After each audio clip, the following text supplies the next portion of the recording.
what's up. I'm getting ready.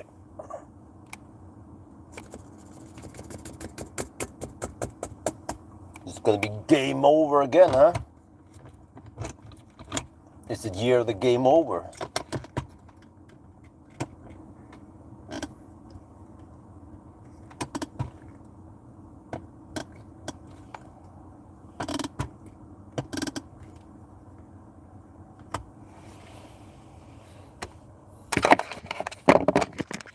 Yeah, it's Friday already.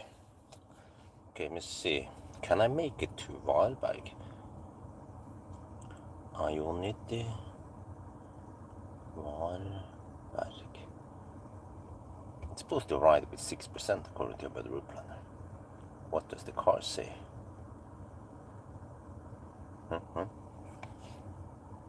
27%? That's being very optimistic.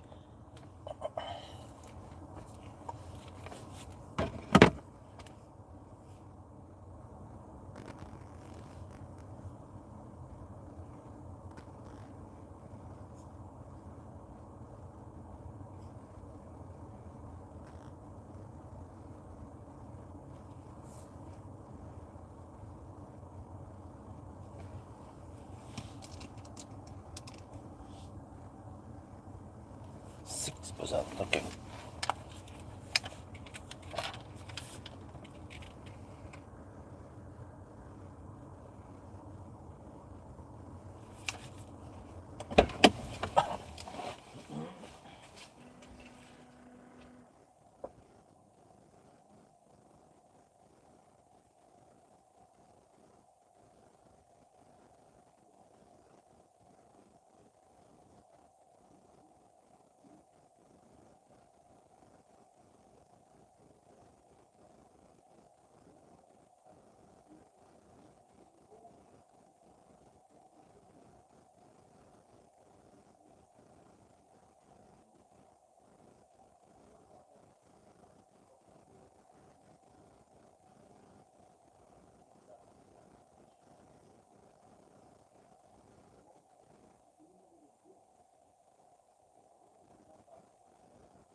You know your cluster, but still, you're gonna travel in class with nice interior.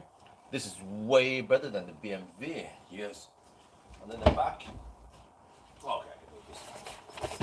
So you see, I plugged in something in the USB there, and that is the cooler box. Yes, ABC. Always bring cooler box from Jova. Yeah, I figured why not? Just bring it with me. Oh yeah, we have some bumps and moments here, some drinks. Heidi is with us. Yes. The bucket. I prepared everything. Let me see. This one there. Okay. Alles gut. And see, this is nice. Okay. Except for that, the charge port is on the right side. Was the wrong side. Should have been left side. Was the right side. Oh, we have them instead of star also. Okay. But when we are plugged in, I charged 100% this afternoon. And then when I came back to the car now, it's pulling. No, dude. I was gonna show you something cool, dude. Sorry for that. The car is being dinosaur. Come on, just stop there. Okay, stop being a dinosaur. Okay, it was pulling power here. Okay, now it wants to start Android Auto. No, okay, I don't want that every time. Okay, can you just there? Look here.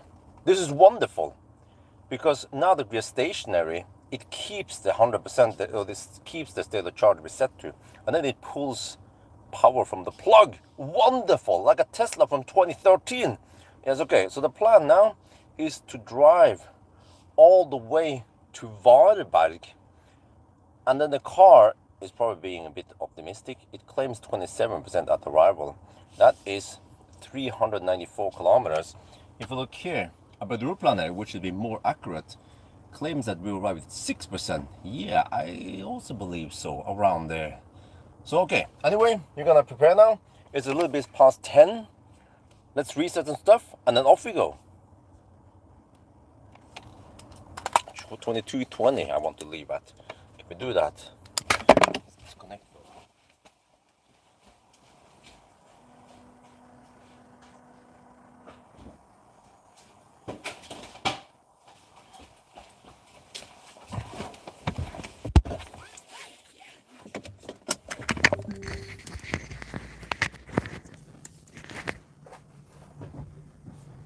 Okay, close the gate. And then we have to reset some stuff here. From reset. No. Yes. There's a strip thing I need to reset there. Yes. From start. Okay, that's a reset there. Yeah, it doesn't matter. From charging. Okay, from reset. This is one we have. No, orientation shot. Okay, 2220. Let's go.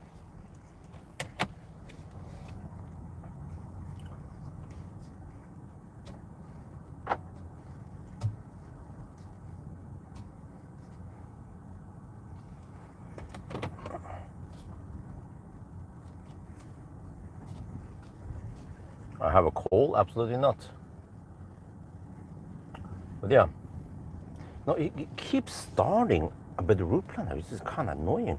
Dude, like, why does it force me to do that? I thought I tried to disable it from starting every time, but it just keeps coming back. Out back, I don't know. Okay, so a route planner claims 6% at arrival. The car now claims 27% at arrival. But yeah, it seems like this car does not have auto steer. I mean, a car that costs 860,000 NOK or over 80,000 euros should have auto steer standard, right? No, it has just the lane departure symbol, whatever. It just has two lines. It doesn't have the arrows. From what I remember from Mercedes, you're supposed to have those arrows also left and right, along with the lines, right? So I only have the lines. So I didn't find any like travel assist or whatever it's called. It just has some kind of lane. It also doesn't have it doesn't have the auto lane change.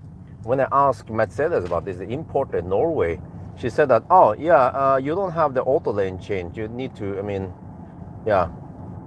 So, you guys know, if you have the auto lane change, you also have auto steer, right? Or the other way around. If you have auto steer, you also have auto lane change. So since I don't have auto lane change, it could mean that I don't have auto steer.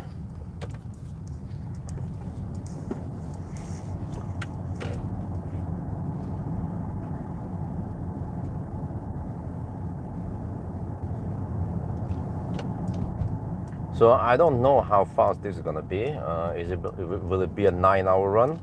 According to my spreadsheet, it's 9:13, but my spreadsheet is not accurate when it comes to fast charging EVs. So I know, yeah, okay. So I did the range test. It had to go over several days because I had some limits on how many hours I can drive and so on. So, wait, keep setting the, okay, there. So, it turns out that it was 17 degrees Celsius today. I measured 95 kilowatt hour net capacity, even though it's supposed to be less, but okay, whatever, maybe it's just some new battery buffer. But, oh yeah, it's nice and quiet here. I have the,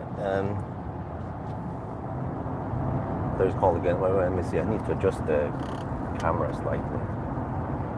I have the Nexen Infera Sport.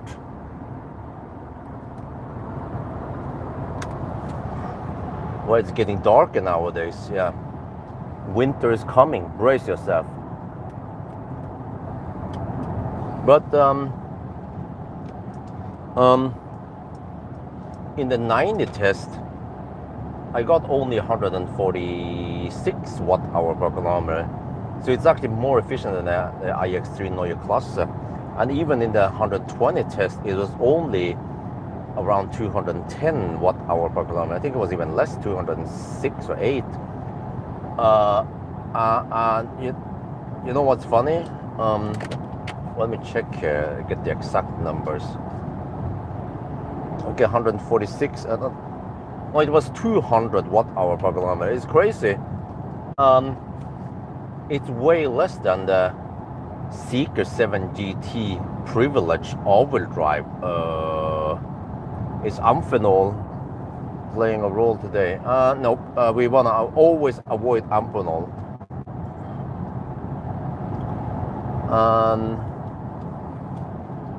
Yeah, what else is it? Yeah, so this car has pretty good range then. 90 test, it would be around, what was it again? 650 kilometers, over 600 kilometers of range. And even in the 120 test, it was 475. So that's pretty amazing. Yeah, I feel like getting slightly darker now, but I mean, it's fine. I think, you know, past 10, if it gets kind of dark past 10, that's no big deal for me. As long as it's fairly bright around 6, 7, you know, 8-ish, that's fine.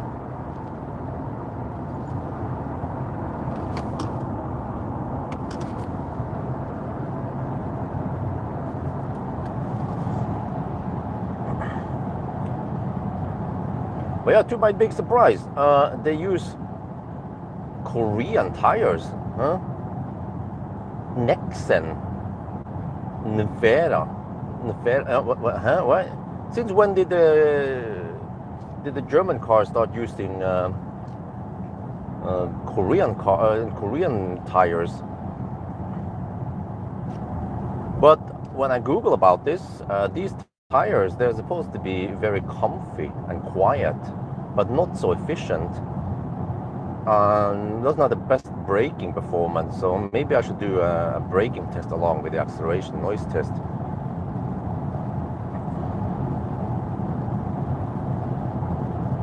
So we're supposed to have mostly crosswinds today.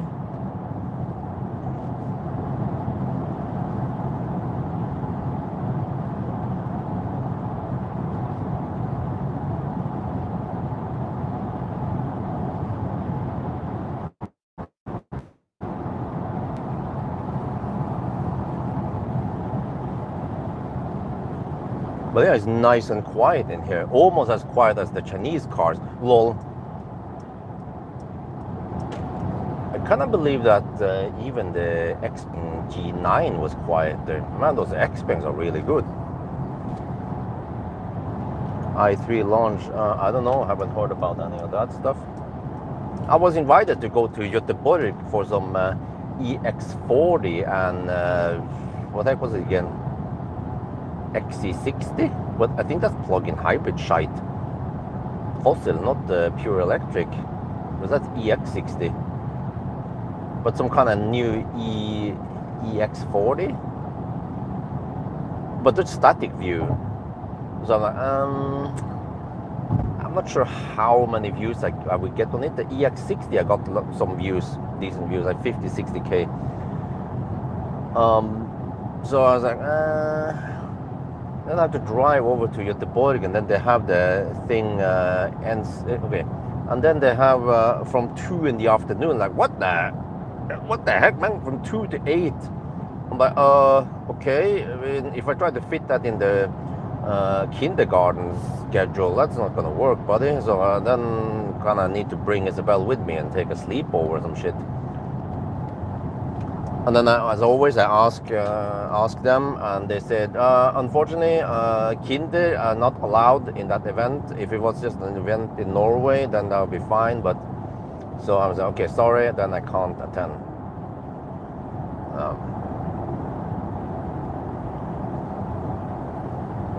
Could have sworn there was some kind of new 40. It was something about 40 and 60. Yeah, from what I remember. I guess that was I assume that was a question, Pierre Simpson. He never uses question marks. Xpeng, yes, I don't know yet. Also interesting, I need to bug Xpeng about this. Well, the EX60 static view in Oslo got 50-60K views, so that is maybe uninteresting for you, but lots of people found it interesting.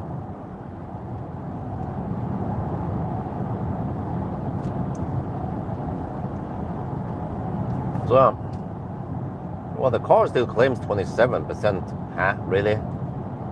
In vibe? No, I just dream on, man. I mean, I can try to do the math here. Let's see.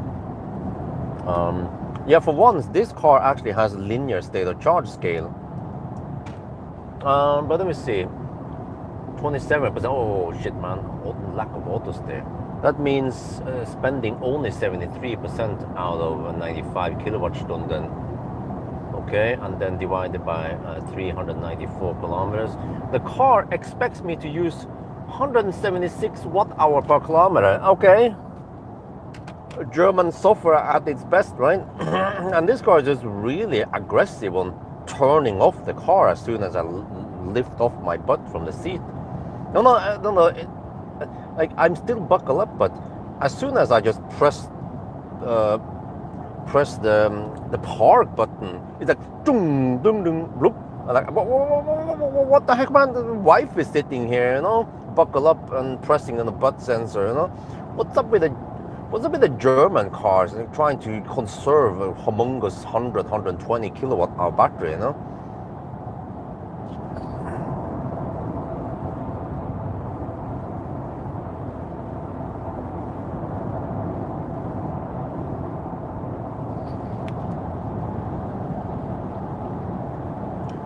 No, next week will be the CLB, and then it will be the P7 Plus. No, what's going? No, CLB. It's called GLB. Yeah, GLB. Sorry, GLB. What the heck is that? It's like some kind of CLA, right? CLA, and then it was the EQB variant. Oh, they call it's the EQB, right? It's the next gen EQ, but that's not 800 volt architecture. That's probably just 400 volt. And then for some reason, this car, when I did the range test, okay, I had to do like a split thing. First, it was raining a lot, and then I had time. So then GLB EQ, okay. Then I went to measure the battery capacity. Well, I was driving in the rain, and I didn't feel like measuring it there.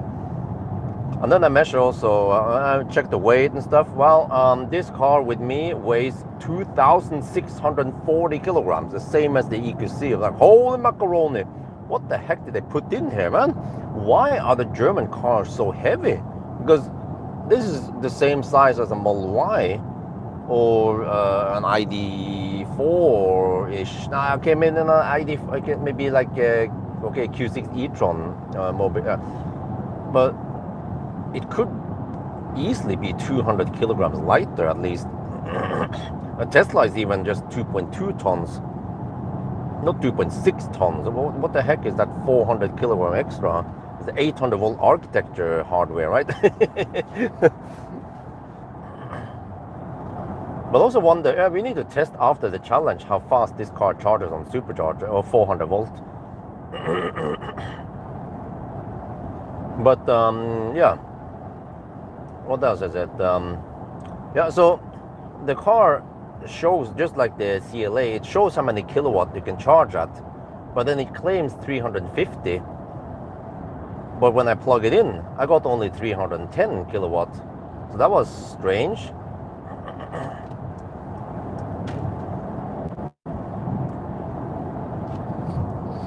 So we will see what kind of speed I get during the challenge, but it was not possible for me to preheat the car because it claimed that, okay, it was at 25 or 28 degrees Celsius. I don't know. The preheating option was, the manual preheating was grayed out, so I'm okay, whatever then.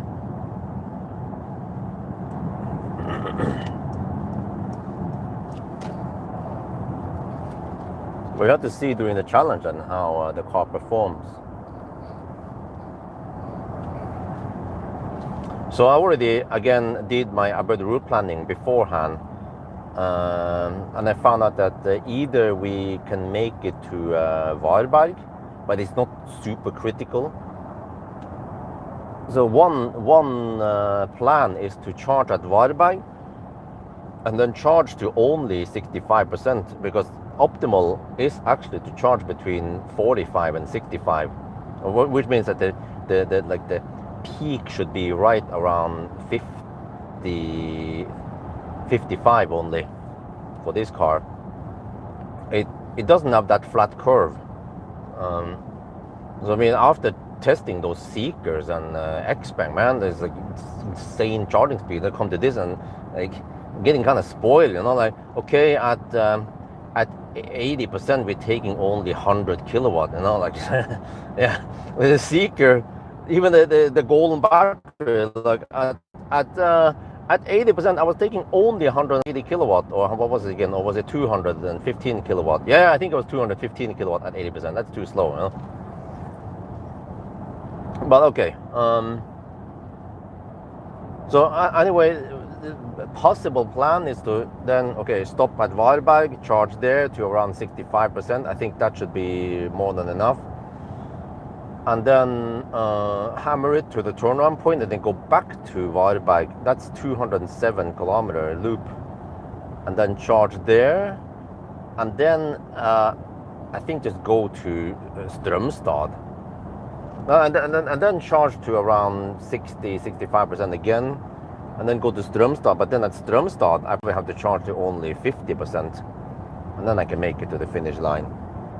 But listen here, fresh new quiet asphalt versus rough asphalt, there's almost no difference in noise when you change it. Okay, maybe a little bit, but dude, I feel like the G9 is quieter. And especially the X9. I mean, the X9 is just wonderful. But I mean, for a Mercedes that cost 860k NOK, you better have a quiet car, right? But at least, you know, I kind of like the GLC. There are many things with the GLC I like better than the iX3 Neue Klasse. For example, here it's quieter. This is on par with what it should be for an 800 plus K NOK car, right? The Neue Klasse was disappointingly noisy, and also the interior in the Neue Klasse was kind of meh. But of course, with the Neue Klasse you get big battery, which translates to pretty good, and also better charging speed. Yeah, it charges faster overall than this battery. I mean, it's a bigger battery, so when you look at C rate, then it's kind of similar. So, but I mean, yeah, this is even more expensive than the iX3, right? So I'm like, okay.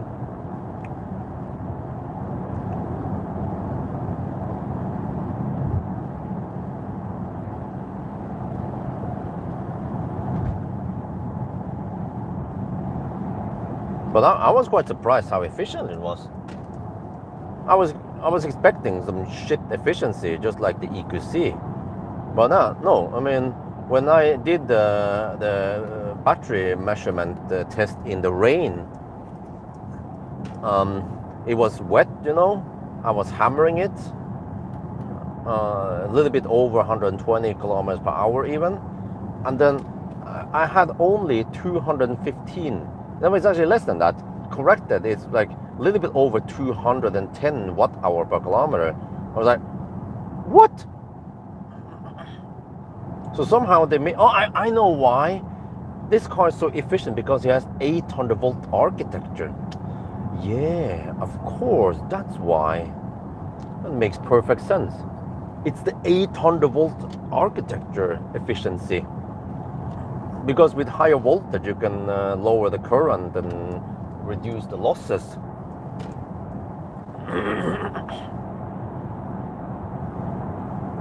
Oh, does it have 2-speed gearbox? Oh, I didn't know about that.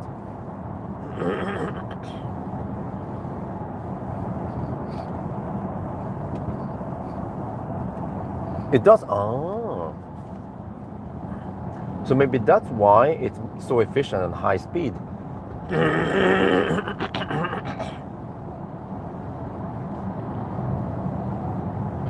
because it seems to be more efficient than the iX3 at high speed.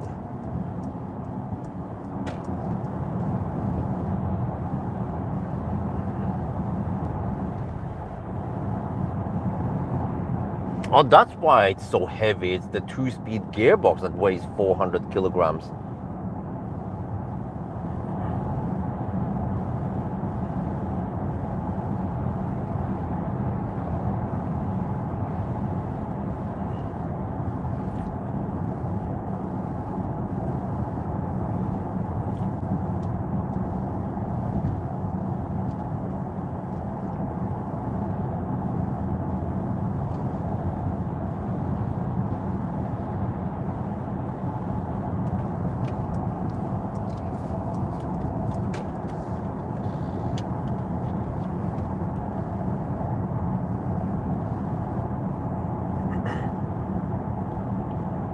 But if I get 146 watt-hour per kilometer in the range test, then I should get around 135 watt-hour per kilometer in the Sunday drive. Well, I'm planning on doing Sunday drive on Monday. Hopefully the weather is okay, right? Well, last time I was hammering down here in the Mercedes, the Polizei pulled me over. But not today, son, not today. Wait, the car is still carrying 27% at arrival? What? No, I'm not in Sweden. You can look in the description to see where I am right now.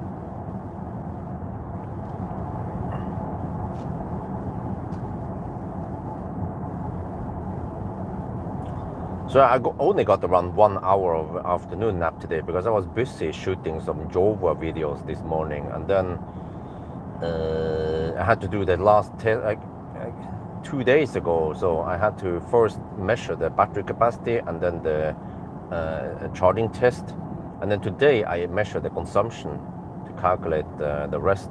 But I still haven't done the acceleration noise test, and maybe I'll do a braking test. I mean, for 2.6 ton beast from Stuttgart with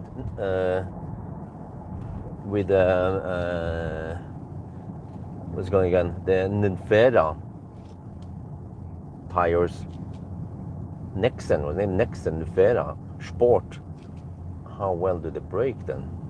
And a 235 50 20-inch front and 265, I think.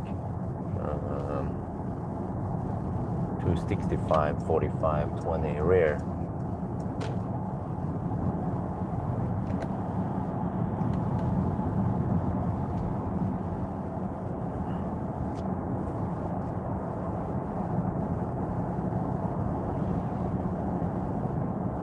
But I did the banana book test. I still need to do more tests here. Yeah, maybe also part of the headlight test. Let me see, how do I activate it? There's probably some kind of button how to twist on to get the matrix light on, right?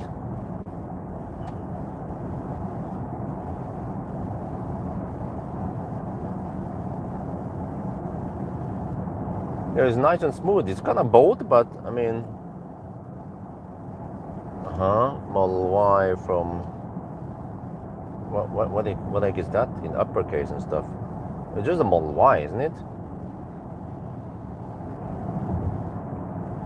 Okay, is there someone that wants to hammer it? Okay, cool.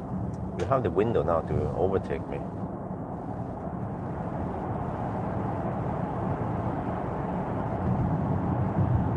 Seems like the Tesla wants to hammer it. Okay, go.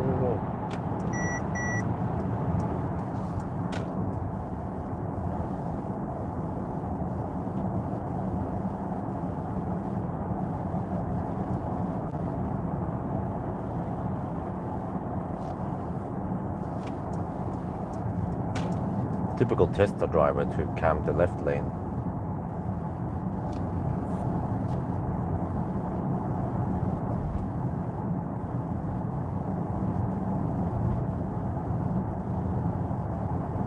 Oh, Polizei, no, ambulance.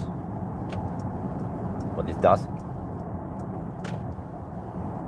that is indeed the Polizei. Did someone get pulled over? Seems like it. Someone's been a bad boy.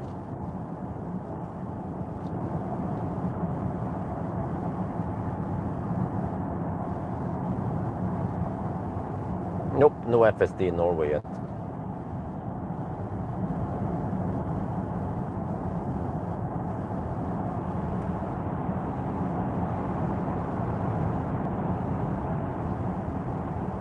Polestar 4, okay.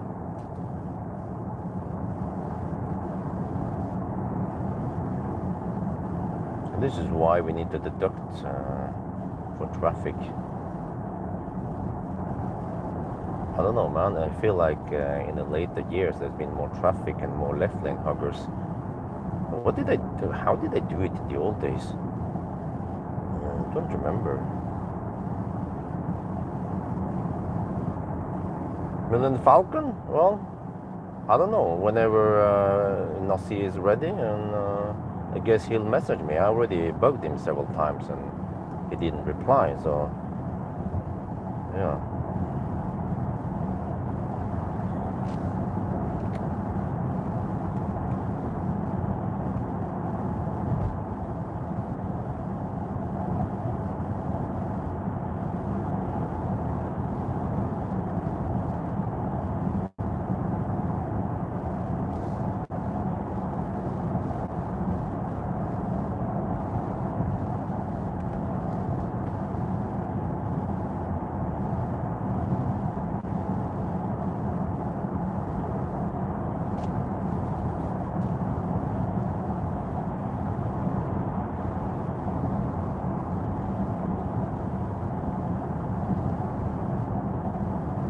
Well, the car is still stuck on 27% at Varberg. No, dude, there's no way we're gonna.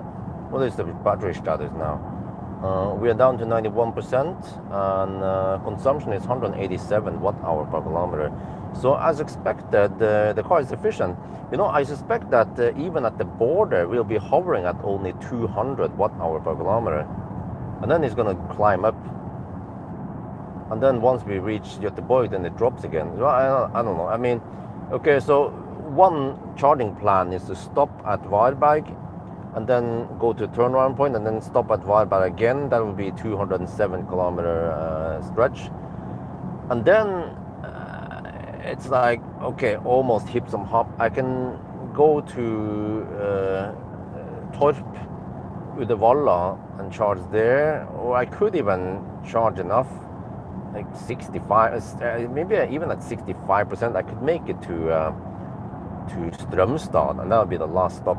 And then there's 3 charging stops, but 2 doesn't make any sense. Plus that for this car, it charges kind of slow to like 85 or 90%, whatever we need to go 2 charging stops. So it's better to just take 3 stops.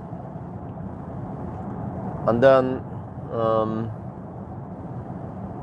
another possibility is to stop if we get close to Kungalv and I realize that we can't make it to Varberg, then I will bail out at Kungalv Ionity there, and then no stress, because then I could charge at Hallandsåsen or maybe even Halmstad on the way back. That's okay, charge it with a quick pit stop, and then from there ish I just charge maybe.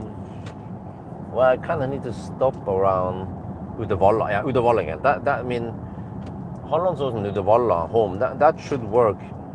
With this car, I might need to go to around 75%. Or I'm not sure yet. But I mean, it's crazy. This car at high speed, which matters for 1,000 kilometer challenge. Like, it's crazy.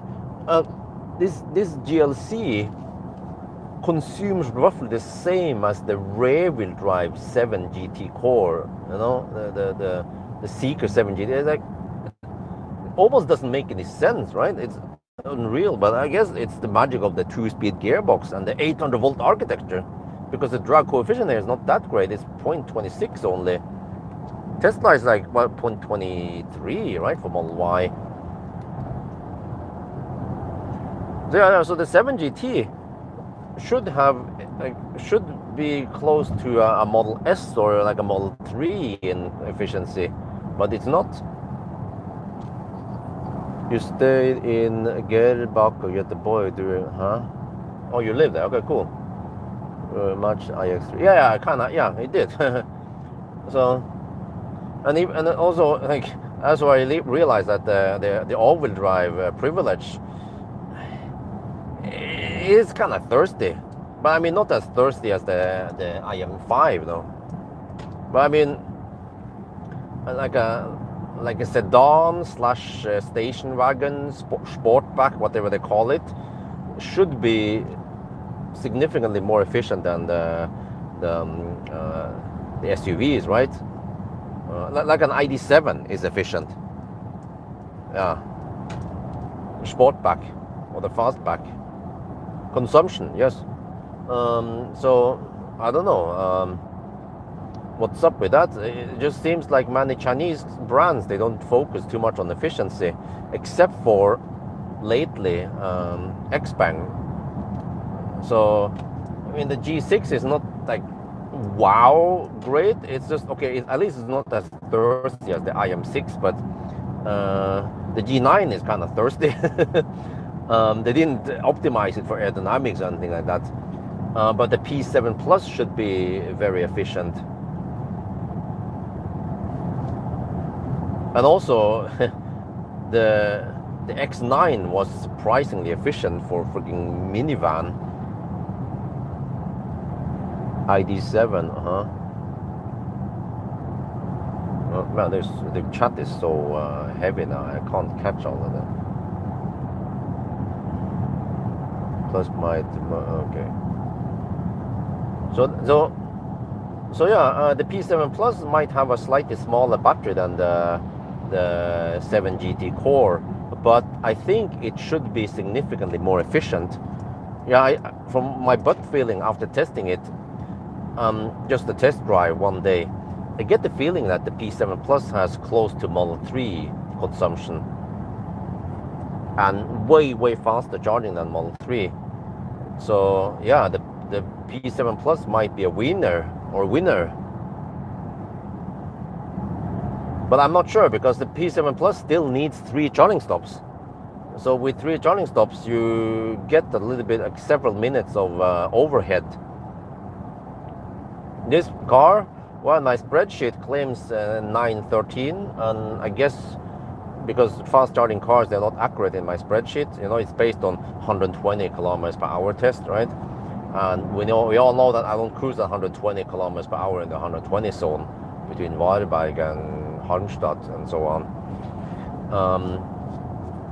But I suspect around 9 hours. But maybe I'll be surprisingly blown away by the efficiency at high speed. We'll see. But I measure that this car underreports by 1.2%. So right now the consumption is 189. It's going to drop now. We have the lowest elevation. I think, yeah, that's why it's always low around here.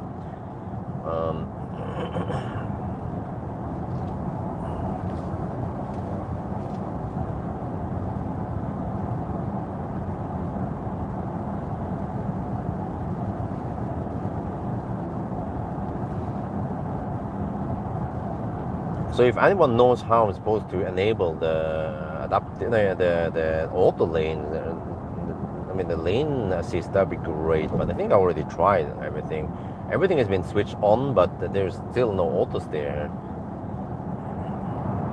It's just the car icon with 2 lines, 2 vertical lines on each side of the car. You know, the green car icon on the instrument cluster. But from what I remember in the EQS and other cars I tested, Mercedes, there would be also an arrow at the bottom of each line. So this probably indicates that it's just some kind of lane departure thing. So I was like, what? Okay.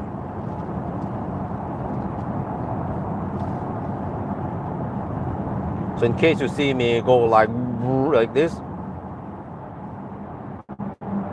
it's just me scratching my nose and then not paying attention, and then the car's on a crash course with the wall. Yeah, after testing many Chinese cars now, like Zeekr and Xpeng, and also of course Tesla, very like user-friendly UI with customizable hotkeys and so on, right? And like search button and very intuitive menu system. Like nowadays, when even the Mercedes I sit in here, I'm like, what? It's still kind of old-fashioned, icon-based. Like you want to enter the charging set, or you have to go to all settings, and then I don't know, man. It's not as smooth to find settings in here versus the. Well, I was going to say the car with bigger screen, but I mean this car has okay size screen. Seems to be around 14 inches, or maybe 14, 15 inches, but it's not utilizing the screen space as well as it could. And also I feel like it's not utilizing the full potential of the electric drivetrain. So EVs, they have lots of benefits because it's a battery, no emission, you can keep the 12 volt active and stuff like that, right? So lots of advantages with EV, but many EVs I test nowadays, I realize that they're not utilizing it. You could run dash cam. Yeah, like why doesn't this car have a dash cam feature? It already has 360 camera, right? And also, why is the 360 camera disabled once you go above 20, 30 kilometers per hour? Is there a reason why? I don't know, man. It's just weird when you try way better cars with better software, and then you come to, well, an expensive car, and you expect that, well, you should be able to get the same features, functions here. No, you don't.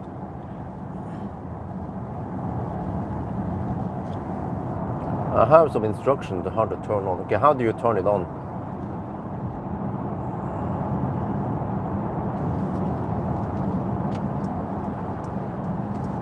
Tesla is the prime example of how to build good software, and also mobile app. Same there. I test many cars mobile app like Audi, BMW, Mercedes or Volkswagen. It's like freaking dinosaur apps, man, compared to Tesla. like can't the app just show me what the temperature in the cabin is right now? Eh? No. And then some cars like, okay, you press to preheat or pre-cool, and then why does it take 30 seconds until you get some feedback? And then why does it have to run only 15 minutes when you have a freaking 80 to 100 kilowatt hour battery, right? So like, yeah, I don't know, man. Assistance driving. Yes, I've been in there. I turn on all the lane assist, whatever. Yeah, I think that's it. Only adaptive cruise control. Like I explained, it has only the green car icon with the two vertical lines on each side of the car, but it doesn't have the arrows, which I remember from the other Mercedes I tried. Well, the consumption is 173 watt-hour per kilometer. That is wonderful. BMW Neue Klasse, go home.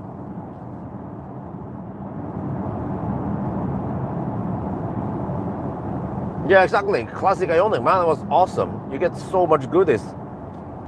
Now it says 26% at arrival. Okay, it's slowly adjusting. Yeah, so it's going to keep adjusting down.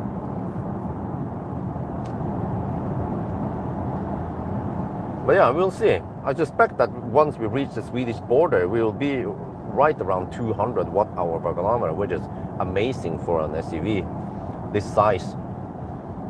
And then when it comes to banana box test, I managed to fit one banana box in the front and 24 in the back, so that's 25. So it's actually 2 better than the iX3, but the iX3 was disappointingly bad. For an SUV, should at least take 25 or more. This car, this GLC is also kind of like, okay, it's at least better than EQC, because EQC was really bad, abysmal, at only 20 boxes.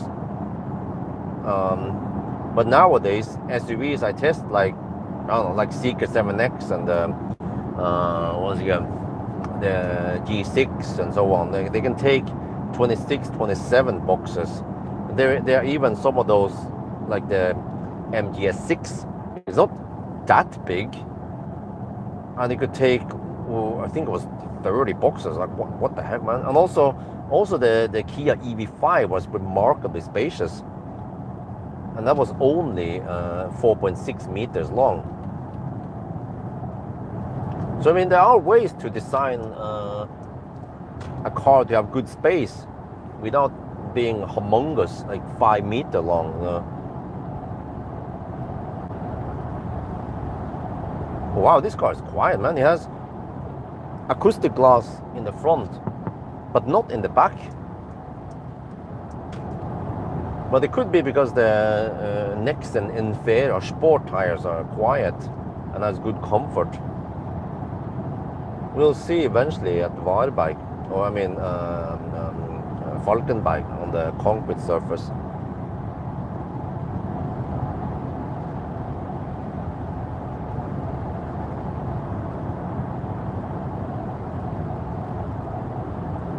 But you know, there are situations where I would like to use the 360 camera, maybe when going at 30 kilometers per hour. But many cars, they shut down the 360 camera way too early. Could be like you're just driving in some narrow space and you just want to check the curb or walls or whatever, right? Curb usually. No, so I feel like many legacy automakers, they're being way too strict with some of the software. Or they haven't thought about things too well.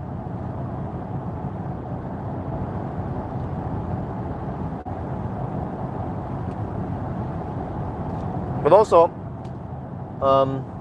I brought the Jova game controller with me. So this car has some games. I tested it. I used the Jova controller, set it to X mode, pair it with Bluetooth, right? And then I could play games on it. I played the big beach buggy. But then it has that passenger screen. So I was like, ooh, and then I tested with Wi-Fi today. When you fire up the game, it goes into split screen with two players. So that was a bit disappointing. But at least it could pair two controllers via Bluetooth.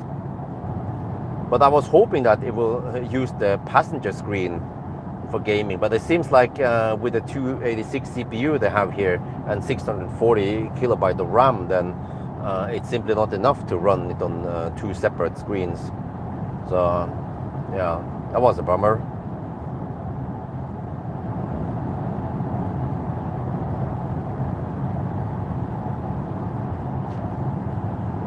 But I discovered something which I consider a bug. Eventually you'll see it in the video, is that in the Tesla, you would expect Tesla to be class leading in software, right? No, guess again. Because in Tesla, for some reason, when you are in the game, you use the volume control on the steering wheel, it will not adjust the volume, at least not in the beach buggy. So then I had to just tap out of the game and then adjust the volume and then tap back again. But the weird thing is that once I tap out of the game, then suddenly the radio starts playing because I adjusted the volume. I was like, huh? And then I mute the radio, adjust the volume, and then I go back into the game. And then once I go back to the car again, out of the game, then the radio starts. So it's like, okay, they should fix that. I consider it a bug. Plus that you should be able to adjust the volume. In the GLC here, you can adjust the volume. The volume control pop-up even overlays in the game, so that's wonderful.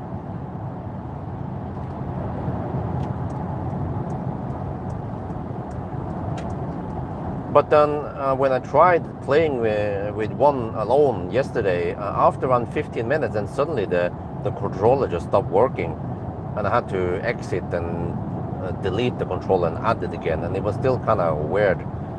But today it was going smoother when I tested it. So at I don't know what's up with that. Was it controller fault or the car fault or?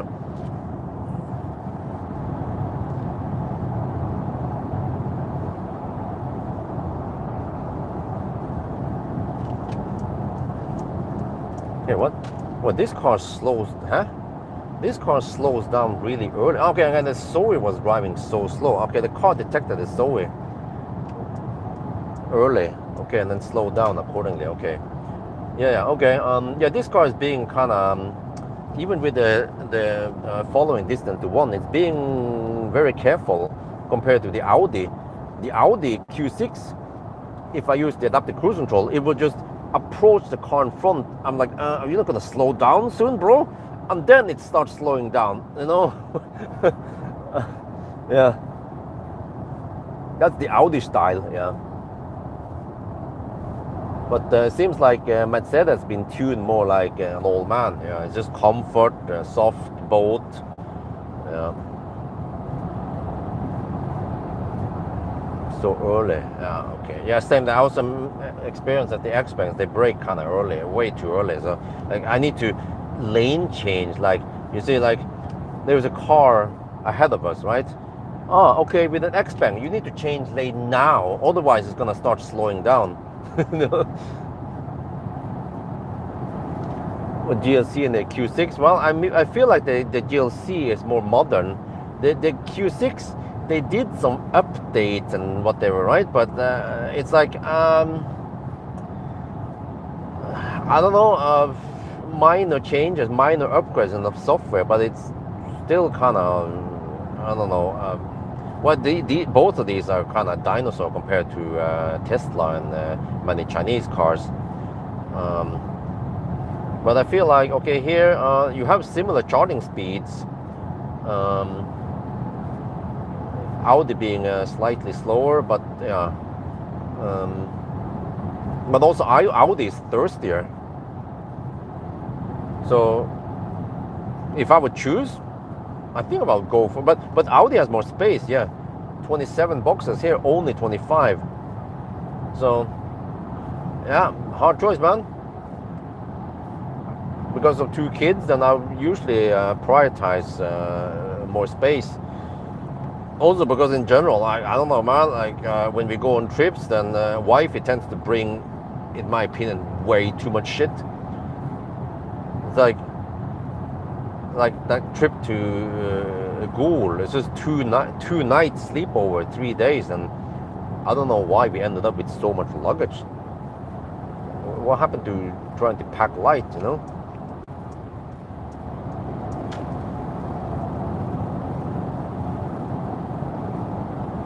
But I mean, for space utilization and comfort, Model Y, man, is a winner.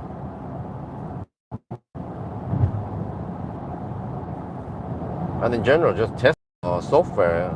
As long as you have the enhanced stuff, then it runs smooth. But yeah, and some updates here. Northern Norway trips. When there's a Troms. Okay, cool. What, did you get eaten by mosquitoes? In Finnmark in summertime, you know. 800 kilometers. You know, 800 kilometer challenge through northern Norway, including ferries. That's long, man. That takes even longer than my 1,000 kilometer challenge here. First of all, because of traffic, but second, because the roads there are so slow, and ferry and stuff also takes time.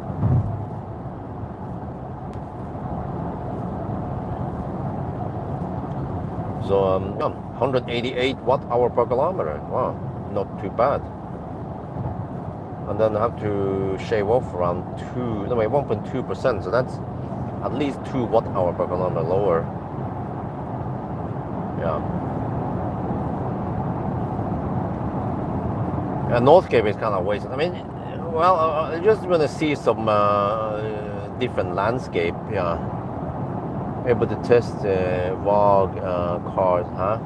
Well, I requested Raval. Yes, I didn't get a reply yet. And I want to test the Polo. Wait, it slows down here already. What? Dude, slows down 700 meters. Okay, but that guy is driving really slow. It seems like this car can detect how slow people are driving, and then it slows down accordingly based on, you know, it's not only distance, it's also based on the speed. And then we have an old Mercedes camping in the left lane. What do we do with him?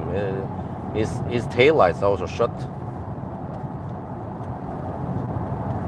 Well, as long as I overtake on the right lane, then it's not counted as overtaking, as long as I don't change lane to the left lane, right?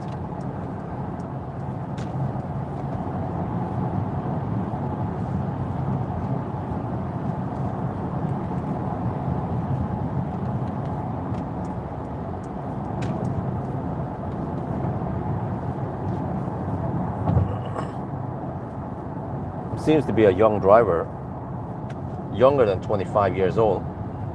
Maybe he hasn't learned lane discipline yet.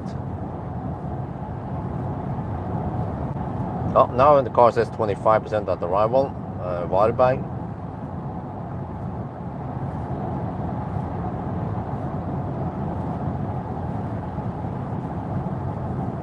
What? Let me pass. Oh, in the right lane? Well, Norwegian Nisse, they just have no clue about how to drive. So they just see a car in the right lane when they are camping in the left lane with no traffic in the right lane, and they just stay there in the right lane, in the left lane.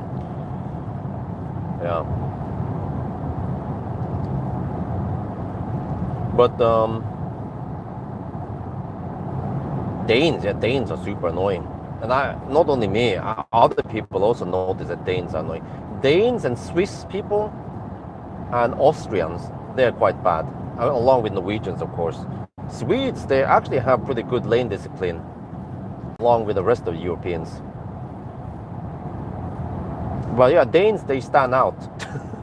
Like, to the point where the Danish government needed to put up some sign campaign teaching people that left lane is for overtaking.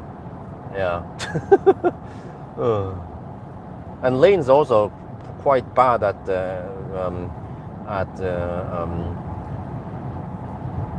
do you call it again? Tailgating. I see it all the time. I'm not the one tailgating, but when I'm in Denmark, I see lots of Danes tailgating others. Maybe because they just camp in the left lane. Yeah. Belgians are aggressive, okay. I got the feeling that Italians and Spanish people are aggressive, man.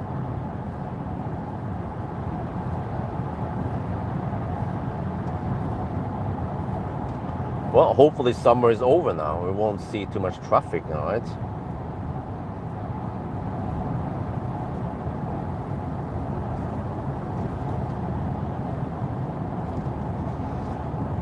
Okay. No sense of space or no sense of danger or like risk or like just like Thai people, man. But it's kind of understandable because the driving education in Thailand is so poor. Plus that the government, they haven't really done anything to try to improve safety in Thailand.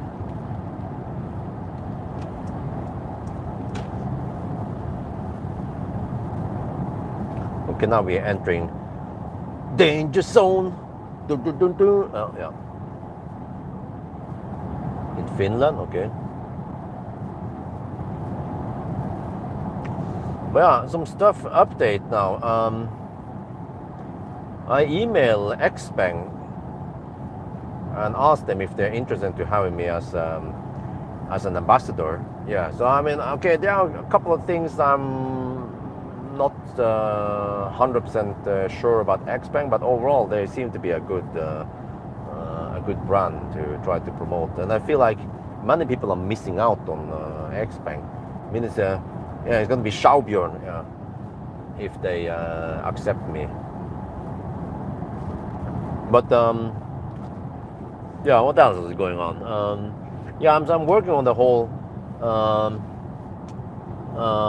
the house project where I invite people, and I contacted some sponsors if they are willing to give me some like, you know, what do you call it again, giveaways. Yeah, and it's a good opportunity for a giveaway for the Norwegians who show up. So I got a reply from Elbilmek, Valdemar. Yes, he will have some like giveaway prizes, and also from Enhance. Yes, but then I'm still waiting for reply from 2 more sponsors.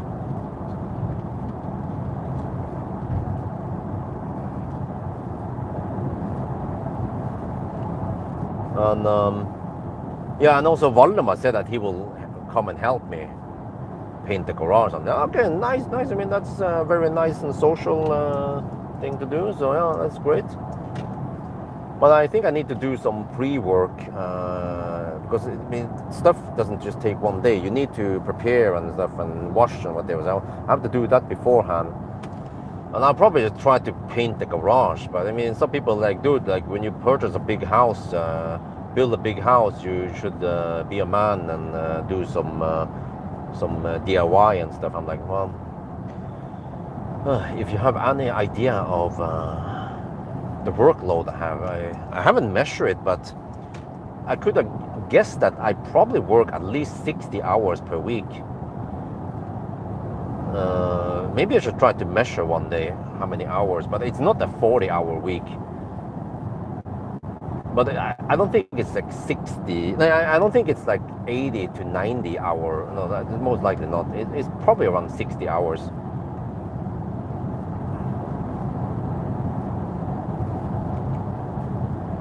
Okay, if I try to count now, Monday, what did I do? I went on a Sunday drive.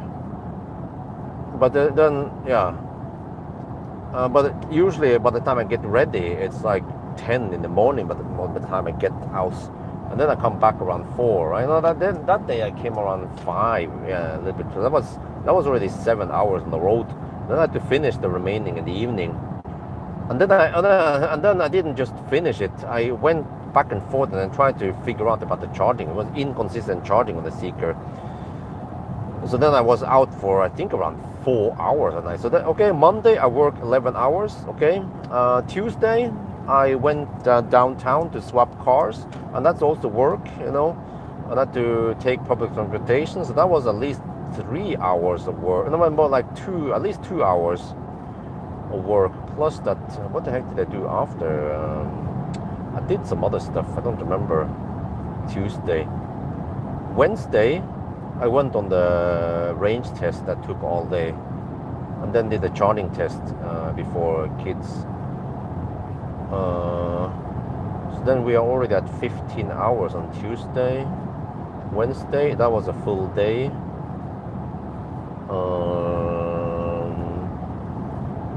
Then we are over 20 or 21, 22 hours probably.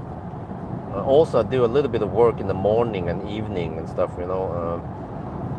Copy file, log, driving distance, and so on. So, I mean, yeah. Even count the airport shuttle service as work, even though it's free. So we already on Wednesday we are already at around 20, almost 25 hours. Thursday, I stayed home. I didn't do too much crazy stuff. I did some work around 30 hours. Friday, did some work today. 4 hours, 35 hours, and then this will be 10 hours. That's 45 hours. Okay, and then Saturday, Sunday, maybe not that much. Okay, maybe only 50 hours per week. I would say maybe 45 to 50. I need to try to log it exactly.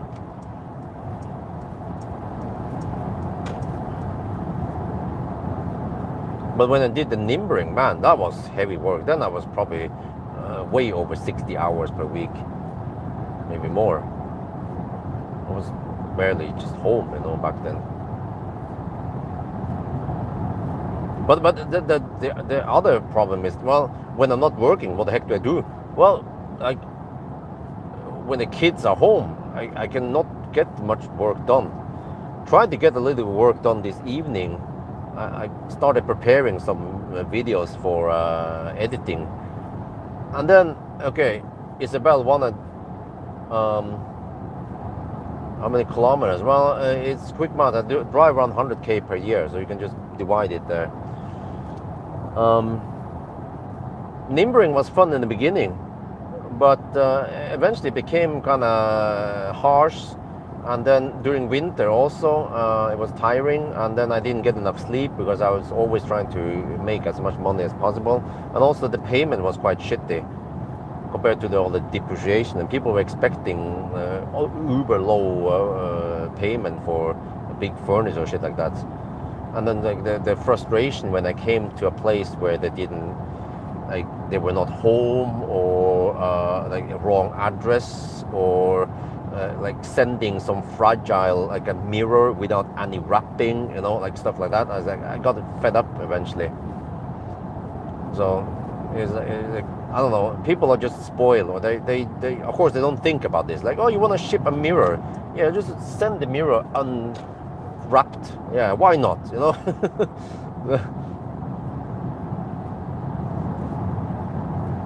But I mean, it was fun to drive and all that, but also the hassle with the trailer and all that, so and the whole handling with the stuff, and I enjoy driving. So for example, Arctic Circle trip, they are way more enjoyable because then it's just pure driving, no digging around with the nimbering and all that stuff, and they know to deal with the trailer and stuff.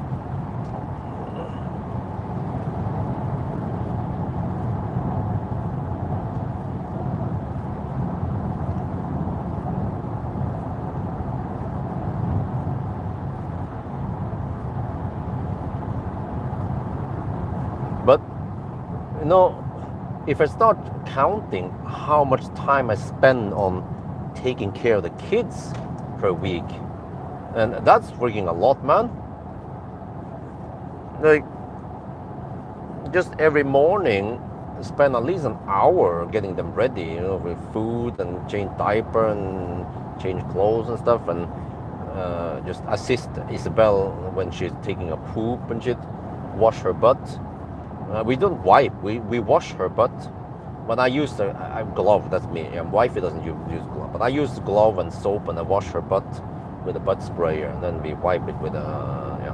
But okay, so like stuff like that, you know, and then yeah, and also extra workload for me having to buy more like food and like stuff from the grocery store, diapers, you know, like stuff like that. So I think I spend a lot of time taking care of the kids, or a kid related. It could also be just picking up a parcel at Circle K at the whatever, or some other places, or sometimes also return parcels because some of the clothes they don't fit. But yeah,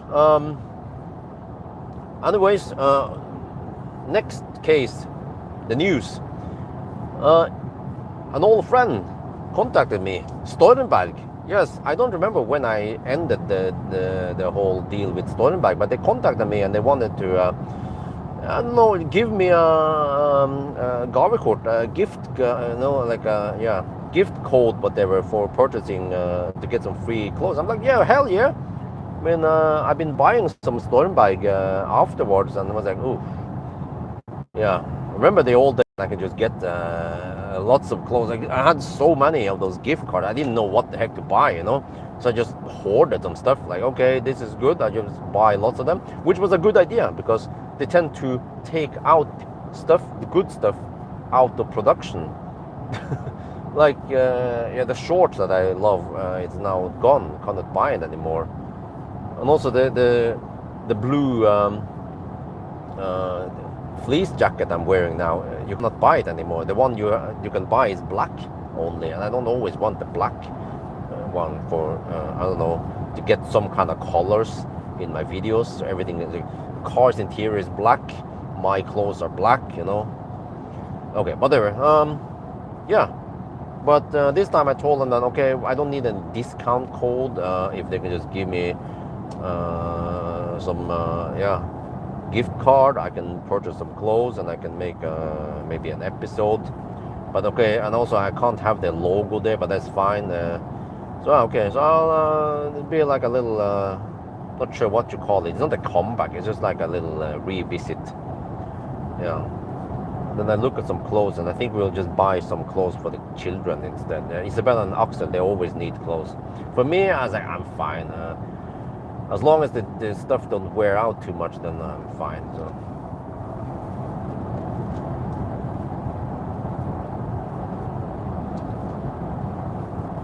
And then what else is going on?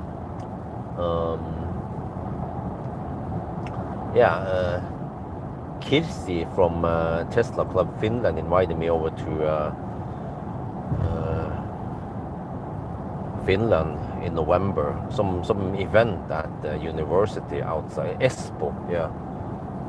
Stormberg store in Norby. Okay. Yeah. Unfortunately, I don't think they don't sell to other countries. So it's only within Norway for now. So that's a bummer.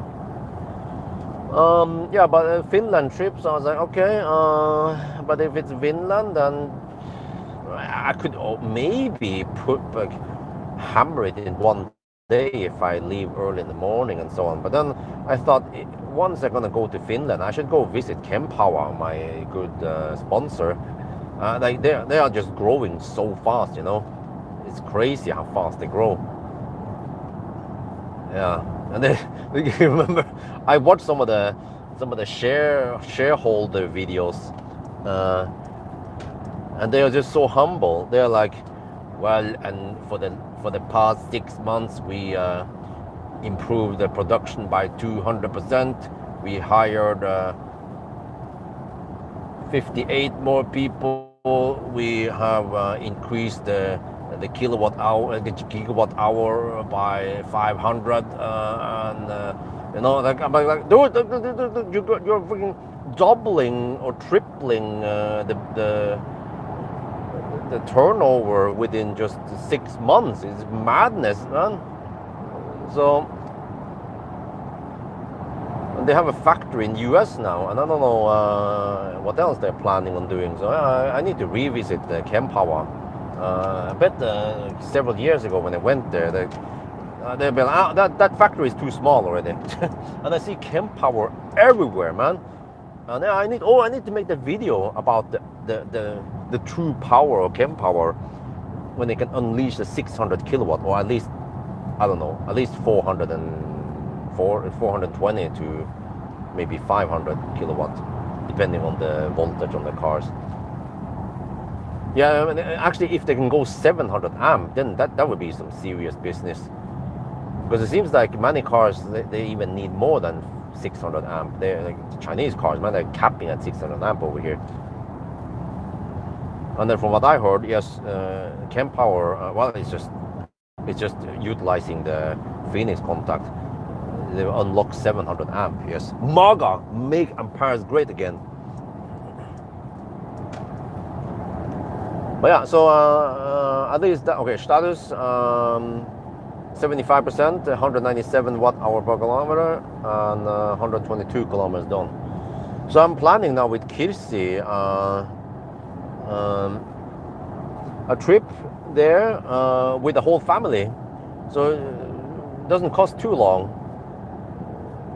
I mean, it doesn't cost too much. I mean, it doesn't take too long. It doesn't cost too much to fly over Östersjön.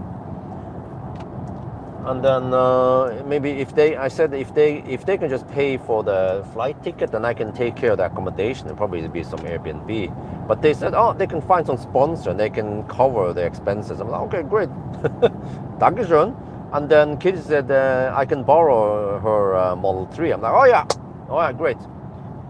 And then first I thought about bringing my car seats, but then she said that she can provide that also. So I have faith in Finland, because I think Finnish people, they also value child safety quite high, unlike some other countries I have visited. So that would possibly happen in the mid of November. I'd take a trip to Finland and visit Mumin Museum. And then visit, but also I want to visit the Kukkulu, what is it called again? But he lives kind of, I mean, his workshop is a bit higher, far up there, so that's a long drive. But Kirsti, man, she's the woman. the boss, she can always arrange so that he will come and meet me. I'm not sure how great value it has to meet him, but yeah. But yeah, so that's what's going on. What else is going on? Not too much.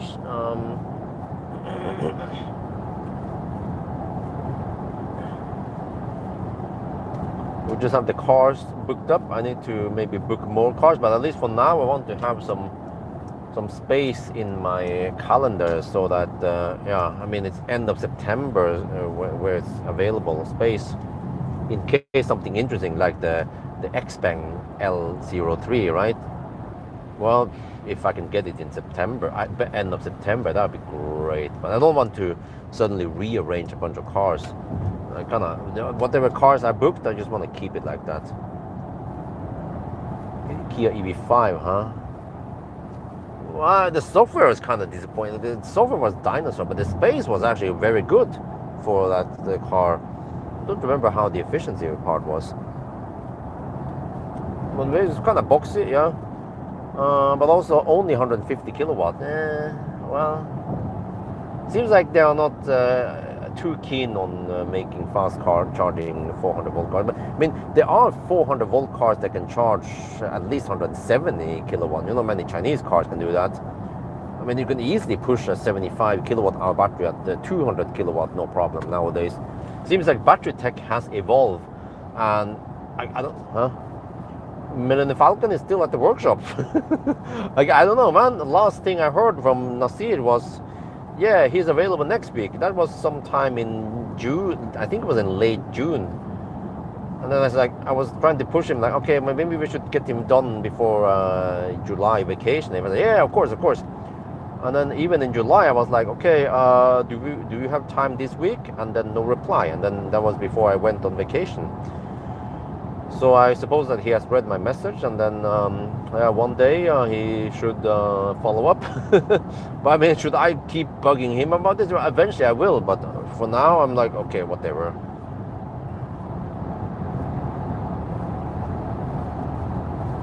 Paint in the garage, not gonna happen. Why? Because there are too many idiots out there. They'll be like, you should have done this, you should have done that. Okay, I don't give a fuck. I just want to do it my way, okay? People say you need to spray paint the garage, and okay, whatever. I don't want to invest in equipment, and I already Googled about this, that I was so close to buying a spray painter, but then I read that spray painting the outside of the garage is not recommended. You should use the brush and physically brush it in. So I was like, okay. But then the inside of the garage, okay, it doesn't take too long, and I have way too much shit. People don't know about this, but because of what I do, people companies send me stuff. So I have floor mats now that I want to get rid of, and I have also like lots of stuff, from Jova or other brands are just laying around in my garage and shed, and I need to just get rid of it. Maybe just give it away for free, or at least sell it for dirt cheap. But they should come and pick it up, because I don't want to dig around and send it in the mail and shit like that. But I don't want to buy a piece of equipment just to use it in a 48 square meter inside garage and then sell it again, or just have it laying around. So I have too much stuff. I already have shit ton of baby stuff that I need to sort out and get rid of.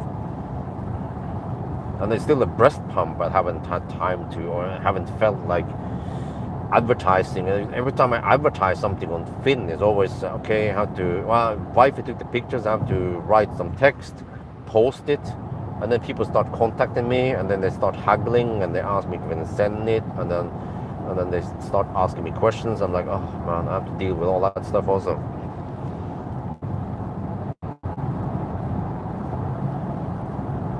So yeah.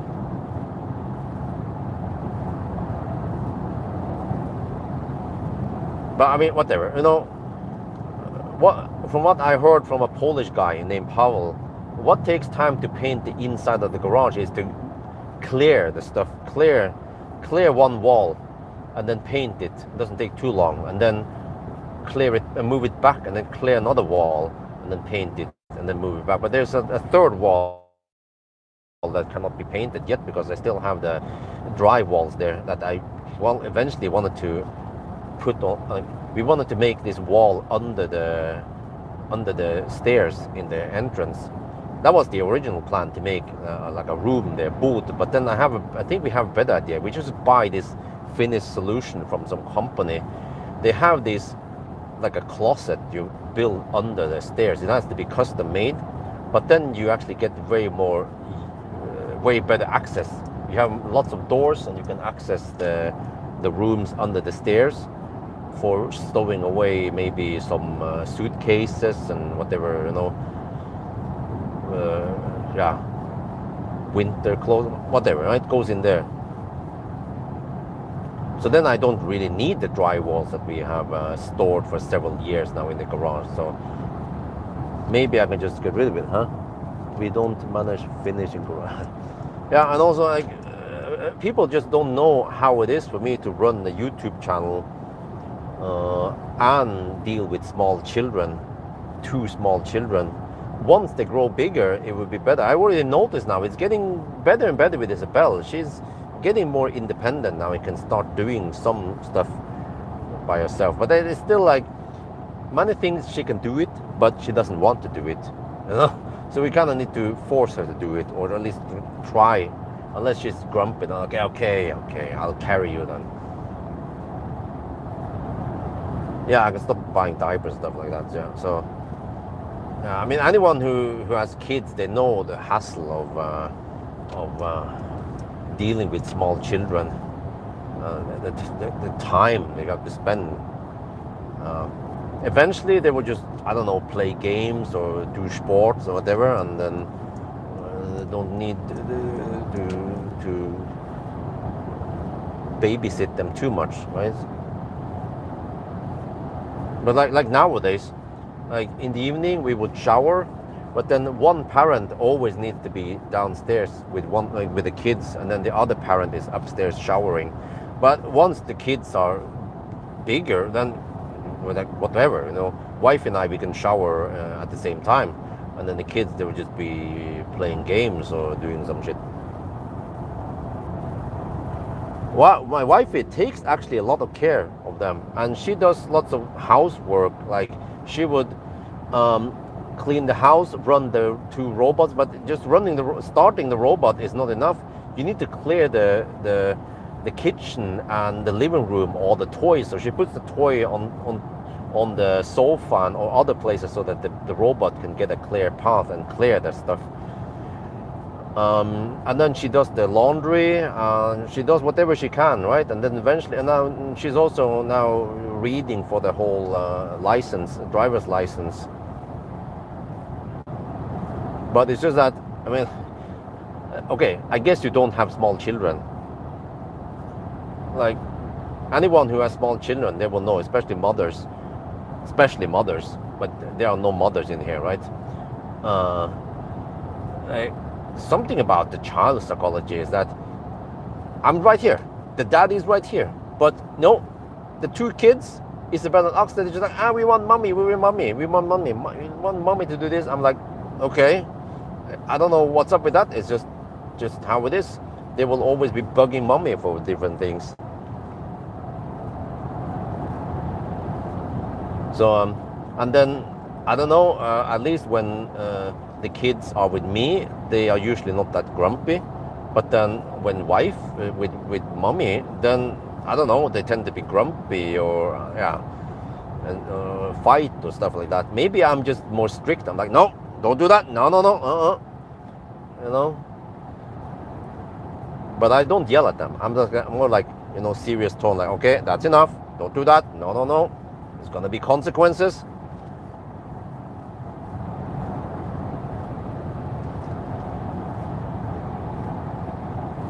We don't want 3 kids. But trust me, I remember I talked to one of the PR. It was a lady that used to work at NEO.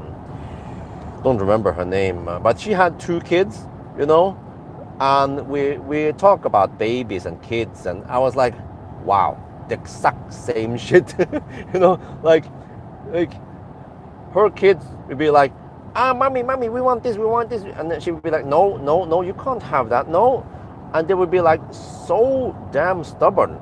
They just want that whatever it is, if it's a toy or food or whatever. And then she will like, all right, I'm gonna give it. Okay, I'm gonna buy this or make this or whatever. Once they get it, then they don't want it. And she'd be like, what the? And I was like, that is exactly how it is with my kids, except for that, yeah, it tends to be with mommy. But yeah, so that's why dealing with 2 small kids alone for wifey, you need to be a mommy to understand that is like, that is extra hassle, man.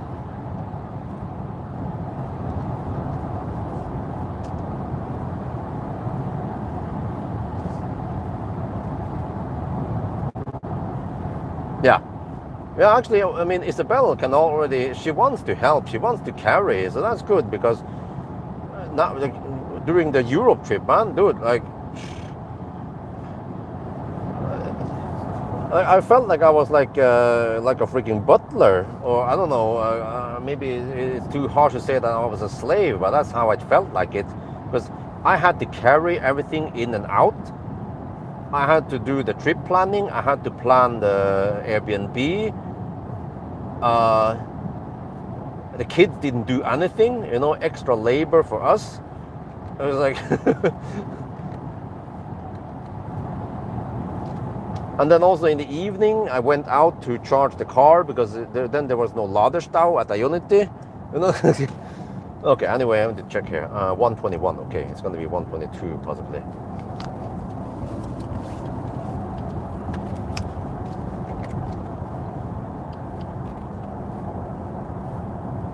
Or is it 122? Let's see. It's still 121. Okay. To see here. Okay. We are now at the Swedish border, and I'm going to check the clock. It's 121. I think it's going to tick over to 122. Ideally, we should spend only 1 hour and 19 minutes. So it means that we need to deduct 3 minutes as usual. There's just left lane, Hurgers, traffic, and 122. 122. We are still on the bridge. All right, so that's it. 3-minute deduction, yes, for some delays. Now we are in Sweden, yes, and then I'll just slow down a bit. But look at the consumption, man, dude. This is an SUV. How the heck can the consumption be so low? Well, this GLC actually has a 2-speed gearbox, which means that on like hammer speed, then it kicks in 2nd gear. Okay, getting there, I guess. Eventually it should be 5% or 6%, right? Just like a better route planner claimed.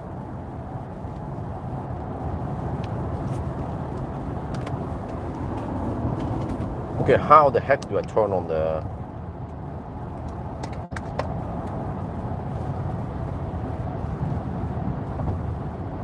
lights? Oh, I just push it away from me, I guess. Or I think so.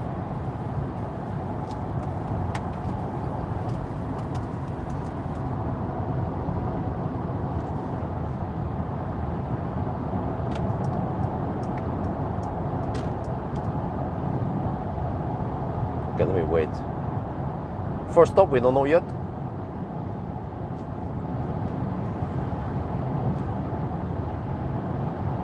Boom! Wait, that looks like just a regular. What? This car should have some matrix light, right? Why does it look like it's only on-off? There is some kind of light mode here. What is this? Button here. Auto. Oh, now it's on auto. Okay.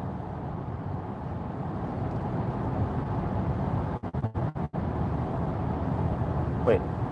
Now what?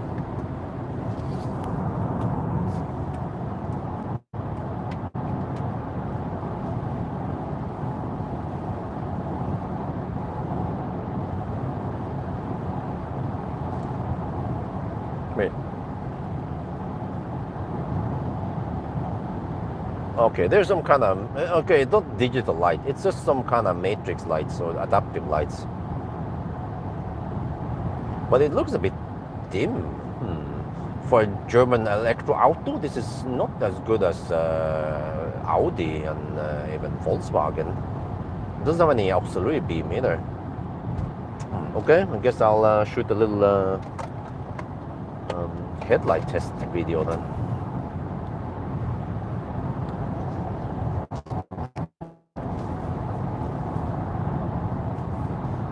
Headlight test. Yo, what's up? We're now sitting in the Mercedes GLC 400, and we are now in the Swedish roads now, doing 1,000 kilometer challenge. And yes, you see the headlights. Yes. Oh, do you see that? It blacks out that part. Oh, nice. Huh. Okay. So it has some matrix lights, but I feel like it's not as powerful as some of the other German autos. For example, Audi, BMW, and Volkswagen. They have way, well, again, maybe not way, but they have brighter lights, and they also tend to have that auxiliary beam, like in the ID7, or also the BMW one of those had it. Here, I feel like it's similar to the EQS. It is a bit, well, not as strong. Yes, yeah. So I almost feel like some of the Chinese cars are on par with this when it comes to the strength and the wideness. But okay, anyway, it has some matrix stuff going on. You see an oncoming traffic. Also, what about those big signs by the road? It seems like it detects them, and oh yeah. So it doesn't just blast way too hard light so that I get blinded. So that's good. You see, it does a good job. We're gonna see this. This is gonna be the classic test where I see how many times I get flashed at. Further down south near Varberg, where the road is quite straight. But yeah, I see here. We have to wait for a bigger sign. But here, wow, this is very pleasant to read, and you know it's also not too overexposed for the camera. So that's also a good indication that it doesn't blast too hard. Many of the other cars I tested, I think it was Polestar 2. Didn't care about that on the Volvos. They just blast full power on the signs, and it becomes so unpleasant to read that I avoid looking at them. So, okay, here's a nice scenario. We have truck incoming, and you see the road has a little S shape. Oh, it blocks out. Oh, very good. It blocks out the truck, even though the truck didn't have the strong lights. It was able to detect the truck's like smaller lights. That is very good. Many other cars tend to just ignore that and be like, it just measures maybe the amount of light, and there's like, okay, there's nothing there, full blast. Here also, wow. Okay, so far my first impression is that the matrix part here is really good. It doesn't blind oncoming traffic, so they flash at me. You see here, it also blocks out that oncoming car fairly quickly. Some other cars I tested recently, I think it was Seeker. It was like really late before it switched, like turn off the segment, right? And it ended up that I got flashed at like a lot, probably over 50 times during the 1,000 kilometer challenge. Even one oncoming truck could flash at me maybe 2 or 3 times, because the truck flashed at me once, and then this car, the Seeker, turned off the lights, and then it's like, flash again. And then it turned on the, okay, whatever. But anyway, sorry, I need to focus here. So we have now the big signs here towards Strömstad. I want to see what happens. Oh yeah, okay, see, it's on, but it seems to not blast it full power. Yeah, in the video you could almost read the signs there, the blue signs. Very good indeed. Okay, that was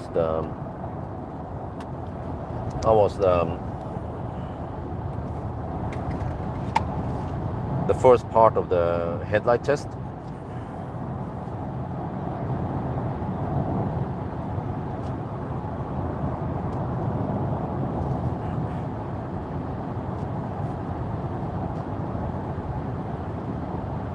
But yeah, it lights up the right side, which is good, so we can spot any obstacles there.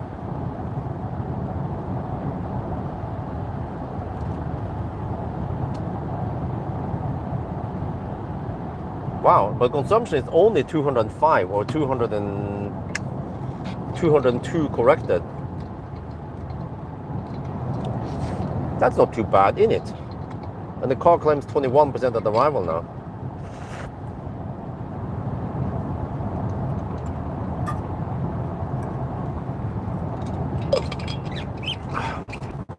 But I can do the math here. 226 kilometers left. Quick math. If you consume around 230 on this stretch, it's just 110 zone now, pure 110 zone all the way, more or less. Oh, until Göteborg, yeah, that's right. Oh yeah, but then we have to pass through Göteborg, okay. Oh, the consumption might be 220. We might be utilizing on the high-speed gear right now.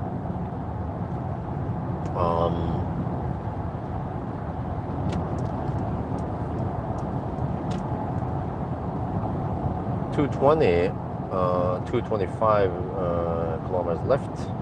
That would be 225, okay, around 50 kilowatt, around 50% needed for the remaining leg. I have 63 now, okay, so I might arrive with 13%. Okay, I haven't done too accurate calculation, but at least highly likely it's going to be 20% at arrival. Yeah, it lights up on the right side while the left side is down. Very good.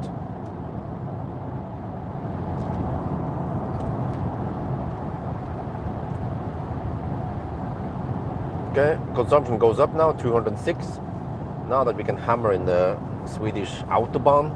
And then I don't remember the wind, but it's supposed to be crosswinds, wind from the west as usual.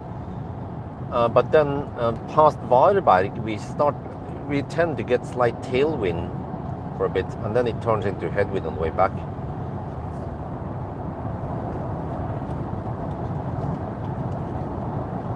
So as usual with the fast charging cars, I brought bread with me. I had 3 slices of bread and some drinks and some snacks, and then hopefully I can, yeah.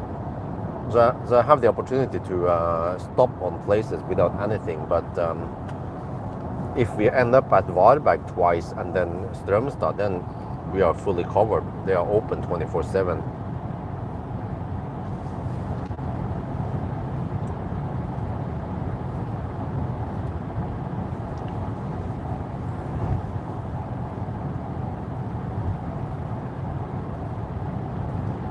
Actually, they seem to have good spread now. It was mainly just a place without too much stuff to reflect on. I need to test it on the Yes Home stretch eventually. Maybe on Sunday night, or I'm not sure, Saturday night if I can. Yeah, I usually need to get a full sleep on Saturday night to recover after this.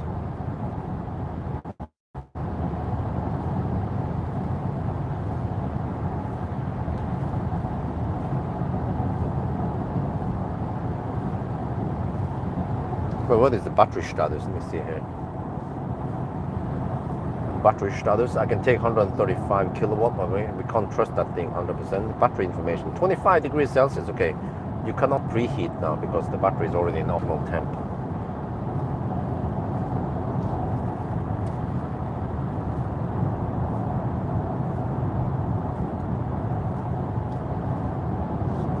Well, the screen is kind of bright, so maybe I want to adjust it down a bit.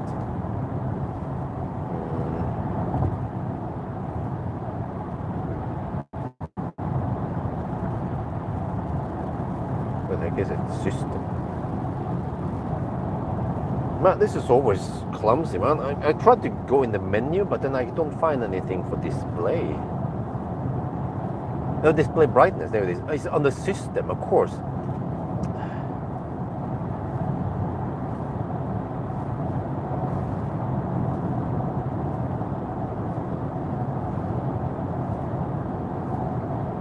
No, I can just go the lowest brightness. Yeah, that's okay. There, that's way more pleasant. But also no option to link them, right? So I can individually adjust the instrument cluster on the main screen. So I mean, I feel like the software is, I don't know. I mean, it's okay. I feel like it's still better than the Korean cars. The Korean cars are kind of clumsy. The software, how you navigate into the menu, and they have those 3 horizontal lines that you press to get more options, and they're like not very intuitive. It's not utilizing a big screen and just lay out lots of elements there, easy to access and easy to press and so on. Yeah, the car reacts. No. That was no need to flash. The car reacted correctly, but the oncoming car was being a bit too aggressive here. That was a Tesla. Oh, maybe there was a Tesla that fired up. Okay, that could be it. He wasn't intentionally flashing at me, but the Tesla system was firing on. It was on a Juniper oncoming there. Western Canada. Oh, the place I call Alaska.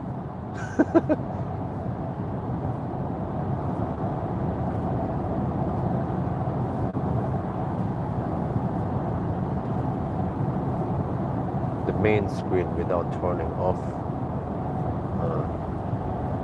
How? Okay, radio. Okay. Okay, but it's fine now. We need to pay attention because there could be moose over here. We are in danger zone.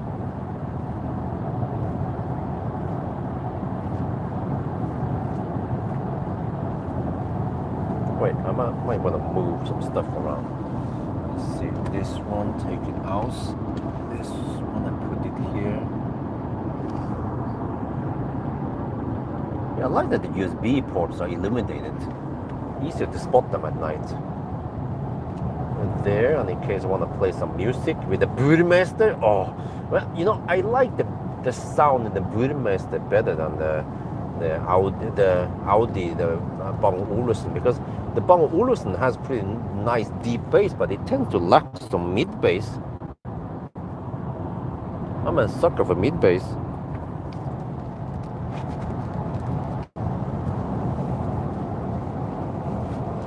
%. Might as well play some music. It's gonna take a while. Approximately 2 more hours before we are at Varberg.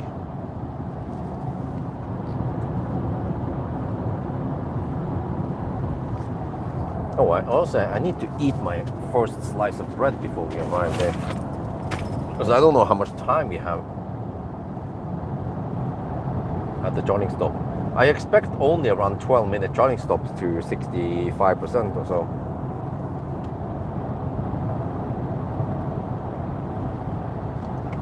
Wait, now sometimes this thing is a bit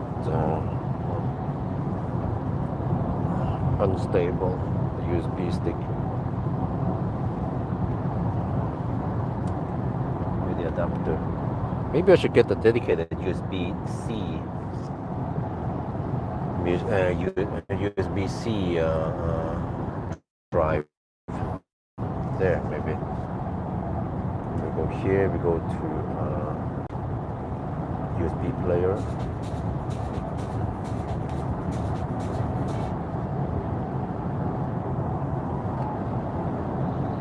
Yeah, I'm also excited about the P7 Plus.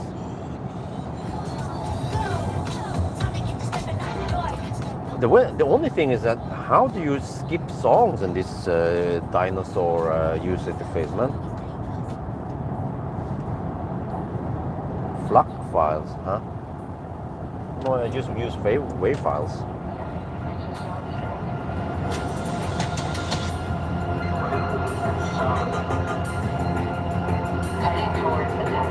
Well, the treble here is really nice and crisp.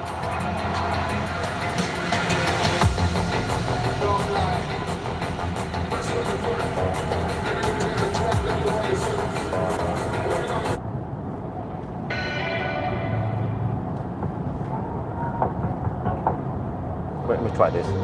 Try this.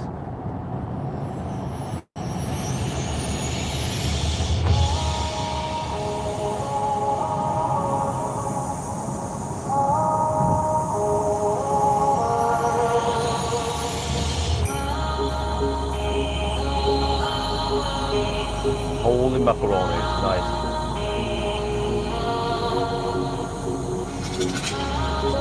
Wow. You get chills down your spine when you listen to this. It's just so clear.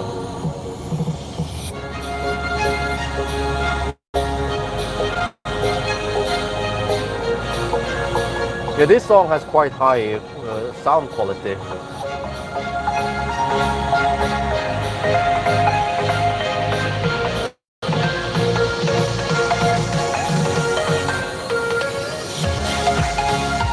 And also, you know, I heard about this. Oh, there, see the matrix light working. If I do this, it's like okay. But Mercedes, they put the subwoofer in the front, so it's not in the trunk, which is better in my opinion because you don't get that boominess from the trunk. So supposedly the subwoofer is in the, I don't know how you call it, like behind the bridge design, or right? Like it's in the to the right of my my leg, right? To the right of my leg, there, in that center area, supposedly. That's where the subwoofer is. Yeah, that's great. Nice punchy bass then. Now I have to watch out for moose and pay attention to the road.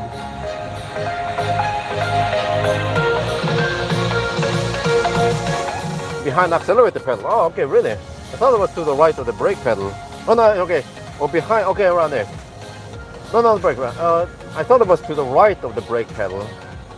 No, I mean the accelerator pedal. Let me try to fire up and feel the shake here.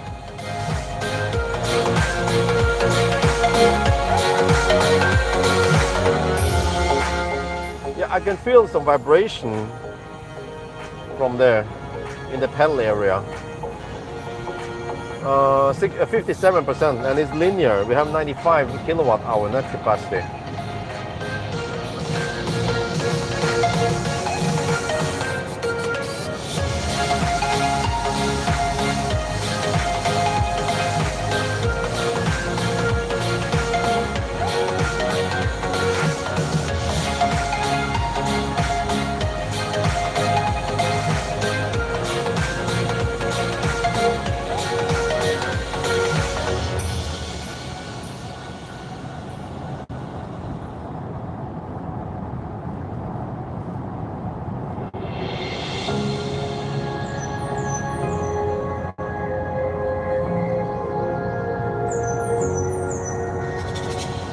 Upper left area driver's side. Oh, okay, so he's in the front. Well, that's good. Means slightly more space in the trunk.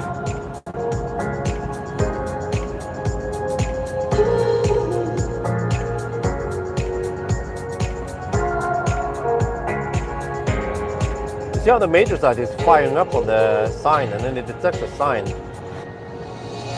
Very nice. 95 kilowatt hour net capacity, 100 kilowatt hour gross capacity.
The driver intention, they still write it with uppercases. Everything else is like when you go to the car, I say like acoustic warning system, lane keep function, and then attention assist. It's always in uppercase, man. But you can just turn off attention assist. I mean, attention assist on the acoustic warning, which is the speed limit nagging. You just turn it off, 2 hotkeys, and that's it.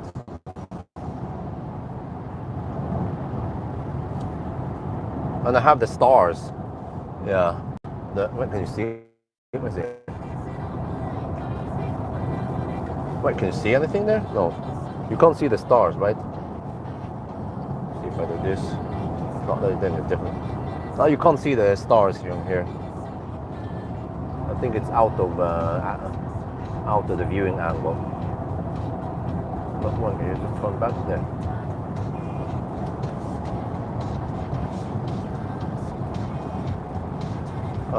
P7 Plus. No, it comes after this car and then the next car and then the P7 Plus. So in 2 weeks roughly, or 1.5 weeks.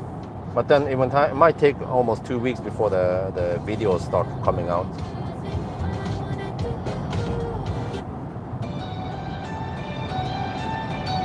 No, it's 100 kilowatt hour gross capacity.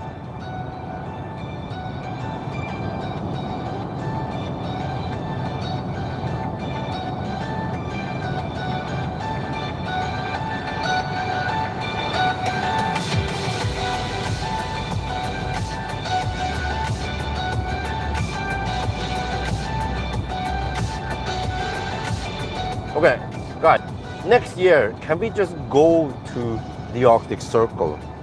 Me alone, or okay, if Isabel wants to come with me, but a 5-year-old, I don't know if she can withstand 2 days of driving like that. Most likely not. If I could just take at least one trip to the Arctic Circle, that'd be great. Yeah, they are building new road now, north of Trondheim, and also from Berkåk, if you guys know the route, from Berkåk to somewhere further north, Melhus, there will supposedly be some 110 kilometers per hour autobahn. I was like, damn! From shitty 60 kilometers per hour twisty roads with people driving even slower than that to 110 autobahn, like roads like this, you know, would be awesome. And also past Trondheim, they're also working on a 110 zone autobahn over to Steinkjer-ish, or at least around there. So I'm not sure when it's going to be done.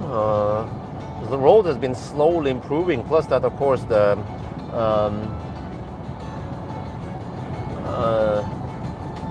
charging network has been improving also.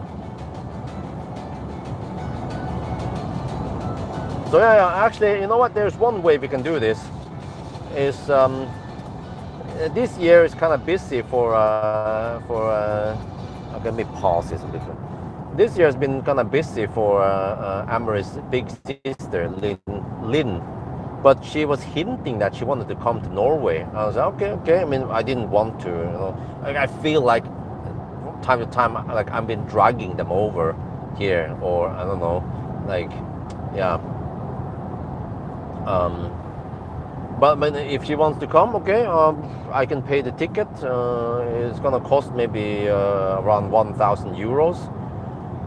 And then Lynn is at least not too demanding, kind of low maintenance compared to Maya. Maya is like she wants paid gym membership and other stuff, you know. So. But yeah, so if we get Lynn to come here during summer, nice warm summer here, then I can go to Arctic Circle. And yeah, maybe if she will come here, let's say from June to July, we can also go on a road trip together. Yeah, like we promised. Lynn has never gone on a Europe road trip. She would love to visit Paris and Amsterdam, you know, and those places you've heard about. So Then I would probably request an Xpeng X9, yeah, for the trip. That would be wonderful, man. She would even sit very comfortable in the third row. She can recline and shit like that in the third row. So I'm not sure how she's gonna communicate with wifey. They probably need to call each other on the phone. Yeah, from first to third row. But yeah. So then I can take a trip to the Arctic Circle with whatever car I'm gonna test next year. Yeah, that'd be awesome. Because I know I will be gone for 2 full days usually. Yeah, it depends how fast we can hammer it and so on. But I don't want to rush it too hard. But of course, we're still gonna try to. It's gonna be a lot of driving and fun. Yeah. And enjoy the nice landscape. The VI4, yeah, maybe that one. Fortunately, the cars are getting faster and faster, and they have better and better range. So, like, dude, it boils down to my bladder, because in Norway, when you drive on those roads, you cannot hammer too hard. So, if it's 80 zone most of the places, it still takes like 3-4 hours to empty out the battery, right? So, and also nowadays there are plenty of 400 kilowatt chargers out there. So yeah, we'll see. Of course, I have to do all that good stuff like sleep in the car and yeah, whatever I'm gonna do. I don't know. Try to make the trip interesting and comfortable. So that'll be the goal for next year. Go back to Arctic Circle. And then the year after that, then Isabel will be 6 years old and Axel is 4 years old. So I expect them to be more independent and less, how to put this, less naggy, less grinete, less, less crying and stuff. You know, like Isabel and Axel, especially Isabel. You know, she's 4 years old. Huh? Like, she's just crying over every little thing, you know, like, you carry me, or I fell, or, like, I tried to tell her, like, Isabel, look at this picture here. When I was your age, 4 years old, I would pee myself, I would sleep alone, I would sleep with my brothers, you know, I would be more independent, you know, I wouldn't be crying over every little things out there, you know. How about you try to become like daddy? It nicely blocks out the car in front here. I think that's a Porsche. Wait, is that a Porsche? The taillight looked like a Porsche.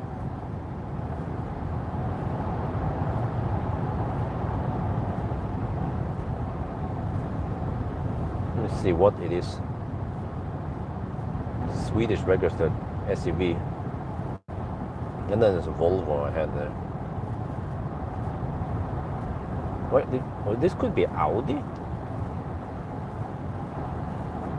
Or what is it? No, I can't identify it.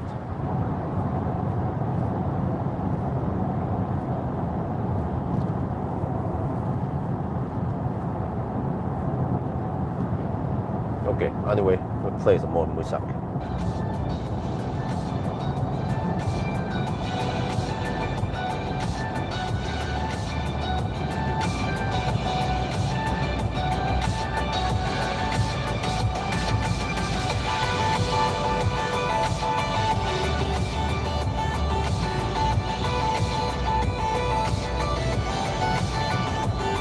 Okay, consumption is 216 watt hour per kilometer now, but I mean that's still very good, man. Thirsty SUVs, they be at 250 by now.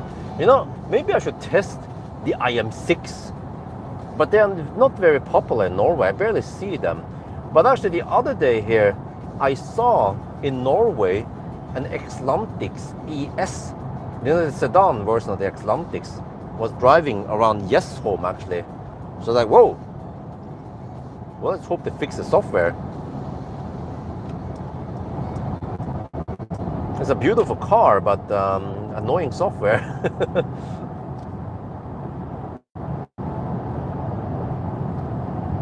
And also overall, not that nice ride. Like, it doesn't feel nearly as premium as, for example, Neo.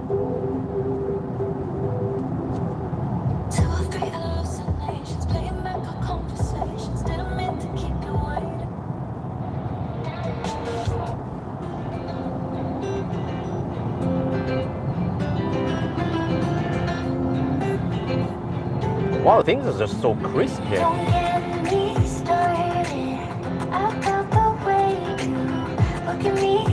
We're down to 50% now, and it should be linear. Let me see. Let me check here. 221 kilometers done, and 216 watt-hour per kilometer.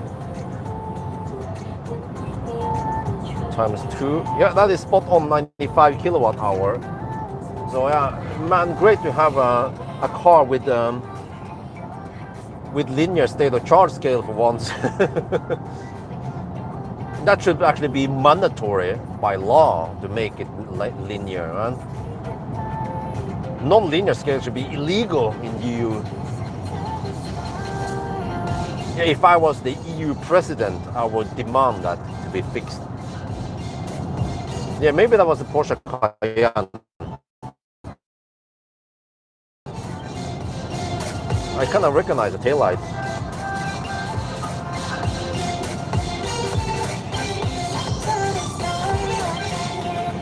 Yeah, Kia and Hyundai. Man. All right, and then Mazda 6e has left the chat. Oh, by the way, guys, in late August to early September, I booked the Mitsubishi Eclipse, but then they had to change it slightly. So I have it. Well, I can only borrow it for 5 days instead of 7 days. Well, I said, okay, I could try to rush it to get it tested. But then I need to, just because of logistics, I need another car. So yeah, because nowadays I don't use a press car shuttle. And then they were like, okay, we can provide you a Deepal S05. And I'm like, see, okay, whatever, thank you. So I think what I'm gonna do, it seems like it's popular. I can make the software wish list on the Deepal. Oh shit, man. Point number 1, remove the annoying 0.7 throttle lag. Remove the 0.7 second throttle lag. Point number 2, make the regen versus discharge smoother. Point number 3, fix the non-linear scale, especially below 10%. I don't know, can we make it a 36-point list? Let me see, does it pause it? No, it doesn't. It doesn't.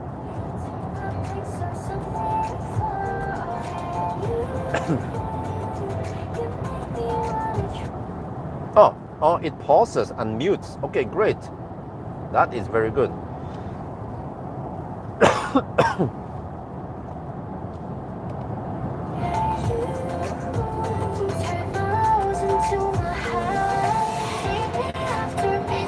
Dude, this song just sounds so pleasant to listen to on this Burmester. The voice is so natural. The instruments are quite clear, but not like it's not unpleasantly clear. You know, it's just not, wow. Burmester, man.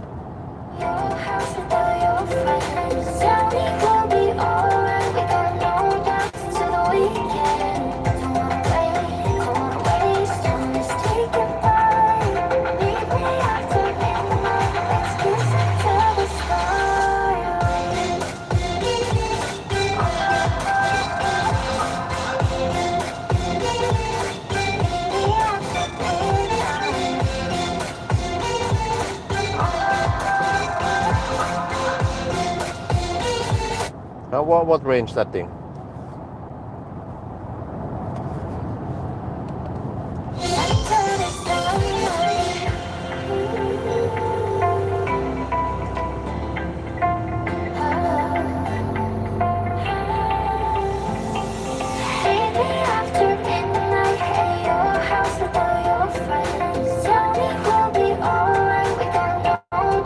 Okay, guys, I just remember something.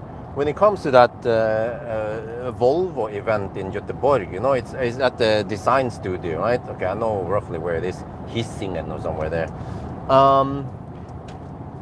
I kind of already said no, but it's probably not too late if I change my mind. I could attend the event if I bring the whole family with me, and we can take a little trip to Göteborg. And then during the time when I shoot the video, then wife will just hang out with the kids somewhere. Yeah. So then that could work. But then what can I get out of it? Well, I will just make a first impression of the interior of the new EX40 supposedly, and the XC60. I think that's what they call it. So then I was like, how many views can I expect to get from it? Maybe 20, 30k views each, because it's just an interior view. If it's a test drive, then usually it triggers higher view count. So is it worth it? What do you guys think? Should I try to push it to get over to that Volvo event, or just ditch it?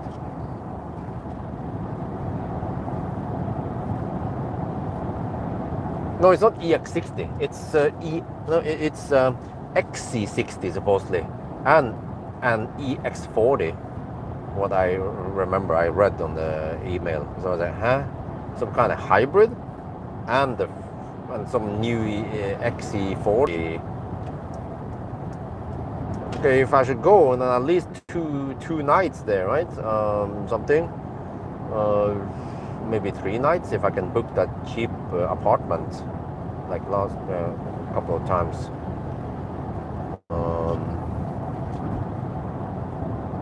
It's the clown plug-in hybrid, yeah. We all know how much Vanya from EV Clinic loves the plug-in hybrids.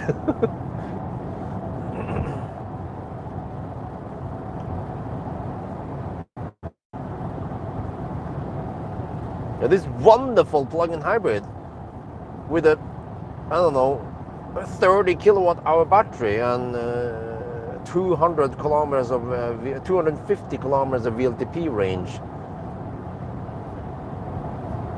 But I mean, I already pointed out that, okay, I mean, a hybrid has a few advantages. Basically, you can just buy one car and you can use it as an inefficient EV.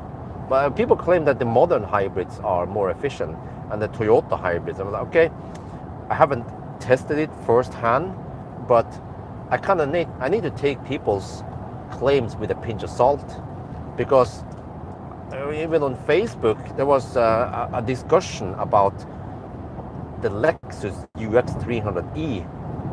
Like some guy, he considered buying a second-hand UX300E or a Kia e-Niro, and I was like, hey, wait a minute. I normally don't want to waste my time on Facebook commenting it, but I was like, hey, before you make your life miserable, stay the fuck away from the UX300E. It's a piece of shit car.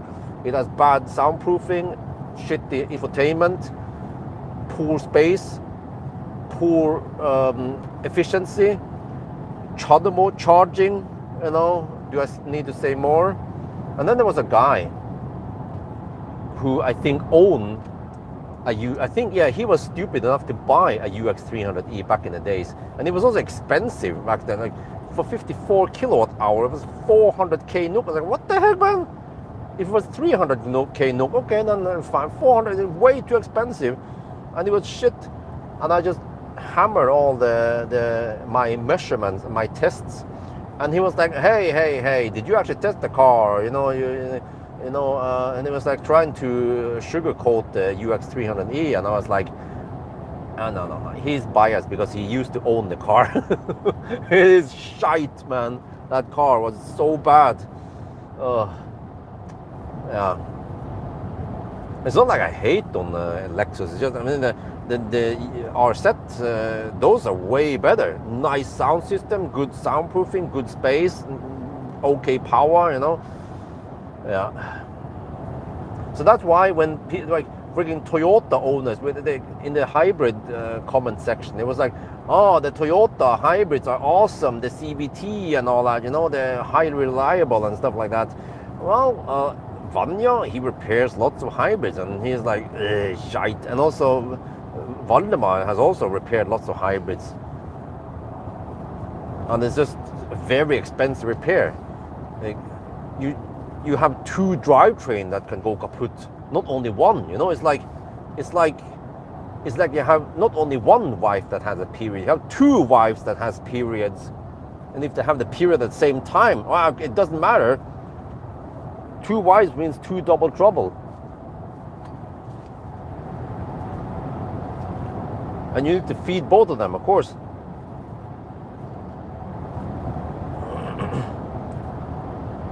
But okay, whatever. Okay, I never owned a plug-in hybrid, but at least I tried a couple of those, and I was like, well, the Kia Ceed, it had some hybrid mode and stuff, but that was a long time ago. Maybe I should revisit some hybrids. If people are interested, okay, I can try it. I mean, I even considered buying one in Thailand, but then fortunately Thailand managed to get some okay charging network. And people are like, oh, but you know, Laderstau, and like when they travel on vacation. I mean, dude, I went on like vacation this year. Road was packed, but was no crazy Laderstau going on. I would just avoid it. You know, modern cars, modern systems can avoid Laderstau. I think a battery planner will actively avoid Laderstau for you, right?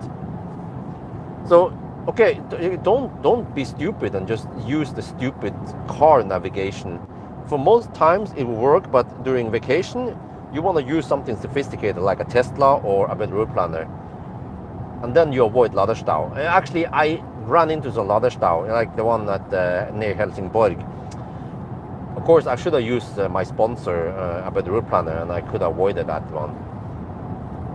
But yeah, I don't know. It seems like people are just making up excuses because they don't want to change and they want to stick with fossil. But it's their choice. Like even yesterday, I saw a post on Facebook. There was someone who made it was AI generated picture, and he just made some comparison between diesel and it was an EV6 and some fossil, right? It wasn't hybrid, it was just pure fossil versus a Kia. No, it was a Kia EV4, I think it was. And they just took the VLTP numbers and stuff, and it would compare a 2,000 kilometer trip on the EV4 versus a fossil, and the fossil would consume only 4 liters per 100 kilometer, and then I don't remember, the EV4 was around 210 watt-hour per kilometer, but they calculated, I think it was 60 or 70 euro cents per kilowatt stunden. I was like, what? And they took that and multiplied by the 2,000 kilometer distance. Like, hey, you of course charge cheaper at home before you start the trip. So you can't calculate it based on 2,000 kilometers. You have to calculate fast charging from 400 kilometers and so on. So that's only 1,600 kilometer fast charging. Plus that anyone who has some common sense will just subscribe to Ionity or Tesla for 1 month, and then it's way cheaper. So then you get away with only around 30 to 40 euro cents per kilowatt hour.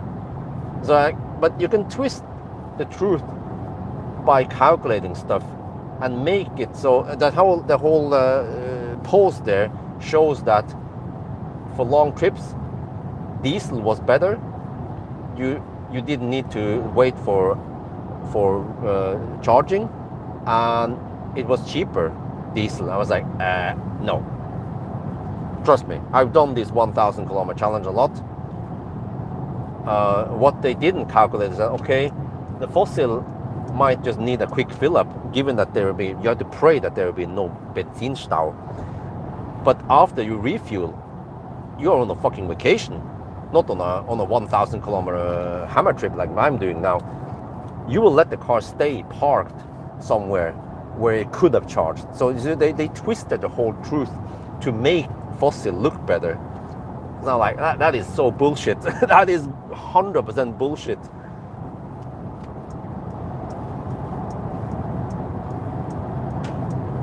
But okay, either he's clueless or he purposely made up all those numbers to make the EV look bad and the fossil look way better than it is.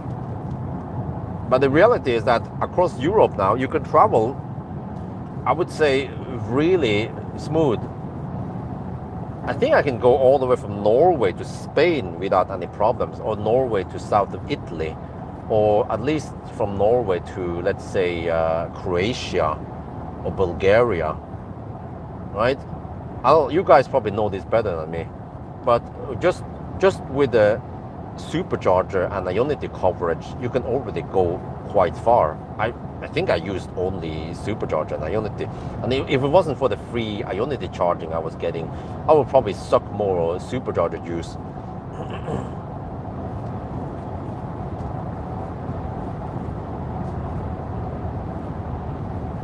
But we can test the GLC at Yes Home after the challenge tomorrow morning.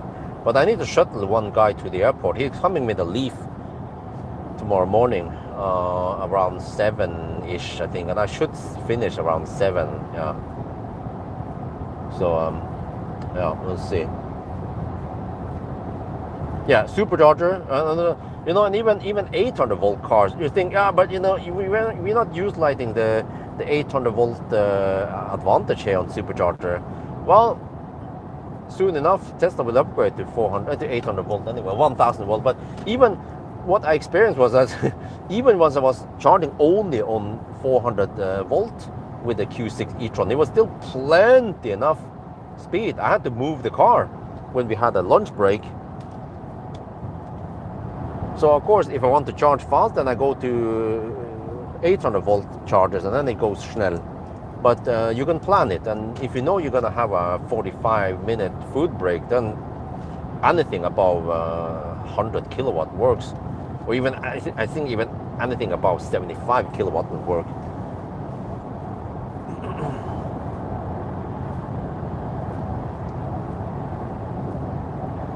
Yeah, but the iX3, no, sorry, the Q6 e-tron could max out at only 130 kilowatt on supercharger, but still that was plenty fast enough for a food break. And the problem is that on typical summer vacation, like, unless you want to hammer at night, but in the daytime, man, dude, like, the traffic is so damn slow, so that you actually get pretty good efficiency, or you like, it will take many hours before you burn through that battery.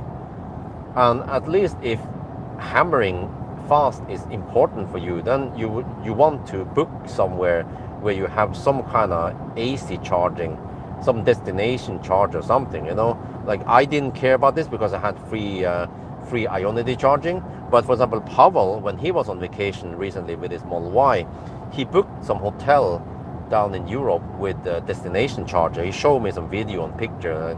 He plugged in his Tesla at the destination charger. So you see, yeah, from what I know now, destination chargers, they are still free as long as you are a guest at some hotel. So, you know, you start with 100%, and modern EVs, you can travel at least 300 kilometers on the Autobahn or on the motorway before you need to charge. And then, yeah, possibly 400 kilometers, and that usually means 4 hours because the traffic flows so slow because of the trucks and the campers and all that shit hugging the left lane.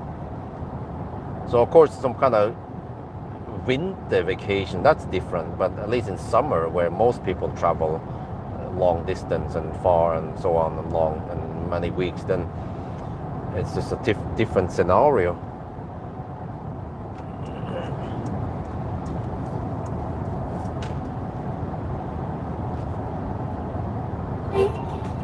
But no, why to do it? I just wanted to adjust the volume. I don't want to play the song. So if I adjust the volume, then it will automatically play the song. That's also silly. Don't do that. Because in an analog system, a rack system from my old days, then you can adjust the analog volume knob, of course, without playing the music.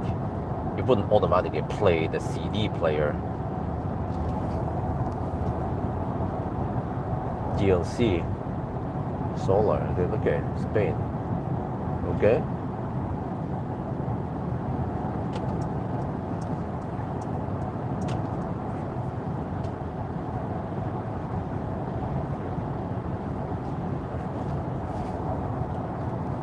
Oh, it's nice and quiet in here. I haven't done the noise test yet. Well, we're on 20-inch wheels, so that helps. 45 and 50 profile tires. We're down to 39%. Temperature is 16.5 degrees Celsius. We have been blessed with global warming. So it's been fairly nice and warm. Even at night, it's around 15 degrees Celsius.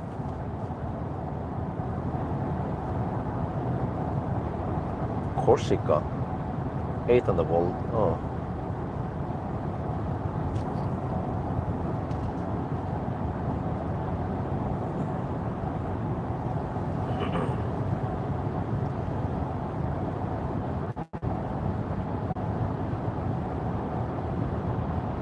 Yeah, I mean, I kind of miss those good old days when they were like a proper road trip where we would travel a bit.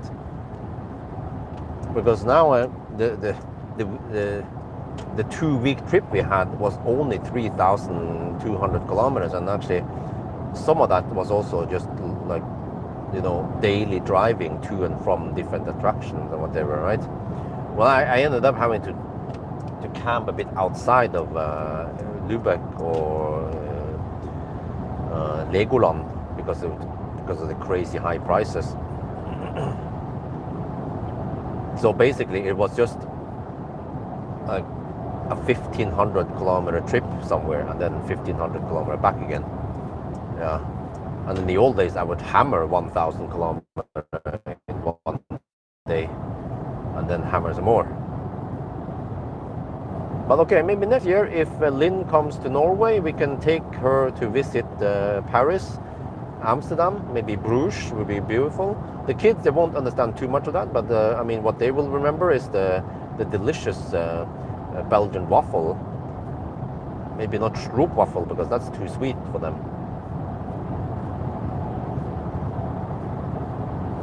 At least crepe is not very, very sweet. It's just the crepe in the pure form is really nice and tender and juicy, without any chocolate or stuff like that. So that could be nice. Try to aim for Paris next year, at least. And then, not sure where else we go. But I think next year I want to try to hammer around 500, 600 kilometer in the evening, night a little bit. So that would be the plan.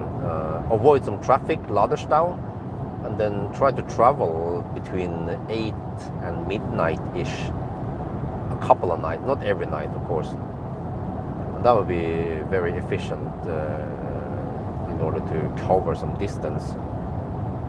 Yeah, I believe I could cover around 500, 600 kilometers in the evening. When you think about this, if I just prepare and get the car ready with 100% by 8 in the evening, then I can easily cover like 300, 400 kilometers before I need to charge, and then it just quickly top up, and then yeah. So especially if I can get my hands on the X9.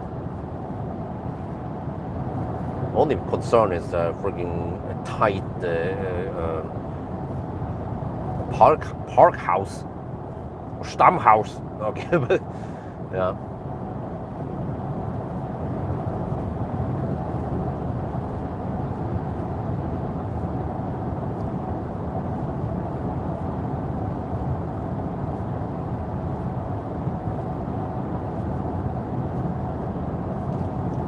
Okay, how are we cooking now? Let me check. I haven't checked the navigation for a while now. Now it says 14% at arrival. Yeah, see? So it's not very smart in it. Tesla would be smart and just recalculate and say, oh, okay, your consumption is this high, you didn't follow the speed limit, you were hammering a bit over the speed limit, so that means that you will arrive with 6%. It would say that already before most, right? Or after driving for half an hour. But this car is like Polestar kind of. It just readjust, or it still assumes that I'll be driving at the speed limit for the remaining leg, even though I went around 10% over the speed limit until now, right? So it doesn't learn what I've done in the past. It doesn't feedback. So it's actually very primitive, this system. Yeah. But I remember, yeah, I noticed that Xpeng was remarkably accurate when it comes to the time estimation, because I was driving like 10% over the speed limit, and the car learned that, and it applied that to the time estimation. I was like, huh? Really? You know, so like for example, from Spekkeda to Strømstad, it's a pure 110 zone there, no slowdowns at all. And the Xpeng would then calculate 120 kilometers per hour average speed there, for example, right? Whereas other systems would calculate 110 kilometers per hour. And then I think it was Seeker or some other cars, I don't remember, man, in the past. Like, I don't know what's wrong with them, but they would calculate 90 or 100 kilometers per hour only. I was like, huh? Like, doesn't it know about the speed limit there? It's 110 all the way, not 90 or 100. I mean, if the navigation is bad at calculating stuff like time or percent at arrival, then we can't trust it. Then you stop listening to it, or you stop using it, or, you know, what is the purpose of having that estimation in the first place? Oh, follow the speed limit. Well, yes, okay, I can do that, but what if I don't want to follow the speed limit? What if I actually go slower for some reason? Or it doesn't have to be like that. It could be that I have a roof box, or I have bicycle on the roof or some shit that increases the consumption, but then the car doesn't take that in account. It doesn't feedback that into the navigation, right? So, yeah, I mean, I think that's basically it. Like, this car, the navigation part is totally disconnected from the car's trip computer. It doesn't know. It doesn't listen or want to see anything what's going on there. But Tesla is highly sophisticated, because it takes all the data from the drive and feeds it into the navigation, plus the navigation's own estimation, and it knows about the weather, temperature, speed limits, and everything. And that's why it's so highly accurate. State of charge, 35%. 223 watt-hour per kilometer. Corrected is around 220, 21 only. We have 1.2% underreporting. Yeah, Croatia, man. Holy shit. And also, Pawel told me that in Poland, like those nice autobahns they have there in Poland, 140 limit, people are hammering at 150, 160 over there. So I'm like, damn, that is efficient driving, man. As long as the roads are nice, safe, then no problem hammering at 150.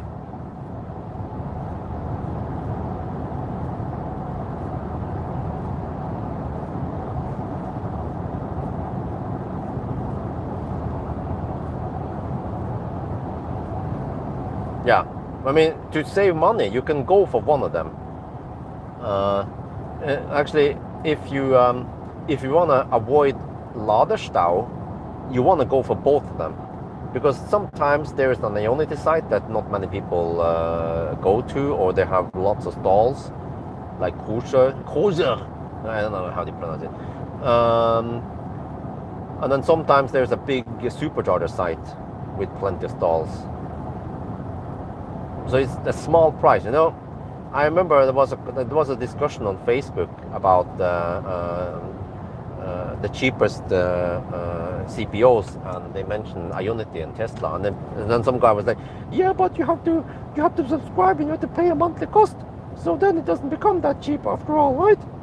I was like, well, it depends, because if you only charge 50 kilowatt hour per month, then of course it's not going to pay off for you. But I know from my stats, my own account, that once people go on road trips, they easily burn way over 1,000 kilowatt hour. I've seen somewhere between 1,000 and 2,000 kilowatt hour. And even for my own trip, I burn only 800 kilowatt hour. So if you assume that let's say you burn I don't know, 1,200 or 1,500 kilowatt hour, even just 1 month of Tesla or Ionity, it will only cost 1 euro cent per kilowatt hour extra. It's just a drop in the ocean. Yeah.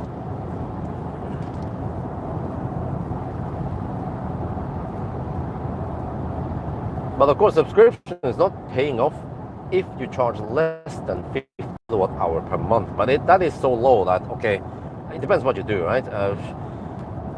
If I just have a car like the family car, only goes to I only charge at home, and I only occasionally take it to Lilleputthammer, then it's probably not worth it. But for like a summer road trip scenario, then it's definitely worth it. It's actually stupid not to get it. Yeah, it's like just one expensive charging session at the 79 euro cents per kilowatt hour will just and then it's like throwing money out of the window. If you pay that much and you charge more than 50 kilowatt hour, then you have lost a lot of money. You could have gone for just one subscription and you would have saved it.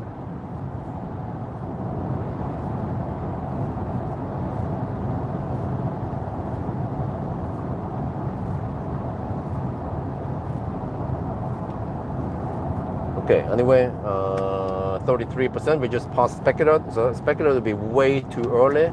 Also, next possible option would be Kungal, that's also kind of early. The car is 13% now. Okay, let me see, 33%, quick math, that's around 30 kilowatt hour. And then the remaining distance is 104 kilometers. What? I have a budget of almost 300 watt hour per kilometer then. At least 250 to 270 quick math without doing the calculator. And I know, okay, we have consumed 222 so far, 220 corrected. And then we have to pass through Göteborg. So yeah, the end consumption will most likely be around 220 by the time we reach Wildbike. Okay, so it means that we will be like 99.9% chance we will reach Wildbike. The question is, do we want to go past it? Well, it almost doesn't matter because we need 3 charging stops anyway. Except for that, if I go deep, I will be able to possibly ride on 300 plus kilowatt for longer, right? So then, Himmler? Or well, Falkenberg is probably unlikely, but okay, we'll see. Aberdeen I claim 6%. Well, if I can reach Himmler with 1%, maybe that would be worth it, or 2%. But I haven't tested how it is. But in general, yeah, we don't have this disease here, the Chinese disease, or the low state of charge slow down. But what do you guys think about Trump saying that the EV drivers have a disease? I feel like, dude, should I make a video about that shit, man? It's like, does he know what's going on in Europe? and especially Norway, or just, yeah, Northern Europe? Has he even driven a modern EV before in Europe? Hi is car scanner. Nope, sorry, I don't have auto steer here, so it's hard for me to read the chat.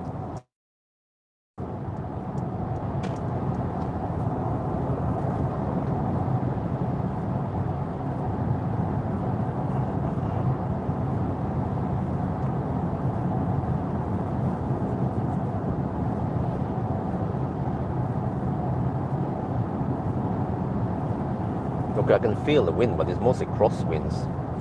Dude, I haven't been flashed at that much. Don doesn't know what's going on in front of his face. But I mean, what the heck? I mean, you know, like also the guys who claim that hybrid is so good. Okay, you know what? I forgot. Well, I think I wasn't being clear in my hybrid video. Is that EVs they have become so good now, and they're also very affordable. Okay, people might be like, people might be a bit skeptic to Chinese cars. Okay, so be it. But I mean, it doesn't have to be Chinese car, but like even like an ID7, right? You can buy a second-hand, like a 3-year-old ID7 that is still very good, and VLA, what? You can buy a second-hand German car or a Tesla or a Chinese car. You know, like my neighbor, he doesn't care. He doesn't give a shit if it's a Chinese car. That's why he went for an Xpeng. But you can get 2-3-year-old cars that have dropped in price, and they're still very good in degradation, right? And big battery and good range and fast charging, and you don't have to be a freaking millionaire, right? Or if you have space, test VLA. What is VLA? What the heck is that? Why are you shouting, by the way? But you shout because you want priority over other people, right? That's kind of selfish. The chat is a bit busy today. Should I just ignore him? Yeah. Try to read other people's comments also. Dummy wonder why he didn't see any of those huge US. Yeah, I mean, he already spoke with Elon and stuff, right? But I don't know, like, didn't he learn anything from Elon? I don't know, Tesla or?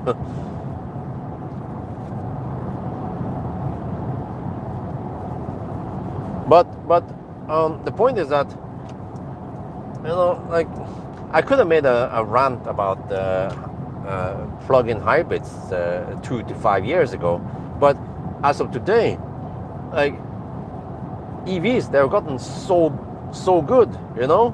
But not only that, the charging network has been improving a lot across Europe, and I've been traveling a lot, and I've seen it. Like, you can even see it in my 1,000 kilometer challenge that it has improved. Like, even Sweden has finally caught up. Sweden was so far behind Norway for the longest time, but now Sweden is also beefing up, and the rest of Europe also. I noticed, like, hey, what chargers they have? Supercharger, Ionity, what? And there's some random chargers all over the place. So of course, I forgot to mention it, but you know, like, what is the advantage with fossil cars? Well, there are gas stations everywhere. I mean, if there are 200 kilometers between each gas station, then the fossil cars have a disadvantage. But they have gas stations everywhere, and that's the advantage of EV, is that you have charging stations everywhere. But also you can home charge. You know? So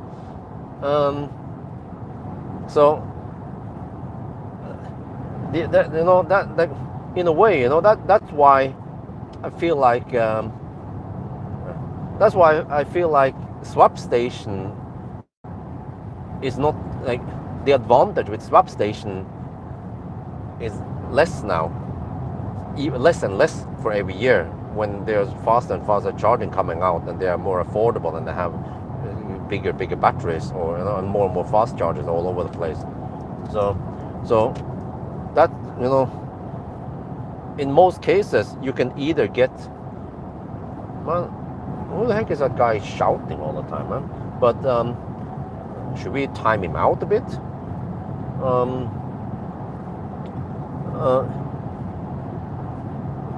Like, either you can get a pure electric that will actually satisfy your driving needs for long trips even, or you just get the pure fossil. I already pointed out that just get a pure fossil. Don't dick around with that hybrid shite. Then the hybrid, if it's done right, you can save electricity. I mean, sorry, you can save fuel because of the fundamental flaw with the fossil. So yeah, ironically, if an electric drivetrain can save you fuel, but I mean, people say that, but you know, I can charge my hybrid on solar, yeah, daily, and then when I have my vacation, then I can safely travel without dealing with Laderstam. Well, you can already travel with electric without Laderstam. Okay, if you're traveling with a Leaf, you know, I saw Norwegian registered e-Golf in Denmark. I was like, dude, what the heck, man? Hopefully you took the ferry there. Like, if you're traveling with a Leaf or an e-Golf, then you're asking for trouble. But as long as you travel with a modern EV, at least no older than 5 years old, then no problem. Or if you have solar, then you will get more kilometers from your solar if you charge a pure EV instead. And you also get more range in general on a pure EV. And then the real cost of the hybrid comes once that hybrid drivetrain goes kaput and you have to repair it. And I heard the prices from Valdemar and Vanya. It's like, what the? Like, how can it be so expensive? And they're like, I don't know. It's like the car manufacturers made a trap, and they want it to be expensive to repair. They just set a really high price for the components.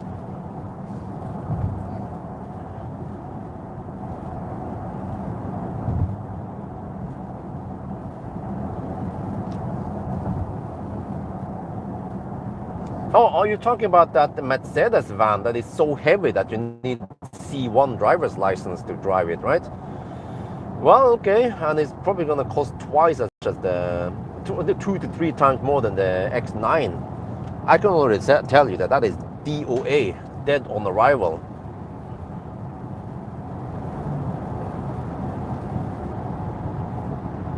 Sorry, Mac.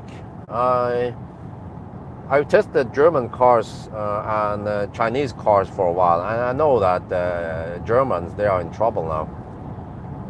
Chinese, they are just doing things way better.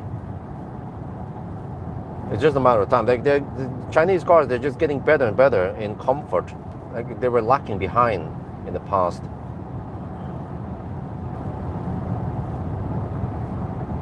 And you don't have to try to sit in the X9 and drive it around. You'll be blown away by how good it is.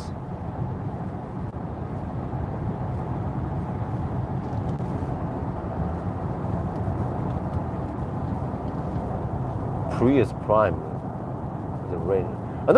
There was this ad on my Facebook about Mirai.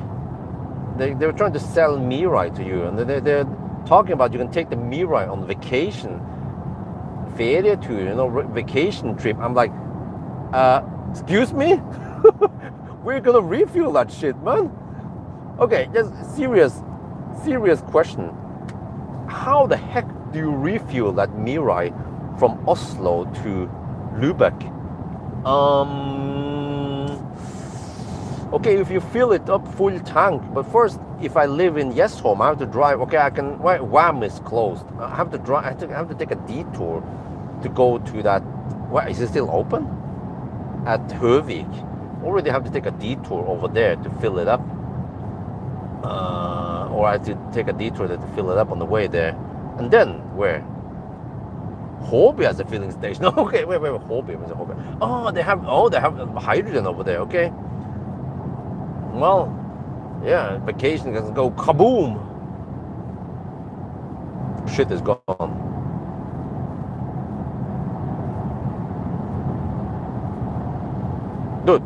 Dude, guys.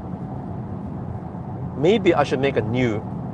Yeah, I should. I should make a new 4K podcast about hydrogen. Because things have changed now. Trucks are coming. They're charging the faster trucks, megawatt charging for trucks, you know. So when you have 1 megawatt or at least 700 kilowatt or whatever the trucks are charging, there is no need for hydrogen. You know the what the heck was it called again? Kraftwerk or something. There is this truck brand they use for a snow plow from Dombås to over Dovrefjell in Norway. They use electric truck for plowing. And like Dremen and Asko, and more, they use lots of electric trucks, and those tipper trucks that transport gravel and shit, they are lots of them are electric, and also buses in Norway. So people are like, oh, but hydrogen is for commercial transportation. There it matters. Well, maybe in your country you don't have strict laws about traveling time versus resting time, but at least in Europe, where safety is valued quite high, then truckers they must stop and rest, and you can charge while you're taking your resting time. So yeah, I should make a new podcast about hydrogen, because people were like, Björn, you're wrong. Well, I don't remember how many years ago I made the video about it, but knock knock, it's 2026. There are basically no hydrogen cars being sold, and more hydrogen stations are shut down. The one in Norway, the one in Oslo, VAM, has been shut down, and I don't remember all and it was Statoil / Circle K, they also gave up on that, which was a big loss project for them.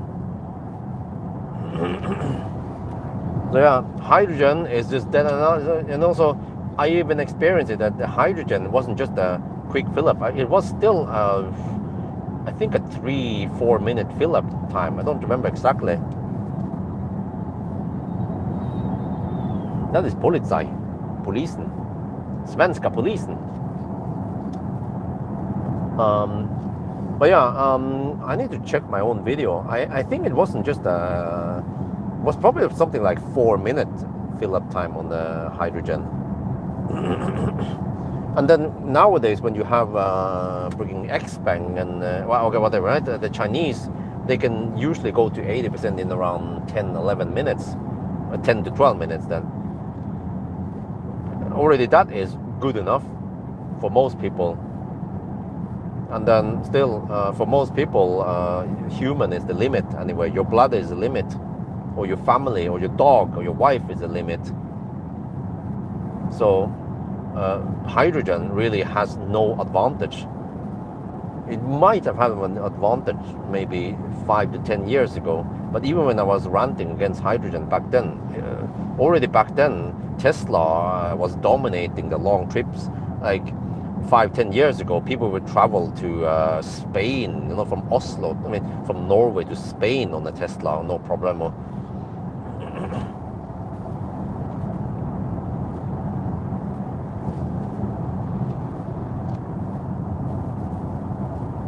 iX3 over the GLC. The iX3 had so good range that I couldn't utilize it. I remember, no joke, man. When I did my test, which is kind of like synthetic, I do my test and I purposely don't plug in to charge or stuff like that. And I really needed to struggle just to drive the car low on battery. So I can already know how it would be if I took it on a family trip. So that was a thing that for me, I didn't pull a horse trailer and shit like that. I didn't hammer it on the Autobahn, and even if I could hammer it on the Autobahn, it wouldn't be for too long before we had Baustelle or Stau or anything else going on, right? Unfall. So for me, the iX3 range was more than I needed. It was basically the same as Fossil. The Fossil car I used to own in the past, they had so good range that I couldn't utilize all that range. I had to stop before that time and pee and take a shit or some shit, or eat. But which car do I like the most? Kind of like both of them, but slightly leaning towards Mercedes, because it's quieter, and I prefer. I mean, I like a quiet ride.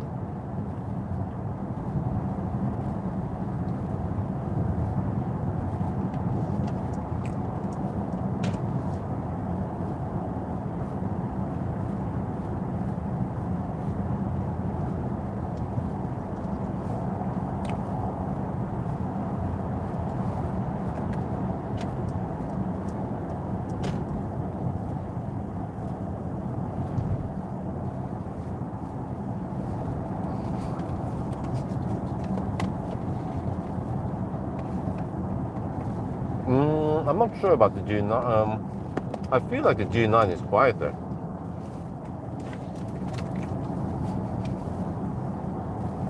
I need to test it.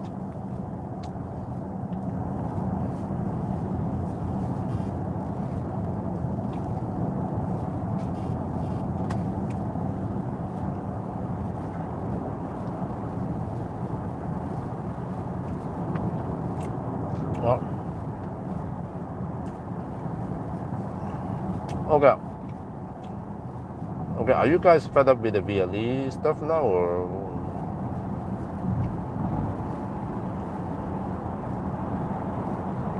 I will test it. I'm not gonna assume anything. I'm gonna test it, and then I will tell you. But just based on what I have, my experience with testing a shit ton of cars in the past, I kind of know roughly how it could possibly be. But okay, whatever.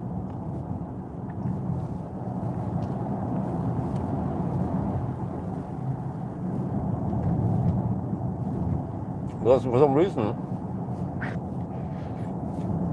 with the Germans nowadays, it's you get less for more money versus the Chinese, and you tend to get kind of dinosaur software where that doesn't utilize the full potential of EV.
Oh, is that a question?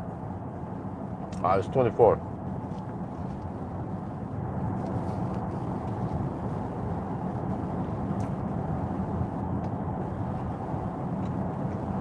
What? You should try Xpeng. Xpeng is probably the only exception nowadays. They are really good. Most of the other Chinese cars, many of the Chinese cars are extremely annoying. And they haven't improved much. Even 1 year after I tested again, or maybe a different car from the same brand, is like the same shit still.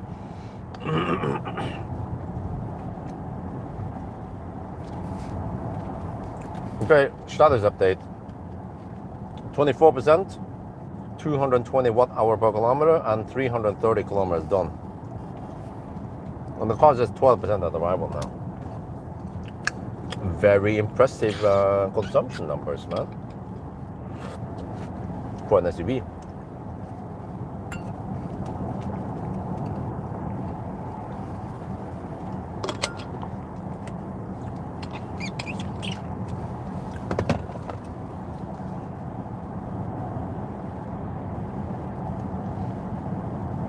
Oh yeah, the freaking X-Bank, man. Yeah, not having a trip meter, that is one of the biggest downsides with X-Bank. I hope they consider fixing that shit soon. Oh, holy shit, it's kind of tight here. Like, come on. And also get rid of that annoying throttle lag. They could make the car just so much better if they just fix some of the software.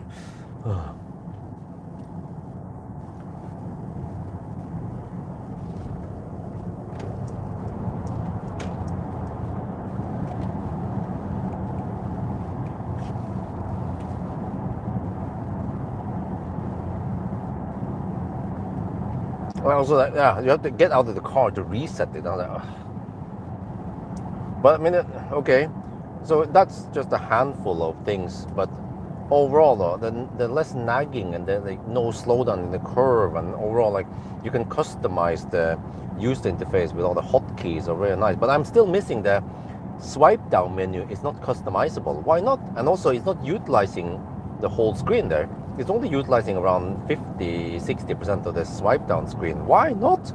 Oh, it's like did they not think enough when they designed those parts I mentioned? No, there is throttle lag. It's not always noticeable, but especially when you just stand still in a roundabout or intersection and you stomp on the accelerator. Then, yeah, there's usually around 0.3, 0.5 second lag before the car even starts moving. But that's quite bad. But I think the lag is slightly shorter when you have it in sport mode, but then I don't necessarily want to be in sport mode always. Plus that sport mode on many Chinese cars tend to be very nervous on the throttle.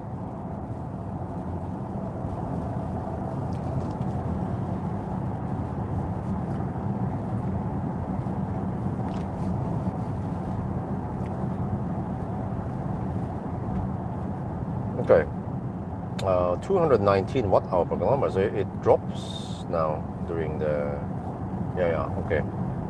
Yeah, in the 90 test, I consumed only 146 something it was.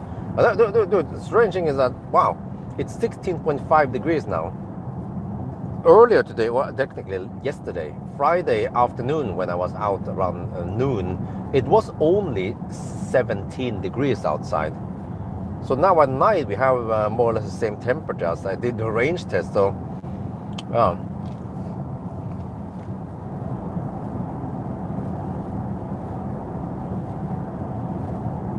well, I mean, once Tesla,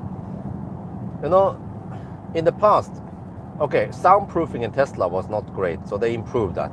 Interior in Tesla was kind of sparse. They improved that.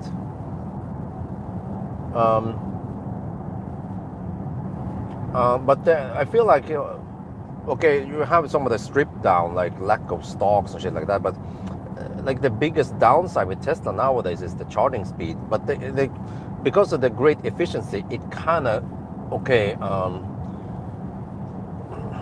outweighs it slightly, but ultimately, once more and more EVs need only around 10 to 15 minutes to 80%, and Tesla needs like half an hour, then eventually some people will be like, okay, whatever, we have so many fast chargers everywhere. Efficiency doesn't matter too much as long as it's not fat e-tron thirsty. But it seems like, fortunately today, we don't have too many fat e-trons coming out, you know what I mean? Except for maybe the MG IM6, IM5, IM6, man. And also some of the Seekers are kind of thirsty. But then Geländewagen is different because it's, it's Geländewagen. But okay, I mean, as long as the cars consume like 10-15% more than Tesla, then I would say that that's still good enough.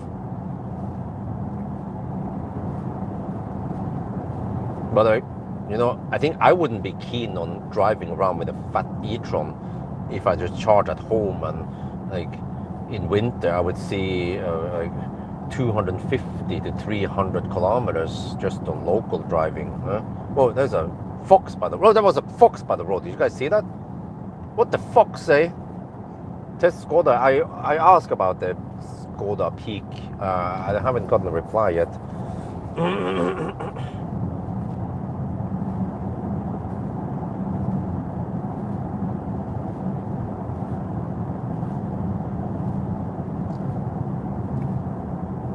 But I mean, you know,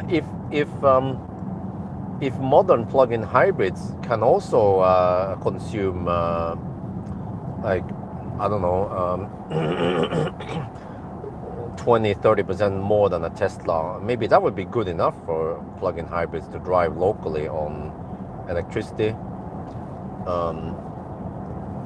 They basically, like, every day they'll be lumping around with extra weight on the fossil drivetrain that they almost never use. And then on vacation, they will use the fossil, of course, to avoid Laderstau. But depends. Most likely, it will be more expensive, because even with fast charging, it's still cheaper than fossil. So, I don't know. Do you care? I care about not wasting too much money on the vacation. So, if I can, you know, especially if I need to stop anyway for food, then I would gladly plug in rather than refuel and then park the car anyway, right? So I think for most people, people who went on a road trip this summer, for example, they probably had a perfectly fine, a great trip without too much frustration, right? And also those guys who were queuing up at Ionity Rødekro, why the heck did they stay in Laderstau there? You know, yeah, they wanted to use Ionity. Why? Okay, even if you have Passport Pawel, if you have the Circle K deal, you get discount and it becomes cheaper, because Circle K had a discount this summer. I don't know if they still have it, but it was as cheap as Ionity. Maybe even cheaper, depends on the tier you are in. So you can just plug it in at Circle K instead. Basically the same, right? I mean, unless you have some kind of free Ionity deal, but I don't think Ionity has that anymore, right? So, yeah, I don't know if anyone got stuck in Laderstau, but from what I've seen on Facebook at least, people weren't bitching about Laderstau or anything. It was just nice and smooth, plenty enough chargers, superchargers, and whatever, right, out there. So I also tried some of those. Yeah, there's some kind of German CPO. I don't remember which one it was again. I installed an app, and then you can also choose some charging plan. And if you go for one of this, like, not so expensive, you can at least get a charging plan, and then you get away with only around 35-40 cents per kilowatt hour on many of those chargers in Germany. So yeah, that could work, but for me, just didn't want to dig around with that. Just supercharger and Ionity, done. Färdig snacka.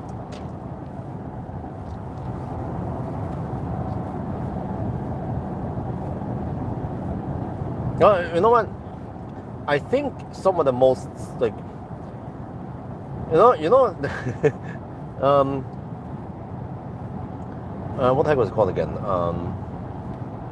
The hybrid Prius. No, not the Prius.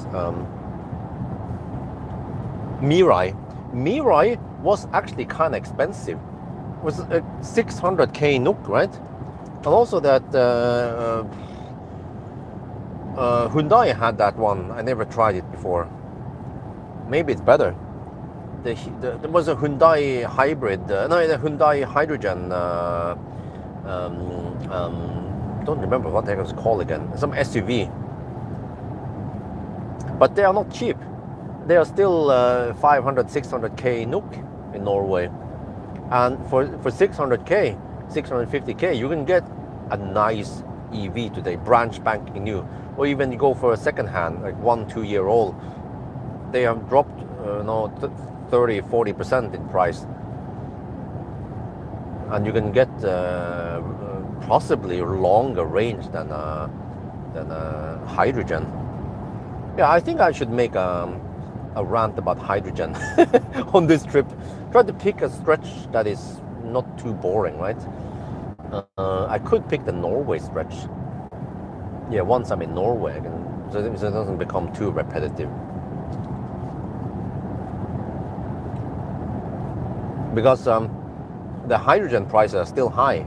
The price for hydrogen. Some places maybe they have subsidized price, but the real price for hydrogen is still high. And the whole, like, yeah, green hydrogen from renewable energy, that is still a big waste, man. Instead of using that precious electricity to create hydrogen, just charge a battery instead.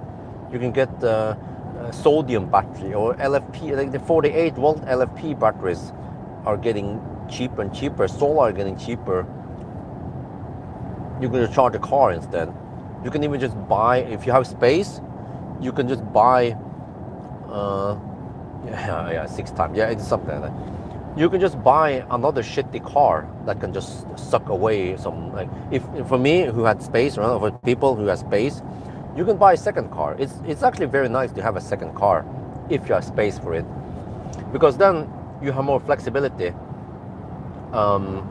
In case, you know, like in case of the hybrid, in case the hybrid goes kaput, then you have a backup car, or someone needs the car, or you have several people in the household, right?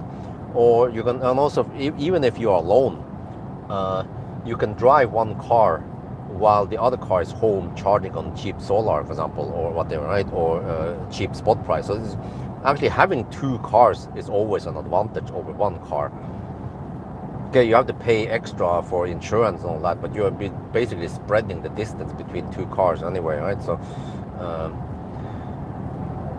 but you can also go for like a cheap car, and like, I don't know, e-Golf, whatever, or Soul, or even an old Kona, or a classic Ioniq is always nice, right? So that's what I want to do when I free up some money. But I probably don't need it, especially if I'm gonna be a passenger. Then I'll be sitting with an X-Bang or hopefully an ID7, right? That I should be spending time with.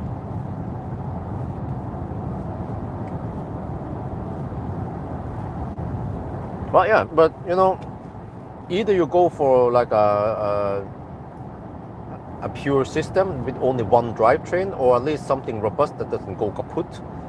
It doesn't get an insane repair cost, and that's good.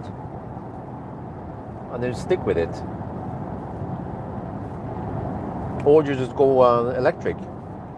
But I mean, trust me, I believe that many people in Norway, they could have switched to electric, but they just, I don't know why they don't. They don't know. They think they can't do it. You know. If you start analyzing where you live, what kind of house you live in, or where you live in this city, in Yesholm, even if you don't have home charging, you could AC charge at Yesholm Store Center, for example, or you can get some kind of subscription, and you can charge on supercharger or Ionity. Like some superchargers has really low prices at night, and yeah, you don't have to dig around for 1 hour. You can just spread it out. If you know that you're gonna, I don't know, go to Rema 1000, it depends. Like, if you have some flexibility, you could save money, and you can charge when it's cheap, or charge places where it's cheap, if you have no home charging. But if you have home charging, that's the best, of course. Then it's game over.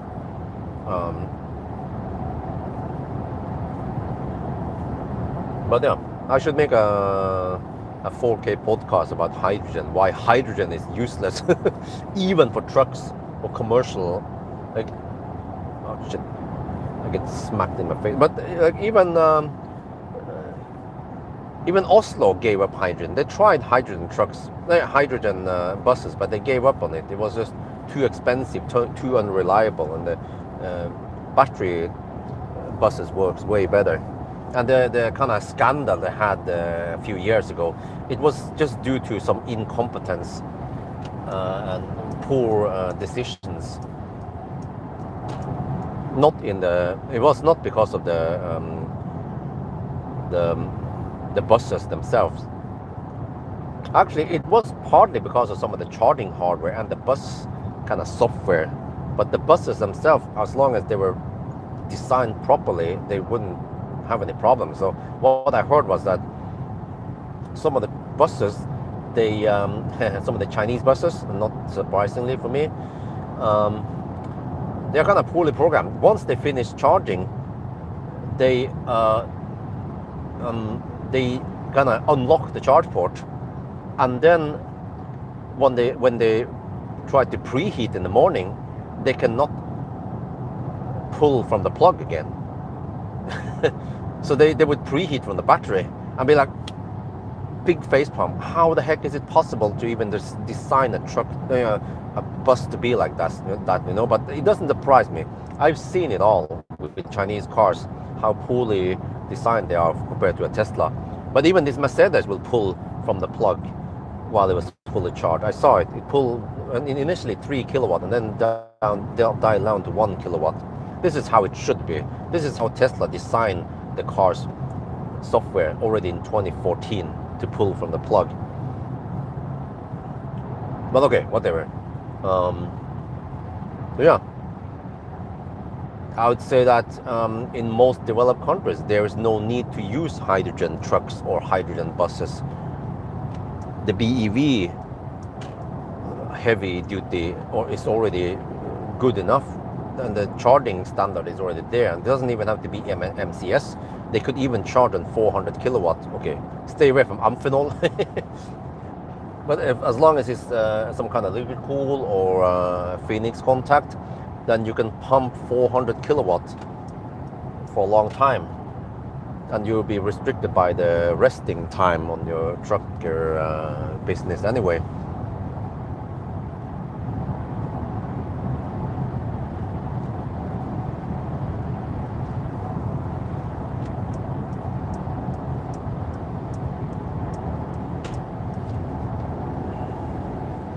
Yeah, I mean, if you start analyzing how much time you waste on fossil refueling and shit like that, compared to just driving electric, it's no-brainer, man.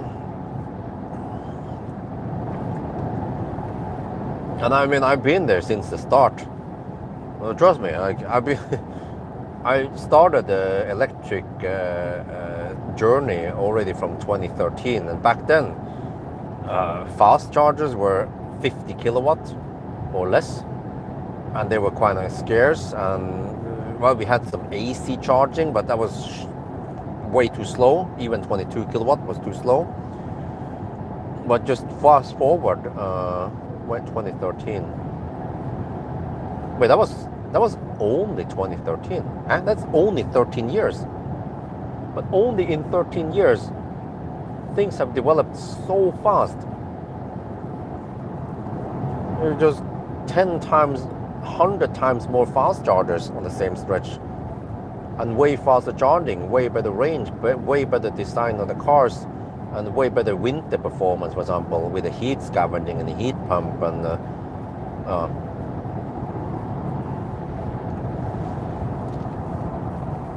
and also bigger batteries and way affordable cars.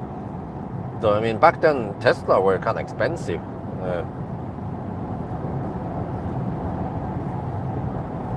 And then nowadays you can get, especially Chinese cars, you can get 100 kilowatt hour for way less than Model S cost back then, only 13 years ago. Okay, 10% at arrival now.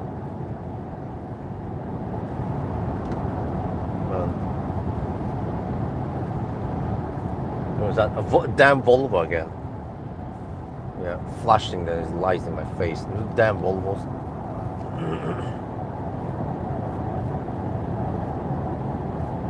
Yeah, the problem with hydrogen is it's just too expensive. Companies, they care about cost. Hydrogen just costs too much for them per kilometer. And they say time is money, but they are restricted by resting time anyway, and the chargers are everywhere nowadays.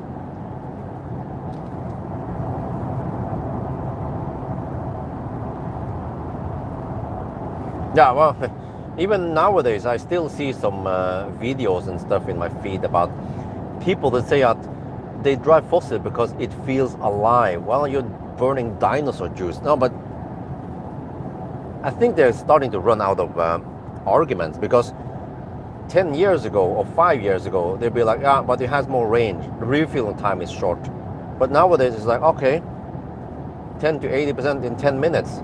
And then the latest and greatest battery tech is not out yet, but it's coming, you know, with the BYD flash tech and all that. But I mean, I feel like even the flash tech might not be that great.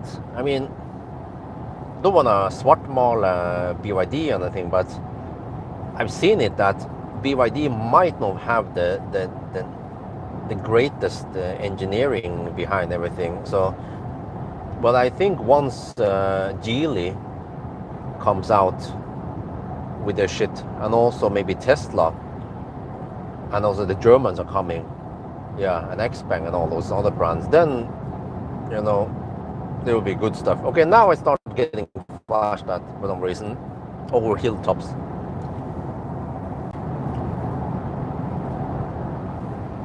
Go from 60 kilowatts. Huh?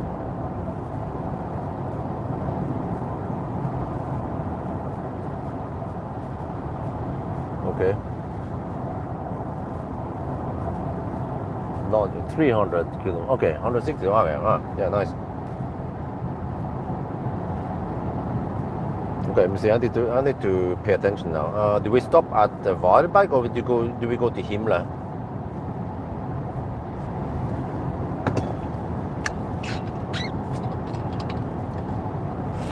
Well, actually, the deeper the better, right?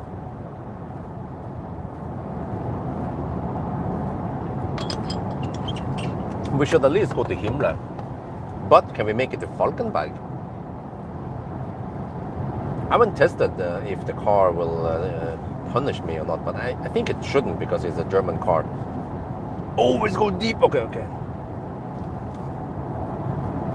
Right, it's slightly more expensive over there at Himle versus Varberg.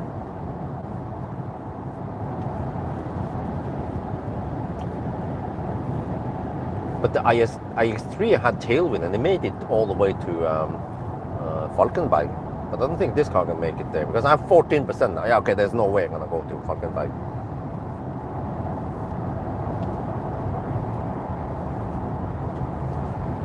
Okay, well, the car claims 10%. We are only 18 kilometers away. Consumption is 220. Damn! Dude, that is some next level efficiency, man. What a freaking SUV. Okay, status update, 13% left. The charge scale should be linear unless it drops quite fast below zero, I mean below 10%. Because on the range test, I did only discharge it to 10%, not deeper, because I was going to do a charging test. And I found out, okay, since it's linear, then most likely it's linear, right? Okay, anyway, 13%, 221 watt-hour per kilometer, and 377 kilometers done. And the car at least claims 10% at arrival. Okay, it hasn't. Okay, I'm gonna get flashed at. No, there it turned on again. But Himle is only 12 kilometers down the road.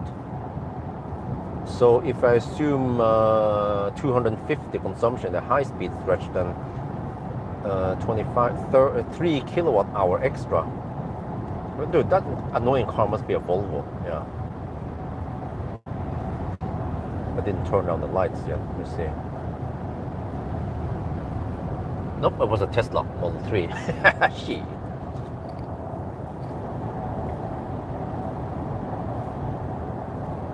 I guess if I had tailwind, I could have maybe made it to Falkenberg. But okay, I have a smaller battery than the iX3. iX3 has around 110 something kilowatt hour, right? No, it was 107. Okay, that's only around 10-12 kilowatt hour more than this car. But I almost feel like I have better efficiency than iX3. Don't remember. Can you guys quickly check up what was the consumption on the iX3 at the first charging stop? This consumption is only 200 and Well, it's 221 before correction.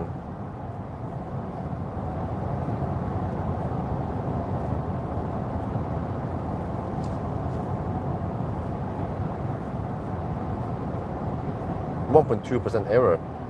218. Okay, so -3 then. 218 watt-hour per kilometer with the crosswinds. What? But it's 16 degrees outside.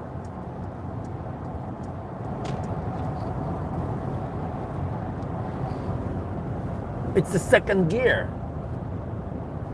Well, despite that this beast weighs 2.6 tons, it is way more efficient than the EQC ever was.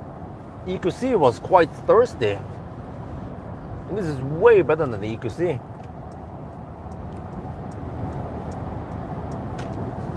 And I've been hammering it, just like other cars, and we haven't had any slow sections, shit like that, you know. That usually improves the consumption. And it hasn't been like super hot outside, but I mean 16 degrees Celsius, that does help, of course, versus 10 degrees or whatever we had. But yeah, the iX3 had a cold run, I remember, yeah. So okay, hopefully I can get the iX3 before it gets too cold outside, and I can test it again. And then hopefully I get some nice view count, because the YouTube revenue has been running dry this summer. So fortunately I was getting sponsor money and so on, so to help me pay for the bills, because I was having some high expenses during the family trip also. Like shit. So of course when I can, I try to get some high yield videos out there.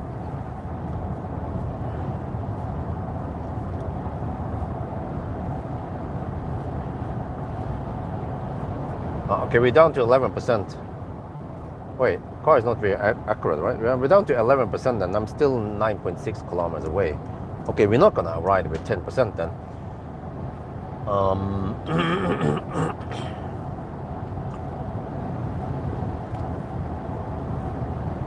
Okay, so I might go for Himmler and then turn around and then stop at the Ionit.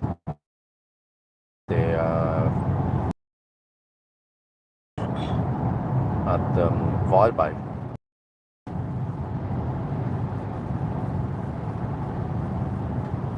Because if I go to Himmler, I can probably get away with around 60% over there.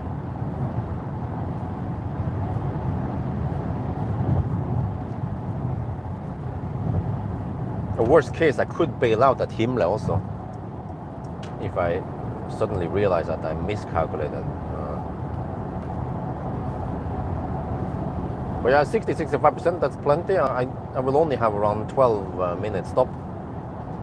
And also, I don't know yet what kind of speed I'm getting. Let me check here.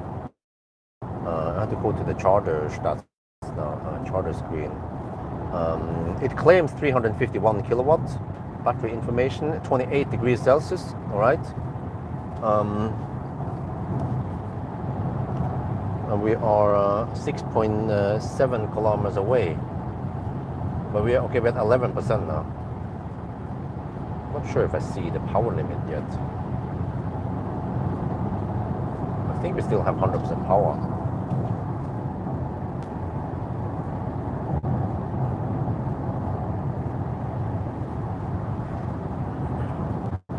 But this is pretty good.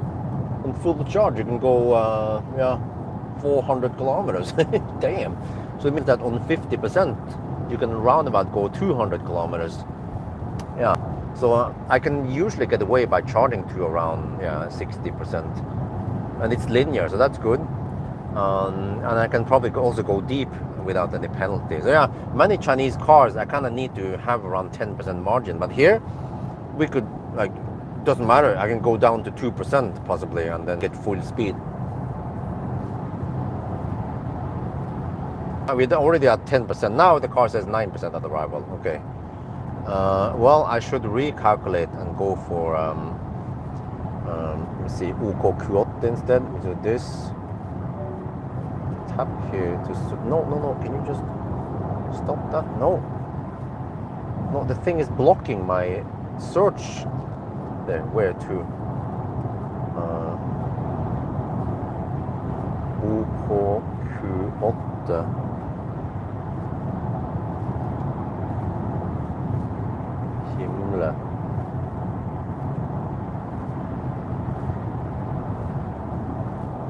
There, we found it. Charging station, Himmler. Start. Okay, let me see. Want the car to do a calculation. Well, okay, it claims 7% at arrival. I have to take that with a pinch of salt, but I just need the distance. 15 kilometers to Himmler from here, okay, with 9%, given that it's linear, then we have around 8 kilowatt hour left, divided by 15 kilometers, let's say 7.5, okay, 500 watt hour per kilometer budget. Most likely we will spend less than that, so we should arrive with 4 or 5% then at Himmler. Well, Himmler, here we come. Let's go deep, see what happens. We are now at 9%. That's too high, right? Then we skip Wildbike.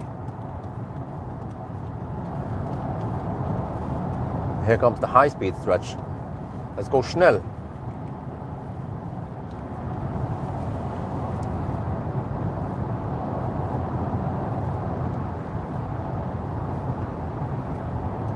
Wow, the car is still nice and quiet, even in the 120 zone.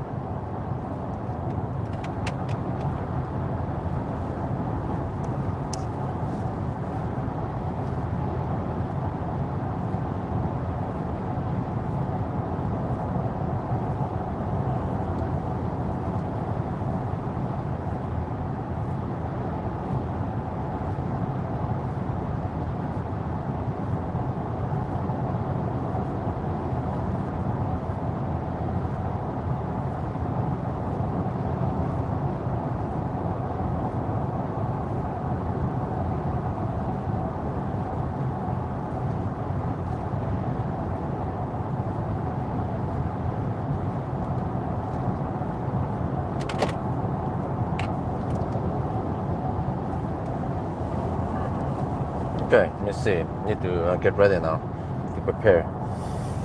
At Himmler, okay, I can use the app.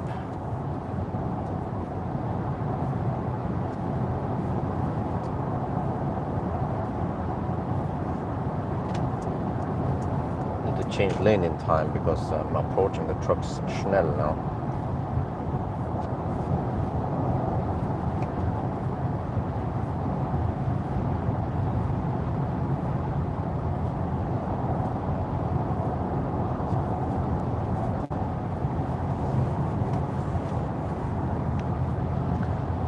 Okay, we'll be there in 9 kilometers. We're down to 8%. Still no power limit, seems like. Battery's nice and hot. See, we should be able to exit this for now. Should be able to show the navigation somewhere else. I'm not sure if it shows it anywhere. 28 degrees Celsius. Car can take 351 kilowatt, it claims. Well, the Himmler charger should be the best. Liquid cooled cables, Phoenix contact, 400 kilowatt. Whatever the car wants, the charger will deliver.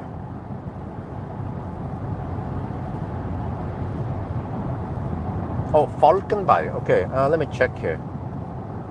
That is most likely out of reach.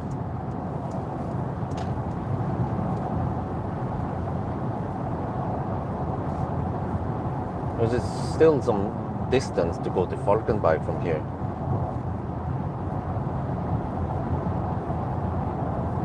Is that Schweiz-Transport? 25 kilometers. Oh, the car claims 34. Wow. Really? 25 kilometers to Falkenberg? 24 kilometers to Falkenberg. Okay, let me calculate.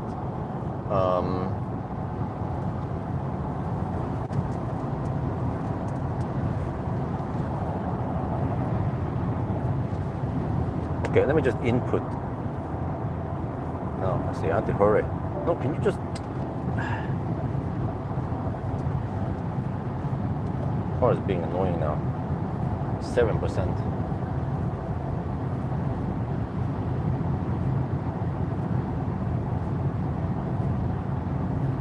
Oh, I think we can make it to Falkenberg because this is a Taycan. Ionity. No, Brokkelandsheia. What the heck?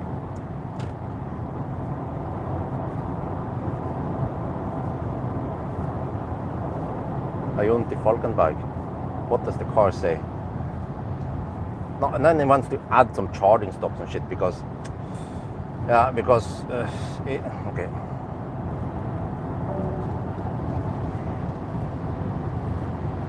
Okay, I need to just plot it in here. Can we trust it? 6%. Now it's just 27. GOM is adjusting now.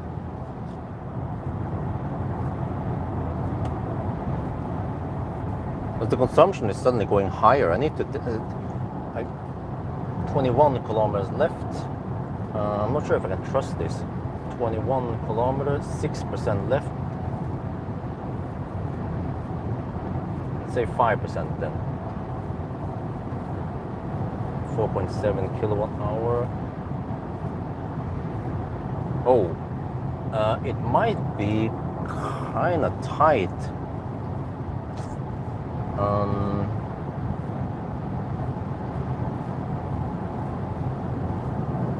26.19. Okay, we go deep then. 5%. It is a bit scary, but I'm going for it. Falkenberg. Shit. Keeps bugging me now. I'm getting sweaty. I need to turn off HVAC now.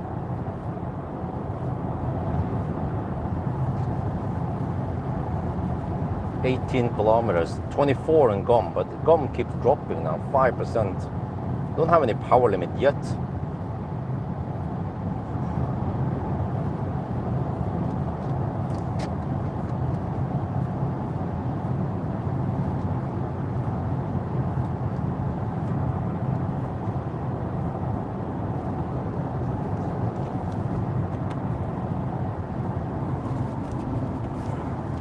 The car wants to stop and charge and do all kind of stuff.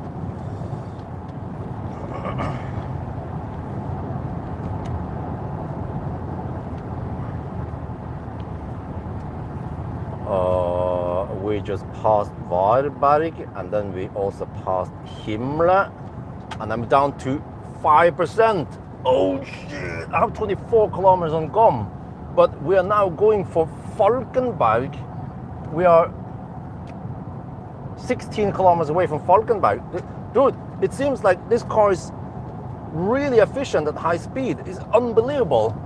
The corrected consumption is 219 watt hour per kilometer. And then, okay, the car wants to stop and charge. The car is being silly right now. But whatever, we don't care about the car. It wants to turn around and charge. We can make it there, okay, kind of deep. I think it should be possible. That would be crazy. Let's go. We have to commit now. 4%. Shit.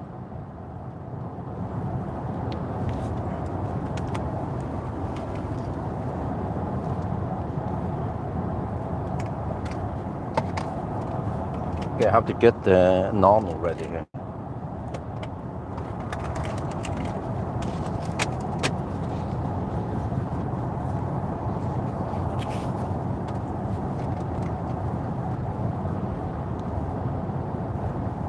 $14 kilometers.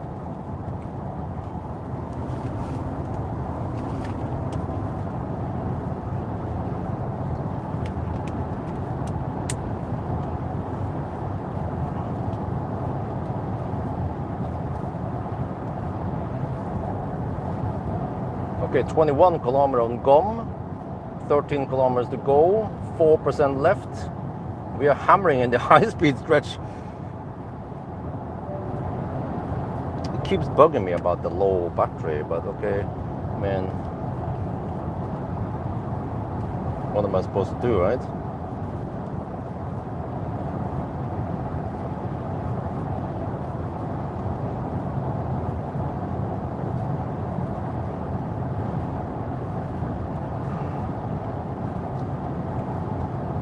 Okay, now it seems like I have 90% power limit at 3%. Battery is nice and hot. Okay, now it says 1% at arrival. Edit stops. Can I just delete the... No, you wanna.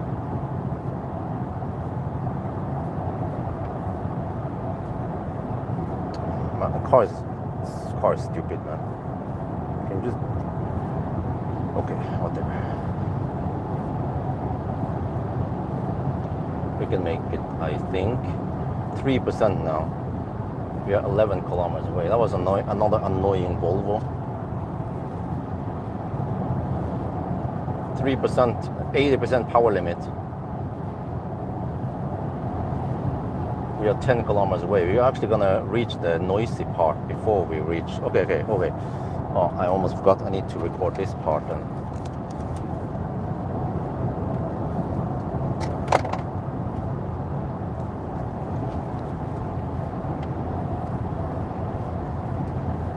We'll be there soon. The concrete surface. Okay, 9 kilometers left. But that would be amazing that we can reach Falkenberg without any tailwind advantage. But of course, it's nice to have 16.5 degrees at night, right? Yeah, the car's navigation suddenly changed its mind and says, oh, you will ride with 1%. Yes, told you I did. Okay, here after this we'll get the concrete surface. There. All right, we're now at the concrete surface around Falkenberg, and yeah, this car is very nice and quiet. It has the Nexen Enfera Sport tires, and they are supposed to be optimized for comfort and also noise, but not so much, or not that good in efficiency. But all right, 20-inch wheels. If I change lane now, you can hear the difference in the smoother part. Oh, it sounds good, huh? But yeah, it seems that this is a nice and quiet ride, and even on this part, which is quite noisy for most cars, this is still acceptable. So yeah, I'd say that's good. Okay, now I need to focus on switching over some microphones and switching on the camera, getting ready for approach at the charger. I have 2% left.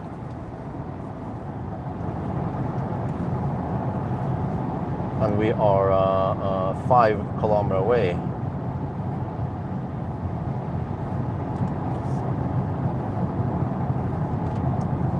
There it is, 2%, 65% power limit. Damn! What should I say? Neue Klasse, go home! BMW, go home! Okay, BMW had the disadvantage that it was cold, but it had the tailwind advantage. But even this beast from Stuttgart can make it to Falkenberg. That's around 430, almost 430 kilometers. Only 1%. Oh shit!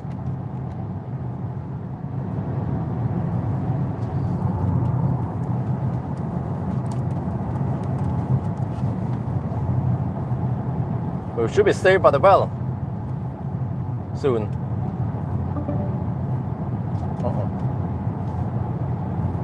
Wait, where's the exit? It's not here yet. Okay, I can hammer this truck. 1%, always go deep. Oh shit.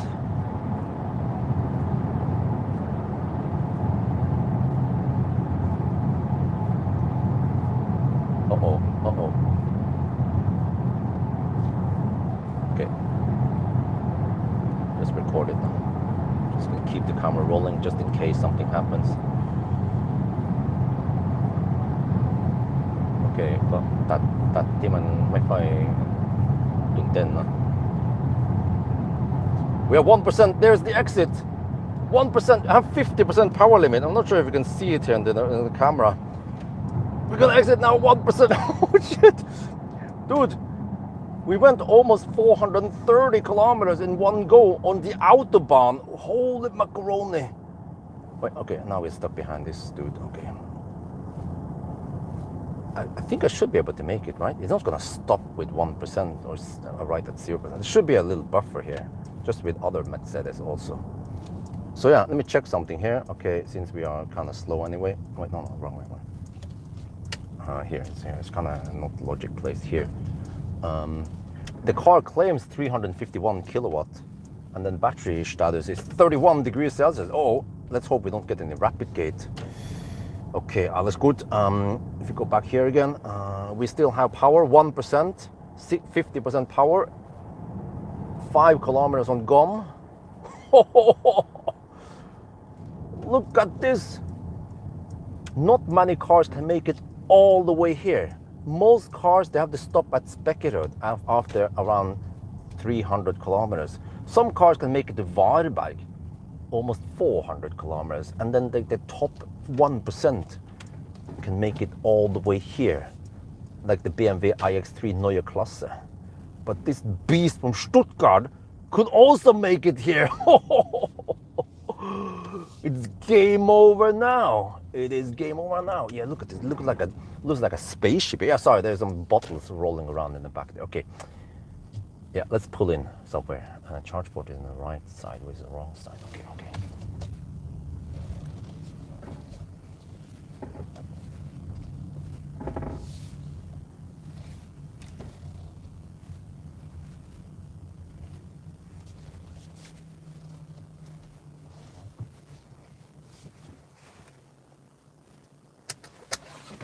Okay, let's see.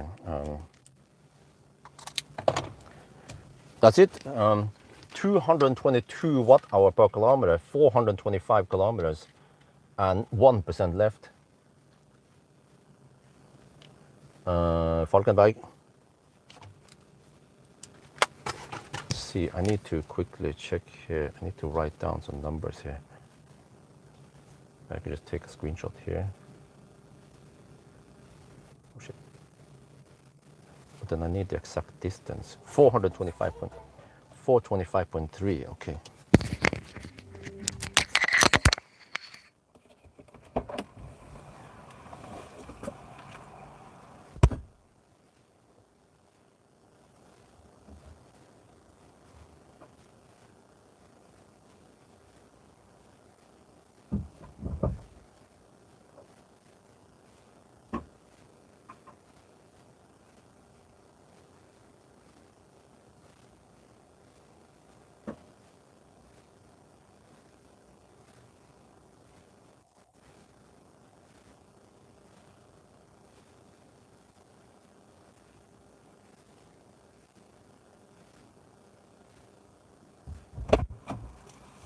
Okay. Put the shaft up.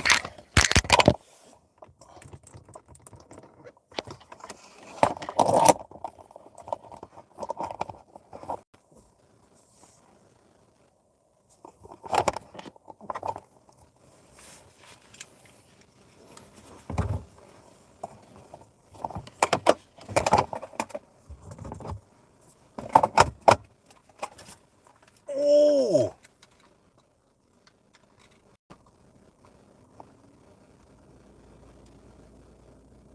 Dude, look at this. We're taking 300 and... Whoa! It goes faster than spec. 341 kilowatt. It is game over now. Oh, I think it's time to say BMW Neue Klasse, go home. Well, actually, except for the BMW chargers at 400 kilowatt. Yep. Wow, this is so schnell. I need to stay here only around 10 to 12 minutes before I can go to the next charger. Wait, maybe I need to be buckle up so that the screen doesn't disappear. I'm not sure. But I need to quickly calculate a couple of things here. For example, the distance error. So I don't have too much time. I have to pee and all that, so very limited. 425.3. Okay, let me see. Dude, I didn't expect to get all the way here, man. Holy shit balls. 424 versus... Okay. 424 kilometers. Google.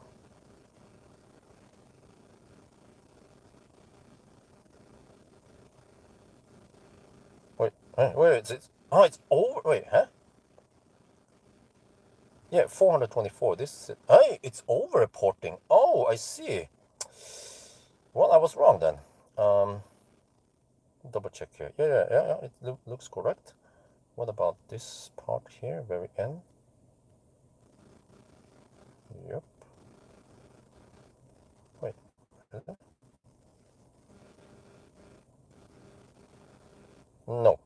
took a little weird route here. Oh, no. So, okay. There.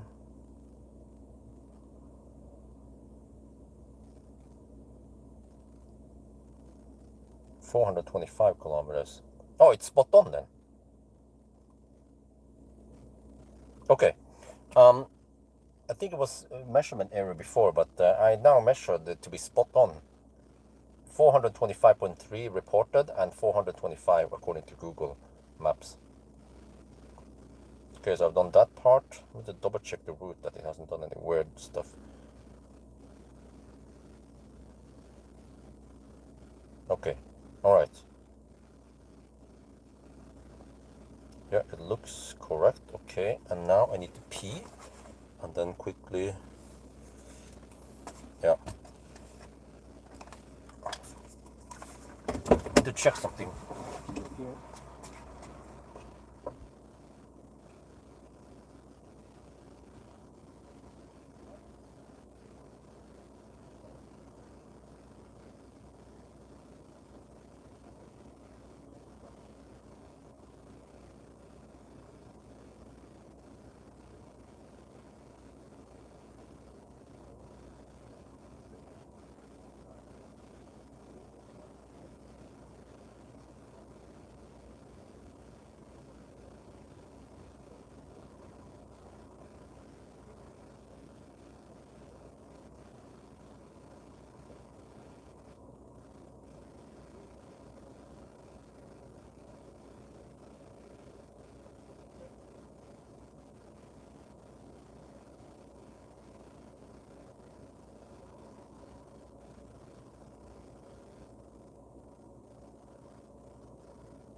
The fridge has been running at 4 degrees Celsius. Oh my god! I need to clean the windscreen. But first, cold bumps emot.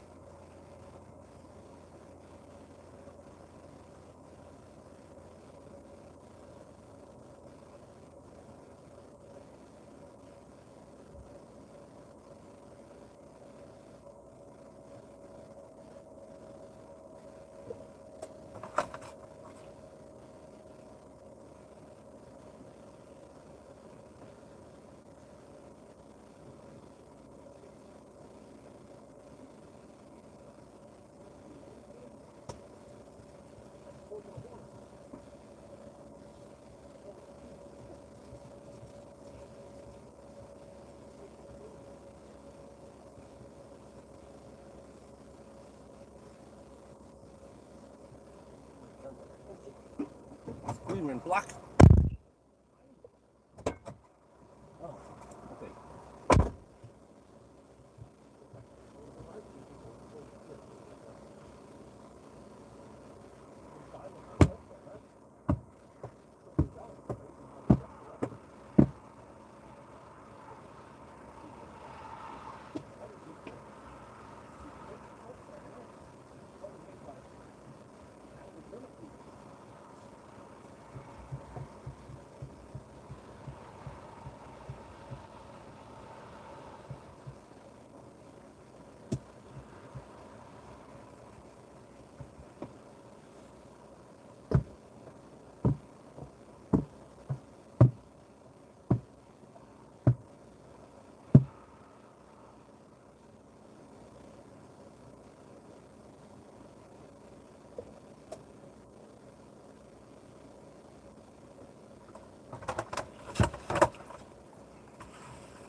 Sorry guys.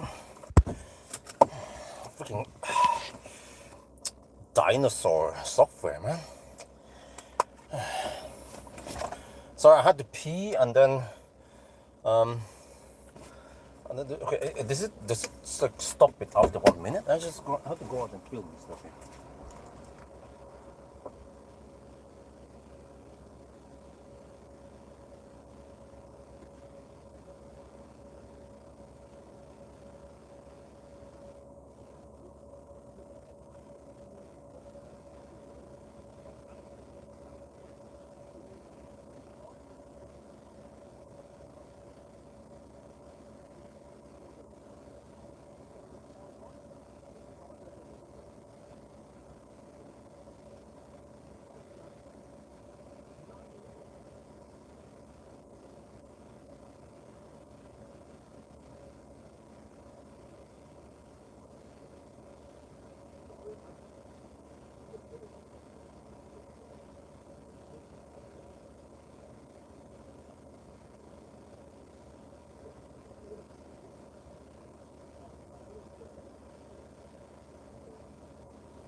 We've been charging for 10 minutes now, guys. I mean, it felt really schnell, but well, the smaller 75 kilowatt hour battery, I was kind of spoiled with, you know, the Seeker. After 10 minutes, I'll be at 70%, right? 75%. But I mean, keep in mind that we went from 1%, not from 10% like we tend to do with the Chinese cars. So yeah, now we're charging at around 60% of max power. So well, I calculated that we should try to reach Varberg. Yeah. The plan is to go to the turnaround point, go to Varberg, charge up there, and then go all the way to Strömstad and charge there at the last stop. And then at Strömstad, we probably have to charge only 40%. But that's not a big deal. Then it goes quite schnell, right?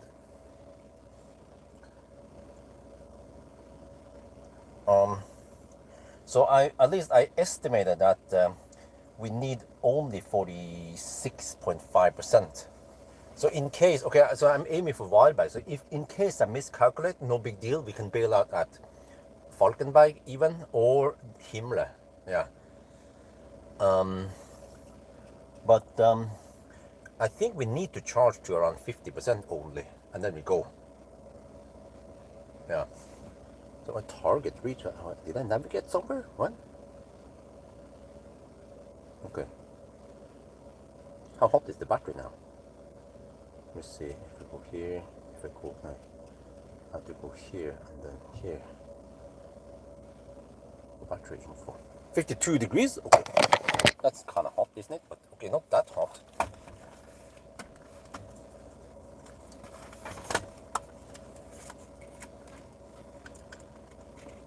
Can we see any other stuff here?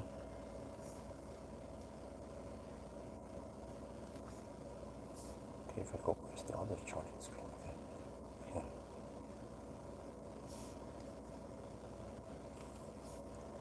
Okay, at 49 kilowatt, we take. Okay, at 49%, we're taking only 176 kilowatt. We should leave soon, but I'm just going to show you now right before we leave. No, wait, there's one here. Kind of silly, you have to go in this screen.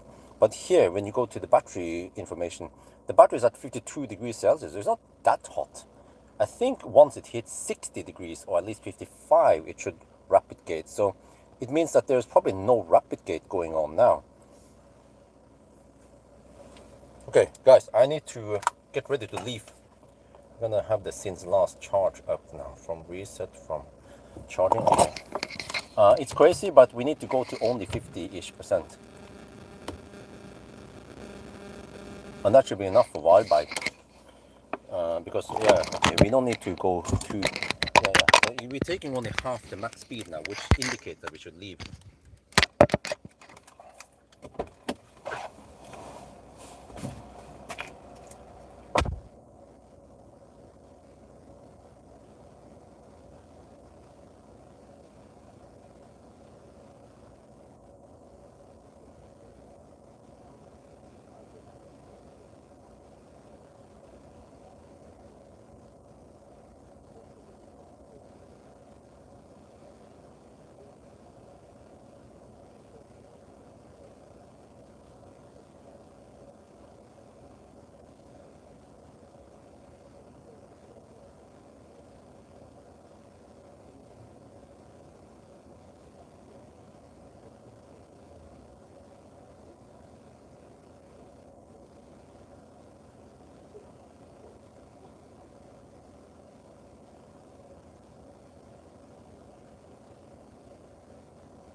Okay, so that was 14.5 minutes.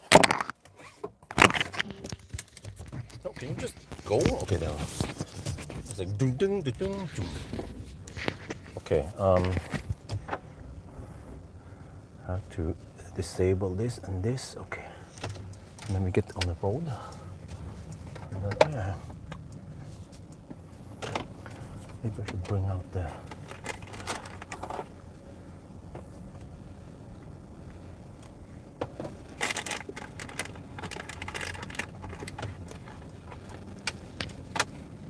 Watch out for bunnies at night.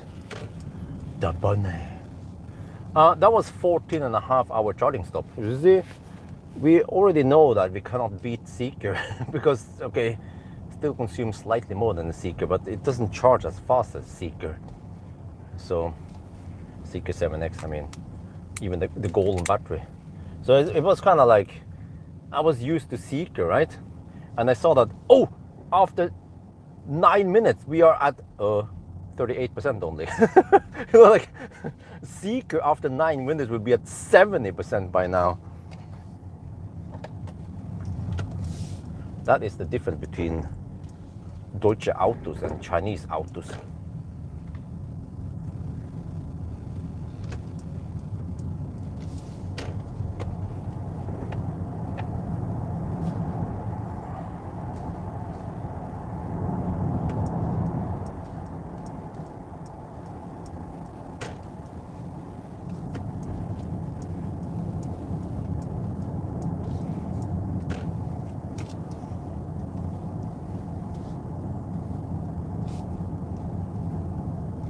Okay, and this car has lots of horsepower.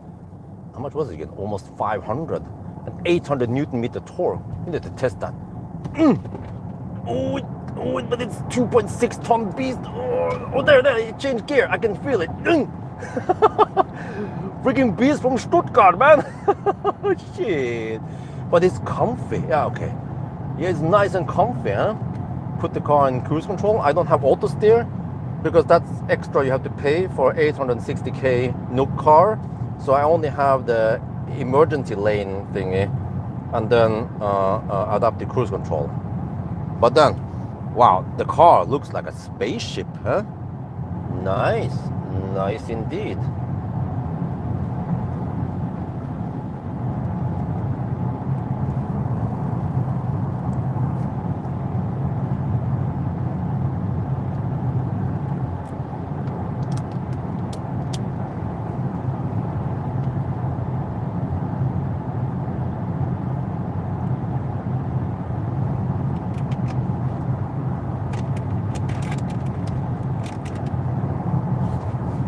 Flash that.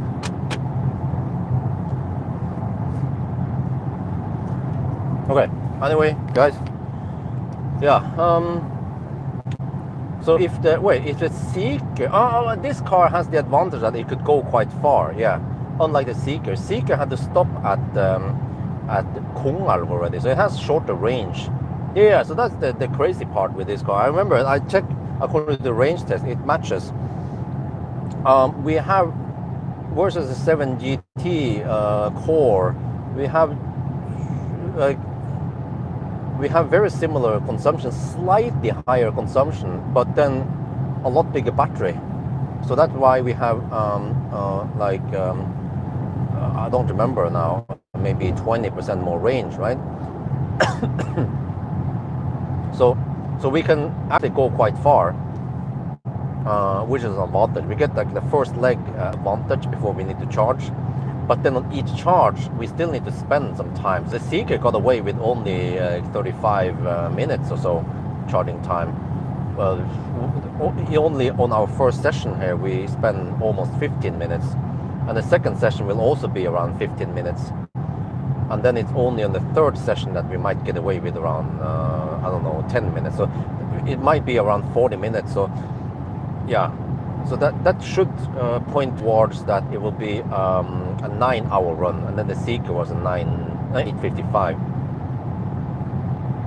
So I think we are roughly in that ballpark. What the heck is going on here? This might be deductible stuff. This is a bit irregular, unusual.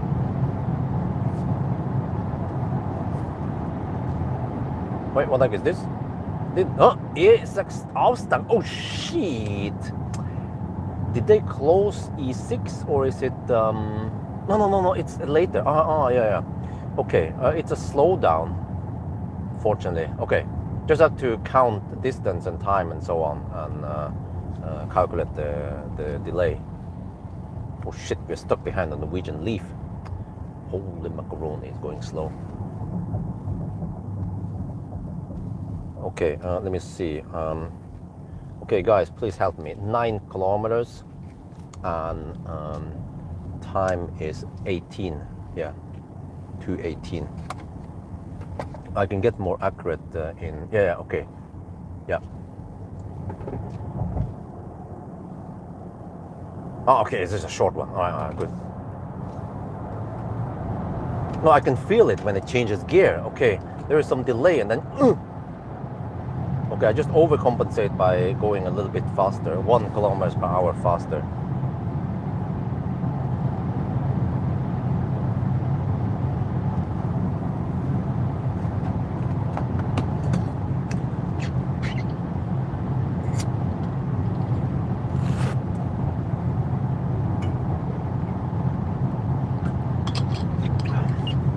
I wonder if it says 20 of August.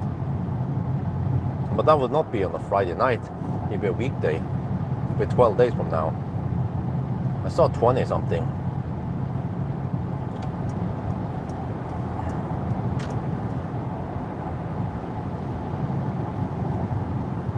What the heck is that?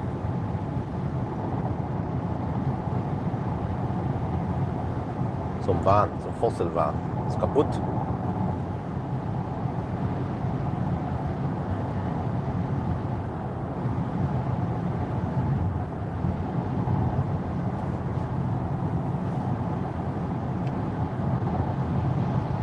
Okay, let me just hug the left lane because it's slightly quiet there.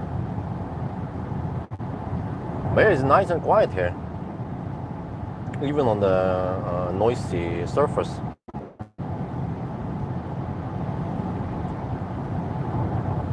I could try the right lane again.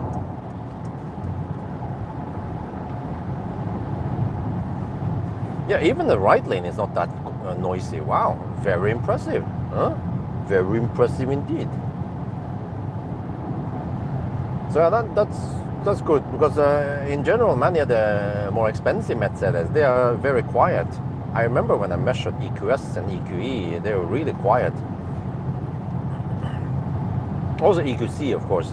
EQC was one of the one that came really high up there early, many years ago, beating almost everything. I think even EQC was quieter than the Fat e-tron.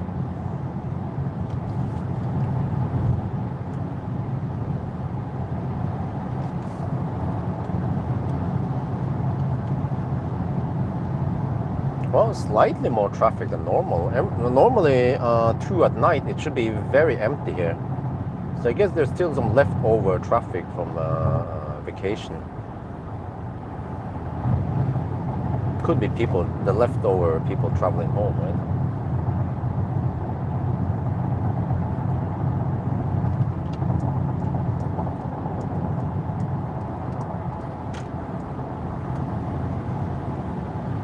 Okay, so the plan now is to go all the way to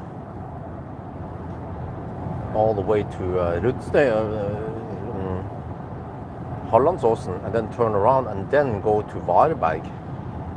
I wasn't sure. I camped a little bit extra just in case, because I know we'll get some headwind on the way back, so I don't want to be fooled by that. But I guess no big deal if you arrive with, I don't know, 5 to 10%.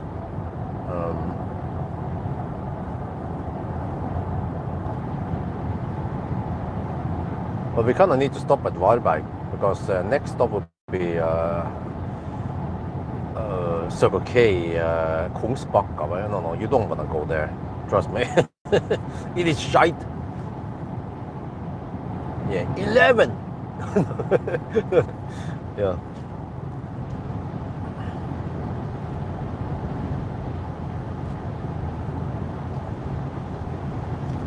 Okay, maybe I'll just plot in Hollandsåsen for now. I don't know if this car is good at making a multi-point navigation or not. Let's see. Hunnestorp, yeah, here it is. Okay, Hollandsåsen, found it. Just plot in that location there. Start. Just so I have a waypoint for now. Calculating route. Shoop. Okay, it says 37% at Hollandsåsen, alright.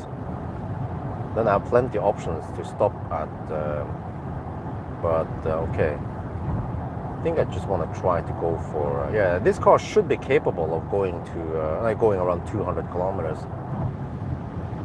So,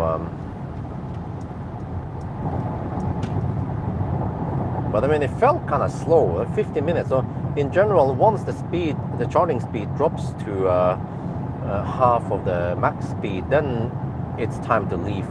And especially because we spend some significant time there. It's flat. No, it's not just a sudden drop, and it's not just a small battery. So I feel like charging the 60% is kind of slow, but of course it pays off if you can get away with 3 charging stops versus 4. So the Falkenberg stop was not the fastest. It's similar to a Varberg detour. So I want to avoid Falkenberg on the way back. But then Varberg, yeah. But the Varberg, I kind of need to stop there, because Varberg, and then there is a 223 kilometers leap from Varberg over to Strömstad. And there I kind of need to commit and go for around 60% or 65 even. I'm not sure. I have to calculate again. But we only get the headwind in this section, and then it becomes crosswind again around Göteborg. So then, yeah, and then of course the lower speed at Göteborg also helps a bit on consumption. If I can't make it there, then I don't know, do I dare to try Håkstorp with the Circle K chargers, or they're gonna play tricks with me? Or I could just go for the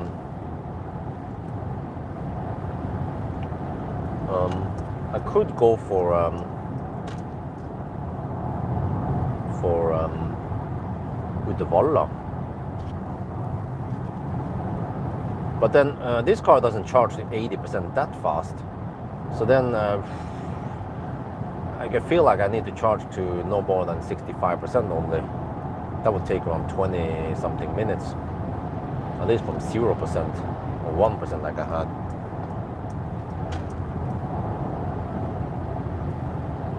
But I wonder if I get a flatter curve if I start with 10%. I feel like it was kind of slow now.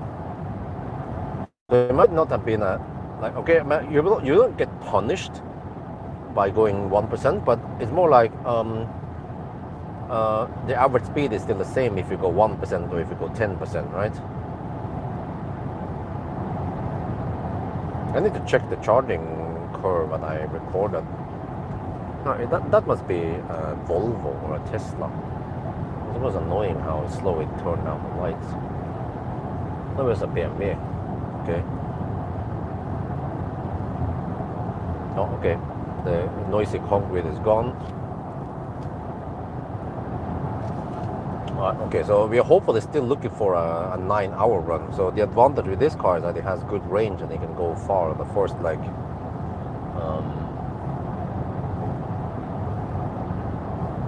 But I see now that it's not possible to do it in 2 charging stops.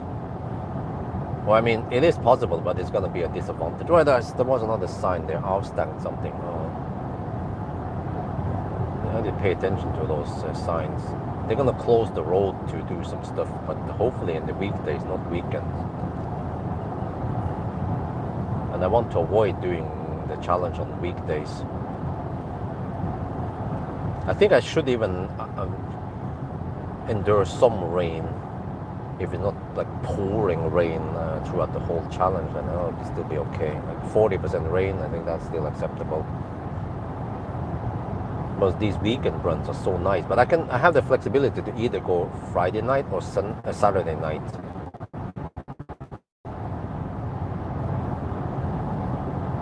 But then wife said that it'll be nice weather next weekend, so then she wants to go to Lilleputthammer. Yeah, since we bought the season ticket for Lilleputthammer, then why not? But I wonder if I should try another place next year. Like Folvik? Does that make any sense? It's further away though. We can't do it in one day anymore. But maybe no big deal. We can just take like, I don't know, we can visit Folvik maybe once every 2 or 3 weeks, and then we can have at least 1 sleepover night, maybe even 2. But yeah, I wonder if 1 could be possible.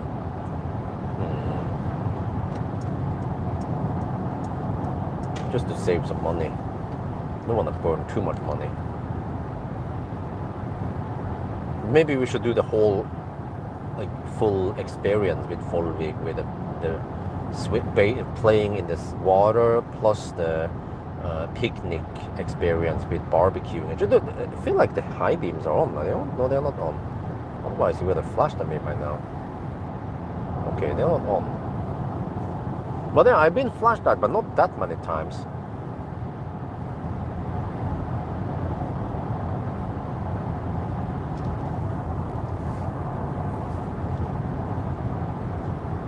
Livet börjar här, Halmstad.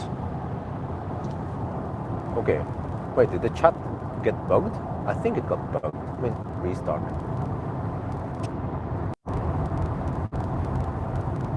Yeah. I think it bugged out. Yeah, there's just suddenly a lot of chat here that I haven't seen. Okay, because it was suspiciously quiet. Not need is certain. Okay, where was that? It was some kind of closed road at night or some shit. Couldn't read it in time. Sign is too small.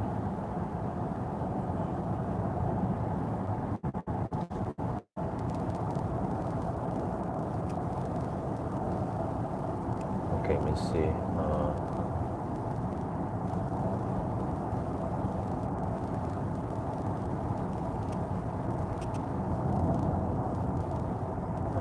Is it possible to check the battery temp drop? It was slow since it was rapid gate. No, it only hit 53 degrees Celsius. That's not rapid gate at all. Most likely not.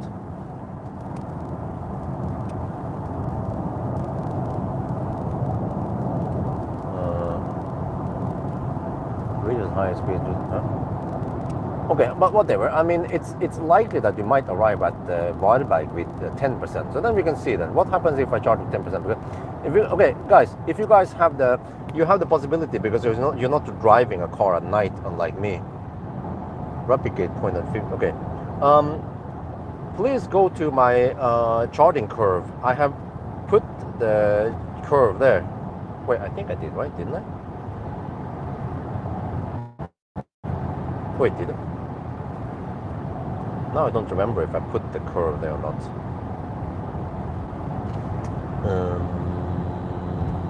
Wait, can you guys check for me? Did I put the charging curve there yet? I think I did. And check. Oh, I didn't. Oh shit. Maybe it was just a seeker I put there. Wait, not in the data even?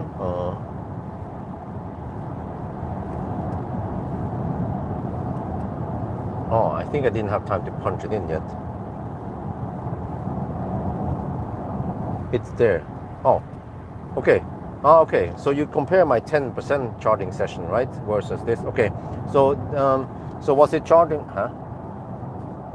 But was it charging faster? My charging test versus now. I kind of got the feeling it was a bit slow. Like it was throttling earlier, right? The same shit that the CLA was doing, basically. You go deep and then, okay, you don't take any penalty, but it just throttles slightly earlier. Am I right?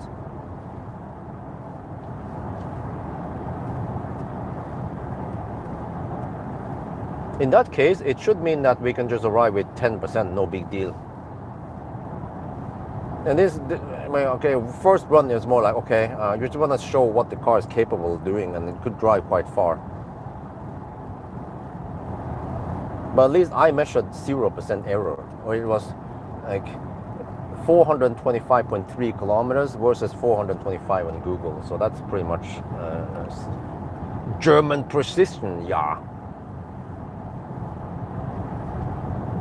But because we have quite good like high-speed, well, I was about to say high-speed efficiency, but the consumption is 276 right now for some reason. Maybe it's cooling down the accu. Let me check here. Battery temp has probably dropped now rapidly. Battery information, 36 degrees Celsius. Okay. So I bet it was trying to actively cool down the battery.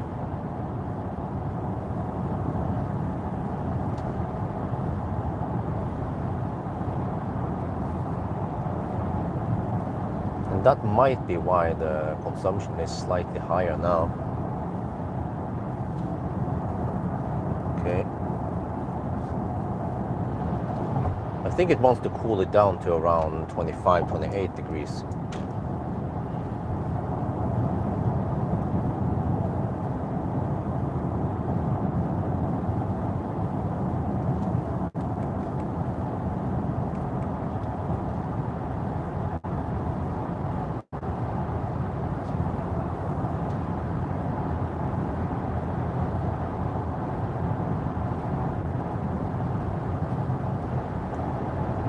Right, so let me just confirm here.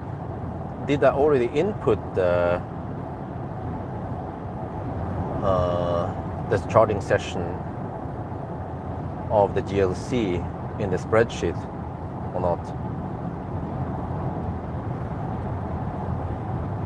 As I think I also pull out the curve on the GLC versus the Q6. Or at least I meant to do it, but I'm not sure if I did it or not. Sometimes I think about something like, okay, I'm gonna do this, I'm gonna do that, but then I haven't done it yet.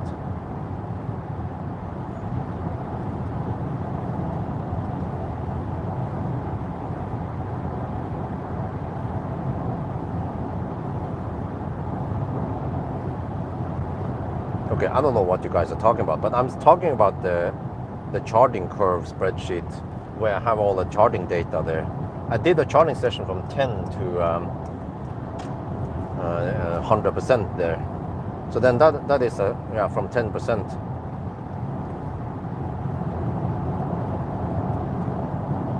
But actually, on that test, I did not reach 340 kilowatt. I only reached 307 kilowatt for some reason. But then that was from 10%. So maybe we get nicer speed at the bottom, but then we just have to charge to only 50% and go deep, versus going from 10% to 60%. But then, okay, I haven't analyzed the data, but it could be that it's doing the same thing as the CLA. So like the average charging power is the same if you go 0 to 50% versus 10 to 60%, right?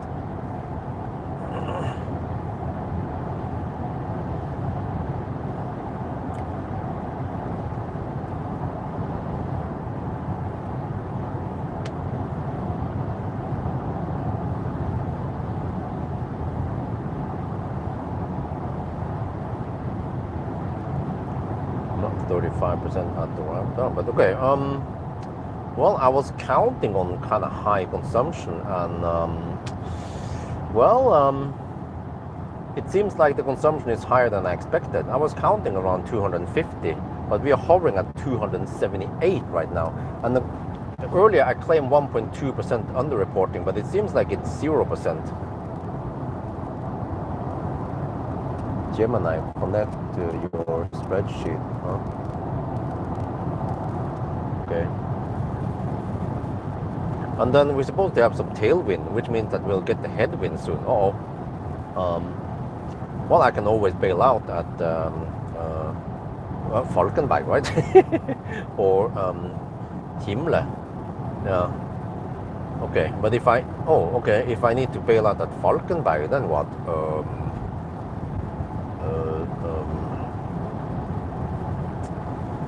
Well, I mean, I can always do some quick, shorter. I can end up with 4 stops, but I mean, we should be able to do it 3 stops, right? I mean, what if I need like Falkenberg and then what? Falkenberg and then I skip Varberg and go to Spekkerud, Falkenberg, Spekkerud, Strömstad. What? 4 stops, really? What happened to the second gear advantage here, right? Well, it seems like by the end of the day, you can't defy physics. When you go Schnell, the 0.26 drag coefficient will bite you in the ass, no matter how many gears you have. Can you explain us why you say it's not replicating at... well, I don't know. Yeah. But I see that it doesn't get a major drop in speed. Plus that I've seen at least the BMW hit 60 degrees. And I think also the CLA was going hotter, wasn't it? But okay, I'm not sure, but I don't know, of course.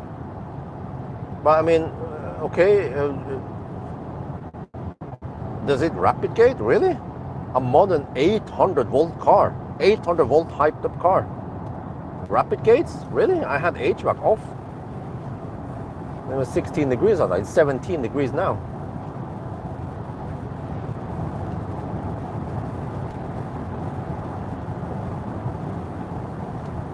I mean, typical sign of rapid gate would probably be some kind of steep drop in speed, but it didn't drop. It just had the you will see it in the edited video in a couple of days, but it had the regular drop you would expect on the typical charging curve, right?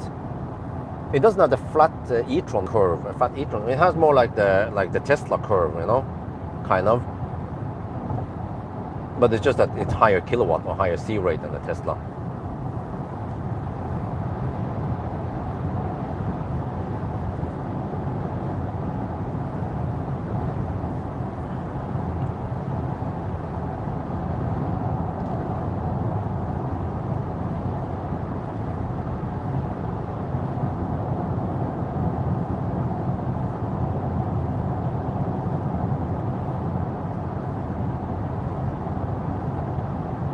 Well, that's a Hongxi going quite slow, right? In the opposite direction.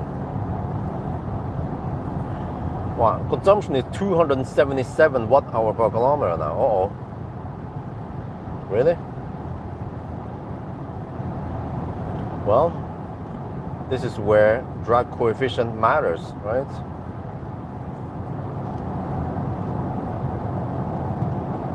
That's why Tesla still kicks ass for the Lord. So what is the drag coefficient on Model Y again? Model Y wouldn't consume 278 watt-hour per kilometer on this stretch. Okay, it's kind of windy, but still. Should be at around 230 only.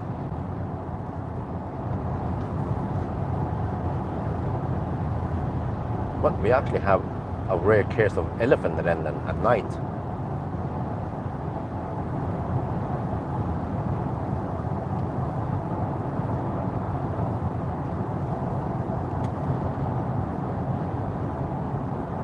Battery temp. Okay, let me see. Okay, let me check here. Battery temp is now at 33 degrees Celsius. Well, it's not aggressively cooling it, so I wonder if it's some kind of only fans. Because if it's AC cooling it, it should be going faster than that.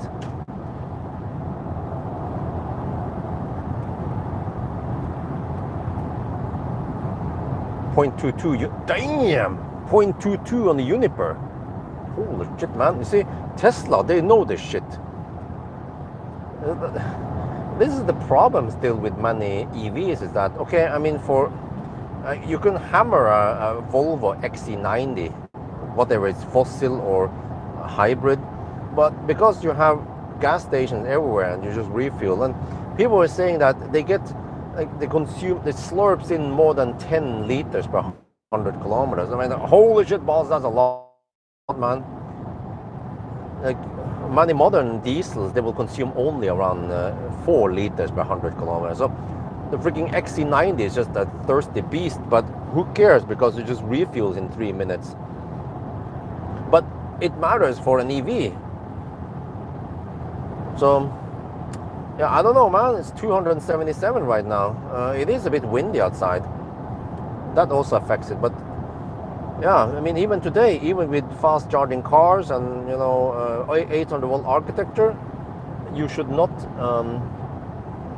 ignore the drag coefficient, because there will be people who will be driving at night or in winter, you know, where drag coefficient matters even more. So then, just like the Q6 e-tron I experienced, it was actually featured in EV, Inside EV. And the range goes hasta la vista, despite that it's 800 volt architecture.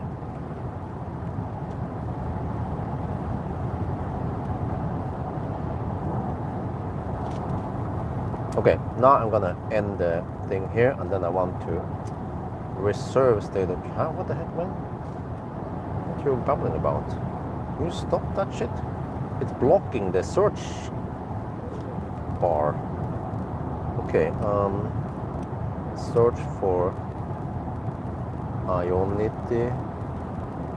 Wait, I already have it there. Wild bike. Ionity wild bike. That's where I want to go to. Start. Oh, the car says 13% on arrival. Alles gut.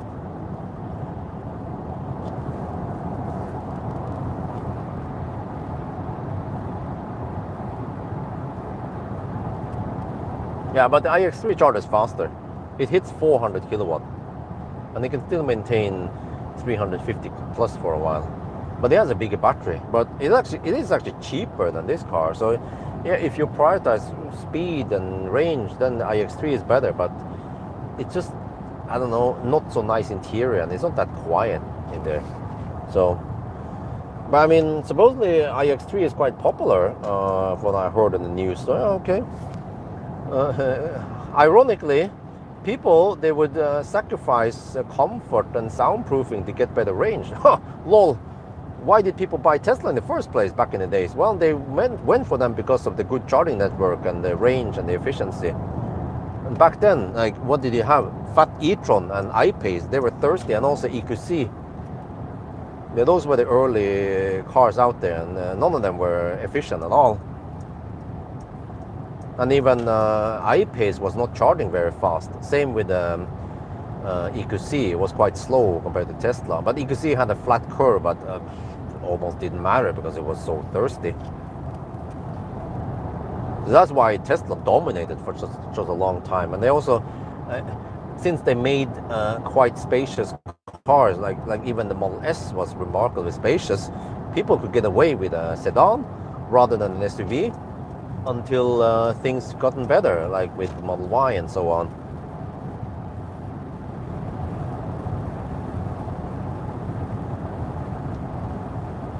286 watt-hour per kilometer. Holy macaroni.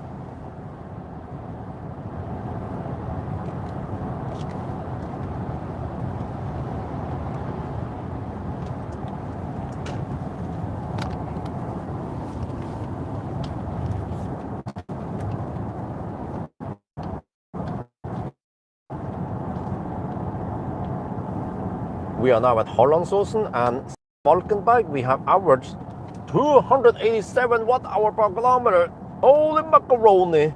It seems like no matter how many gears you have, no matter how many 800 volts you have, by the end of the day, the drag coefficient of 0.26, 0.26 actually matters.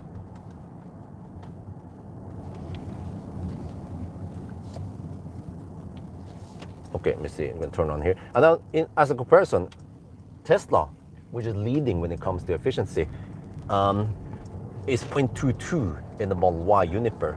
Wow, 0.22 versus 0.26. I think that actually matters. So, and Tesla is only 400 volt architecture, and only one gear, one reduction gear.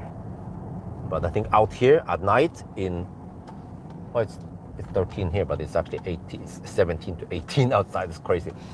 At night, when you're hammering it, then it's all about the drag coefficient.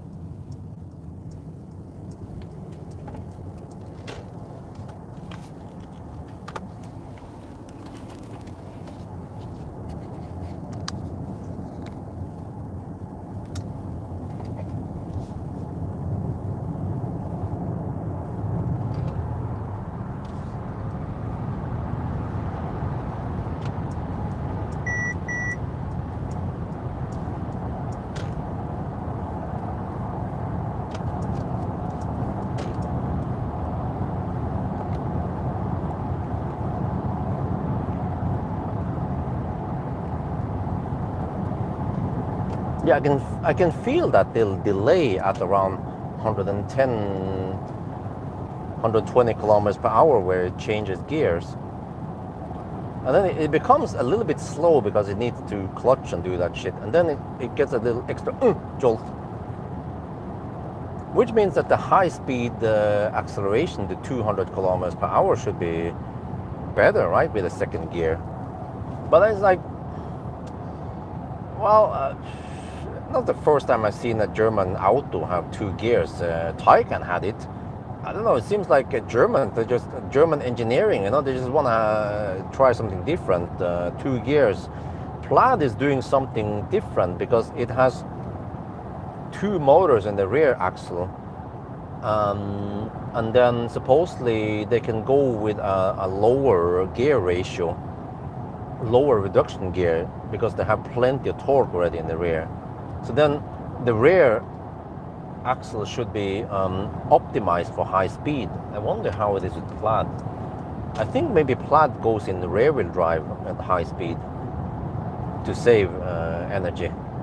So even though it's not 800 volts and just single gear, it's still efficient. Yeah, the Plaid is actually very efficient. Also, it has 0.2 drag coefficient, something crazy.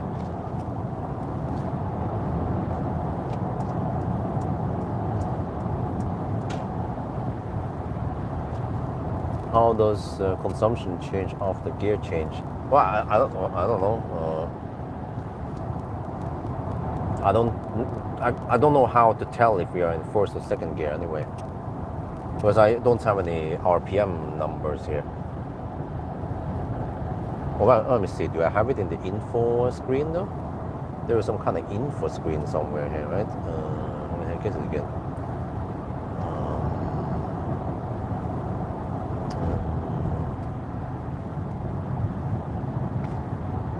Terrain, yeah, it's great. It's on the terrain. And then you see some stats here. Compass and stuff. Tire pressure, drive, okay. I don't see any RPM numbers here. Position, motor data. Oh, I see torque and power. Oh, okay, interesting. Okay, let me see. How do you know which gear I'm running in then? Slow down a bit. Okay, whatever. It's hard to find out now, and I shouldn't be digging around in the 1,000 kilometer challenge for this.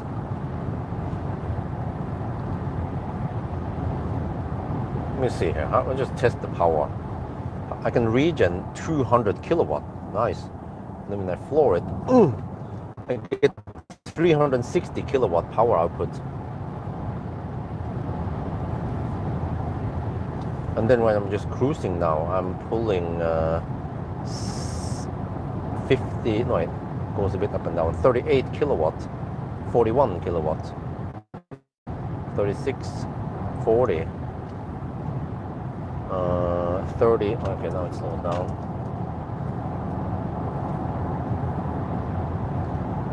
40, it goes a bit up and down, 32, 40, 37, okay, it hovers around there. 35 kilowatt, 38, but yeah, consumption is 270 now. What do I see more about the stats here? Oh, you can have two different. Okay, I see.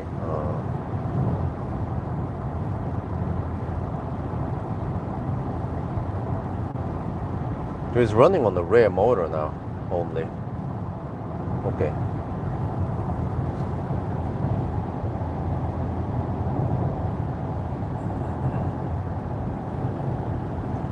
Yeah. All right. Check here. From recent. Yeah, 500. Yeah, so it seems to be spot on. We just turned around and we are at 510 kilometers now. So total consumption is 230, and then the current leg we are hovering at the 271. So it'll be the slow stretch around Halmstad, but then we have to hammer it again. So, well, the car claims 11%. We are at 31% now. That means around 27, let's say 25 kilowatt hour divided by the distance of, it's kind of hard to see the distance, the 91 kilometer, okay. So I have budget of around 260-ish. I haven't fine calculated everything. Okay, let me try to fine calculate it. And also I need to check on the first leg, 222, 425.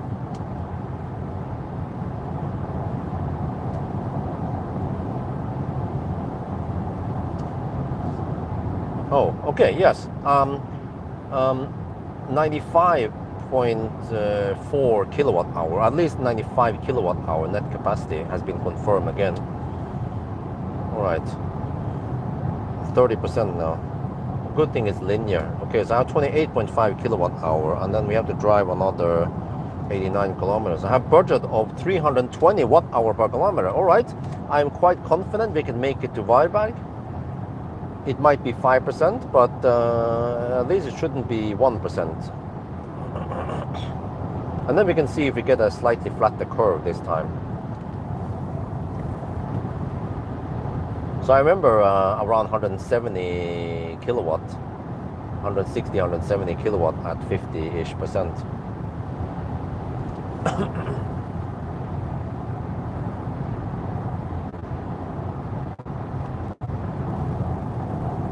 Yeah, so that's good. I charged 5%. First I thought, okay, if I spend 46%, right, 46.5%, and I charge only 50%, I will have 3.5% at arrival. But that's only 3.5% margin. So in case I miscalculate, I'll be kind of okay. Then I have to bail out before. Then that's why I gave a bit extra. So I ended up with 55%, I think it was. So we have around 8% margin. It seems like I'll be it's eating up some of the margin. But we'll see. I mean, it's 270 now, 270.1, so it might drop eventually. Maybe it cooled down a bit aggressive in the beginning and with AC, but now it's just running only fans. We check the battery temp again. Now it's at 32 degrees. Okay, it seems like it's holding the battery temp now. It's not cooling it. anymore. So that could explain the high peak consumption right after charging. Now what the heck is that?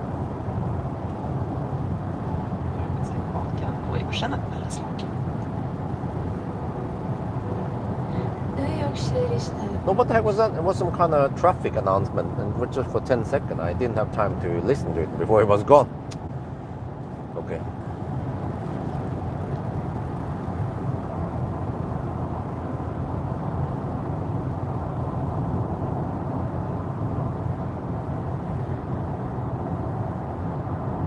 Yeah, what the heck happened there? Try to refocus. Okay. I was scrolling down for the chat, and then it refocused at my live stream. Okay. Time of wire 9 hours will be impossible. Okay.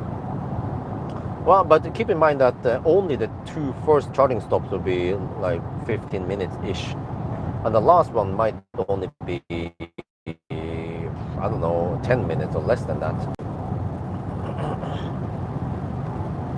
Because we cannot balance it perfectly so that we charge to 55% every time. It will be like 55% first time, and then maybe 60% even next time, and then the last one will only be around 40%. Because last leg we only have to drive 180 kilometers, and then Norway stretch also. So okay, we have to see. I'm not sure yet. I need to gather slightly more data before I know roughly what to expect. But it seems like the route planner was slightly off then. It expected 6%. And I think we had around 9% at Pawel. But okay, that's still fairly accurate.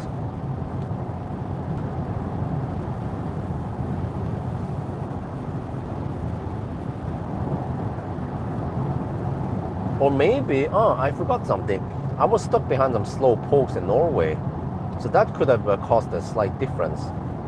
So of course, but the route planner was expecting that I will have no traffic slowing me down. Yeah. So I wonder if I can trust the route planner. I can check once we are at Varberg how many percent I need. It seems like it should be fairly good at guessing.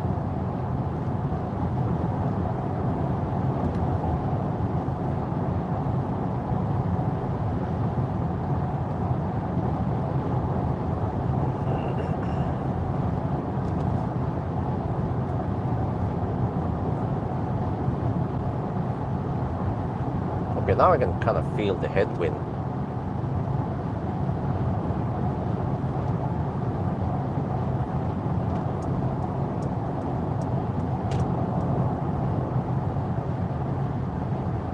Yeah, 272 watt-hour per kilometer on this leg. Damn.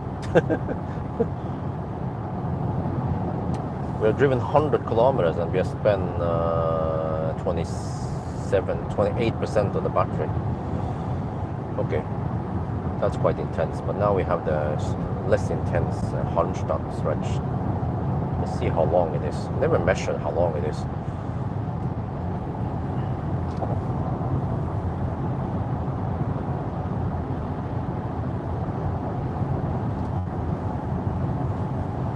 Oh, I forgot, I need to eat my second bread.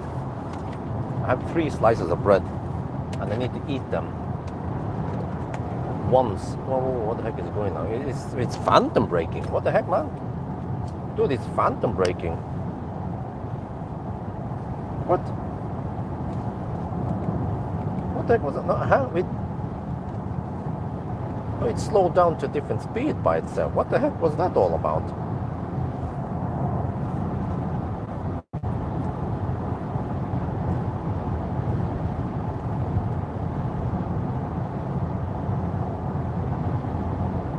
Maybe I pressed something.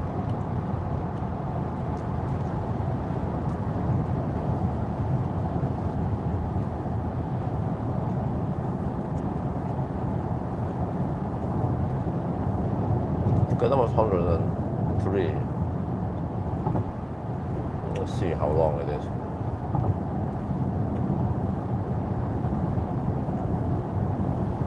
Halmstad.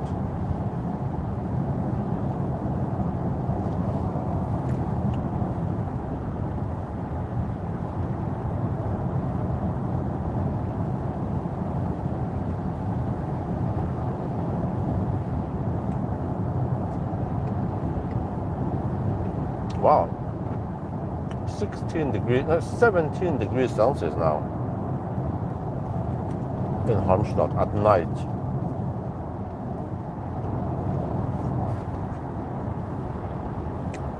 No, we have to enjoy the global warming, right? Wait, is it normal that it's that warm at night in August? Dude, I heard about it. There have been several heat waves now, right? It's still not over, right? In parts of Europe, like in Germany and Spain and so on. Yeah, some of the guys who park, my airport service, they said that where they went somewhere in Europe, it was 35 degrees Celsius. I'm like, holy macaroni! That's way too hot for me, man. I know it's 38 degrees something. September, okay. And also, like, rivers have been drying out, supposedly. Holy shit, boss, 40 degrees.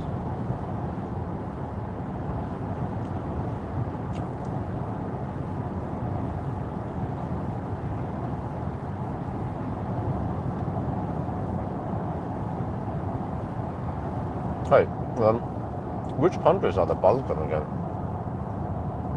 New question.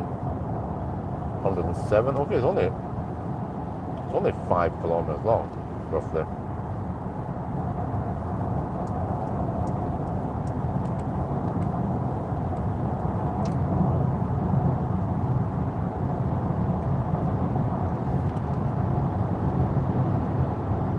Okay, so that Halmstad stretch is not that long.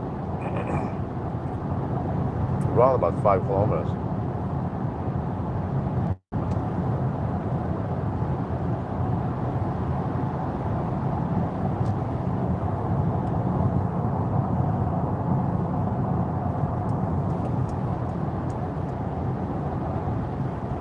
Albania, Serbia, and Croatia. Okay. I've been Russia a couple of times. I need to make a headlight video soon.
Alright.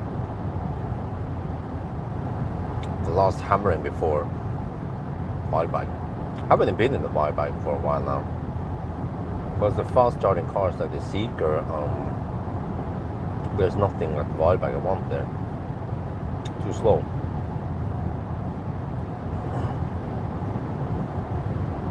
And then what was before that? Well, before that was vacation, yeah. This is vacation for the kids. I'm not sure what I'm going to do tomorrow. We have Gjestheimdagene nowadays. And, well, I'll try to recover tomorrow after the challenge. Like, I always end up not getting enough sleep on the Friday before, because those are stuff I need to do. I wish I could just sleep for more than 1 hour in the afternoon. But at least I plan so that I don't drive and shit at night. But sometimes I also drive to do some stuff at night, you know. But then I end up getting only I don't know 4-5 hours of sleep, but at least I tried to get around 7 hours of sleep. So last night, plus the midday nap. So hopefully I won't be too zombie. I've been sipping on some battery here, so just holding on. Hopefully next year it will be less hassle for me in the following years, so I can do my work. Just try to get enough sleep. Yeah. Yeah, there's a sign. Let me see what it says. Alfart Austin. Okay, just exit. It's closed. All right. Alfart. Of course, good deal, but the thing can't fix. So we will see. Yeah. So I will have the Deepal S05 for 3 days. Well, technically, I swap it the first day, and then I have it for the full day, and then the third day I return it again and pick up the Model Y. I don't remember where it's Model Y. I think it was Model Y Standard. Yeah, I also have the Model Y L booked up later. To look at my calendar. That'll be interesting. Oh, okay. Sometimes the car is a bit slow to react. Okay, let me try to shoot the video now before the noisy concrete arrives.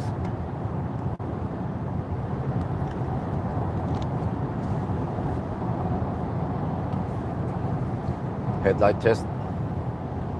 We are now on the 120 zone near Falkenberg, and yes, I experienced how the headlights are at night, and okay, for the most part it doesn't do any crazy stuff. At least it doesn't flicker or flash at cars ahead of us like some other insert Chinese brand in here has done, and also it doesn't flash too much at oncoming traffic. It's more like sometimes it tends to turn down the lights a bit late. Could be because of some hilltop or some gentle hill, right? So I have been flashed at, but I would say how many times during this challenge? Possibly only around 10 to 20 times. Some of the bad cars, they tend, like, then I've been flashed at almost 50 times, you know? So, I mean, this is still pretty good, yeah. And also when I claim that the spread wasn't that great, it seems like it actually has good spread and maybe okay strength, but it's just that I wasn't in an area where I could see the bushes. You know, it's quite wide open over here, so I guess we have to check out near Yesholm then.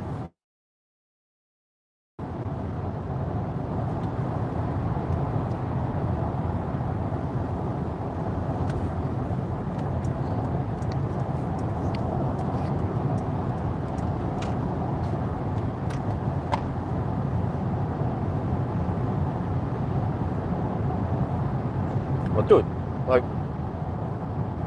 if you just hammer somewhere, whether it's I don't know, across Europe at night, like between 8 and midnight, right? 4 hours. If I just charge it to close to 100%, it doesn't have to be 100%, but then 80 to 100%. I wonder if we can cover some serious distance even after just 4 or 5 hours. That would basically mean just one charging stop, and if you have a fast charging car, then that might only be a 10-minute stop.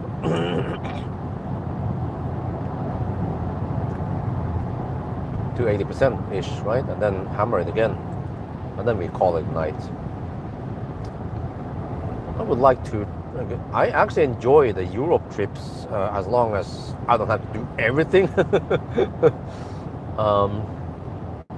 And it's always a bit refreshing to go to a different country, and that doesn't resemble Norway too much. So I was enjoying Germany, and I remember the old days when I went to like France.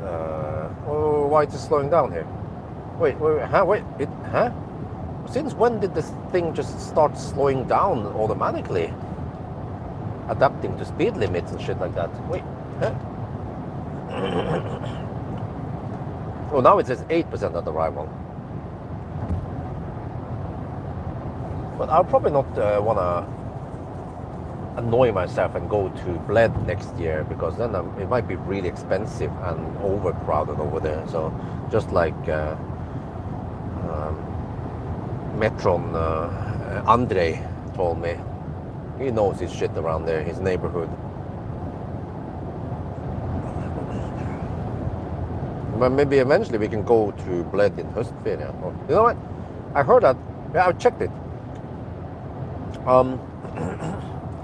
Flight tickets to Gdansk is dirt cheap. It's just 1 hour flight over the bay, and then you can get them as low as 350 NOK each person. But then you need to fly from Torp.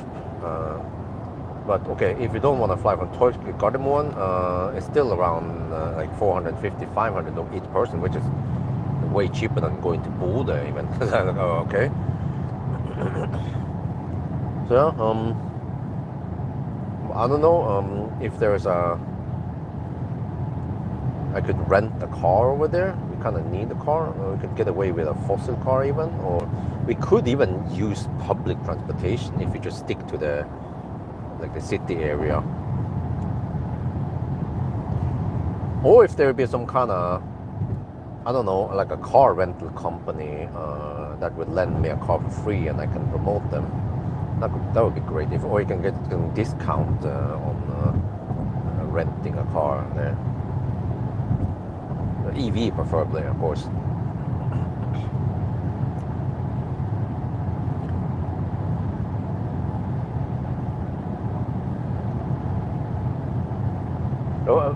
But by the way, what is the residential electricity price, or I mean electricity price at home in Poland?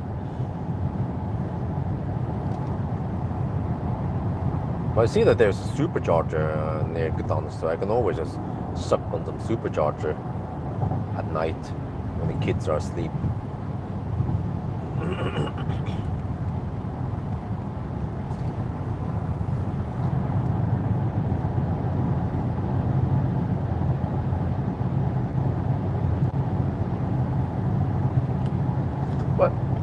But you know what? After testing the Seeker, the golden battery, I realized that LFP and fast charging like that is actually one good approach. Because okay, they should of course try to make the car more efficient, but at least the battery tech, I guess the 75, 24 to 26 cents in Poland. Okay, euro cents. Okay. Okay, it's way more expensive than Norway, but still not as bad as Germany, right? Okay. Thank you.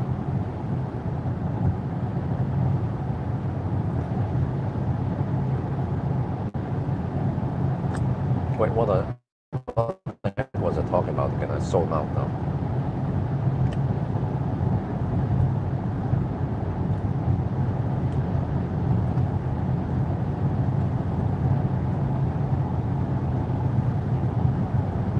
No, he's doing a little bit of flashing here. Shit.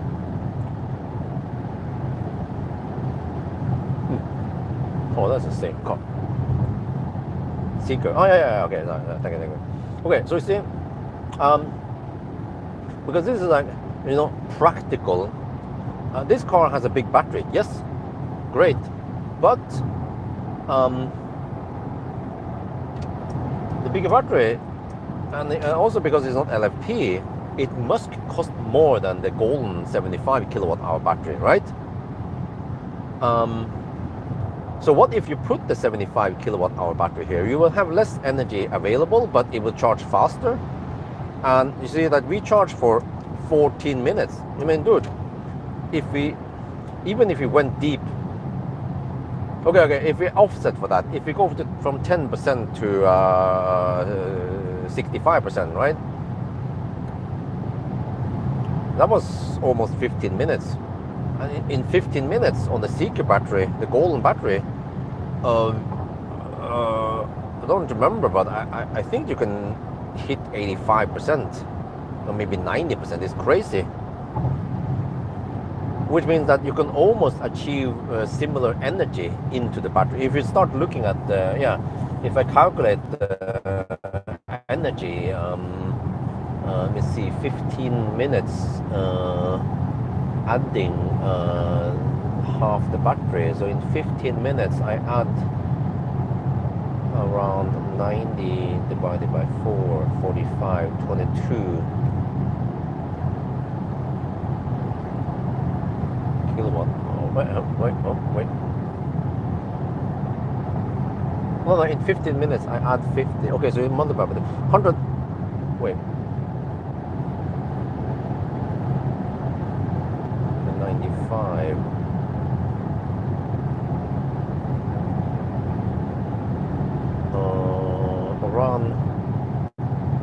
Around 200 kilowatt average.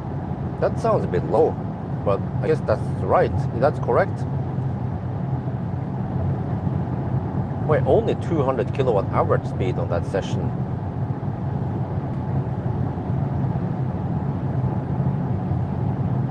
Okay. Yeah, I think that sounds about right. So then in the Seeker, after 15 minutes,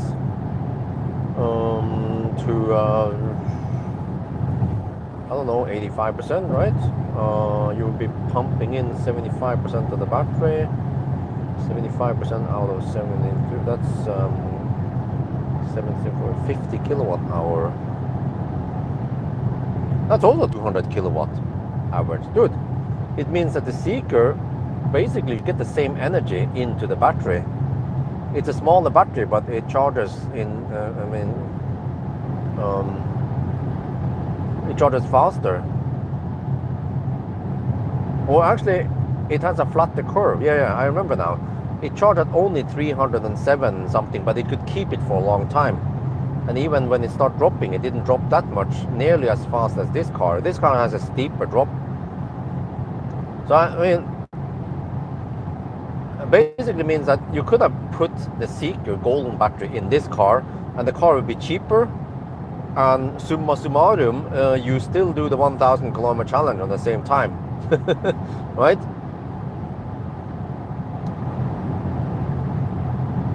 So kind of similar to the classic Ioniq, that you had a small battery, some cobalt in there. That was the magic back in the days. Nowadays it's more like just a well-engineered LFP battery should be able to kick ass. And it doesn't contain cobalt, which is good for Congo.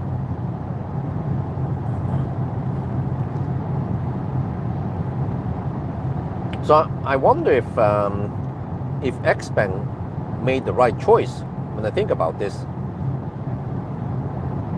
because they got rid of those cobalt batteries and they went for LFP on most of them, except for the G9, which is still cobalt. No, the G9. I forgot. G9 is LFP. It's only the X9.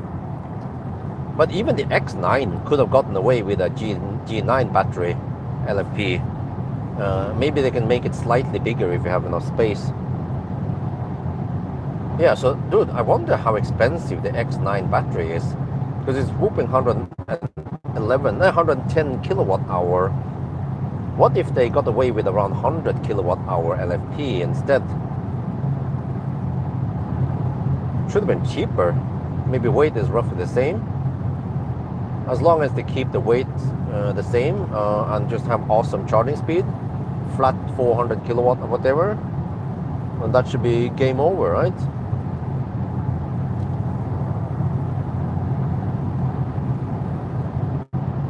To 90% in 50. Holy shit balls, that is schnell.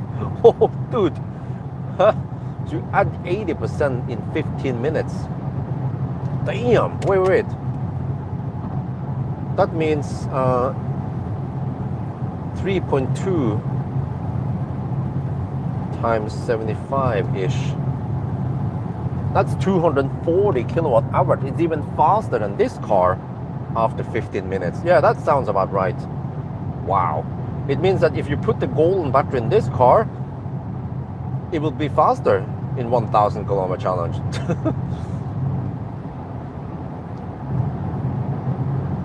But of course, if you put the golden battery in a IM6 or a Hongqi EHS9, those are thirsty beasts, then you'd be like, okay, it will be, of course, better than the shitty battery. Well, okay, the IM6 battery is quite fast, but like the Hongqi battery is not that fast, at least now. But yeah, you heard about it, right? Hongqi claims that they have some kind of golden battery, or whatever, a wonder battery that charges pretty fast, even faster than BYD's battery. Seems like China, they are really racing, competing big time to get the best battery out there. I guess that's good because they tend to supply the batteries for now, and then the Western world, they are just focusing on cars and shit instead. They buy the batteries. So that's the best of both worlds, right? Western software and Chinese batteries. Okay, consumption now is 273 on this leg. Damn. Okay, once we pass Weilbach, then the 120 zone is over, and then consumption will drop. But I mean, I guess it's not that bad, right? We're gonna arrive at 7%, so we'll see how that goes, what kind of speed we get. Yeah, Ionity, here we come. Let me see, I have to check something here. If all of them are marked as 350 kilowatt or not, or if there are still some 270 kilowatt chargers there. Because for some reason, Ionity claimed that all the chargers were to 350 kilowatt at DAR suddenly. Yeah, all of them are marked at 350 kilowatt now. Did they boost the power? Oh, we are driving along with the train now.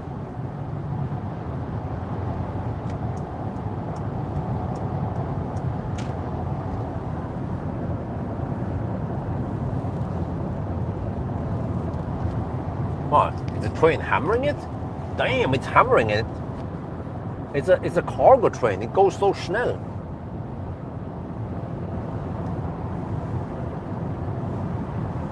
Or okay, I'm going faster, so I don't know how fast the cargo train is going. Maybe 110, 120.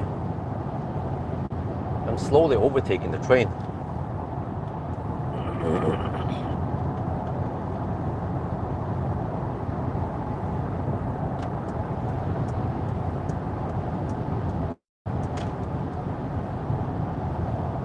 Well, 11%. Okay, seems like it was a good deal for me. A good idea to charge that 5% extra then.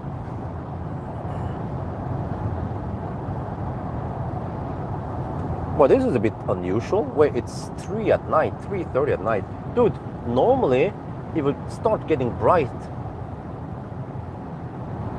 Yeah, and I usually start around 10. But it's a bit cloudy today. Seems like summer is over. Winter is coming. Brace yourself.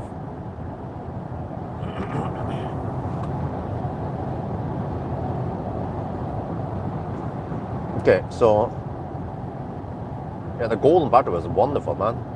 It seems like it even outperforms the CALB battery that Xpeng is using.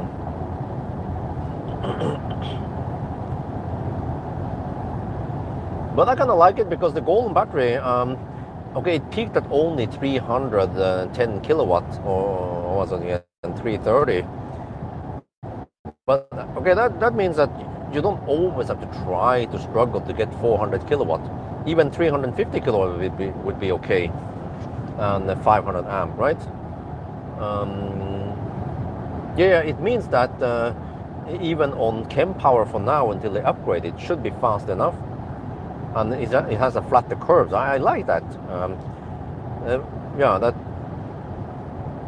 You just get flat curve instead, and then you can maintain that awesome 300 plus kilowatt until 60%, right? Good shit. And then even past 80%, we're getting some insane speeds. But I think also the Xpeng P7 Plus should be not that much slower. That's we're gonna experience in a couple of weeks. But in exchange you get that awesome efficiency there. I think we'll see. I don't know yet if I will get the overdrive or the rear wheel drive.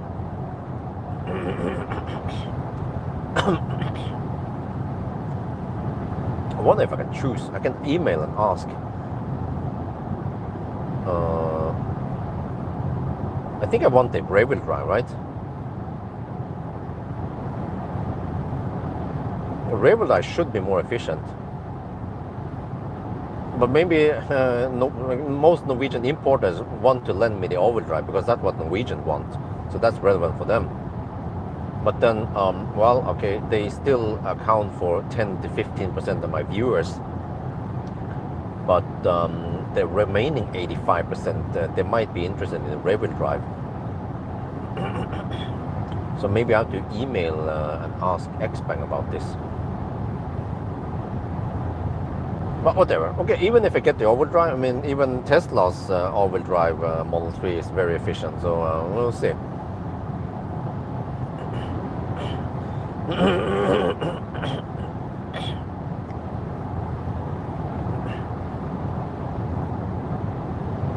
And the golden battery was awesome, man. 300 kilowatt at 67%. I think this car at 67% had only around 120 kilowatt, you know, in comparison. So it's like way slower. So, I mean, yeah, it's 800 volt and all that, but I don't know. Once I got used to Xpeng and Seeker, then even these cars feel kind of slow. And you know what? This CLB, the GLC here, actually charges a lot faster, past 80% than the Q6 e-tron. And at least during my vacation, I did top up past 80% now and then because I kind of needed to prepare against the Laderstau. So some fast charging Chinese car this summer would have been great. Do you remember X9 charging curve? I think it was 380 kilowatt until, no, it was at least 400 kilowatt flat until around 60-65%. But then it can still hold it for a little bit. So yeah, something like that. It was amazing. You can find it in the result table or in the charging curve spreadsheet.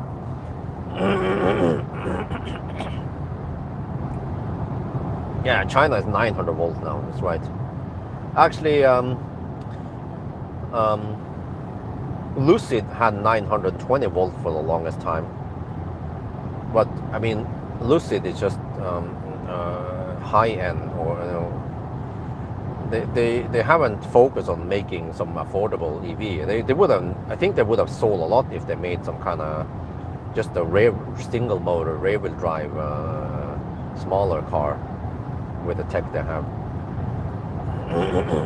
But it's, I don't know, I get the impression that they haven't, unlike Tesla or maybe Vogue, they haven't optimized the tech for low cost. It's more like, okay, we just go for luxury, high premium, and sell lower volume.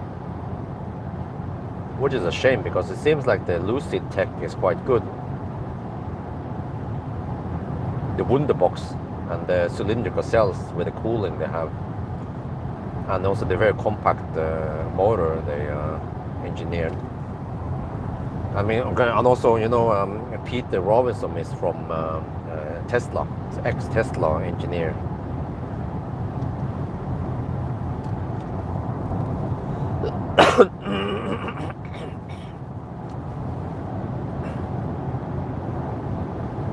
Yeah, BYD is 1000 volts, yeah. But I mean, it doesn't have to be that high voltage.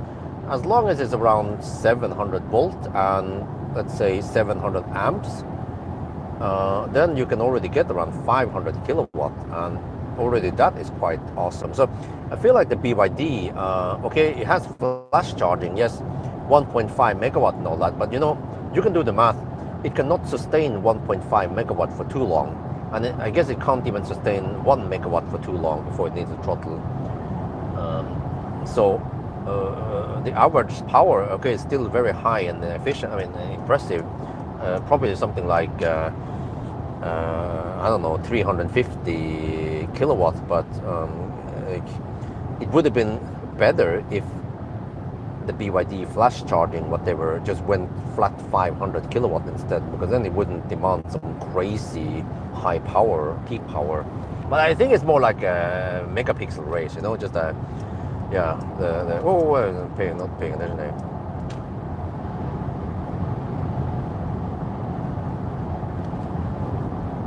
Oh, guys, you know, I just realized I forgot to turn on the HVAC after Falkenberg. I've been running no fans, and it's 16 degrees and it doesn't feel too cold. Okay, all right. That's how hot it is outside. I've been running no fans. Okay, 5% at arrival. Yeah, alles gut. We get ready for arrival. Microphone off. 275 on this leg. Okay, I have to expect around 220 or 30 on the next leg. There from 601 kilometer now. 5%. We have no power limit. Okay. This thing is a beast. Beast from Stuttgart. What is the back of it? Battery information. 34 degrees. Oh, is it gonna wrap? Is it gonna wrap? Okay. Movement. Okay. Stop. Navigation. Oh, look at the matrix lights working. Yeah. Please ask for the moon. Okay, shit, I got stuck behind the truck. I know it needs to go slow. Oh shit, man. Did we deduct for this? No, we don't.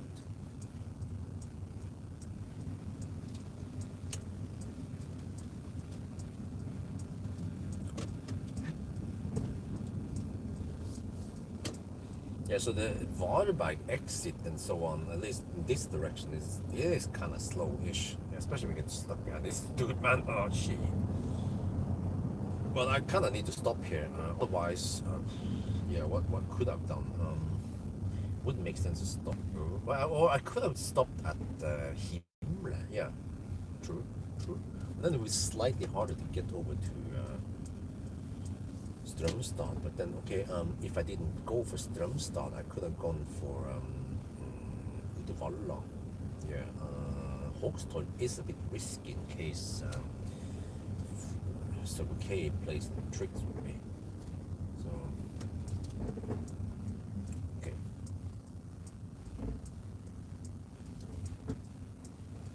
Well, this truck is really slow, man. Almost to the point where I wanna. Okay, I'll just compensate by going slightly faster after this. Okay, how about that? Could have lost almost 30 seconds because of this really slow truck here. Yeah. Okay, let's see. What the heck is it going now?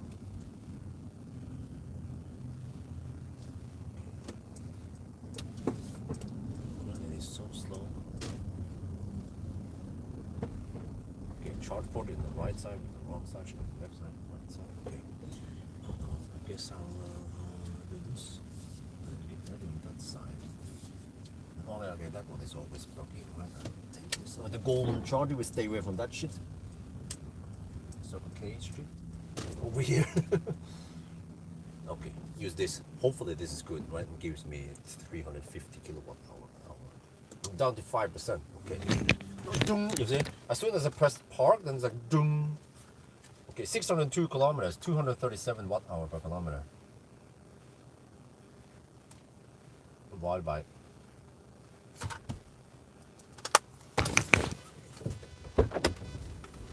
Oh shit, it's windy.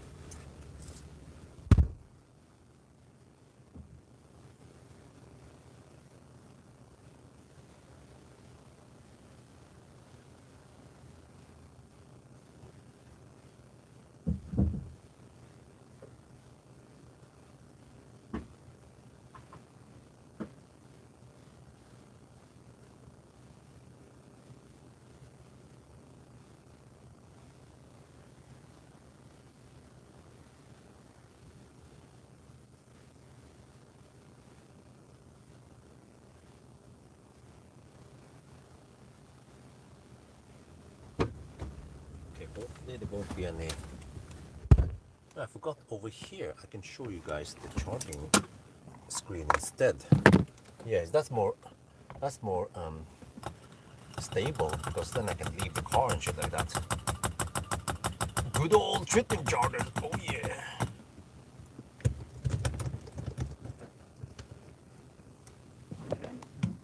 If I can mount it correctly. Yeah, okay, good. Good old times, man. Wait, let's see. Oh yeah, oh yeah, oh yeah.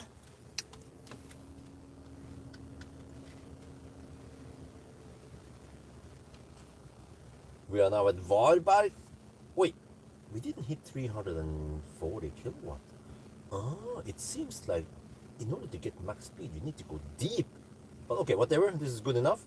Let's just check something here. What is the battery temperature? It was over 30 degrees Celsius. 34. Oh, okay, I hope we don't rapid gate. Okay, all good. This is a bit unusual that I come to Varberg, because nowadays when I test fast cars, they use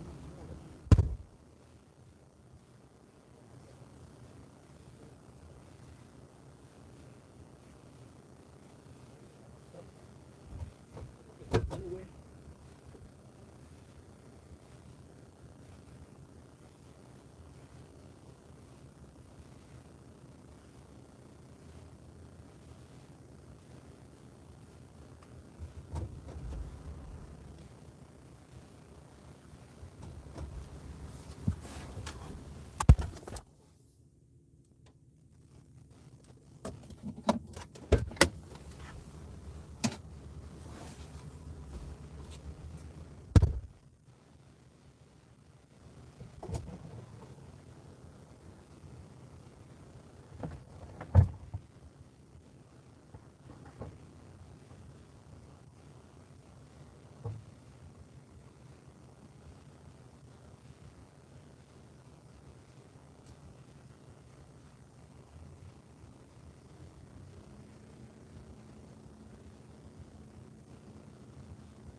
What, is this faster than before? I think I calculated that I need to go to at least 62% because according to, wait, let me see. Get some lights here.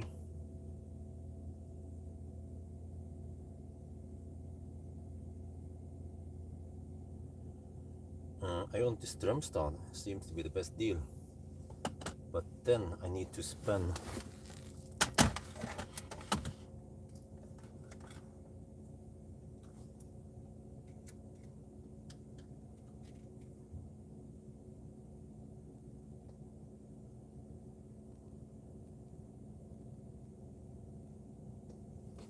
$50 now.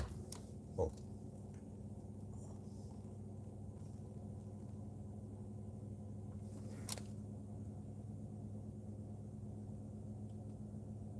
Okay, went to the restroom, came back. After 9 minutes, we had 40%, still taking 216 kilowatt. Wait, are we getting faster speed than before? I'm not sure. Well, yeah, so checking here, we are 51 degrees Celsius. Is it gonna replicate? I don't know. But okay, when I consulted about the route planner, we're gonna drive quite far. We're gonna skip Specky Road, because this car charges relatively fast and it has a big battery. And you see that if we start here with, okay, whatever, we will spend 58% of the battery. So if I go, I don't know, 62, let's say 65 then, just to be sure, right? Then that should be enough, and then that's going to be the last charging stop. Other options just doesn't fall right for this car. So yeah, we have to see then.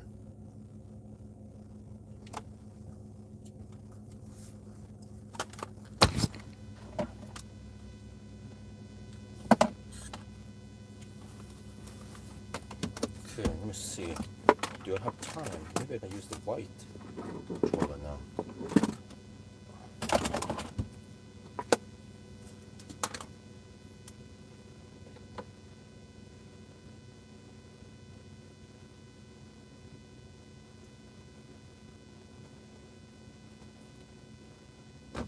Let's see if I can use this. Yeah. Okay, let's try. Use this. Put it here.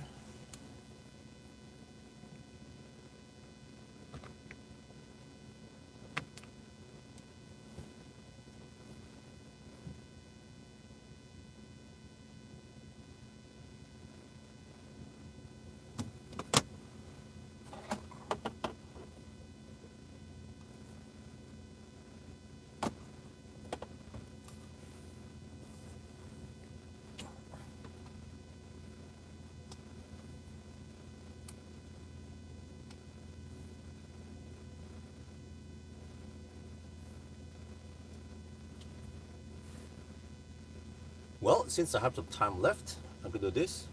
I've configured this. This is a Jova game pad, whatever it's called again. And we're gonna go here into games. Beach Buggy Rally, oh yeah.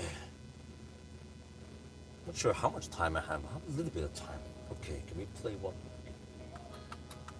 Wait, I thought I configured this.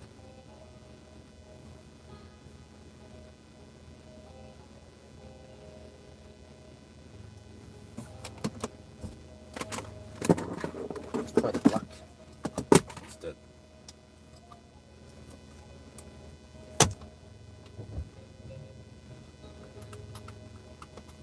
Okay.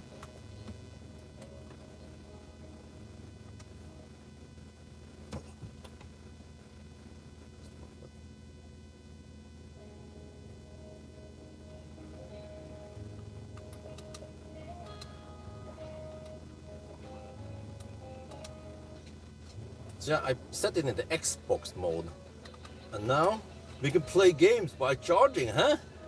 How about that? Oh yeah, oh yeah. Jova for the win, and it has wireless charging also. Let's see, oh yeah, fire that shit. Boom! Shit, I missed. Oh, no, no, shit, man. Oh, let's use my ability.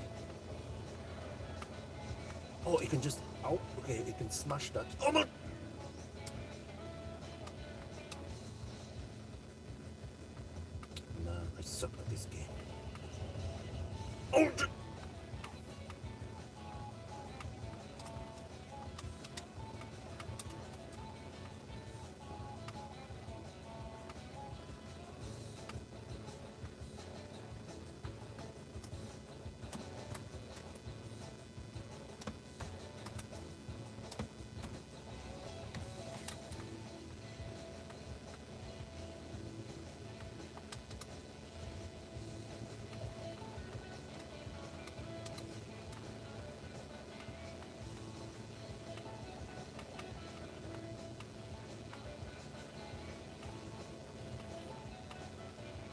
ก็ตัดที่มันไม่ค่อยน่าสนใจ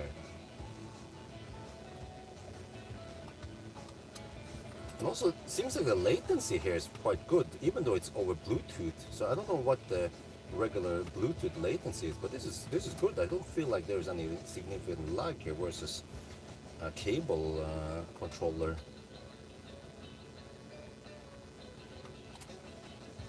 The only problem now is that the car is charging schnell. Dude, I need to prepare to leave soon. No, I want to play. Okay, let's just finish it. Polizei! 1, 2, Polizei! Nein! What? The police got blown up? Shit, how is that possible, man?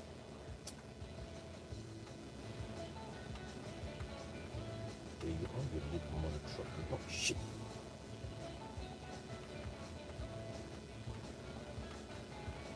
Okay, ไม่ต้องถ่ายไม่ต้องใช้ทุกอย่างที่มันเล่นเกมก็ได้คนเขาไม่ค่อยสนใจหรอก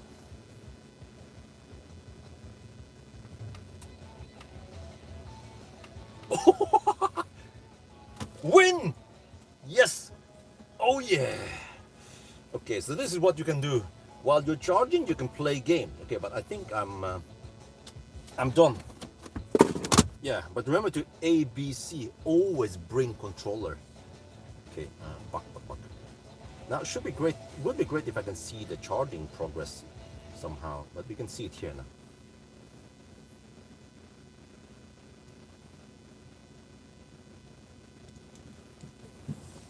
60%, we're getting close to what we need now.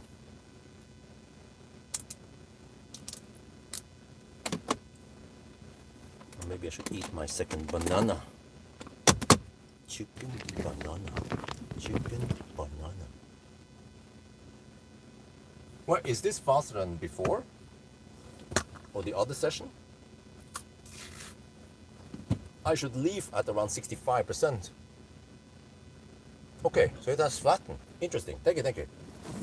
As I haven't been able to check all that stuff, I've been busy showing off the controller. It's gone. Actually good fun, man.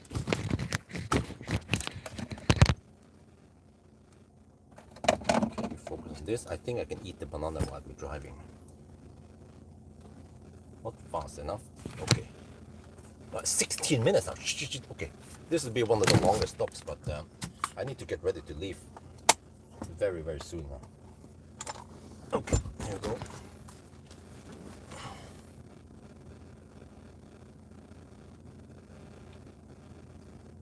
Okay, we're about to leave soon. According to the live stream, because we started with 6 or 7% rather than 1%, it actually flattens out the curve slightly. But you see, compared to the Seeker Golden battery, it took 17 minutes to reach 64%. Okay, anyway, let's go.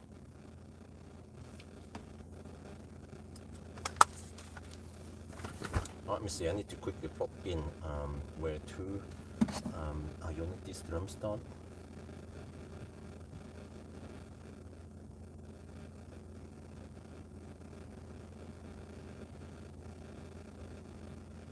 There, found it. Start. Okay, what is the car saying? 65% at arrival. What? You crazy, man? Okay, 65% now. Oh, okay. It didn't give me any estimation yet.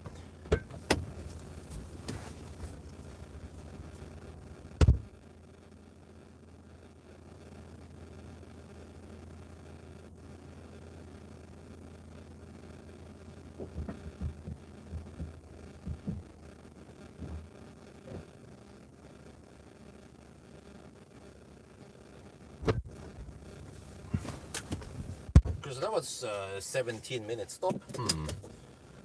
Well, okay, can I now have some HVAC? There. Okay, let me pay attention to the heat, battery heat this time. See, come on, can you fire up the car? I don't know, I noticed with this car is that I push the brake, but I need to hammer on the brake for it to start up. It wasn't like this in other cars I tested recently. Okay, anyway, I want to go to the battery status. There, charge, battery information. 52 degrees when we leave now. All right, let's see how it develops from reset, from charge. There, from charging. Okay, let me see. Well, now it starts to get slightly bright outside. Okay, but it's almost 4 at night, so that means I should be in Göteborg before 5 then. Yeah, I remember from here to Spekeröd it takes 55 minutes on a perfect run. So it means that I will have passed Kongalvi even before 5. Okay, avoiding any traffic. Yeah, that's good. Yeah, this is a lot faster without that slow truck in front.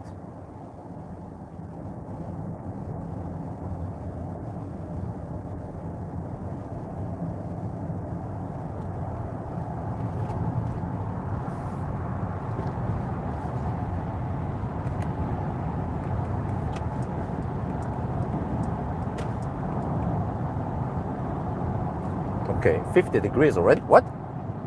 Seems like it cools it quite aggressively then.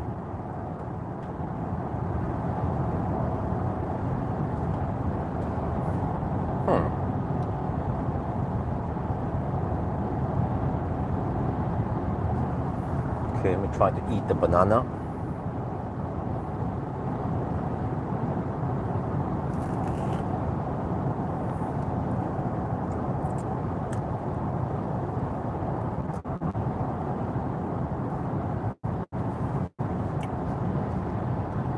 Oh, banana is a bit ripe. Okay, consumption is 530, which makes sense because we have the initial peak in kinetic energy. Solar is on August 12th, okay. Where can I see it? Yes, home?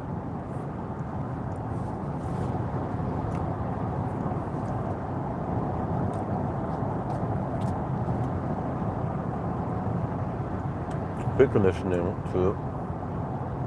No, it didn't precondition. It just kept the heat. It didn't cool it down to 25. Yeah, so... Which tells me that it wants to be at 50, 52 degrees to reach the maximum maximum charging power. Otherwise, it would be cold gating. But yeah, like the BMW reached over 60 degrees. I think even the... Wait. What was the temperature on the CLA again? 25 minutes, really?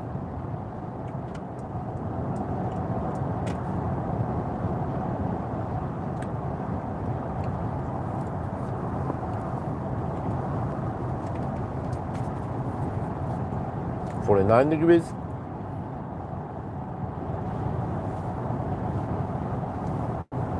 It was interesting. There is no small bar, whatever, like basic status about the remaining navigation. Like I have no navigation info at all here. Unlike in the e-Golf, there be some indication on the remaining kilometers and time to destination. Here, there's nothing unless I go to some other screen. Well, I see it there. Okay, just this arrival time, 6:02 arrival time at Strömstad. That's it. That's kind of clumsy. Can I at least see some distance left? No. There's enough space here. There's lots of unused space in the screen. So it feels like it's poor utilization of the screen's space.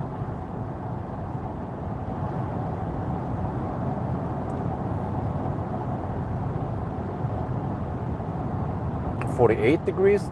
So it cools it quite aggressively until around 32 degrees. Then it stops. So I suspect that there's some kind of AC cooling it down now. Not sure if only fans will be able to cool it that efficient. But I mean, we have seen it already in the it was a, what was it again? It was an MBB. I think it was, yeah, it was the ID4, or no, it was the, I think it was a Q4 e-tron with a broken AC unit, and it still managed to cool it down with just only fans during summer.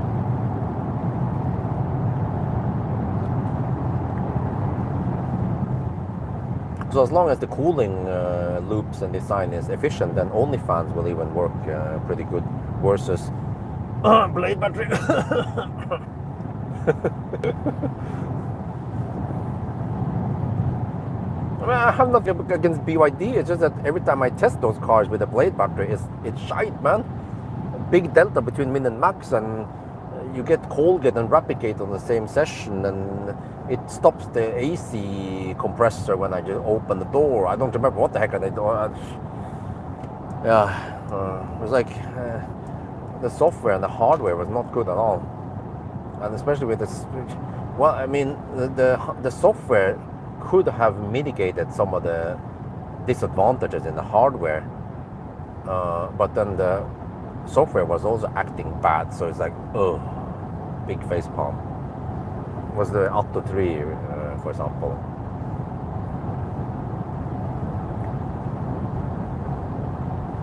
I think Sea Lion was not that bad, but in general, those blade batteries, they are not very good at cooling. Because, how is it again? Yeah, it was not liquid cool. It was like, it uses AC, some, I don't know, what the heck was it again? Some weird design of the blade batteries. I mean, why didn't they just use liquid like most other cars, huh? Maybe they can't, or I don't know, maybe there's a limitation with the blade technology.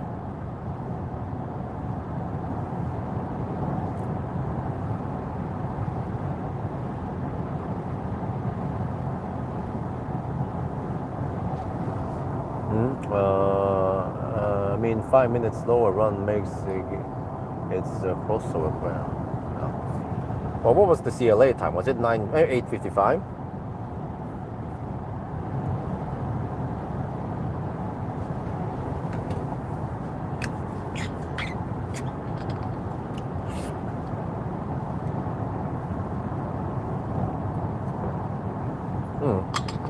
So yeah, if I was to do a 4K podcast about why hydrogen cars fail, then I guess I can do it after Strømstad into Norway.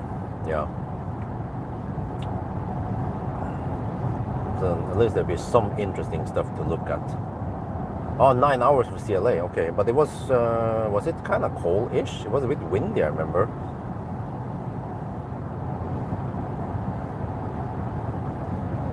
CLA has smaller battery, but the CLA is supposed to be quite efficient, yeah.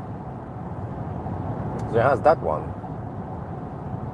but I don't remember. It seems like the CLA was replicating or something, or was it? Or I charged at I think it was Falkenberg also. I stopped the first time, but then when did I stop from there? I don't remember. It's still pretty decent. It's still faster than any Tesla, right? Okay, at least except for the palladium.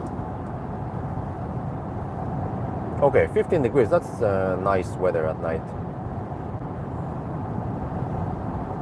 Oh, okay, some wet roads. Okay.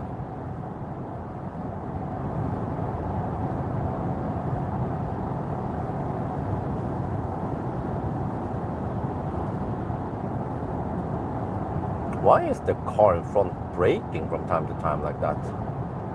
I mean, you would want to maybe brake for some obstacle, but not just randomly braking like that. Or is that taxi? No, it's a Dutch.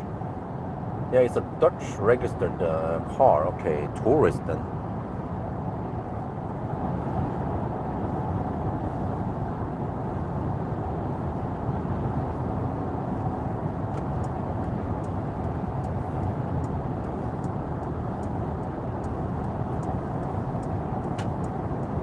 But yeah, I mean, can someone tell me why Dutch people call Netherlands Holland? Because per definition, Holland is not Netherlands. The country's official name is Netherlands.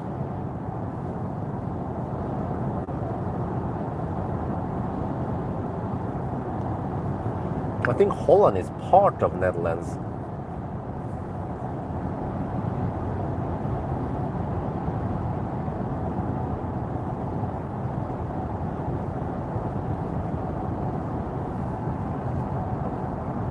Oh, you call it Holland also? What? Really?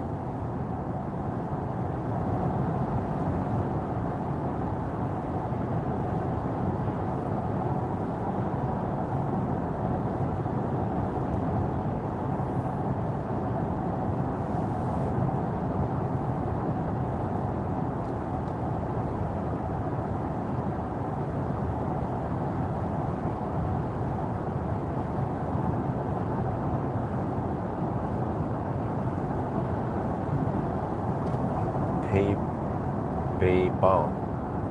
Low country. Okay.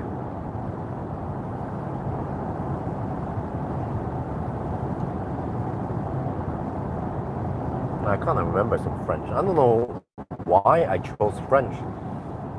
You know, when you are in high school, ungdomsskole, at the age of around 16, 17, you have to choose one language to learn, and it was either French or German. And I don't know why I chose French back then. Should have chosen German. At least if I knew some German, that would be great. But then nowadays, I feel like I don't have time left to learn a new language. Better have time to paint the garage, right? But even if I have some leftover time, I always have stuff to do, like make yet another Jova video, or buy some stuff for the house that we need, or run some errands, or still stuff I need to do, like I need to clean or wash the windows inside and out at least once per year. They're getting kind of dirty.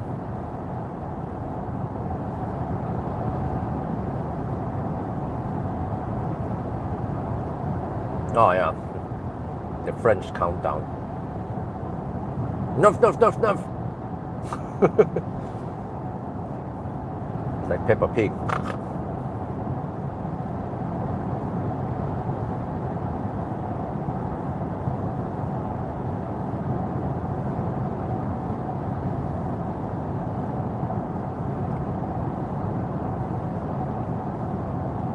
Yeah, well, at least I knew some French there, but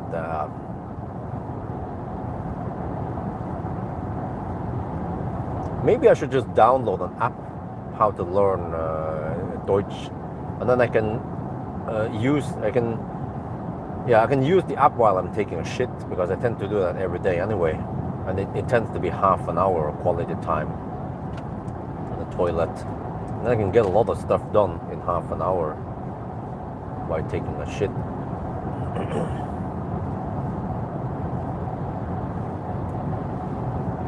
Instead of just doom scrolling like I tend to do, then I'm basically feeding Facebook with more money.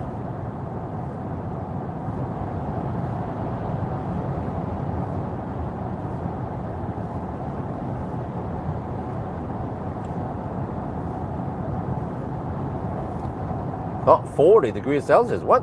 After 14 minutes, it went from 52 to 40 degrees. Okay, that doesn't sound like OnlyFans. But what happened to the heat scavenging? Does it heat scavenge? Probably not. It doesn't have Tesla alien technology, right? But even if it heat scavenge, I don't need a massive ton of heat in here right away. So it should just slowly suck on the heat like Tesla will. So I suspect that it dumps the heat out, and it's like, oh, it wants to get the battery cool so it doesn't degrade. But to be honest, I don't know if it matters too much that it stays at over 50 degrees for 10 minutes, right? And then once it's down to 45 degrees, then okay, staying at 45 degrees for, I don't know, half an hour, 20 minutes, no big deal, is it? Or is it?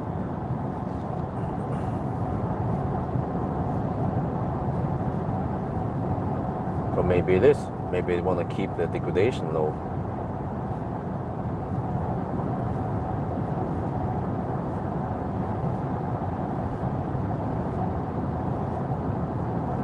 But I mean, I wonder, if it wants to cool down the thing quickly, like, would it be smart to suck heat out of the battery and then heat up the coolant? Or maybe the coolant can't hold too much heat energy. Because we're not talking about like tens of liters of coolant in the car, right?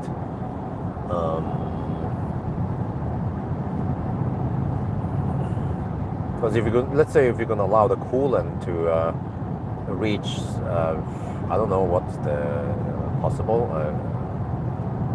50 degrees Celsius, just keep it there for a while and then slowly release it into the cabin.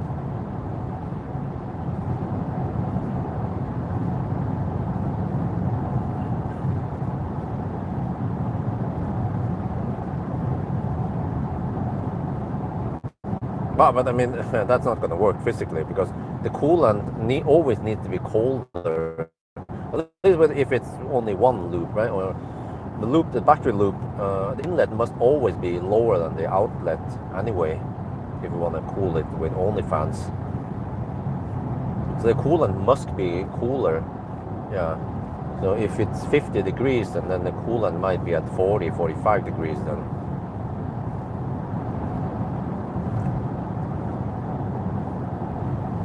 Then I'm not sure how much heat energy you can store. It depends, of course, how many liters.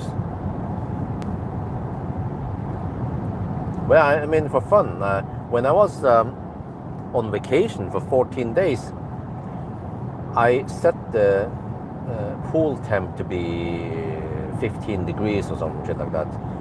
Or I don't know, I think it was 18 something, that was the lowest. And then it slowly cooled down, but it took a long time. So then I think after 10 days or so, it went from 30 to 20 degrees something. So it lost only around 1 degree Celsius per day, because it was also getting some free heat in the hot days and sunny days. But then when I heated up, it managed to gain around 3 degrees per day. So it only needed around 3 days to heat it back up to 30 degrees. But now I see that the weather forecast that it's not going to be crazy hot, so I'm probably not going to use that pool too soon. So then I drop it to 27 degrees.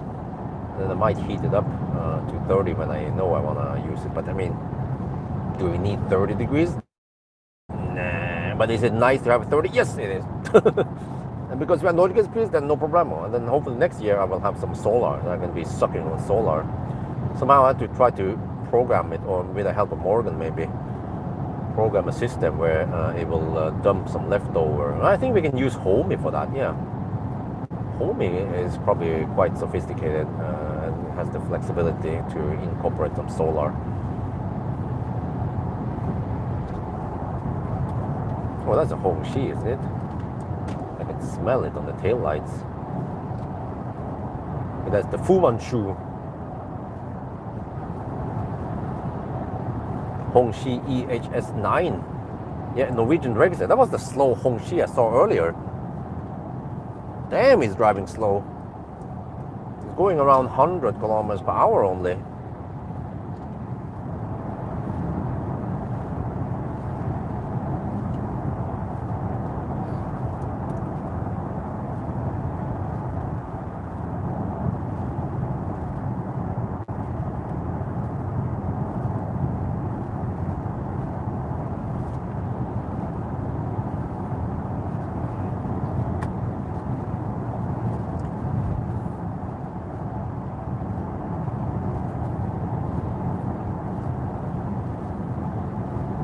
Okay, let me see, 36 degrees Celsius after 19 minutes. Consumption is 291 watt-hour per kilometer. You see? And we haven't hammered too hard. It was only in the 110 zone. So this leads me to believe that the first, not 20 minutes, so like 20 minutes after we fast charge, or at least maybe the first 10-15 minutes, it's cooling it kind of aggressively. Possibly pulling something like 3 to 4 kilowatt. So let me see if I try to calculate here. If let's say if we assume 3 kilowatt, right? 3 kilowatt 3,000 watt. Oh, okay, we can just say 3 kilowatt hour then. Okay, simpler. Or over time, distance. Okay, 3 kilowatt hour. Oh, what the heck is going on here? Divided by 42 kilometers. Wow, that is a lot. That is. Oh, okay, I'm gonna do 3 kilowatt hour.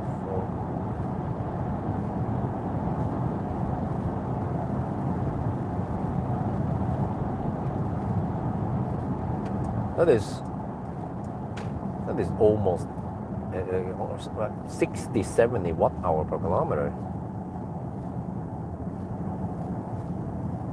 Oh, really? Wait, so the consumption should have been around 210, 220 only. Okay, well, that makes sense.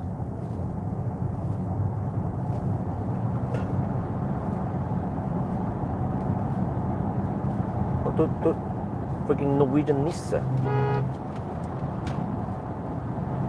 Just get over to the right lane, bro. Don't just hang on to the left lane like that.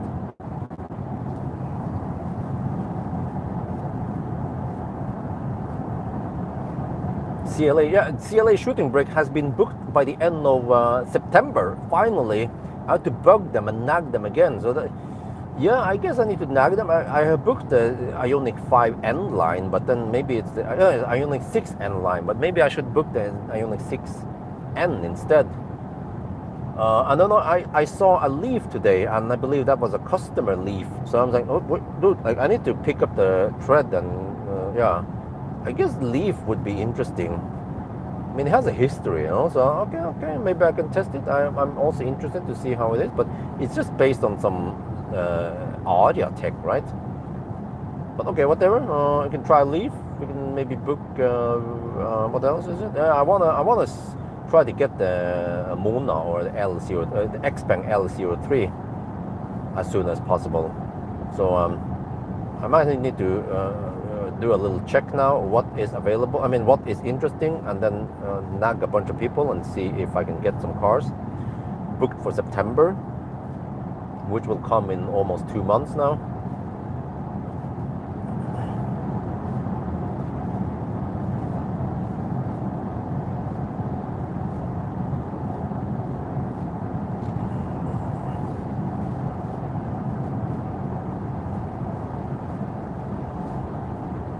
Motocross, okay.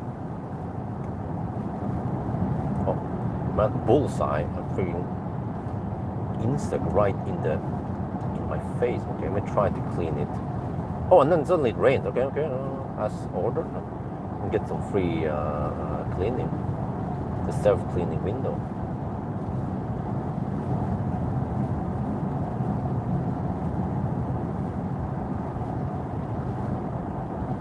Oh, okay, wait. Is it still here, or there was a 90 zone here earlier this summer? They probably had to wait for the something asphalt to harden, but now it seems like it's back to 100 zone, which is good because I don't have to slow down here anymore.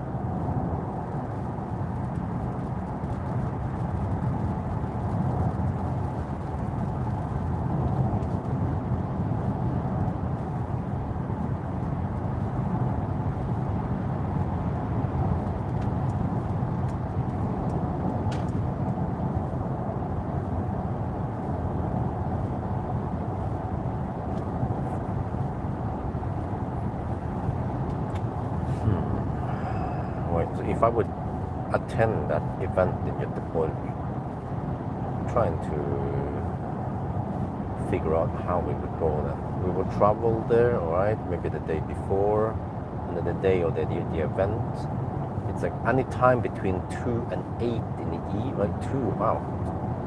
Okay, if I can get a slot 2, 3 in the afternoon, then what? I don't need that long time to shoot some. It's basically just one car, which is the new EX40 interior, right? Whereas the Fossil, well, I guess I could just make a quick review of it. Some hybrid stuff. And then, that's it. Maximum 1 hour. More like half an hour to 45 minutes if I'm efficient.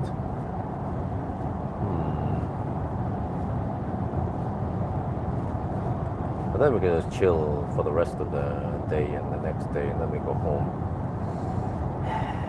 Will it be worth it?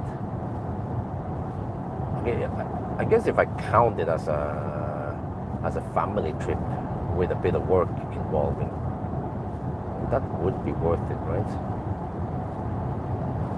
Should I bother? I mean, I could ask, but what is it, EX30 hammering it?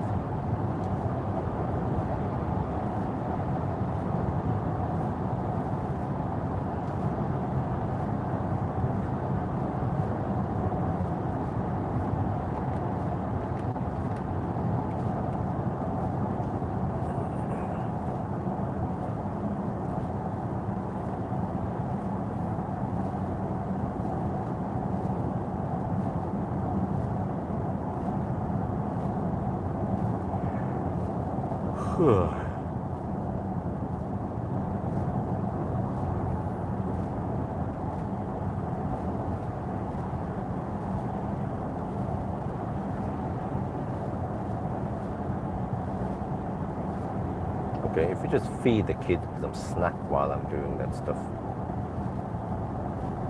and it keeps them entertained for a bit. I mean, that would work, just so they can survive for 45 minutes.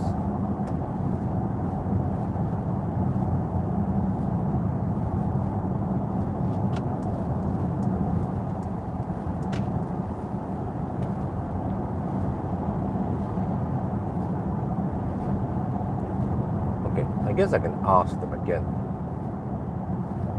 Okay, I consider a family trip to Göteborg,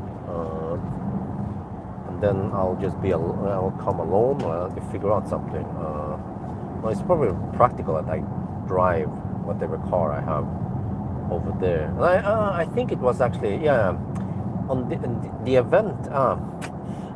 Here's the thing, that Volvo event happened during the Xpeng P7 Plus time. So I'm like, okay, any days I have available with the P7 Plus, I'm gonna use it for Sunday drive or even a trip to Yale or some shit. Will probably generate more views than I get from the Volvo. So yeah, that's why I was like just half interested in coming to Göteborg, you know.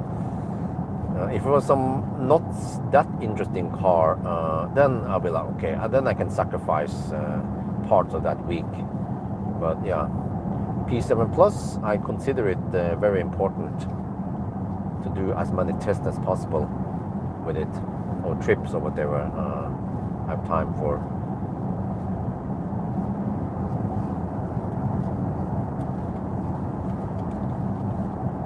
Because you know, it costs just a little bit more than the Seeker 7 GT Core rear-wheel drive, and it has similar spec, around 70, a little bit over 70 kilowatt-hour battery. Charges pretty fast, but it should be more efficient, and also it seems to be better equipped because it actually has massage. From what I remember, seat massage, seat ventilation, and head-up display.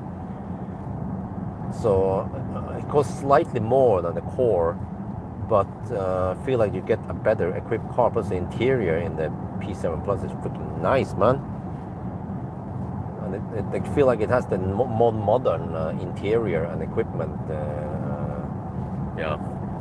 package. Like the head-up display with the blind spot warning projected on that, like damn. So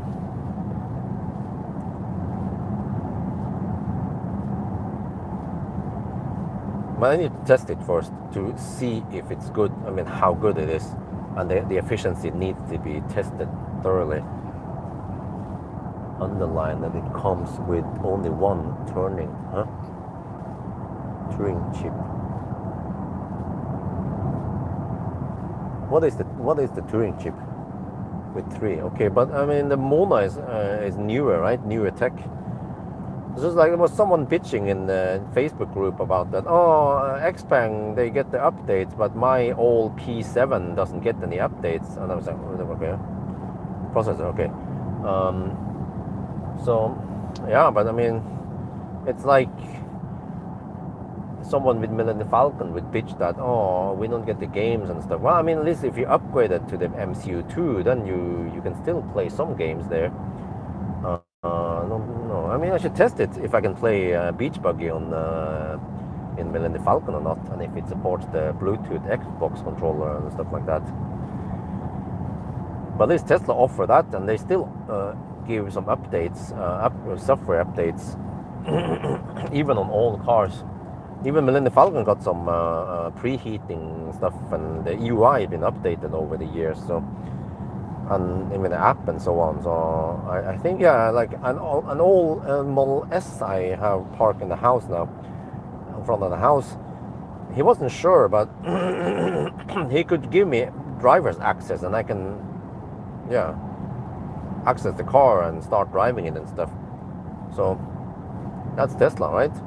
Even all hardware, they have they have prepared this for the future. But like BMW iX3, the old one, the rear-wheel drive, the old class,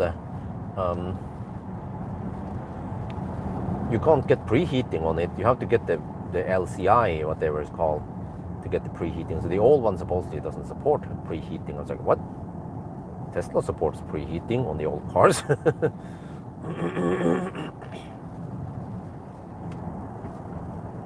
Millennium Falcon got the preheating feature. I think it wasn't a requirement to get the MCU2 for it.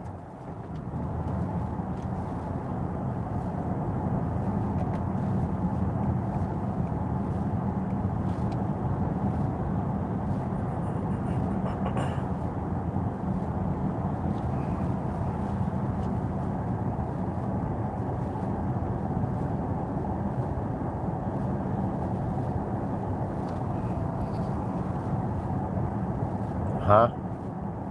No, I think you didn't hear me. I was not comparing P7 Plus or anything against that. That guy who was bitching on the whatever group, he was talking about the old P7, the old one, that the shitty, thirsty shite, you know? Yeah, he didn't get updates on it. And I was like, well, I mean, that car is not that old, but I mean, okay. But I got the impression that many car manufacturers, they were not, like, they didn't like prepare it for future, or I don't know, like Tesla, at least whatever was possible, they allow you to update stuff, right? Or they could give you features, like for example, Sentry mode. Okay, the old cars can't get that, but like preheating, well, it has a battery heater. You can activate it. It has the coolant loops, the 5-way valve. Yeah, why not give you preheating? Of course. But then why didn't the BMW allow the old iX3 to get preheating? Well, that's a big mystery. It has a battery heater, I suppose. Why couldn't they update it so you can manually start it, or at least start it before you fast charge, right? Something like that. So, and other things also. I don't know. I haven't investigated too much what kind of limitation the old P7 has versus the newer ones. But okay, it might be running on slower CPU and all that. But like basic functions like no nagging or the X combo or other things should be possible to update or add, right? Or upgrade.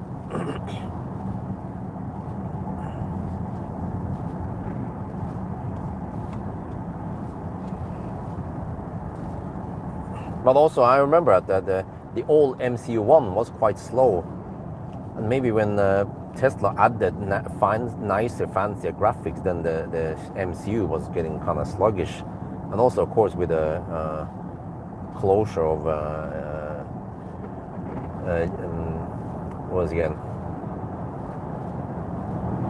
The 3G network.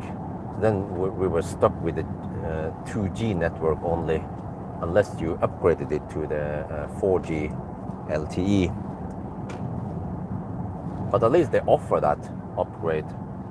Many other brands, they just didn't give a shit, and then they are stuck with Edge or 2G. But I experienced it with some older cars that with only Edge, the things are just so damn slow. Edge is just so slow compared to at least 3G back then. It was okay speed. So for like playing, like playing a song on Spotify, it needs to buffer.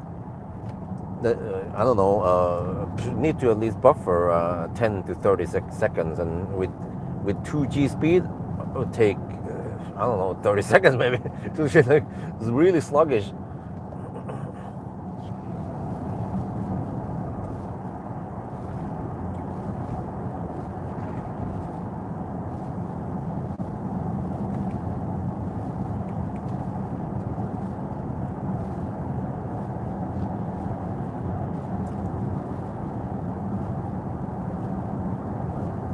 But I mean, in general, Tesla, they have been quite good at some of that stuff. You guys remember, right? The CHAdeMO adapter. They created this adapter so that you can charge on CHAdeMO back then. And they offer it for, well, I mean, okay price. I mean, you know, even those CCS to CHAdeMO adapters nowadays, they go for 10,000 NOK, you know. CHAdeMO adapter initially sold for around 6,000, I think it was, and then eventually they lowered the price slightly. Yeah, around there. Don't remember what the last price was, but I think they were eventually sold for only around 3,000-4,000 NOK when I purchased them in bulk. But then on the second-hand market nowadays, I think they're worth almost nothing. And then they also bothered to spend time and money on developing the CCS adapter for all Teslas. And they had a solution for the LT upgrade and then for the MCU2 upgrade. So, yeah, I feel like most other car manufacturers, they were just like, oh, we don't give a shit. You have an old car, too bad for you. Buy a new car, sell that shit. But Tesla actually offered some upgrades for the old cars. So, you know, like Millennium Falcon, prime example.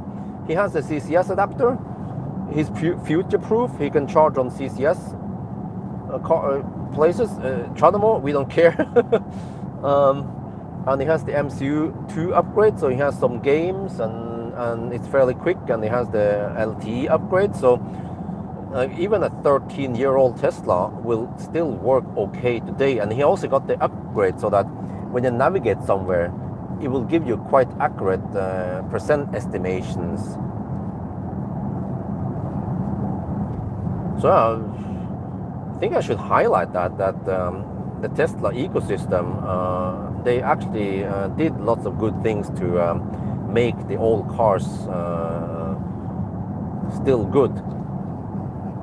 And in comparison, we could look at an old Leaf or Eagle for something else. I-Pace, yeah, if you look at I-Pace, they're getting close to 10 years old now, and it is shite, and it's probably as laggy as before, and it hasn't received much of any major upgrades. It's still shitty user interface and slow and laggy, and I don't remember, but the navigation, I expect, doesn't have any major upgrades there either. What is that? There's an animal there. There's a pussycat. No, it's a bunny. I bet it doesn't have percent estimation at arrival or anything like that, more sophisticated, or games, anything.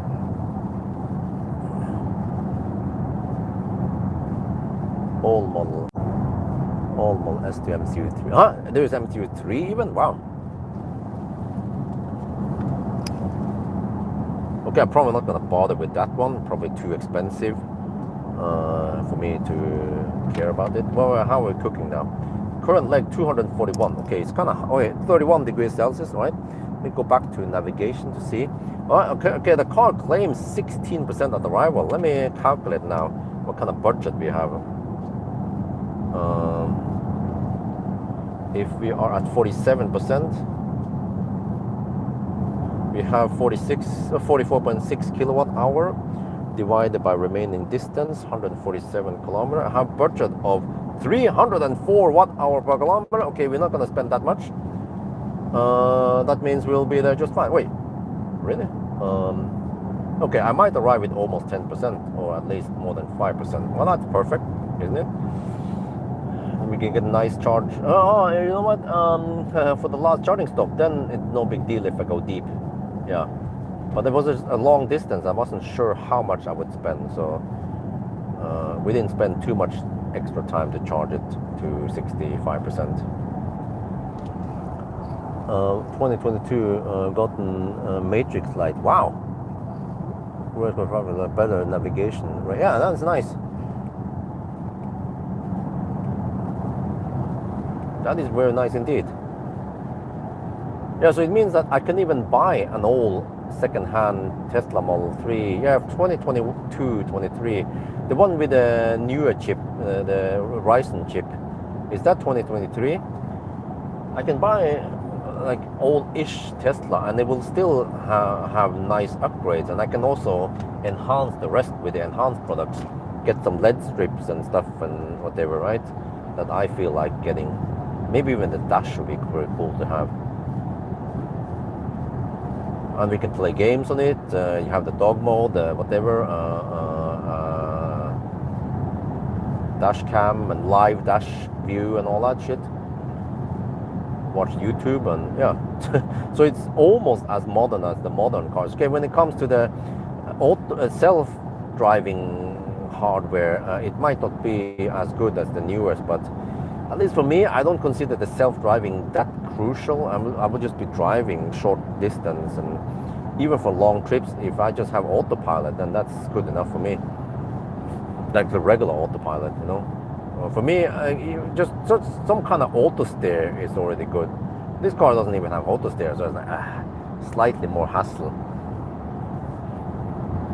Well, I see several Norwegian registered cars now heading north. They're probably going home after vacation, right? This is also a Norwegian. The other one was is the third also Norwegian. Yes, 3 Norwegian cars hammering north, 4:38 at night. New Teslas. Okay, well, the old one should have some basic autopilot, right? And you can always, well, you can get the enhanced autopilot, but for me, okay, whatever, we can just get the commander, and then we get the re-enabling of autopilot. That's good enough.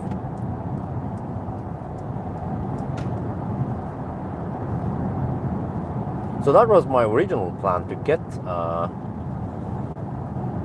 Tesla Model 3, but then I feel like, okay, I might need to try to pay back the guy who lent me 1.3 million NOK for the house prices. I haven't paid him anything yet. I haven't paid anything. Well, except for that he has several of his Teslas in my account and has been enjoying some free supercharging.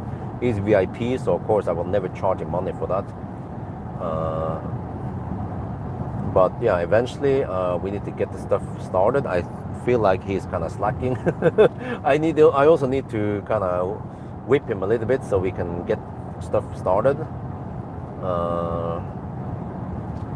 But actually lately, or for the past year or two, I've been slowly improving it by getting some new sponsors, getting rid of some old sponsors, just to try to get the cash flow improving. So yeah.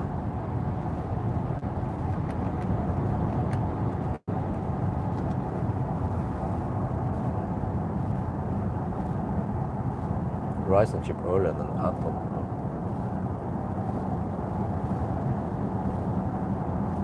Wow, the car claims 16% on arrival? No, that can't be right. Well, let me see here. Well, dude, what can you... 45 minus 16. It expects 29% at arrival. Okay, 27 kilowatt hour divided by 138. No, that can't be right. The car thinks I'm gonna spend 200 watt hour per kilometer to Strömstad. No, there's no way, man. I mean, this car is efficient, of course, but it is not that accurate.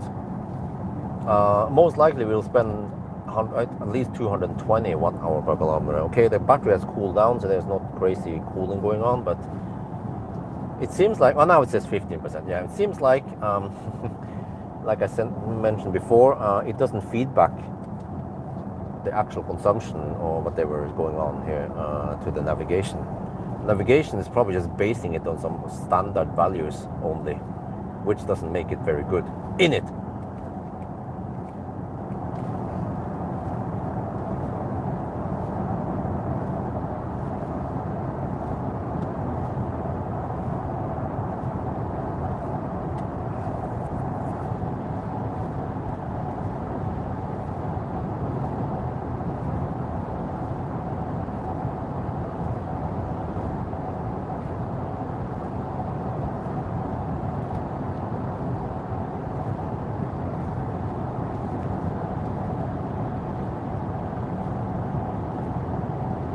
Well, it's getting kind of bright. Oh, but do I feel like taking another trip to Göteborg soon, within just 1 to 2 weeks? No, it wasn't 2 weeks. Yeah, it was when I had the P7 Plus. Now, you know what? I think I just want to skip that Göteborg event. If they offer some kind of Volvo static view in Oslo, then I'll take it, because then it will only cost me a couple of hours. But then going all the way to Göteborg just to check a static view of a car that doesn't have the highest hype status, then if they invited me to Göteborg to test drive the EX60, that would be a different story. Whoa, what the heck going on there? Some truck went in the ditch. No, it's not. No, it's in the. Oh, whoa, it's kind of in the ditch. What the heck? The heck happened there? Shit.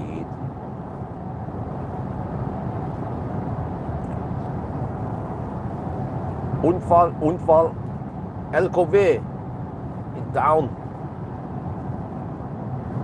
No, it was not level. The truck was kind of slightly off center and shit like that.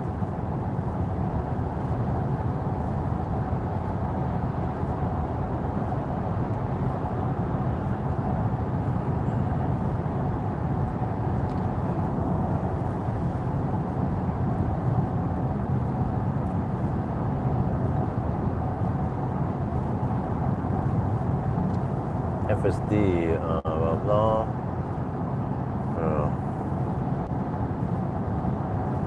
At least as for now, since FSD is not in Norway yet, then yeah.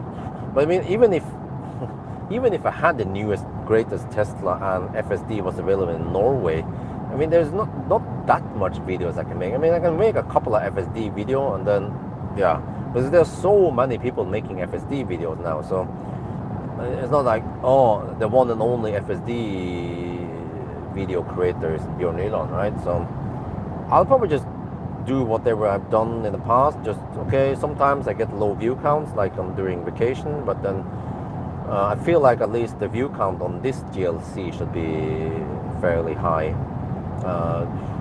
Hopefully we get something like 50 to 100k views on the 500, on the 1,000 kilometer challenge, and also on the range test. Those are usually the most popular videos nowadays. And then, yeah, I should try to squeeze out a Sunday drive on Monday. That will be the last before I return the car on Tuesday. So, yeah. But, you know what? I think this winter I will bring Isabel with me on a weekend. Or, I don't know. Well, it kind of needs to be on... I want to bring her with on some cars, some hyped up cars. I can bring her to Yalo, and we will actually have a sleepover like I did before, but then there was before too many kids.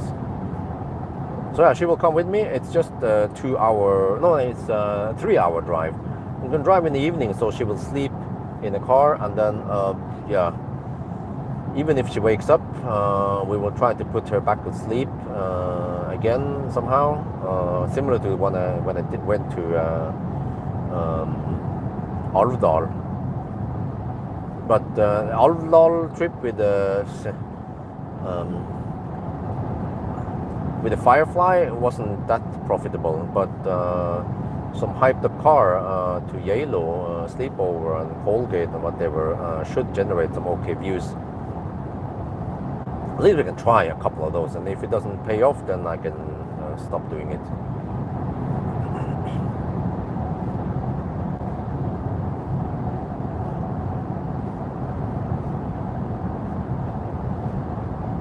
But ideally, I want to do it on weekend because then we don't have kindergarten anyway.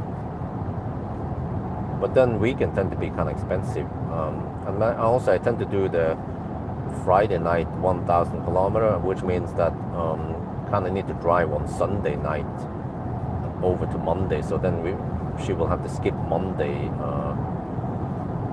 Yeah, so it's like how they do it. I can't drive on Saturday night, then I'm just zombie.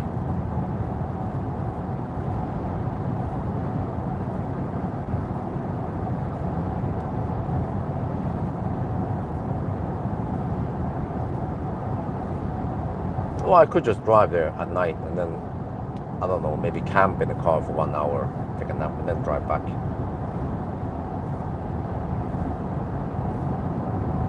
$500 kilometer challenge with Renault Twingo. Yeah, you know what? I should try to do some 500 kilometer challenge. You know, there is a leaf dumping into my front yard. Actually, this morning, in a couple of hours, it will arrive. So hopefully I can be there before he gets there, so I can shuttle him to the airport. And I wonder what kind of leaf it is. Maybe we can do a 500 kilometer challenge with it. I can ask him nicely. At least many people, they are more than willing. They're like, oh, go ahead, you can try. Like some of them say, oh, if you want to try the car, you can do that. But most of them, I don't have time to test them. I don't know what to test, right? So like range test, degradation test, or like, whatever. So most of the cars, they just stay there, except for that plug-in hybrid I tested. But now I'm actually testing a Model S. Old Model S. It's been sitting still for 8 days. I want to measure the vampire drain on it. But I noticed that the rear suspension was started to sag down now. I was like, oh, he has slight leakage there. He probably knows about it because he's a car guy. He used to work for Volvo. But yeah, I would like to do a 500 kilometer challenge, but it's just that it steals one night. And then it depends what it is. For example, this car here, I don't want to sacrifice anything. Next week, the CLB, no, I was going to GLB. Yeah, well, I could use 1 day there, but I have somewhat limited time with the Leaf. But it's very convenient that the cars end up in my front yard. Very conveniently parked there. I don't have to waste any time getting the car. So that's one big advantage. Yeah. So maybe I'll just keep doing the whole thing. And every time I announce this airport parking, I tend to get newer people, more people. So, yeah. So maybe it's a good idea to have a couple of cars there now and then for some testing, and very convenient. I had the Junipers. I can test some Jova stuff there. So to me, it's like a win-win. They save money. I get some cars now and then that I can test on, and I don't even have to drive the car. Like a Juniper, I just drove it 3 meters, move it a little bit, and then shot video inside the car, and then I plug it in, move it back. Expensive cars. Well, oh, you mean second-hand cars, right? Yeah. Well, I can do that. I could also, yeah. Well, lots of interesting stuff I could do. I haven't looked for it, but it's because nowadays I'm locking the money or preparing for some kind of Well, soon in next year, next month, in 1 month roughly, a little bit over a month, I have to pay the next round of tax, which is like over 100,000 NOK. I'm like, oh shit, okay. I have to prepare money, have enough. I was preparing first for the vacation. I knew that I was going to spend around 30,000 NOK. I think it's roughly there. Estimated around 18,000 NOK on Airbnb, and then Legoland and all that shit probably cost 10k at least, and then food also. So yeah, possibly more than 30k.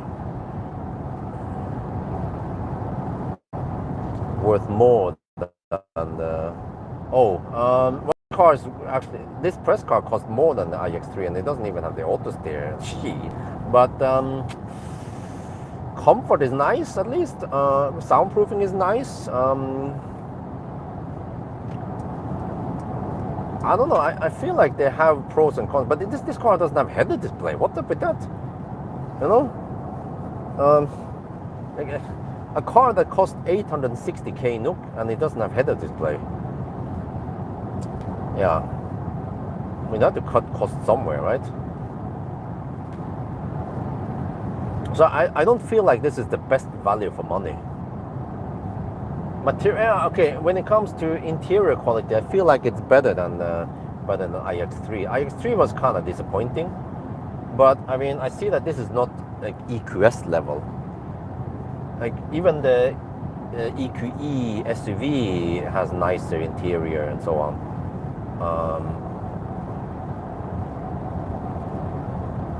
So I mean, in a way, it feels like they are doing kind of like Tesla. They have to cut costs somewhere, but then they prioritize maybe drivetrain and battery and some other stuff. And then I guess people are willing to sacrifice some comfort to get better range, or I don't know, faster charging, or whatever, right? This car doesn't cost over $1 million NOK, unlike the EQE SUV. So I mean, those EQEs, the EQE SUVs I tested, they are expensive, man. And then surprisingly bad space for such a big ass car, and also not that efficient.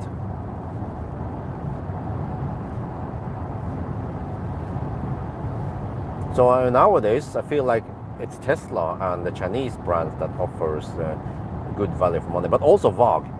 Yeah, many of the MEB cars are really good, despite that they're 400 volt only. Yeah, but actually they charge kind of slow, you know, like 185 kilowatt only, but at least they have flat charging curve, or fairly flat, so they can get away with that, plus that they're quite efficient. Like the ID.C, but not the ID.4. We don't talk about ID.4. Yeah.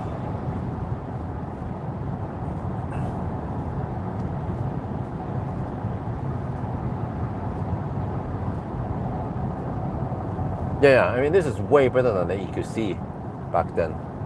And then, you know, way better space, and still very good comfort and soundproofing, and better tech in overall, you know. You can have some games here. You have a fairly big screen, but I feel like they are just like in the EQS. They are throwing away that big screen.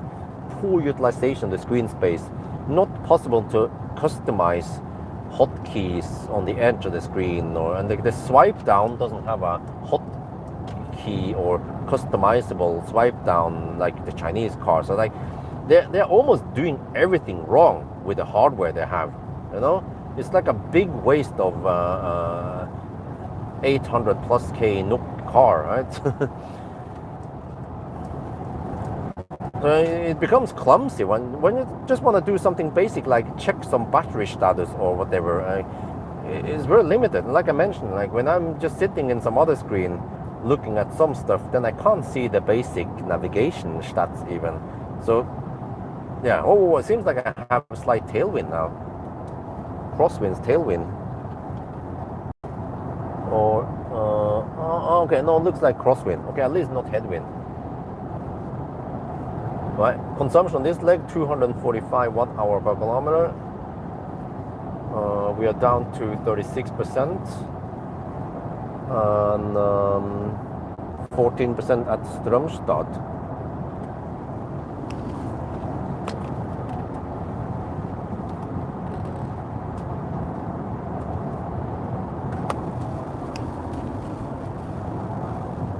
Oh, I forgot I need to eat my third and last slice of bread now. I'm getting kind of hungry. Yeah, one slice of bread every charging stop. Oh yeah, the X9, man, it's so nice. It actually doesn't cost that much compared to what you get. And if you just want some big ass car, then X9, man.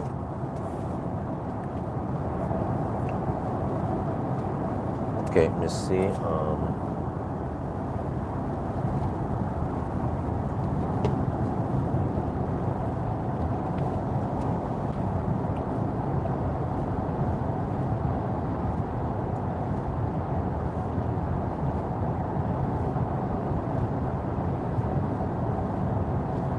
Well, Toltenstadt.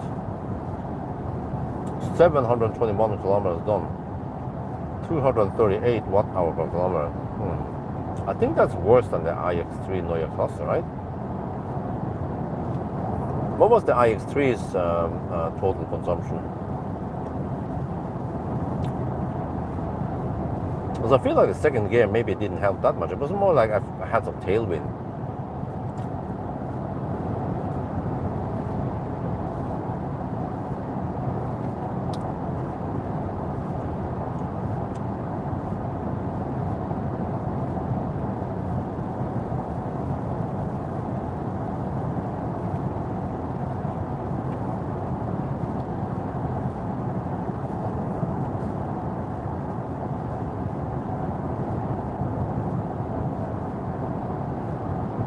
I mean,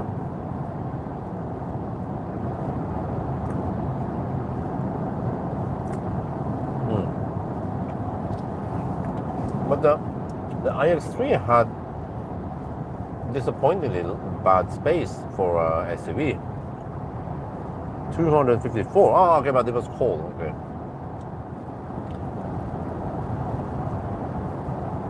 I think we hit -1 degrees at the lowest.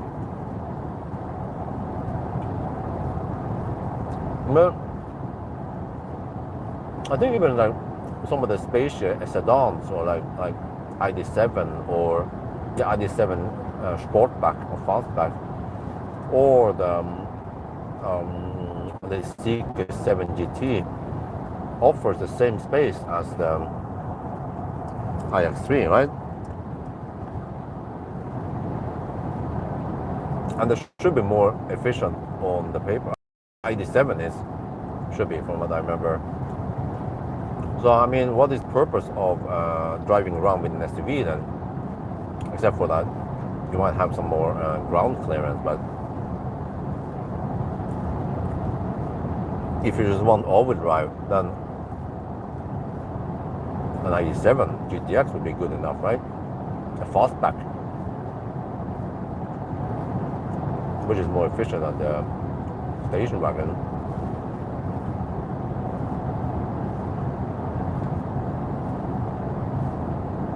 I haven't really experienced ID7 on a trip before. Maybe I should try that, because they are kind of popular in Norway.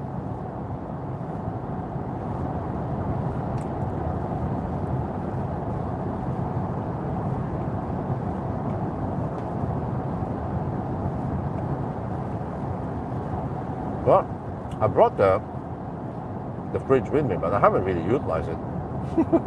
Just sitting there. Now the cold drinks that I eventually need to pull out. Yeah, the battery in this one is getting low now.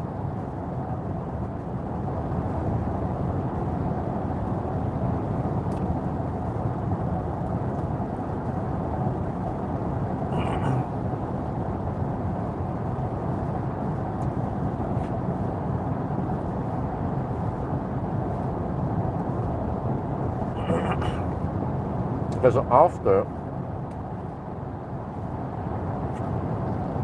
Strömstad, I will have my 4K podcast about how bad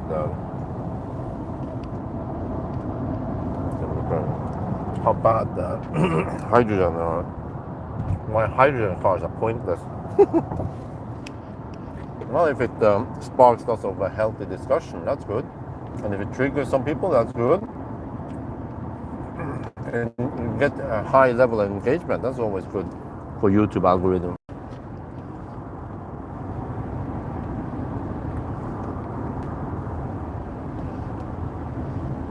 Man, why is it so hard to plug in the USB here? Huh?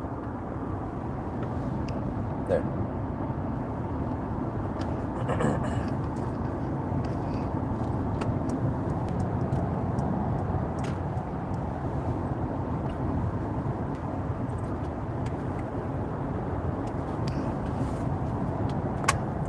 Okay, wait, what the heck is this? Why is it on?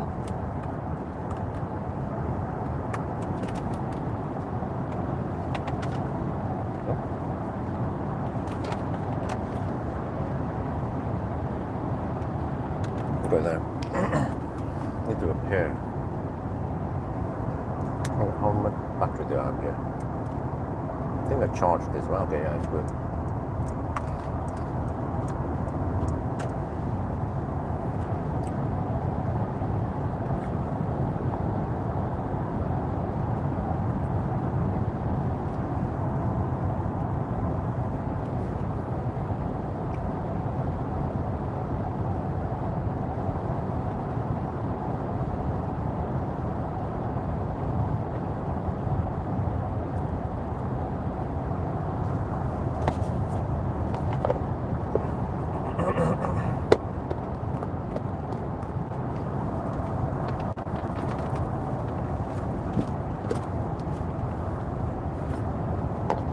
Right? Now I have one banana left and some drinks and some snack. Well, that should be good enough.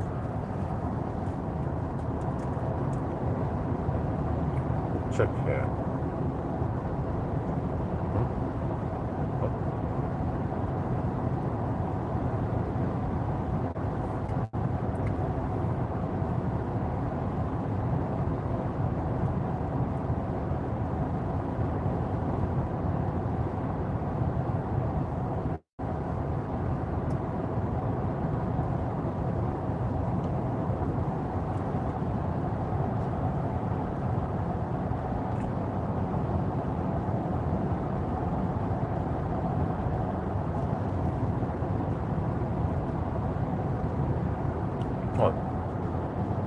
Well, he will be what? He will be at my house at 6:30, right?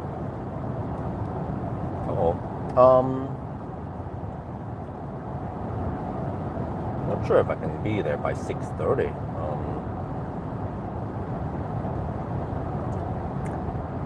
It's 5 now. I'll be. No, there's no way I'm gonna be there. Be home by 6:30. Let me see. If I spend 9 hours, it was just tiny delay. I'll be home by 7:15. Earliest is 7:15.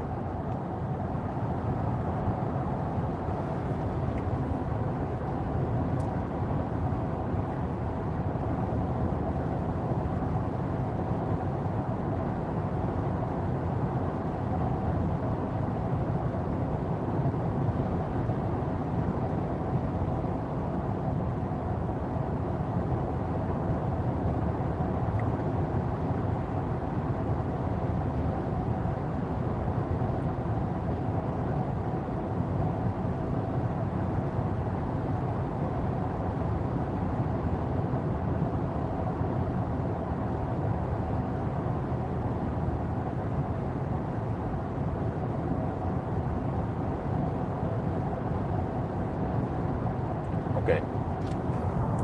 Yeah. Just sent the message to him that I'm expected to be home by 7:15 to 7:30. Okay, so he might need to shuttle to take some bulk Uber, unless he has enough space in the schedule to go kind of late to the airport. Then I can shuttle him. But I started a little bit late. Yes, a little bit past 10.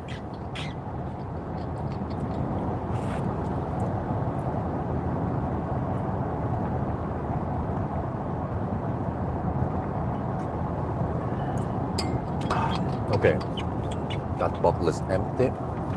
Let me see. Because we're 84 kilometers away. The car says 47 minutes. Okay, that sounds about right. No, it should be around 40 minutes away. Okay. So I will be at Strömstad at 5:45. We should leave before 6. Takes 10 minutes to reach the border, and then okay, so 6. Yeah, so yeah, we should be home by 7:30 if I don't dig around too long. I can quickly check, test the charging at the Yemen 400 volt to see what kind of speed we get. Do you guys know what kind of speed we're supposed to get?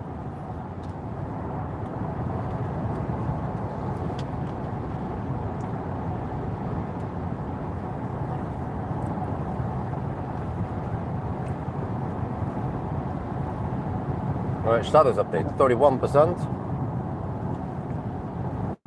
This leg's consumption is 243.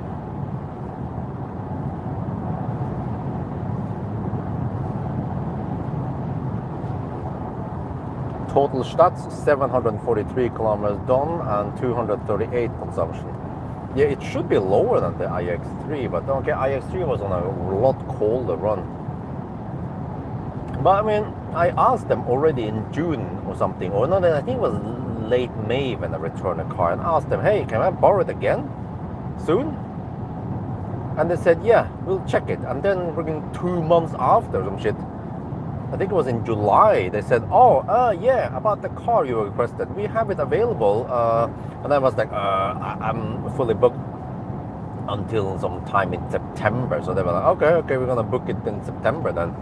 Yeah, so let's hope it will not be -1 degrees again in September, because then it's kind of pointless to redo the test. But yeah, I mean, I did it in 2 charging stops, and okay, maybe 3 charging stops would have been better.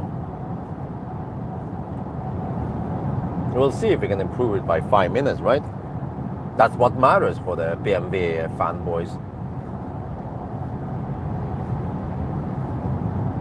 Oh, I need to do my speech now, okay? Because this is right before the sun rises, which is the best time for shooting video of myself.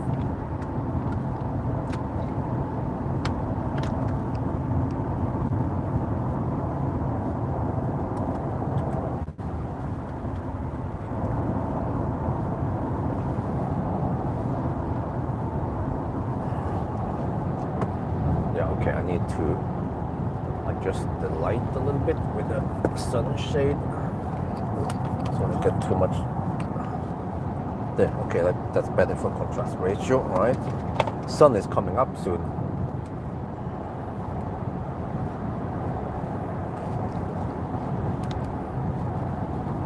There's some kind of massage here, but I can't really feel it that much. You see? Okay, not as nearly as good as the Chinese massage. I can barely feel it. That's kind of pointless. Software also feels a bit, yeah. Let me quickly shoot this.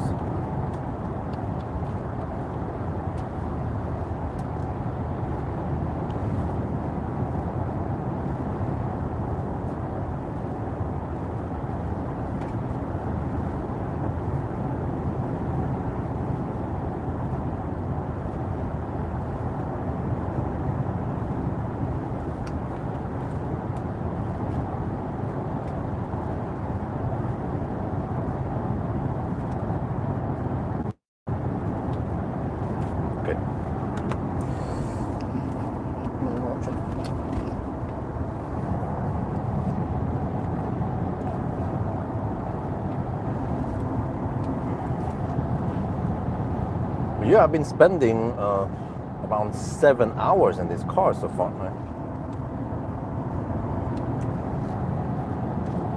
Yeah, I've been spending around 7 hours in this car so far. So what do I feel about the GLC? Is it good?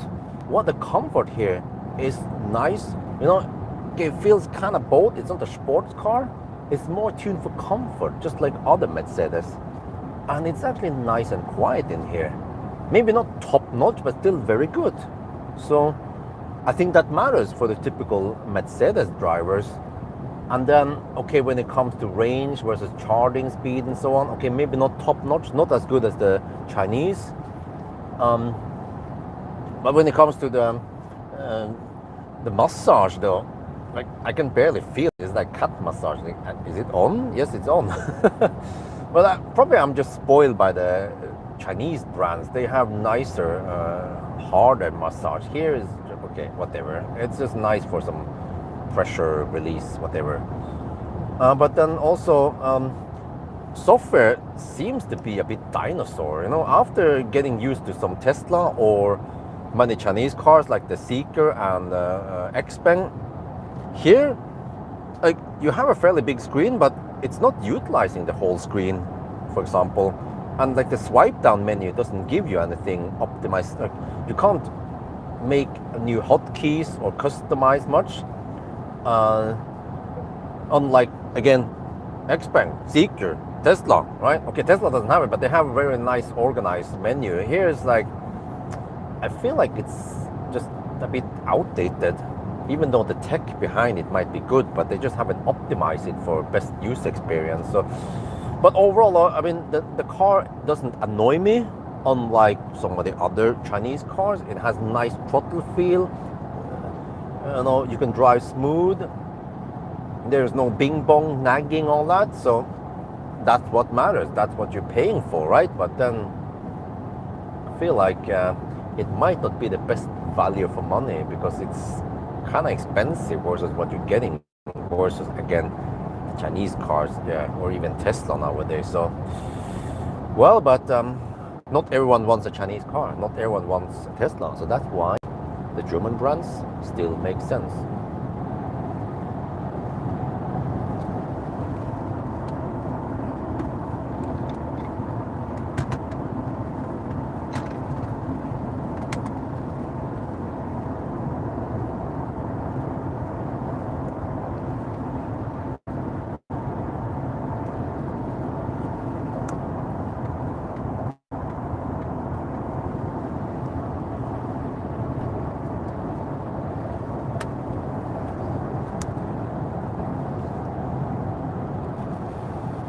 Oh, it did.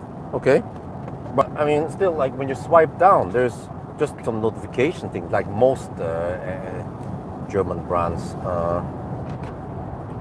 But not much you can. What? Do not disturb. You have a little bit there, right? What is this?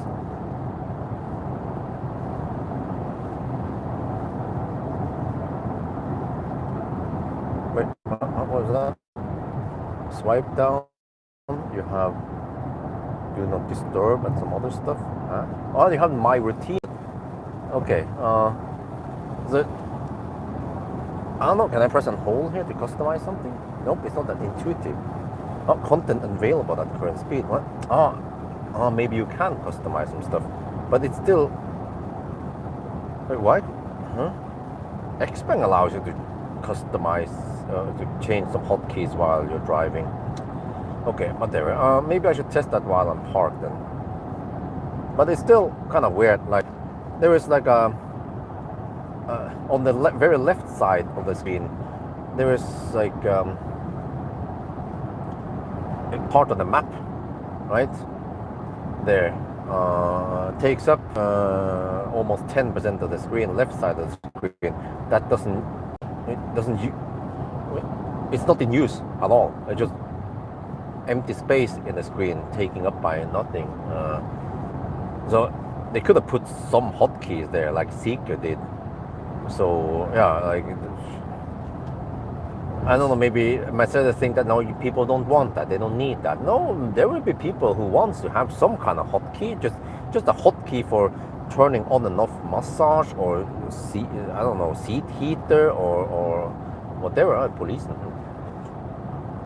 Whatever, right? Nope.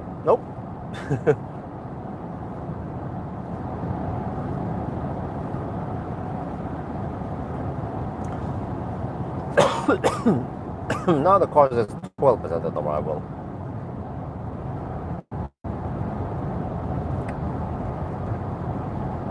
Yeah, nope, not booked yet. and I'm fully booked until end of September. Well, that's a bummer. I need to ask Volvo if they have a car ready yet. I forgot it's my responsibility to nag the importers. They're not gonna come around and say, yeah, we have the car. Some car manufacturer, some importer will do that. Like Hyundai and I think it was Nissan. They actually send an email and say, yeah, now we have these and these cars available. So just let me know when, and they are available from this date. Let me know which one you want. Yeah, which is great. They have actually they have a list apparently with the media, whatever influencers, car tester, and they email to that list, which is good because I guess it's kind of pointless hammering with most other importers. I have to send email, people have to send email and ask them, are they ready yet? And they say no. Okay, and then in 1 month, are they ready yet? No. Okay.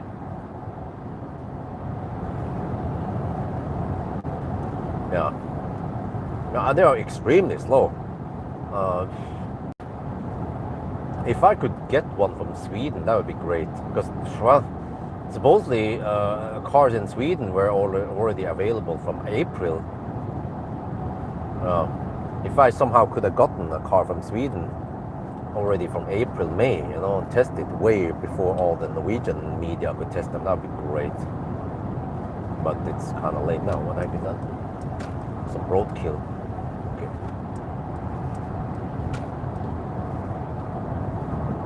That's hobby. We avoid hobby, at least for most cars.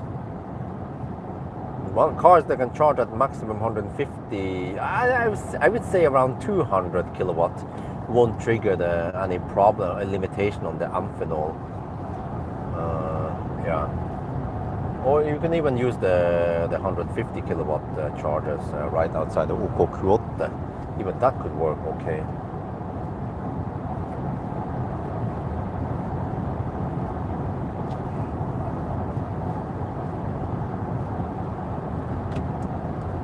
You want me to hassle the Hof? Okay, I will hassle them.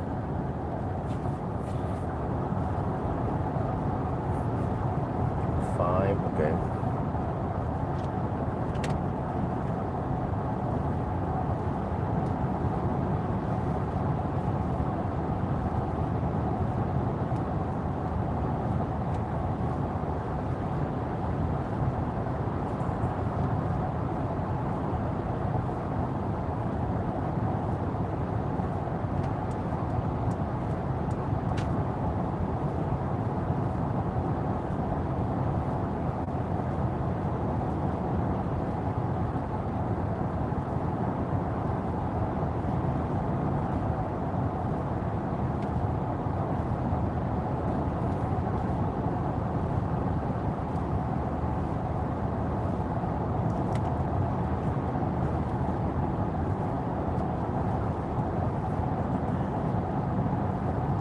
Okay, let's see. Let me check here. Status since charging. Okay, from charging 244. Damn.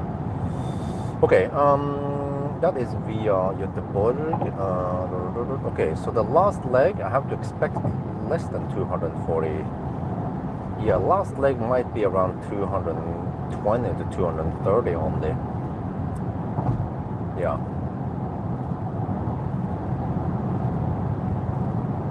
Yeah, the Norway side is quite slower than the Swedish side.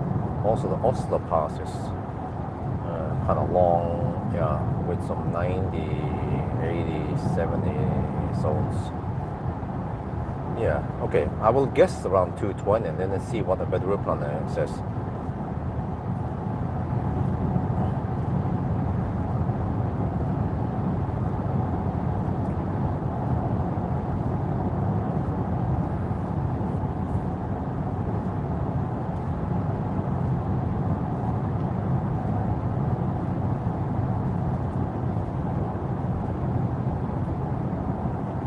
Projected rate. Oh, I mean at arrival, 12% at arrival now, but we are still 53 kilometers away. So yeah, it's getting more and more accurate. I'm still not sure how many percent I will arrive with. I could try to calculate it. Let's see.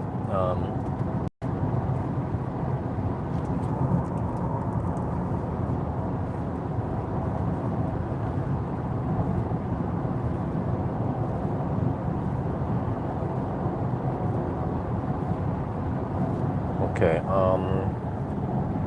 if I assume 240 consumption now, 240 multiplied by the remaining distance, 51 kilometer, okay, divided by 95 kilowatt hour, I expect to spend 13%, and we have 22 now. That means 9% at arrival. The car claims 12% at arrival, right? 9% there is then. That should be good enough. Then I need only, I don't know, 10 minutes there. Just do a quick pee stop. Probably not enough time to play games. And then we hammer it. Let's see. Okay. 50 kilometers.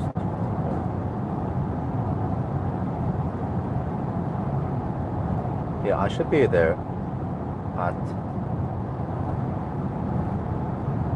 Yeah, I should be there at 5:45, which means I should leave there by 5:55.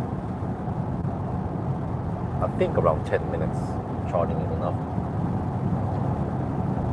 to do the remaining 180 kilometers ish to get back home.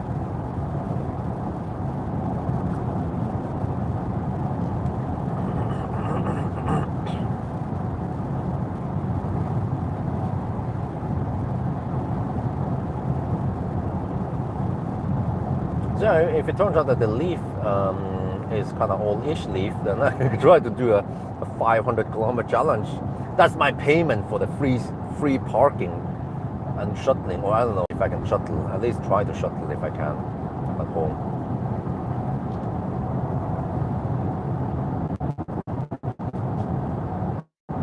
But I already did, yeah, I did a 40 Leaf 500 kilometer challenge.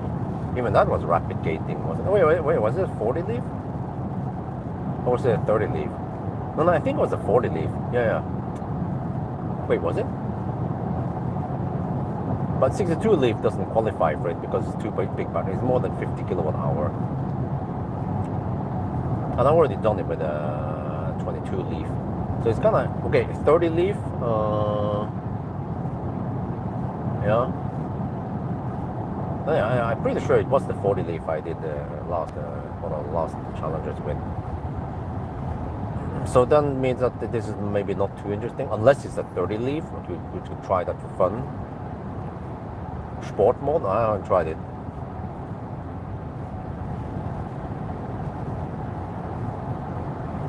We could try. Sport has been enabled. Well, does it have air suspension? It doesn't, right? It's just, does it have any adaptive suspension?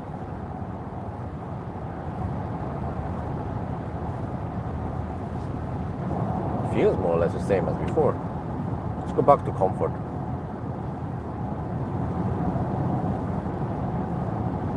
Okay, 20%. Car still claims 12% at arrival. We are still 44 kilometers away.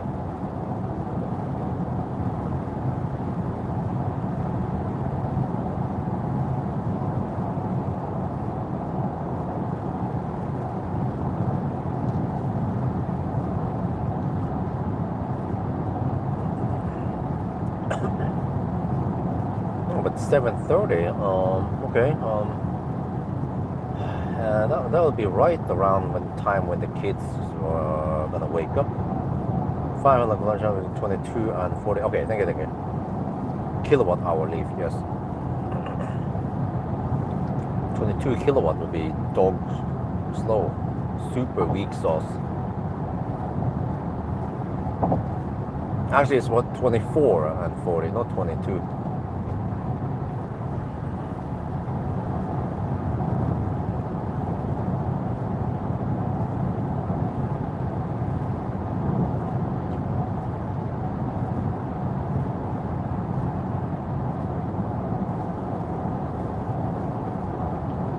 I guess I need to also clean the windscreen once more, and yeah, so I have the basic stuff I need to do, like pee and clean the windscreen, and there goes 5 minutes, more or less. And then shooting video also.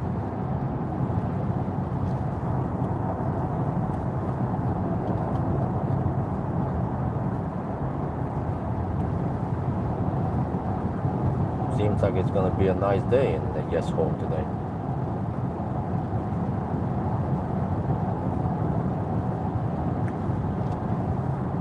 So yeah, eventually we need to pick up the thread with Pixie and Neowatt. I don't know if Morgan had enough time to perfect his software so we can roll it out and we can get some battery action going on. That would also be interesting. How much can I make on the whole battery thing there?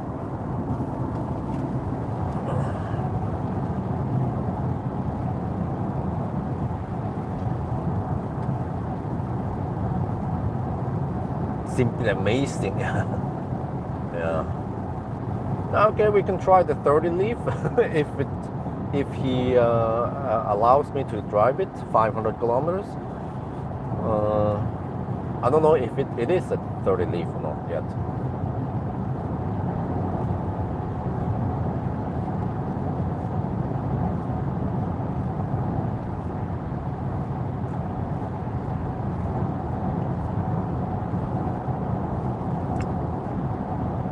But at least my criteria for the 500 kilometer challenge is that it needs to be no more than 50 kilowatt hour.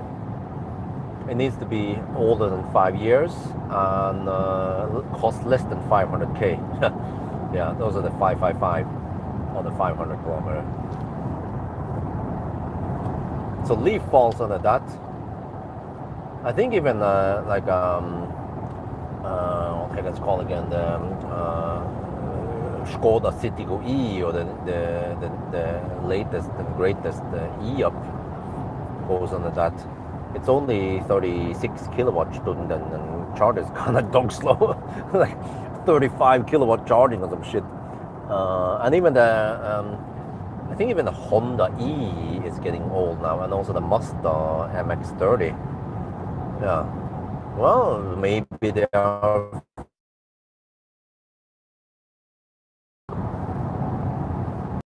If I have the air suspension, I don't know if I can even change the stuff. I had to check, of course, in the documents. There was a long list of equipment here.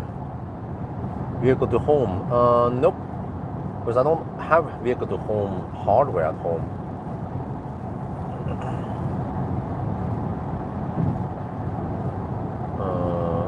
Oh wow, that's actually pretty good. Yeah. On the 500 kilometer challenge, well, it's actually faster than the 1000 kilometer challenge, despite that the car is a bit slow. So technically, I mean, it takes less time. So technically, it's less work for me, and I can often get some chill time and eat some noodles and shit while doing those challenges.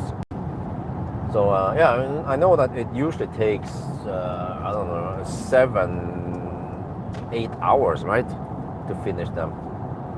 There's no way you can do 1000 kilometer challenge in 8 hours anyway. Unless it's a fossil, but I mean, do I feel like retesting it with a fossil? If I pee in a bottle?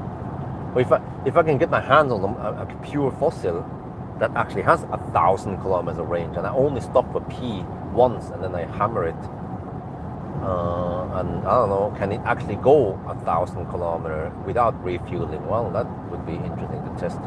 Must be some sedan or something, station wagon with a big tank, like at least 70-liter tank, and yeah, I don't know. It can be some kind of hybrid as long as it can recuperate some energy, or I don't know, or be efficient even when you hammer it. So let's see, if it's 1000 kilometer, yeah, well, that's quite simple. It's you take the liters per 100 kilometer, multiply by, dude, the fuck are you doing, man? Are you just falling asleep or some shit? Old man. But yeah,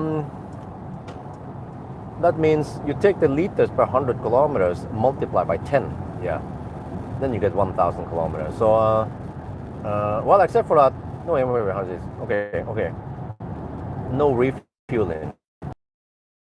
70-liter tank.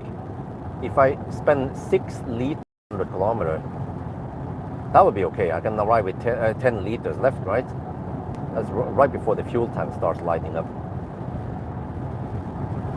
Yeah.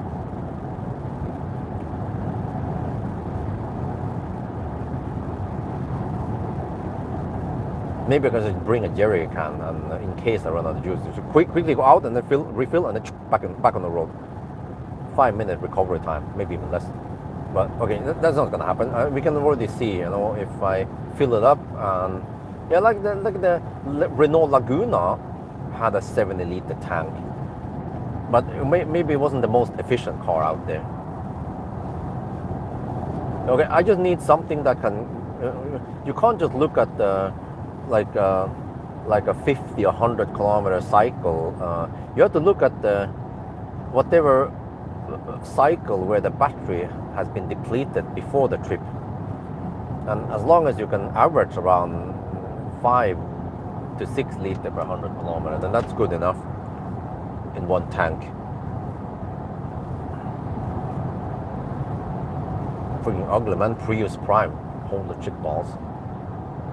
But whatever, maybe okay, as long as I can get 100k views on it, then it's definitely worth it. And if I get some donations for paying for the expensive fuel, then okay, that's also worth it.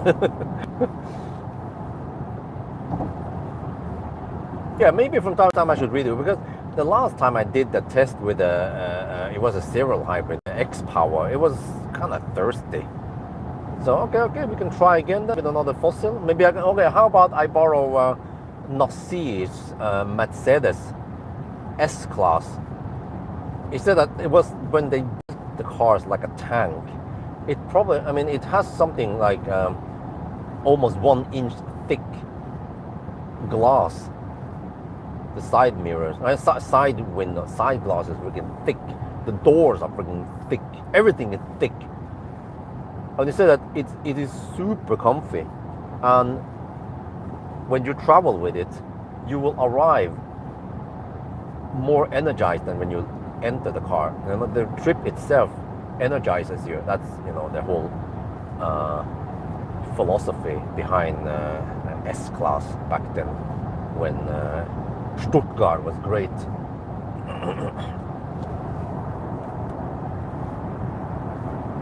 But I don't know if he's willing to lend me his beloved Mercedes for that. But he did lend me the Porsche many years ago. That was pretty cool.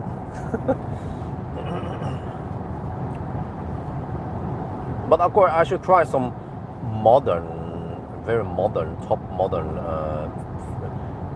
fossil. But the problem is that you can't find.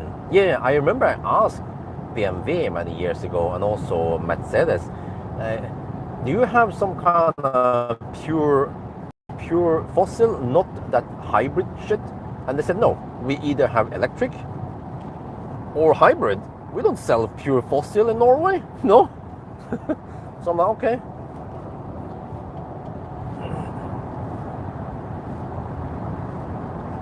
And then that's why I did it with a Kia Ceed in the beginning, because it was plug-in hybrid, and that kind of type of car sold like hotcakes in Norway because of tax relief.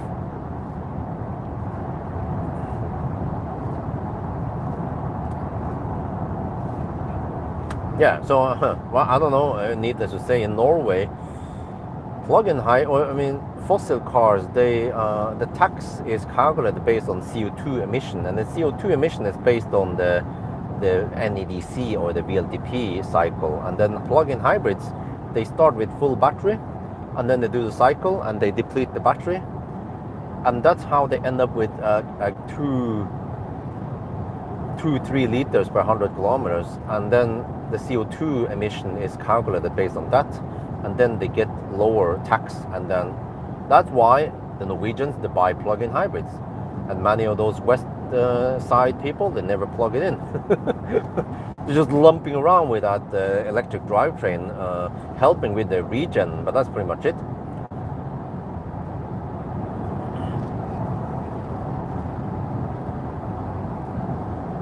But how big is the Prius Prime tank anyway? But also, like, we need to know, like, the Prius. Like, I'm not gonna drive like a Toyota driver. I'm gonna hammer it. We are talking about 120, 130 kilometers per stunden.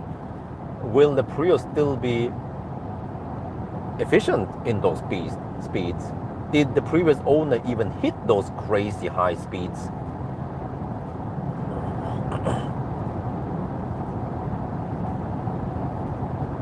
I think some of the modern BMW diesels are quite efficient, like the the F10, for example, or I don't know what is out there nowadays.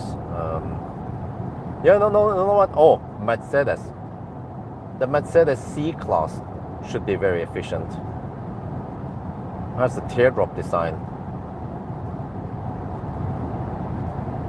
I just need a big tank and diesel. And I'm like a vegan that can eat meat sometimes.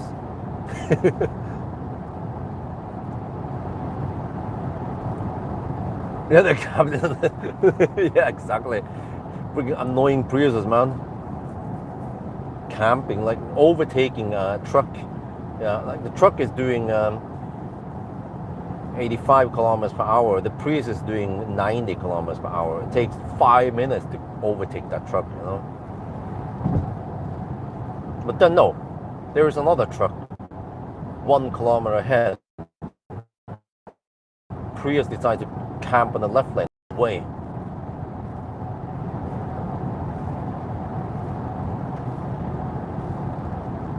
Okay, we are 16 kilometers away, all right? Getting closer.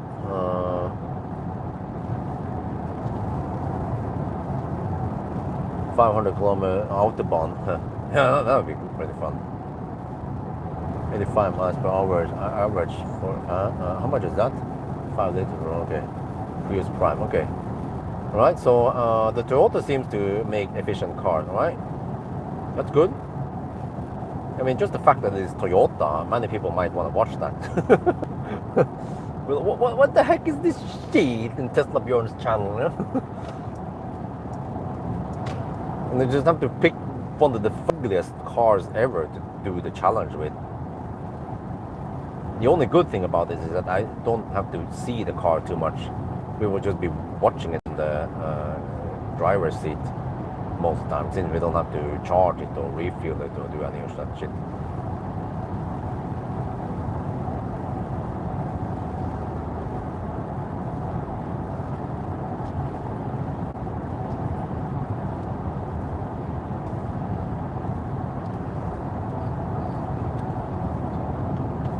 Okay, our crosswinds as predicted.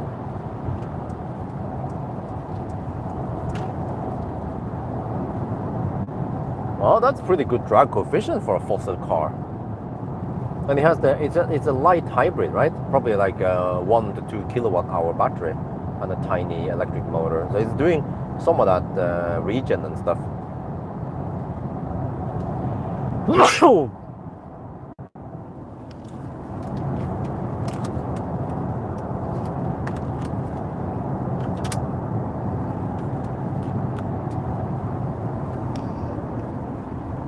Okay, so I'm kind of prepared for the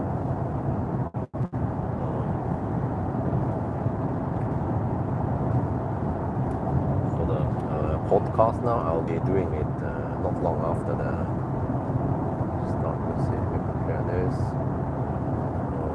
This.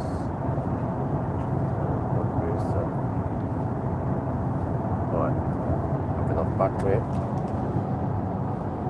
Oh wow, it's 10 kilowatt hour. Oh, okay. That ain't too bad, isn't it? That means it can actually regen a little bit. It can regen down Hollandsåsen. Huh?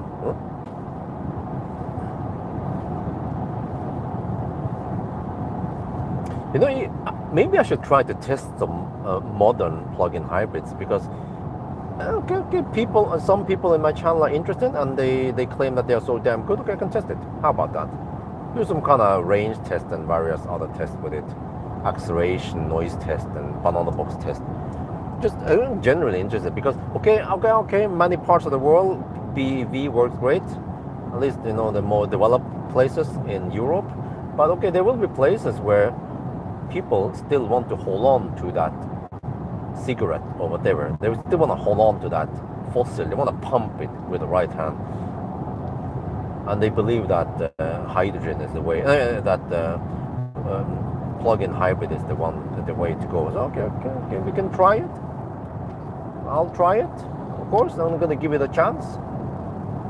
do my apply the Bjorn test procedure on it, and then we see. I might be surprisingly impressed, or I might just be like laughing, like lol, what the heck is this shit? But when it comes to power and all that, you know, there's nothing that can match a proper Schnell electroauto. Like the fossil, they cannot match it.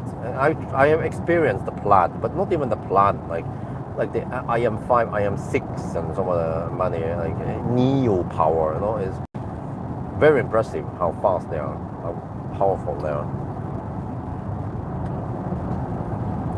So then what is it then? The noise? I mean, to me, I don't know, people like, oh, but you know, EVs has no soul. Dude, like, what do you think? I mean, it's just a fossil engine. I mean, if it's a human being or something, a living creature, that's a different story. But it's just a dead thing that is burning dinosaur juice to create motion in a very inefficient way, you know? Like, who the heck defined that that a fossil car has soul, you know? It's just bullshit.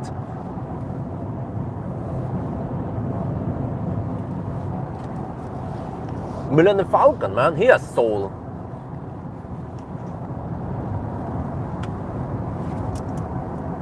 Okay, I need to prepare now. I'm gonna pull in soon. I'm down to 10%. All right, it might be 9 or 8 by the time we get there. Seems like it was okay. Just want to be better safe than sorry.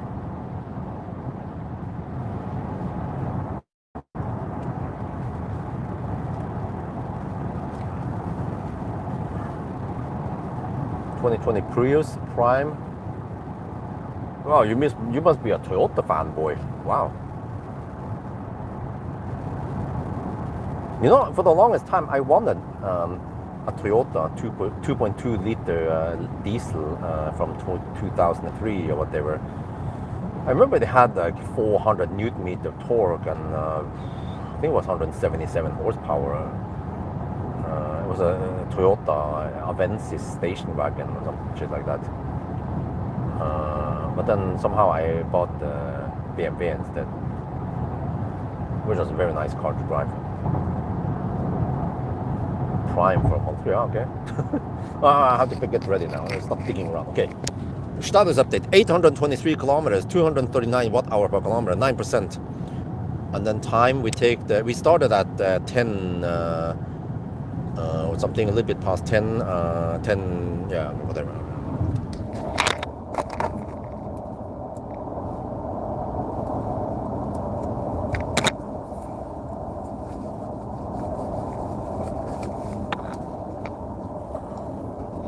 I wonder if it was 10 minutes past 10, and we have only 3 minutes of deduction.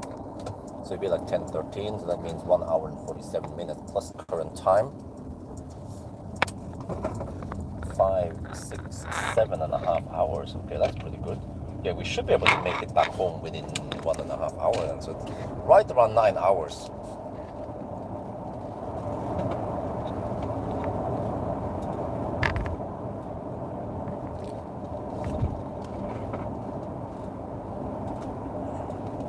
I think it's time for some more bumps and mums. Okay, over here though, I don't know if I would get 350 kilowatt hour per hour. Yeah, these are getting kind of old, so let's see then. Okay, let me take one of those stalls over there. So I get, okay, if I get only 280 kilowatt, then that's kind of bummer. Okay, let's see. I think this second charger over here should be good.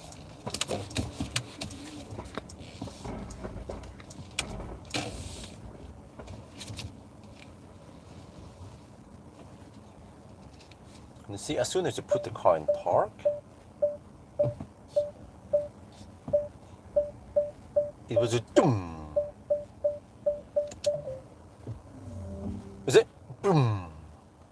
Like, what's up with that? The trip is not over because I put the car in park. Shit, man. Okay, 825 kilometers now. Strömstad.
almost okay. Whatever. Just put you guys on the shop. I need to do a quick cleanup and all that stuff. We have somewhat limited time here before I need to leave, so I need to quickly check on my bed route planner now. Let's see. Okay, let me see. Bed route planner. There to home. What does it say? What the fuck say?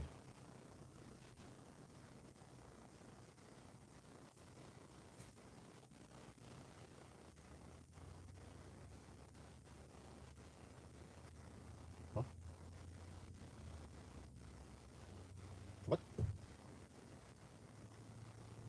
No, that's the wrong position. What?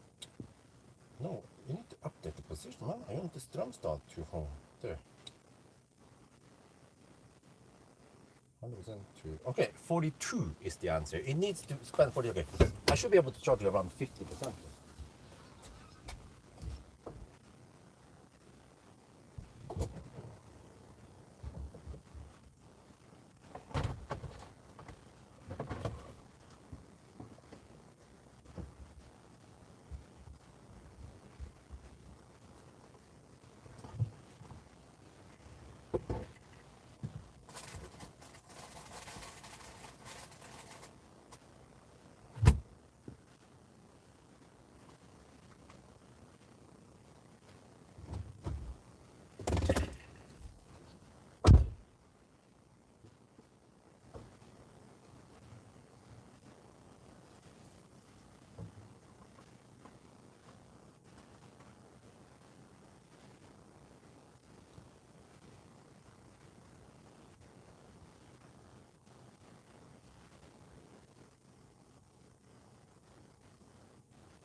consulted with the World Group Planner, and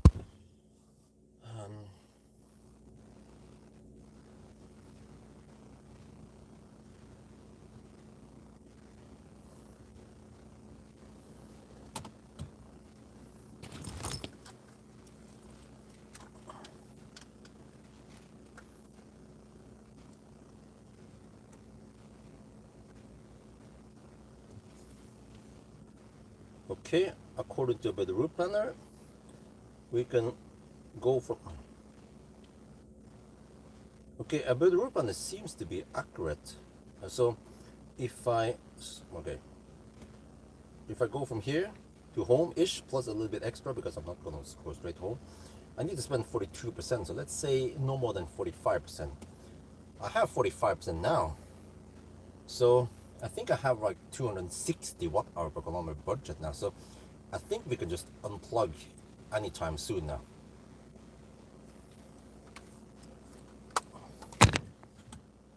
Okay, let's see. Might as well prepare this. Want to do the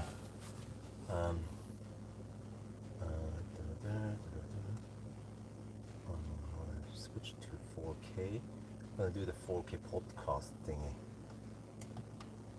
There, it's ready. And here we can. Oh, we had to move. Okay. Wait, it seems like it's charging faster now. In it.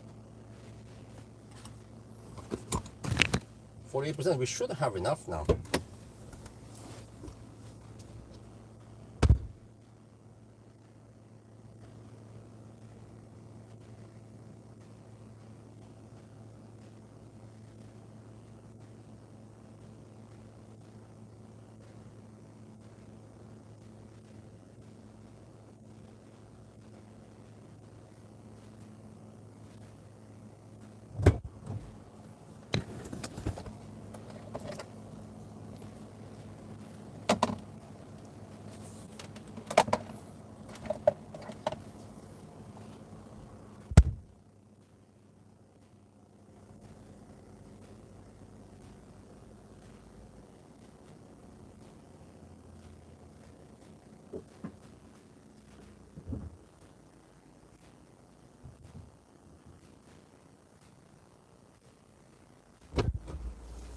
That was a 10-minute stop to 51%.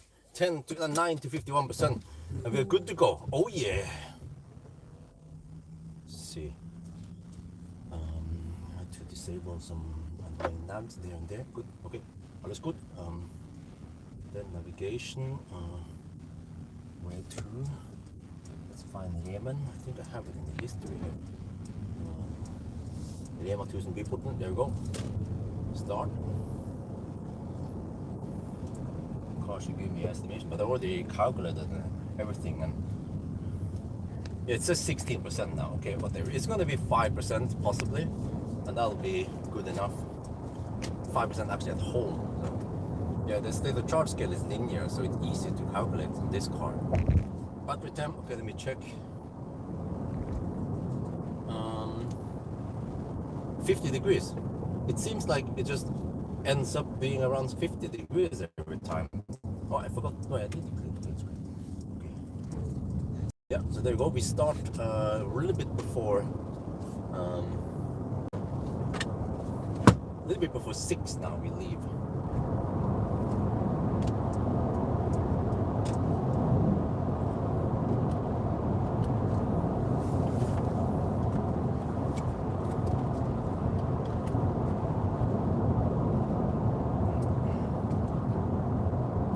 This is it, the last leg. And the way we count is that, well, this car, I measure it that it has exact distance. Right?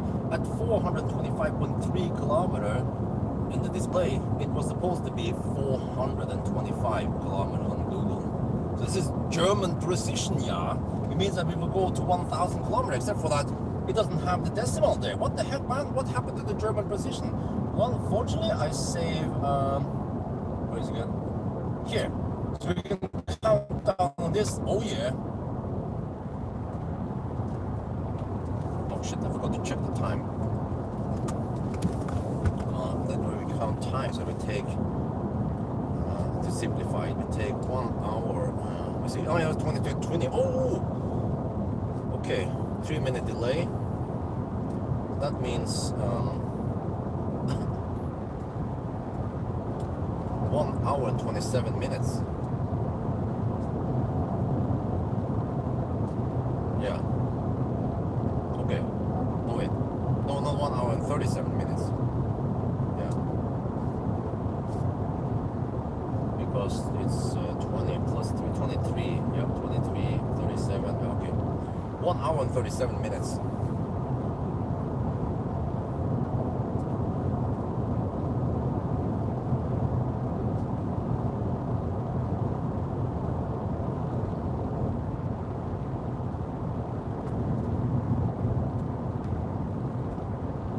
And then we should be at Svinesund around 6. A little bit past 6.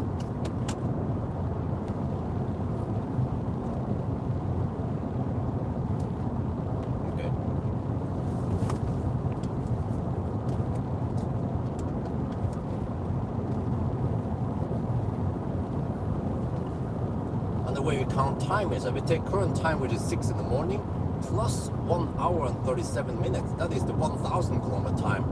So, oh, that means 7 hours and 37 minutes so far. Okay, now we just need to hammer it down. Can we do this within 9 hours? Find out.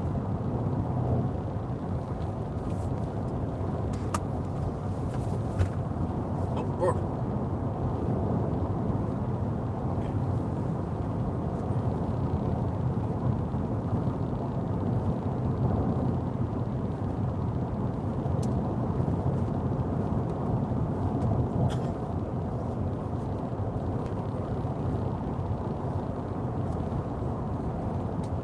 Okay, so now I need to, okay, microphone check.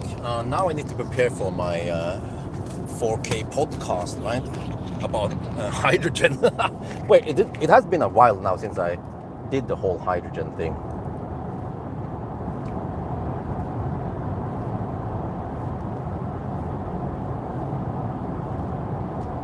Yeah, I should use the hydrogen is bullshit, of course. That, because that's what Elon Musk said. People are going to be so triggered.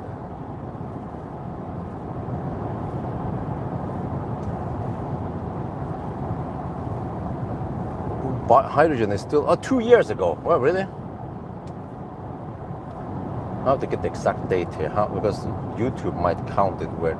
December 2020. Okay, that's almost 3 years ago. Okay, yeah, getting close to 3 years ago. It's 2023. Yeah, okay. Oh man, I don't remember if I remember all that stuff about the, what is it called again? How it's manufactured, how it's produced. It's called steam reforming. Yeah, don't remember all that stuff, man. But it's just very complicated and inefficient, and very, very expensive, the equipment. Okay, but we can already predict some things here that. We'll be at the border a little bit past 6. And then Mona, I don't know yet, I haven't booked it yet. So we'll be there a little bit past 6, and then we need usually 1 hour and 20 minutes to finish it. So it will be 7:20-ish plus the, yeah, so we should be able to do it in 9 hours, or 8:55 even. I'm not exactly sure. But in that ballpark, 8:55 to 9 hours. I think that's pretty good, huh?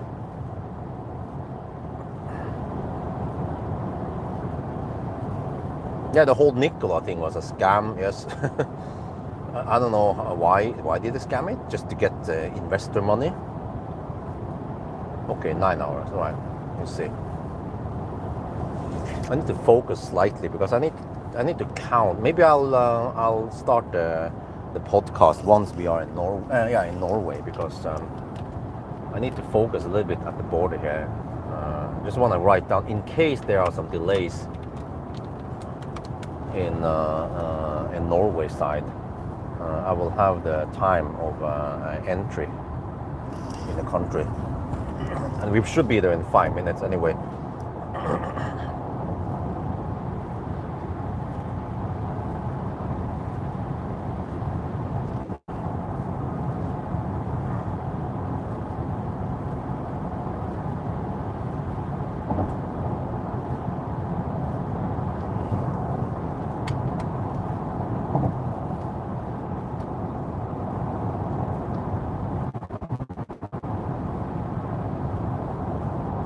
Wait, so the last video almost 3 years ago got 111,000 views. What?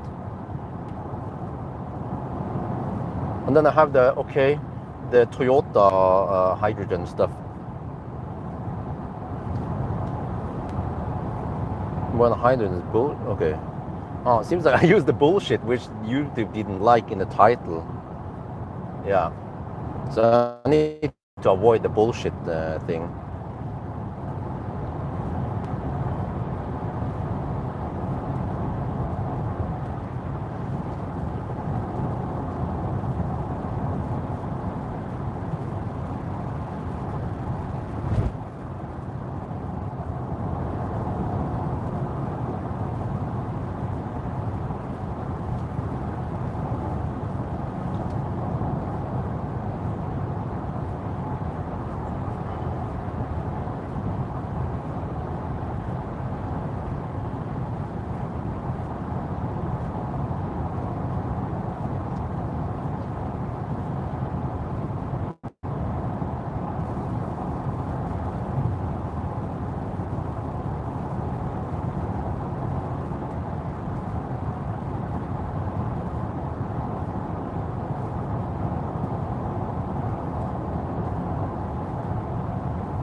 Wait, it's more like 5 minutes. 5 minutes in now, and we are still not at 50 kilograms. There, 51. 5 minutes roughly it takes. Huh, interesting. Okay, so it actually takes 5 minutes to refuel the Mirai. And I remember the Mirai didn't have that good range. Yeah.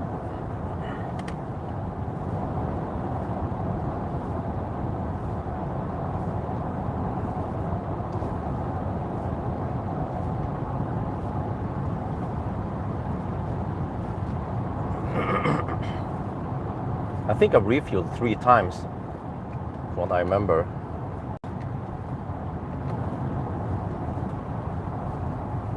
Oh, to my surprise, only 29,000 views on the Mirai 1,000 kilometer challenge. So, I mean, that was strange. I remember the freaking consumption went through the roof once you start hammering it with the Mirai. And that was only like 120 something kilometers per hour, right? It's not that fast, but the consumption went just crazy high. So then what, dude? I needed 3 refueling stops, really? Or was it 2? It was 2, right? Not 3.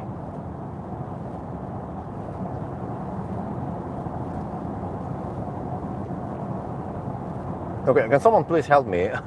How many refueling stops did I need? It's just called Mirai 1,000 kilometer challenge. I have to pay attention here. 607 or... Yeah, there, 607 is when we enter the country. Okay, then I need to get ready. 3? What the heck? Dude, it means I can only drive around... well, first stop and then I fill it up to max every time, but... you can only get around 300 kilometers on each charge, right? Okay, 500 is the VLTP, but don't expect getting that. Let's see, are we on 4K? Yes, we are. Okay, everything ready. So, yeah, it means that the Mirai actually has worse range than the modern EV nowadays. Because some weird thing happens with the Mirai once you start hammering it.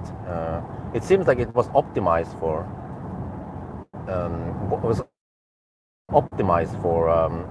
like low speed. 2 refill. Okay, that's better. But it was more like 400 kilometer first run and then 2 times 300 kilometers, right? Okay, that makes sense. But I mean, 400 kilometer of high speed range. I mean, even this car I'm sitting in right now went 425 kilometers on the first run, and it's even a freaking SUV.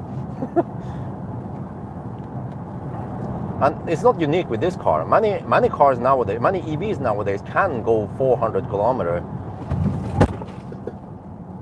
Not sure if I hit that. It was skjære. It was a bird. I might have hit it. I tried to slow down brake is like fairly hard, but yeah.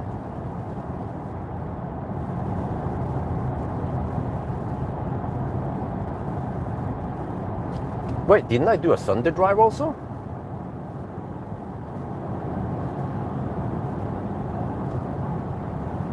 Don't remember.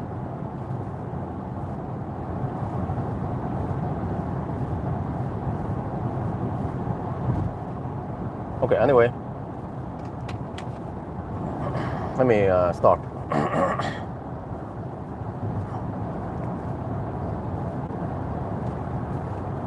Yo, what's up? We are now sitting in the Mercedes GLC 400 and we are doing the 1,000 kilometer challenge.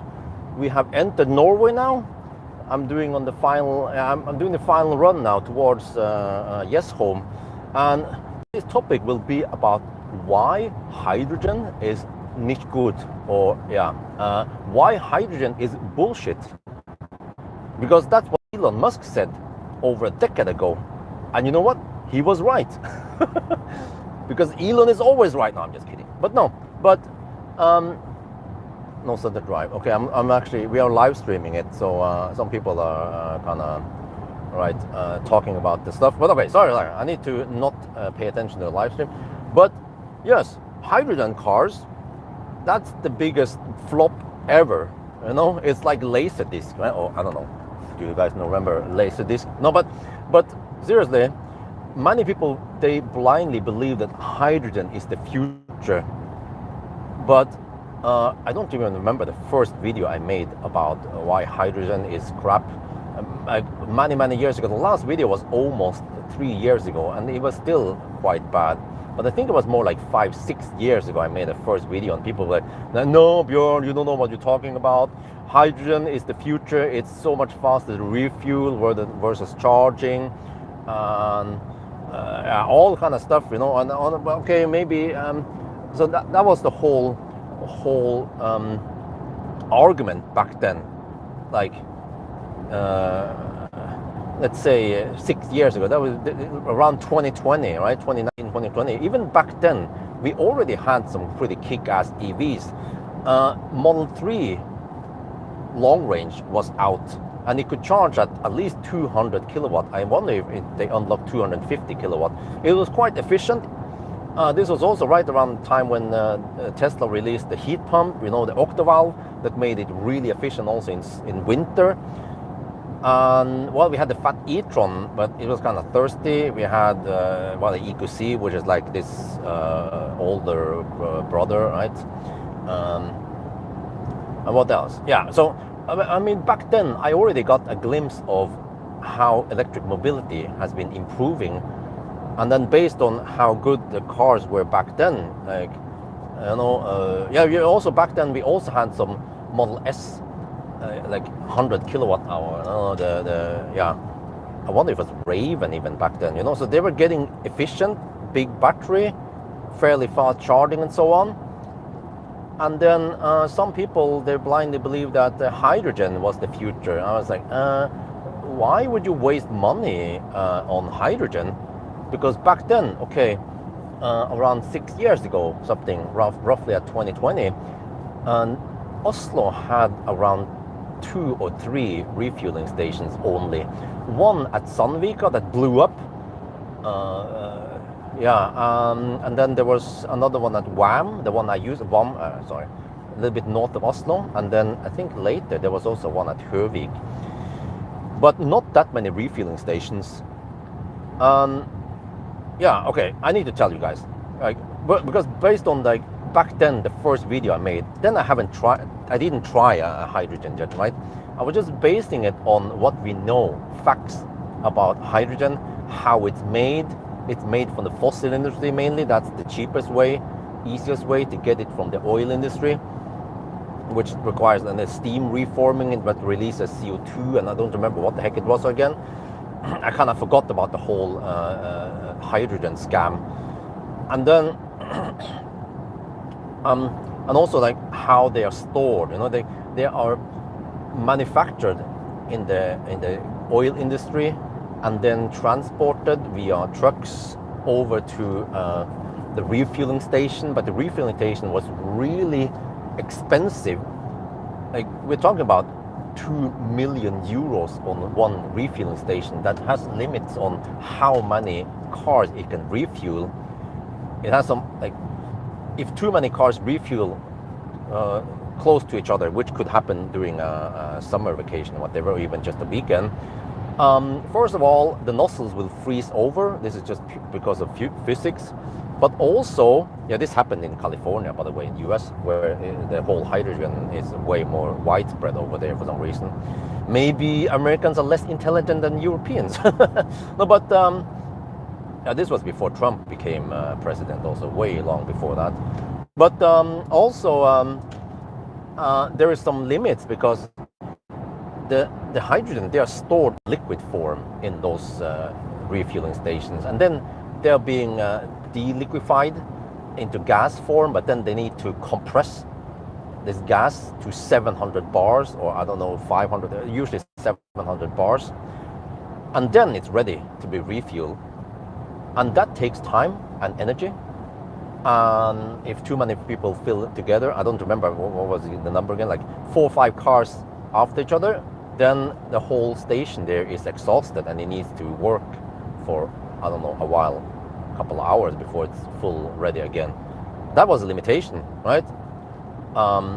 Plus it was very expensive. In the early days, they strongly subsidized the price on the hydrogen, but after a while the real price came out because someone, oil industry or someone, they didn't want to waste too much money. So then you saw the real price, and it was very expensive compared to just diesel even, or electric, right? But yeah, so some limitations there, and it's just fundamentally bad, pretty much. It is just so bad, the hydrogen, that it would be stupid to use it for personal transportation. Some people say, yeah, but for trucking, for heavy duty, then hydrogen makes sense, because even though it's more expensive per kilometer versus fossil or even electric, even fast charging, time is money. But guess what? In Europe, at least, truckers, they need to follow some driving versus resting time. So that's the limit. Safety and those regulations, those laws, they are limiting how far each truck can drive, and they don't drive with 2 truckers. From what I've seen, one trucker, he drives alone, right? So that's more cost efficient versus having one guy who can rest and the other guy is just to get the truck running 24/7. So yeah, but then okay, so I made the first video, kind of like, blindly believing that Tesla is way better and all that. I think back then I had the Model X, and then eventually I got the Model 3. Wait. Or was it the Model 3? Okay, I don't remember exactly. It was many years ago. I'm getting old now, sorry. But then people were like, no, Bjorn, you don't know what you're talking about. Well, guess what? After that first video, a couple of years later, Statoil or Circle K, they started dismantling a refueling station in Økern, Oslo, because it was costing them way too much money. The investors, they lost lots of money. Very few people refuel there. The sales of hydrogen cars was never, didn't take off. Even though I think Toyota tried some attempts to try to sell some campaign to promote some taxi drivers to buy them and shit like that. They probably sold a couple of cars, but it was simply not enough to sustain the freaking massive investment it cost. And even back then, Tesla started getting momentum and people started buying more Teslas, some I-Pace, some Kona, some even Ampere E, coming more and more cars that could actually go 500, even 600 kilometers, right? Depending on where you drive. And then also, some years after I made the first video, I was able to borrow a Toyota Mirai, the second gen. The first gen was looking freaking fugly. Second gen was actually nice and sexy, but it had like abysmal space in there. The second, this was a 5-meter long sedan, sexy car, but the rear seat space was it was worse than a like I don't know, classic Ioniq, or I don't know, like an E Golf, for example, had more space than the Mirai because it had 3 hydrogen tanks that took up a lot of space. And also the let's not even talk about the service interval and the stuff on the fuel cell. Yeah, oh, the fuel cell, that's what they call it. Yes, Elon called it the fuel cell. I totally agree. But I borrowed one and I did some range test. I measured how many grams per kilometer it consumed when doing 90 kilometers per hour. The same procedure I do with the EVs. And I was surprised to see that for EVs, depending on whether it's a sedan or an SUV or whatever, when you go from 90 kilometers per hour test to 120, if it's like a slick sedan or something efficient, then the consumption increases by around 30%, right? Like a Model 3, right? And then something boxier, like the ID4 we just passed now with abysmal 0.29 drag coefficient, the consumption might increase by 35%, and then some boxier car almost 40%. So it is in that ballpark, right? But then you would expect that the Mirai, which is an aerodynamic, sexy sedan, has only around 30% increase from 90 to 120 kilometers per hour. Well, guess again, I was surprised to experience that when I did my standard test, just like all the other cars, the Mirai consumed, I think it was 50% more hydrogen suddenly. And my only explanation is that they must have tuned the fuel cell and the whole system to be efficient with low power, or I mean 90 kilometers, or low speed, maybe optimized for VLTP, or back then maybe NEDC. No, I think we started using VLTP. So, of course, as I always do, like I do now, 1,000 kilometer challenge. I did a 1,000 kilometer challenge with the Mirai, but I had to kind of cheat a bit because I had to go back and forth to the same refueling station.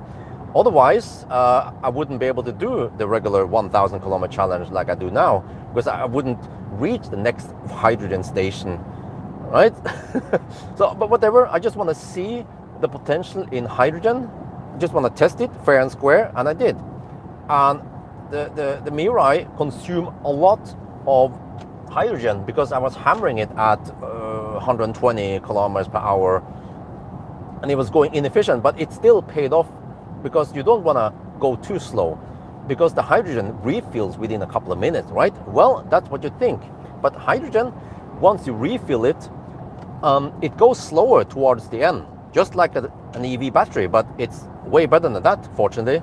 But still, you need to still do the whole initiation with you have to plug it in first, and then you have to initiate with a card and stuff. Maybe you can smoothen it faster if you have some kind of RFID, or I think I used an app back then. So there's still a little bit of setup time there, but then the filling process itself took around 4 to 5 minutes. Yeah, so it's not like I think actually refueling gasoline is faster, fossil. Well, technically, hydrogen is also coming from fossil, but still, okay. And it paid off for me to fill it up to 100% every time. It's great. Getting kind of slow towards the end. But in the 1,000 kilometer challenge, well, the Mirai has 500 kilometers of VLTP range. You only need one refuel, right? Nope, absolutely not, because of what I just said. So I needed 2 refueling stops.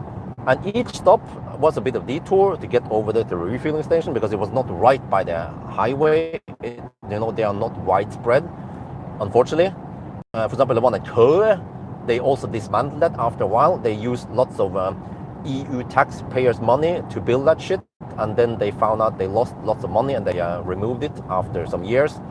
And that one was also a little bit off the main road, So it was a relevant test, and I spend some time on the detour and the filling and the back end. So each time I refuel, I spend almost, maybe almost 10 minutes, at least 8 minutes, right, on each refueling test, refueling. And I mean, it was still quite fast back then, very fast, but it was also very expensive. And it's not very practical. Maybe I should have tried that. There was a Hyundai what the heck was it called again? There was a Hyundai hydrogen also. Yeah, those hydrogen cars, they also have a tiny battery and an electric drivetrain, because it's kind of like a, you know, it is kind of like an EV, but it gets the energy from or the energy container is the hydrogen, you know. Yeah, I don't remember what the Hyundai was called, but okay, whatever. It's not too important. But that is an SUV, so I would expect that the Mirai was more efficient, but maybe the fuel cell in the Hyundai was better at high speed. Who knows? But I mean, fundamentally, the hydrogen is just doomed to die. Yeah, and especially because back then it was. Oh, okay, Nexo. Yeah, Nexon. Thank you. Yeah, no, it's called Nexo, right? Yes, thank you. It was live stream. Remember it. But like I mentioned, when I first made a video about hydrogen, and it was like 2019 something, right? And people were laughing and like, Björn, you're wrong, you know. Well, I was right. Because when I made the second video, or the third video, I don't remember, and when I tested the Mirai, then we already had nice cars out there.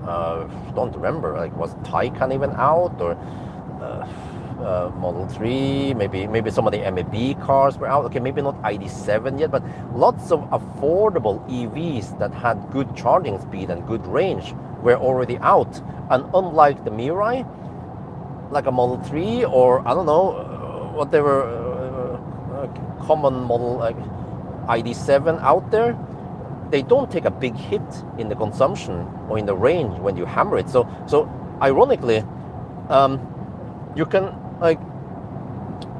actually get 400 kilometers from an EV. Yeah. So I don't remember how it was, but oh wait, maybe I was wrong. Maybe I think the Mirai didn't have 500. That was the first gen Mirai. The second gen Mirai claimed 600 kilometers of range, and I think I actually got that in the 90 test. But then in the 120 test, it dropped to something like 400 kilometers or something. I was like, oh, maybe a little bit less. I don't remember. But somehow I needed 2 charging stops on the 1,000 kilometer challenge, which indicates that it should be around 400 kilometers of range. But like even this car I'm sitting in right now, the Mercedes GLC has only 100 kilowatt hour battery. And on the first leg, I drove all the way from Jesholm to Falkenberg. And if you guys know the route, it was 425 kilometers. Okay, I arrived with 1%, but at least 400 kilometers. I could have made it to Varberg, 400 kilometers, no problemo. And even this is even an SUV, right? So if you have some kind of slick sedan with like a bigger battery, like a BMW iX3 Neue Klasse, you would have even more range. And on the let's not talk about the i3 even, right? i3 is going to kick some serious ass. So what I'm saying is that even modern EVs doesn't have to cost a fortune. They can already match the Mirai's performance. But what about refueling time? It's wonderful, right? Yes, except for that, those refueling stations are not that common. So you have to drive detours to get somewhere and to get them, right? That's one problem. And then the refueling time is, let's say, 4 minutes. But EVs nowadays, like I experienced with the Seeker 7 GT and the Xpangs, it takes around 10 to 12 minutes to reach 80-ish%. That is not that big of a difference versus 4 minutes on a hydrogen station. Plus that hydrogen station, you only have one station, one pipeline. In case someone is in front of you, then just like battery swap, then suddenly that claim 4 to 5 minute refueling time or swap time will be 10 minutes or 15 minutes, unlike charging stations where you have, I don't know, 20, 30, 40, 50 stalls in a site like Varberg, or you guys know the story, right? So then you can just plug it in, and even if it goes kind of slow in the beginning, doesn't matter, because you can take your P-stop and whatever and then done. But with a hydrogen, it's similar to battery swap actually. You kind of need to be there until it's your turn, and then you have to fill it in. And don't remember how it was. Can I just box, can I fill it unattended? Yeah, I think I can, right? You don't have to hold a hose or anything. Yeah, yeah. So, but you know, it's still like the hydrogen advantage wasn't really range when it came out. It was mainly refueling time, because we already had matching range with those EVs just 3, 4, 5 years ago. But then the problem with hydrogen is it was expensive, few models out there, poor space utilization, and not very many refueling stations out there. And the problem with the nozzles freezing over and the high service, the short service interval, and who knows how expensive those fuel cells are to replace once they go kaput after a couple of 100,000 kilometers. So it barely had any advantage back then, a couple of years ago. But meanwhile, battery tech has caught up almost. Well, I mean, actually, I haven't experienced the BYD flash charging yet, but the latest and greatest CATL battery and so on, like 12C batteries, they can almost match hydrogen refueling time. But what I have experienced when I do those 1,000 kilometer challenge with those really fast charging cars like the Seeker 7 GT is that it charges so fast, and you are on a trip after driving for 3-4 hours before you empty out the battery. You probably want to pee at least and maybe have a little bit of food. Then it doesn't matter if it takes more than 5 minutes, because then you can take your time and do your thing while the car is charging anyway. Yeah. So the only advantage would be if you're hauling a horse trailer or some shit, right? Or in the trucking industry. But guess what? The trucking industry has also progressed. We have MCS mega charger. We have, well, Tesla semi, but I don't know, it's still not in Europe. But okay, but like modern trucks nowadays, like the Scania trucks or some of the other ones, they can already charge pretty fast. Like, okay, the Scania trucks have been able to charge at 350 kilowatt flat, but even that is kind of slow nowadays. But with mega charging, the truckers, they can already fill up fast enough, and the truckers, like I mentioned, they are already restricted by some limits on how far they can drive, how long they can drive, how long they can drive before they need to take a break anyway.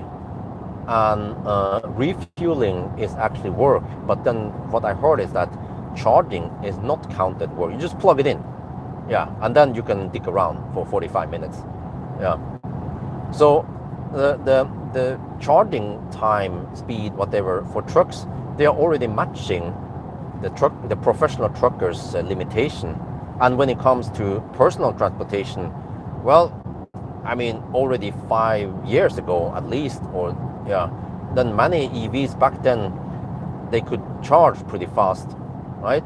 Like a Taycan, okay, they're kind of expensive, but like many Teslas, because they were so efficient, and some like ID7 or I don't know, those cars, fairly affordable, especially secondhand, they can already match the humans' bio limits, whatever you call it, right? Pee, foods, rest, whatever, right? So it seems like there is no need for hydrogen. And what we have seen now is that hydrogen has more or less died out. I think around 1-2 years ago, Toyota had a campaign, and then like a few Mirais popped up as taxis, but I don't know, it seems like the taxis, they found out that electric works way better because they can charge at home. Very convenient for the taxi drivers. Even for personal transportation, you can charge at home. Most places can do that. Even high-rise buildings, you have, in Norway, you have the right to put up a charging station in your garage, in your, felles garage, right? And even in Norway, in Oslo and many other cities, you have many public chargers, typically 30 amp, around 7 kilowatt. And that is enough to fill up a modern EV, so you can do your whatever daily. And even if you charge on fast charging only, if that's the only choice for you, even though I don't recommend it to own a car without home charging or charging at work, you could even live without AC charging at home and only fast charge. It might hurt the battery a little bit more, but for example, if you sign up for some Ionity Passport Power or Tesla Supercharger or the membership pricing, you can actually get away with very fairly cheap charging, especially if you can charge at night some places, right? It just needs a little bit of planning, but then the charging actually becomes cheaper than fossil, than diesel, despite that it is DC fast charging. Yeah, but membership pricing or Ionity Passport Power costs money. Well, if you are one of those guys that cannot home charge anyway, you can go for 1 year subscription, and then it's cheaper. Then it costs only around 10 euros per month, and then depending on how much you charge, you already save big money, and the whole the increase in price per kilowatt hour might only go up by, let's say, 2 to 5 euro cents per kilowatt hour. So it's still dirt cheap. Yeah. So I mean, what I'm saying is that in developed countries like Norway, Sweden, or I guess majority of Europe, maybe Western Europe, maybe not Central Europe or Eastern Europe, the EV mobility has already progressed so far, and with the introduction of Chinese cars that charges pretty fast, there is really no need for hydrogen. And this is what we've seen, is that there are basically no one who buys hydrogen in Norway, and I don't see more people buying hydrogen. They actually, I see less and less hydrogen cars out there, and I think there's only one hydrogen station left in Oslo. So the poor souls who listen to some of the, I don't know, the government, or I don't know, people who say, yeah, you know, hydrogen is going to be the future. I kind of feel sorry for them that they fell for it, and they blindly believe those guys. You know, they didn't listen to Elon Musk or me that said that hydrogen is bullshit. You know, it's your own fault. No, but I mean, okay, I feel sorry for them because they actually believe in myndighet, or they believe in their authorities. They purchased something, and they had some they still have the perks or the incentives. You can drive a hydrogen car on the bus lane in Norway without any passengers, but many EVs or many bus lanes, they have limitations because there are simply too many EVs in Norway. So then EVs, they will have limits on, like, you need 1 or 2 passengers, or you can drive there in weekends only, but not in the regular weekdays and stuff like that. But hydrogen, they can go in the bus lane regardless because there are so few of them. Yes, so I mean, yeah, hydrogen is just fundamentally bad because it's just so inefficient, and they haven't improved at all the technology. It has been standstill. No improvement in efficiency, no improvement in how you yeah, Björn, I like your videos, but you're forgetting about green hydrogen. Yes, you can make hydrogen from renewable energy, solar panels and windmills. No, they're called wind turbines. Windmills are for grinding shit. But yeah, wind turbines and, you know, like, stuff like that, and then you create local hydrogen on site that you can then transform into electricity later. Excusez-moi, have you seen the LFP batteries out there nowadays? Like, LFP is just being cheaper and cheaper, and then also the sodium batteries are getting cheaper. They're cheap. They have poor energy density, but who cares when it comes to local storage, right? You don't want to put that shit in a car. But yeah, so you already have good enough batteries out there that has way less losses, and it's way cheaper to set up, you know, like battery versus a freaking hydrogen or the whatever it's called again, the converter to make hydrogen locally. Like, it will never pay off to make hydrogen like that, and also with all the losses you get in terms of heat, well, you better be able to scavenge the heat and maybe use it for fjernvarme or something. But it's like so overcomplicated. In case you want to use that heat, you need to then drill pipes and maybe pipe it over to some high-rise buildings and stuff. It's way too expensive and overcomplicated. Keep it simple and stupid. Just use batteries, well-known technology, getting cheaper and cheaper every year, and don't apply more losses to your system, right? So so that's just how it is with hydrogen in Norway. It is a dead end. Maybe some people still claim that the Earth is flat. The flat earther, they also believe that the hydrogen is the future. But it's like for trucking, yes, no, they don't. Just look at Norway. You look at Norway, it's like looking in the what they were called again, the scope to the future. Norway new EV sale is 98% something, and when it comes to heavy duty, well, guess what? The buses in Oslo, I don't remember what it's called, Unibus, yeah, the bus company in Oslo, they tried hydrogen many years ago, along with some battery electric, and they ditched the hydrogen because it was shite. And then, okay, there was some scandal a couple of years ago about some electric trucks, electric buses in Norway. They got stuck in the snow, lol, you know, and electric buses ran out of juice. Well, you only read the headlines. You didn't know the whole story about this. I know people who work in the charging industry and in the, you know, the EV industry.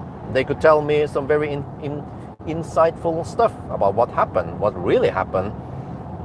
And also some of that stuff is already public news. So the truck, the buses that get stuck, those were the LED bus, the one that has like an articulated bus. And I don't know who fucked up, but they ordered buses. No, how is this again?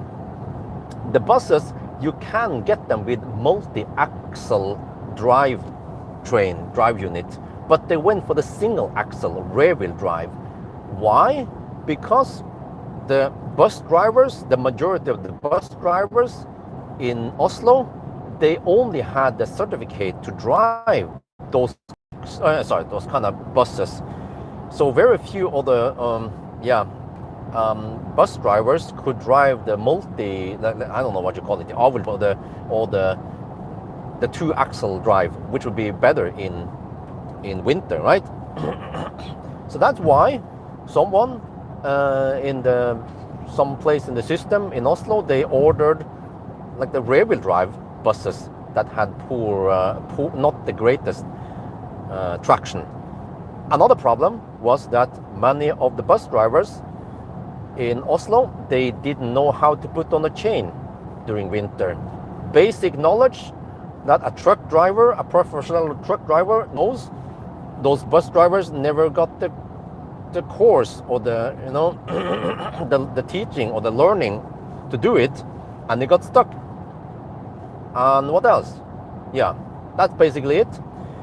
And also when it comes to buses running out of juice during winter, lol, they don't have enough range. Well, of course they're not that stupid, the guys who ordered the bus. They already calculated in margins and stuff. But many of these buses, they were Chinese, and heard it from one of my I don't know how to call it, trustworthy sources, that many of these Chinese buses, they were not that great. Once you finish charging to 100% during the night, it will release the charge port, and then when you try to preheat in the morning, it will then not lock the charge port and pull power from the charger. It will then use the battery to preheat, and to preheat a freaking bus with lots of volume in there requires a lot of energy. And I don't know, instead of starting with 100% in the morning, they might start with 80% in the morning, right? So that doesn't surprise me. When I heard it, I was like, because I have tested many Chinese cars that does something very similar. I'm not going to mention what brand it is, but they are also like face palm charging, and then I cannot start charging, or like it will not pull power from the plug when I preheat, like stupid shit like that, you know. That shouldn't happen. Like a Tesla from 2013, like Millennium Falcon, does not do that when it has been properly implemented in the software. So it's poor software in the buses that cause this, and it's just poor planning. Yeah. So electric buses, like, you know, like the electric buses that runs in what was it again, Honningsvåg or somewhere, like no, Hammerfest. Yeah, it was Hammerfest. Hammerfest is the northmost city in Norway. It's almost as north as North Cape, you know, to give you guys an idea. Harsh winters in Hammerfest, and also in Finland and other, you know, countries with lots of snow in winter.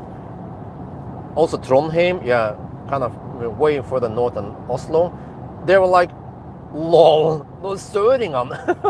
They just messed up big time, you know. They'd be like, the guys in the north, the Nordlendingene, the Saman, Finland, the Løsfinland, they'd be like, how is it possible to mess up big time? Well, it's not the technology's fault. Just someone didn't use the cars right, you know, or I don't know, or the hardware, software in the cars were not properly programmed. So, and okay, what else? You have like PR Entrepreneur and Wilhelmsen. Those companies, they transport gravel, rocks, you know, they have the tipper truck. Local in Oslo area, they use electric trucks. They've been using that for several years. They've been gangbanging Circle K before they got proper chargers even. We have, did I pass it already? Asko, I think I passed it. Yeah, I passed Asko 10 minutes ago. Asko, they are a big distributor of food to many groceries like Meny and Kiwi, and I don't remember. They use more and more electric trucks, and they also have lots of solar. Rema 1000 does the same thing. We have, I wonder if it's DHL, Posten. Like, you will be blown away when you come to Norway and you see how many trucks are being used, not just in the city, between the cities, long haul, like Hansen Transport, or what they will call Mapei. I don't remember all of them. Like even long haul trucks. Even in Norway, we have, you know, Dombås and Dovrefjellet mountain, like semi-harsh mountain pass in winter, needs a snowplow. What do they use there? They use an electric truck. It's not Scania or Volvo. It was called what the heck was it called again? Kraft something. I don't remember what the heck it was called. But it's like some freaking kick-ass truck that can take, I think it was 1 megawatt or 700 kilowatt. Like it goes to the Ionity, the Tritium Ionity chargers at Dombås, and it pulls 350 kilowatt flat over there. So they use an electric truck for snow plowing. You know, snow plowing requires massive amount of energy, and as long as you have big enough battery and you have the perfect ballast and you just do a little bit of planning, even that works great. So you see, for trucking, for personal transportation, even boats, you don't need hydrogen. Hydrogen is doomed to be bad.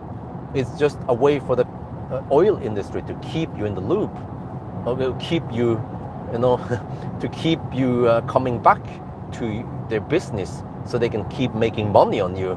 Because why would you, I mean, if there was something better, which is electric car, efficient, and solar are getting cheaper, batteries are getting cheaper,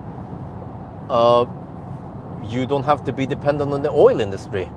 Why? I mean, they don't want you to know that.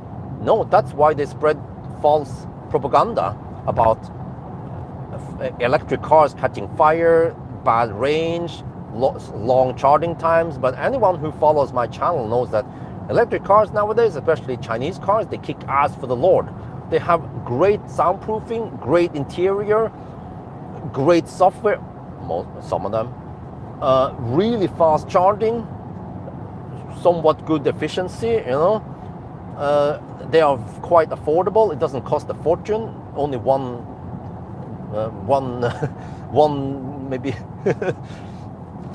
one kidney only. No, I'm just kidding. But I mean, they're actually not that expensive, especially if you buy second hand. So yeah, and then with solar prices getting cheaper and cheaper, and also second hand EV is getting cheaper. You don't even need a local battery storage. Maybe it's expensive. For me, I feel like a local battery storage in Norway, which is kind of far from China, is kind of expensive. We don't have too much battery production in Europe.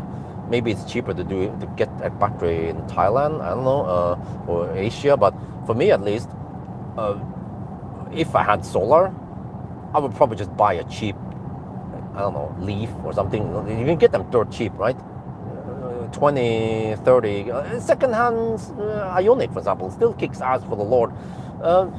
Just get some kind of EV that has 20 watt-hour battery, and you can probably charge that car if you have some surplus solar, instead of charging a battery, like a local battery, because then it goes directly to the car, and then you can always, if you have space, of course, you can always shuffle a bit and put, then your main car stays home, and then you use the classic Ioniq a little bit, and then the main car gets some juice from solar. Or, I don't know, you're not only you can only imagine how you can do this, right? It doesn't have to like ruin your life, but just a little bit of flexibility here and there, and then you get to utilize your solar panel. And of course, if you have enough money to buy, if you have two economy, husband and wife working together, you have a little house. It can even be a townhouse. You already have some kind of private parking with some home charging. You have space for some solar. Then that is the perfect. I was talking about the holy triangle of solar versus electric car and battery to become energy independent in another podcast. But anyway, that's it. You know, like the threshold for going electric, getting some solar is not that high, but try to do the same thing with fossil or hydrogen. It is impossible. You cannot get a home hydrogen generator device. And even if you could, it's pure stupidity to use precious kilowatt hour from your solar system, or I don't know if you have wind turbine, to lose 50% of that in heat. Well, maybe you can heat up the house, but what about summer? You might not want that. It would be better to just buy a second-hand car, like I mentioned, and then just charge that car directly instead of going via hydrogen, right? Okay, unless you have a hydrogen car, then you can refill, but it's still very inefficient in the fuel cell anyway. So it is just bad. Like I said, it is just fundamentally doomed to be bad. But then the only reason why hydrogen survived for so many years was because the oil industry put in money there. This is only the reason why the tobacco industry is still surviving today. Everyone knows that smoking is bad. It kills you. There are no health benefits from smoking. Some people could argue that alcohol might have some health benefits. Wait, I think this truck is a gas truck. Let me see. Yeah. GA license plate, GA13616. PostNord, they use gas. Okay, it's slightly better than fully electric. But okay, sorry, a little bit zoned out there. But you see, I was right. Hydrogen was doomed to fail, and it has more or less failed in Norway and in other countries. If you're still believing in the whole hydrogen bullshit, get rid of your hydrogen car ASAP. Or if you're considering buying one, don't buy it.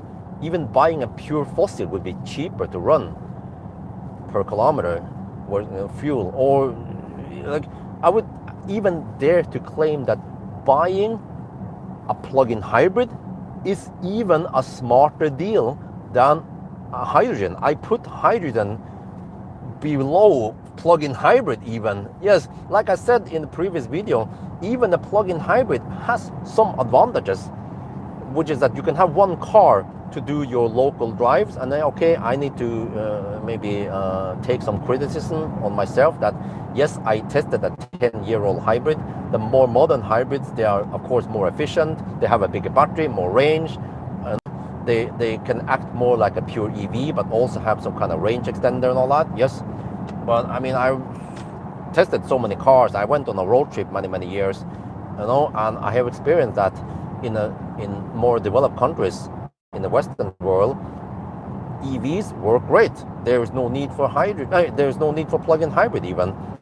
Many like thousands, tens of thousands, maybe hundreds of thousands of people across Europe this summer, they went on a perfectly fine road trip without any Ladestau. And the only reason why there's Ladestau is because people didn't use proper apps. Blame ABC, always blame car, always blame computer. Cars nowadays, unfortunately, they still have quite bad navigation or systems. They are not as sophisticated as Tesla, so they don't route you to. Actually, maybe I haven't tested many of them. Many of them might still do it well, like maybe some of the BMW and Audi and all that stuff. And I don't know, they might actually route you to the right charger and avoiding chargers, because many of them, they have live status on the chargers and they can avoid, not get you into some Ladestau situation. But I believe it. I haven't tested this. I believe also a better route planner should be able to also route you away from busy chargers this summer. But I had free Ionity charging, so I was trying to find some Ionity charger. But you can even spec that in a better route planner.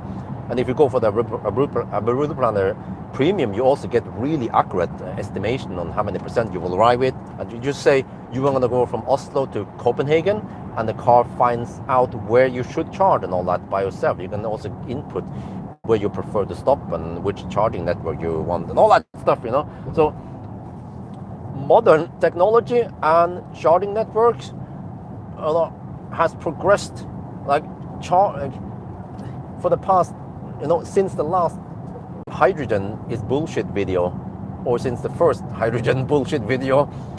EVs, they have progressed a lot. They have in general gotten bigger battery because price per kilowatt hour battery has gone down.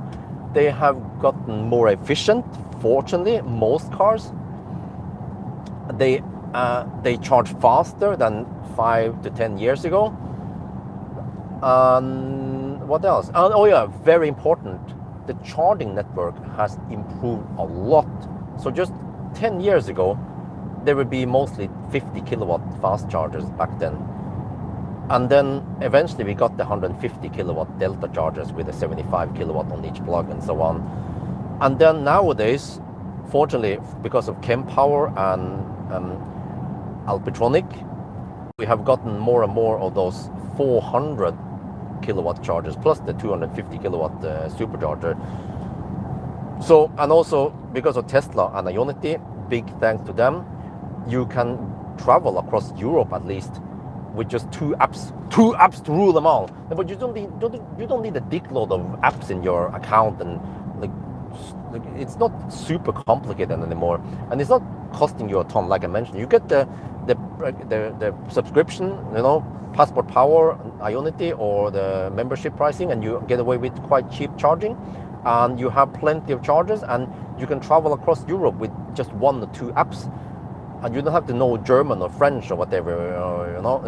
It becomes so easy. And for me, when I travel across Europe this year, and actually for the past few years, I stopped digging around trying to charge on AC like in Germany or somewhere.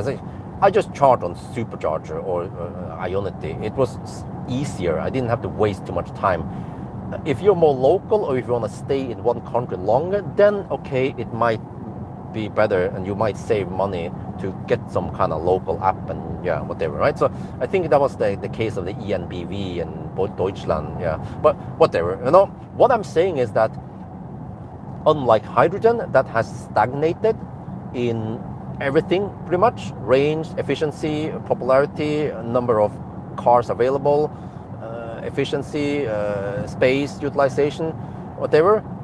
EVs has progressed in every aspect, everything. And also another nice bonus, I forgot to mention that, because EVs are so popular in Norway, there will be plenty of second-hand EVs out there, and they don't have to be 10 years old. You can even get a couple of years, like 2-3-year-old ID7 with still very good battery health, or a Tesla, or I don't know what you want, some Chinese cars, whatever. You still get those cars with good state of health, nice interior, like good space, fast charging, and it doesn't cost you a fortune.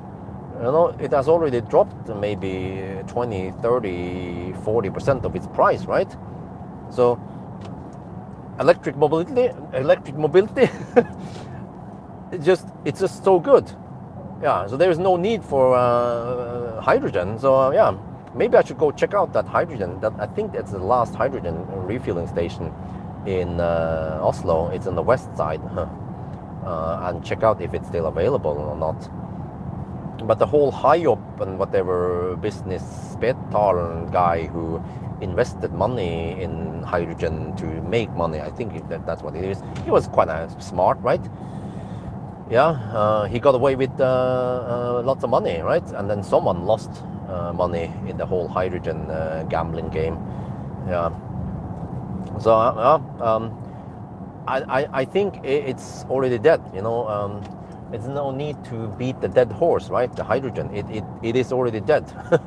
It was already DOA, dead on arrival, but people kept believing in the Trojan horse that it would still live, but it was already bad. It was not supposed to work, especially because EV had already gained so much momentum, and it was the EV industry, like I mentioned in the whole in the hybrid world video, is that EV is based on battery tech, and battery tech is driven by the whole electronic industry, whether it's electric bike or scooter or phone or laptop, or everything runs on batteries nowadays. The whole world wants better and better batteries, and that's why there was an electric bus, you didn't see it, but that's why EVs kick ass for the Lord. So yeah, whether you like it or not, like in Norway, like this Toyota fossil, or I don't know, many people are still stuck on fossil. Like, they have no idea how much better it would be for them to use electric.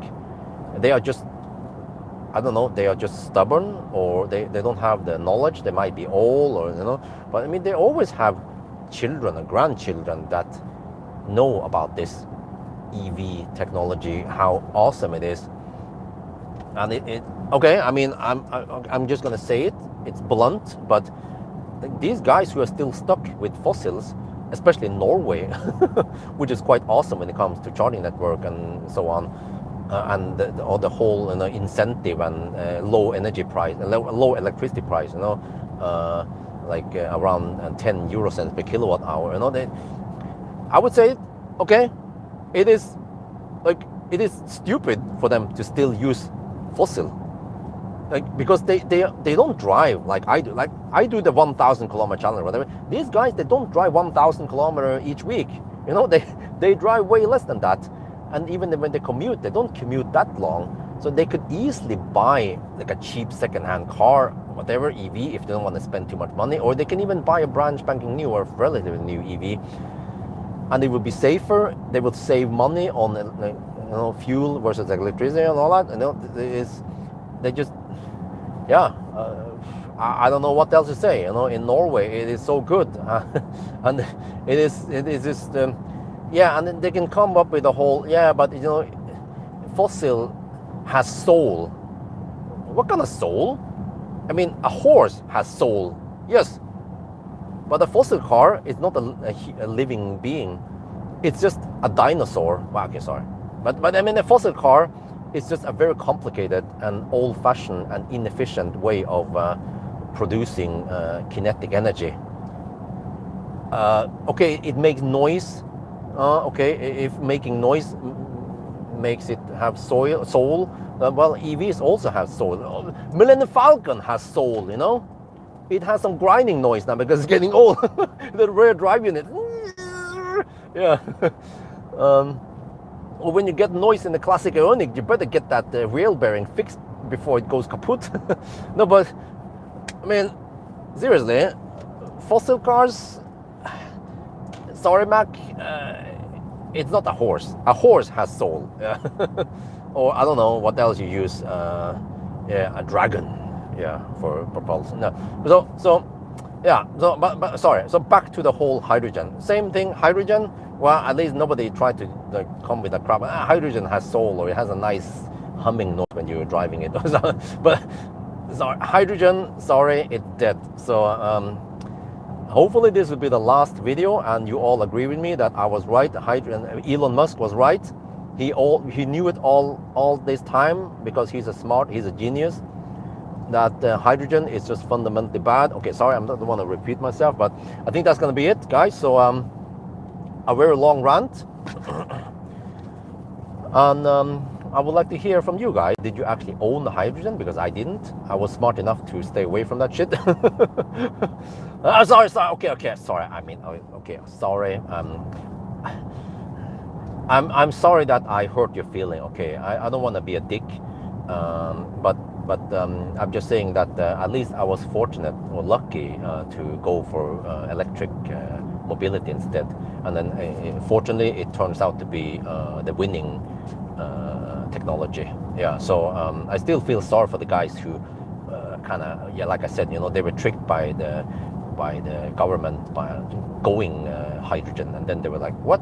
Then they shut down this refueling station, that refueling station. So yeah. But did you ever experience hydrogen? I did experience hydrogen at the Mirai I borrowed, and I already experienced some weird, well, I wouldn't say issues. I didn't have any problems in the short time I had it, but I heard about all the issues, and yeah, I think at least people in California, US, they have way more experience with hydrogen, the good and the bad things. Yeah, I remember it now. There were problems with empty refueling stations, and there would be an app, and you have to kind of scavenge around trying to find some hydrogen. It was actually that bad. Yes, I wonder if it's better now or not. But like nobody needs to scavenge for fuel, at least, right? Or try to scavenge for electricity. So yeah. So well. Anyway, I think that's going to be for now. I hope you guys enjoyed this video. As always, thank you for watching, and talk to you later. Freaking Norwegian left lane huggers, man. There's no traffic in the right lane. Tesla drivers just hug the left lane, yeah. ABC, always be camping. Oh, he foreseen that truck, that van is going to be in the...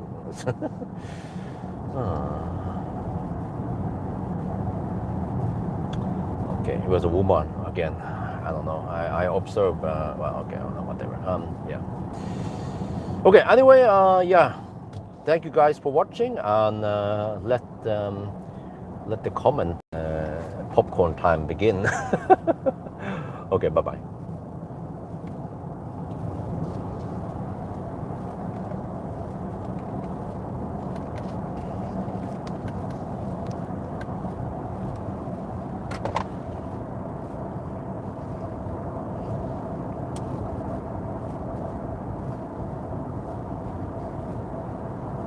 Dude, I think it was almost an hour of ranting, 50 something minutes. Okay. Sorry.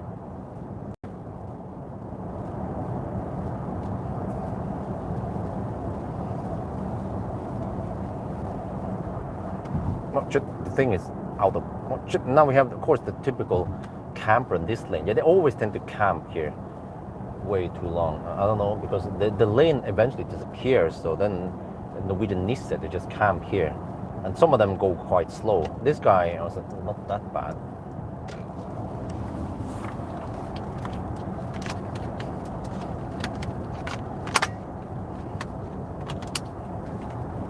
Okay, let me see. I need to do some stuff there. Wait, how much did I get here? Check some stuff. What? Shit, I think it's focused on some shit. Okay, I need to squirt. Try to get rid of that thing.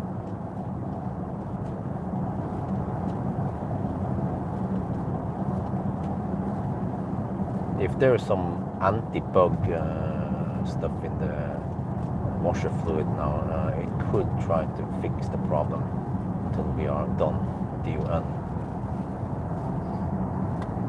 Oh yeah, sorry, I didn't read the chat and all that. If you can't charge at the home, it actually can be cheaper to drive fossil. Yeah, but it depends. But you know, I think I want to try an experiment one day. Try to only fast charge. Like, well, I have the local supercharger, but this is quite common in Norway that you will have some kind of charging option, whether it's supercharger or like shopping mall charging, like Jessheim Storsenter, we have 2.5 NOK per kilowatt hour. There will be plenty of those charging options you could live with. And we can try to calculate the actual cost with some preheating, pre-cooling, whatever, right, in 1 week, something, with some commuting. And I mean, I do the, okay, I don't commute, but like the whatever, like school run, kindergarten run or whatever, right? Yeah, that would be interesting. Like the test, you know, no home charging test. Yeah, that sounds like a good test. But you kind of need to have the right things. Like Ionity Passport power, but in my case, Ionity is too far away, so then I will go for a supercharger. I already have the membership pricing. And I think I even paid for 1 year. So we can just check there. It's roughly 100 NOK per month. No, I think it's 1150 NOK for a year. So yeah, okay, round about 100 NOK. So a little bit less, and then 9 euros per month only. And then I get access to supercharger. But then I kind of need to supercharge when it's cheap at night to get the 1.6 or 1.8 NOK per kilowatt hour. That's actually cheaper than charging at the shopping mall even. That's 2.5 NOK.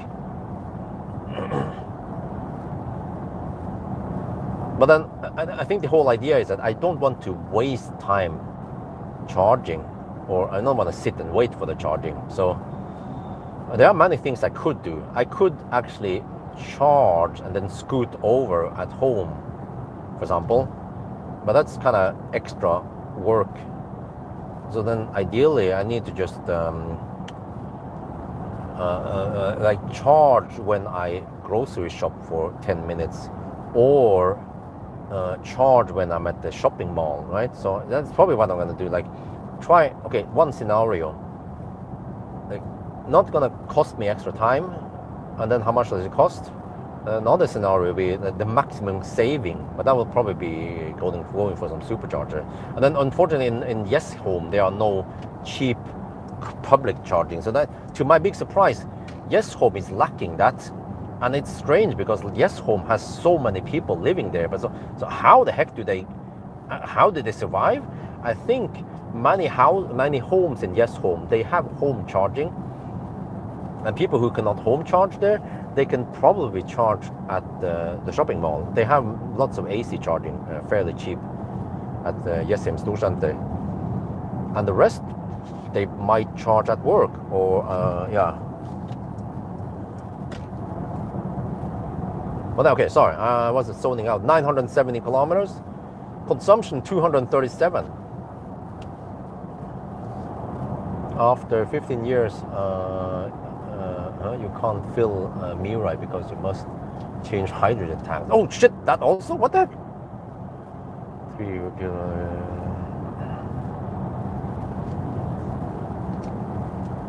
Yeah, well, I mean, it depends. But like, I used Norway as an example. In Norway, it is almost pure stupidity to still drive fossil here. You should just sell that fossil before the price drops too much and then buy electric. And I don't know, you can still buy, like I mentioned many times before, you can buy a pretty good second-hand EV. You just have to know which car to get and which car not to get. I think that's the problem, that people don't know. But you can get like a e-Niro, Kona, a classic Ioniq, maybe a fat e-tron, a Tesla, you know, like there are plenty of second-hand cars out there. And you might even be able to sell your fossil car, and then for the same price you just buy an electric, and then you will already have lower running cost, simply because Norway is just perfect for EV mobility. And then people say, oh, but you're going to run into Laderstown. It has been shut down so many times. the whole ladder style argument, simply because of Tesla and Ionity. Those two together in Europe has made a huge difference. But primarily Tesla, because they have the most charging points. But then Ionity also kind of helps fill up the gap.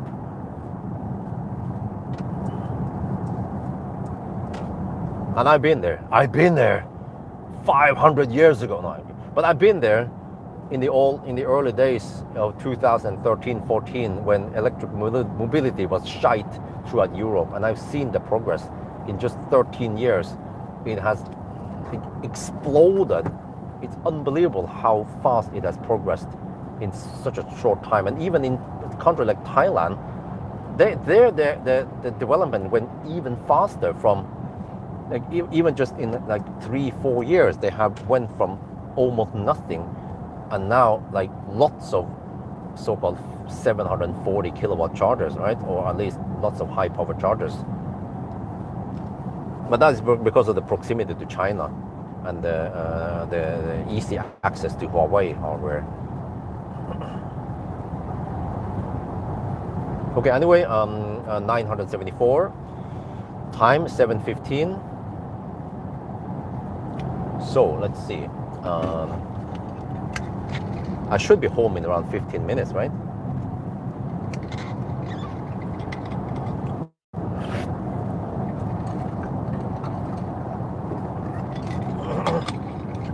Yeah, open the zipper down.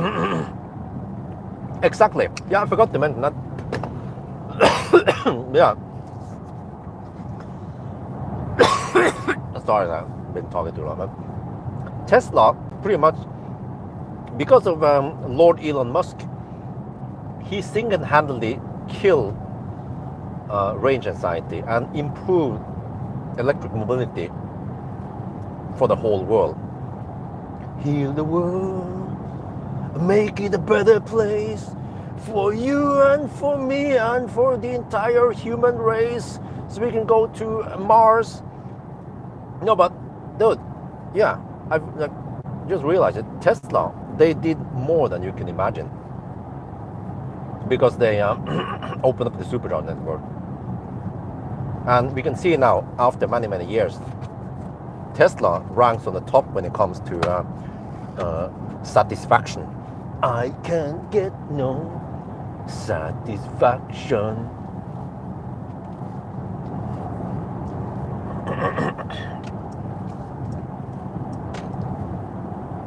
But can you just get out of the way? Okay, I have to be prepared that he might change lane, or he might not. Jesus, man.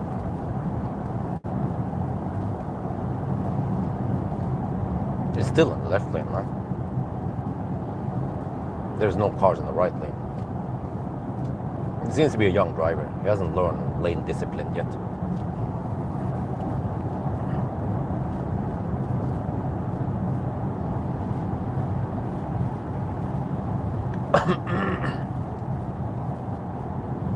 Wow, dude, I have 15% left. The car claims 12% of the arrival. Okay, whatever. Spot on, right? I will probably arrive at 10% then. I could have unplugged a couple of minutes earlier. Gee, I could have pulled out earlier. Oh, shit. Okay, how is this again? I have to take current time plus 1 hour and 37 minutes, right? Was that the time? 1:37. Okay. Hold on. So 37 plus 40, 37, 40, okay, 1:45 now. Okay, 1:45. No, sorry. 8:45 now. Whoa. We're 980 kilometers. Wait, can we do it in 8:55? Oh, that would be game over, man. Oh, that would be almost as fast as the BMW iX3 Neue Klasse. Wow. 981.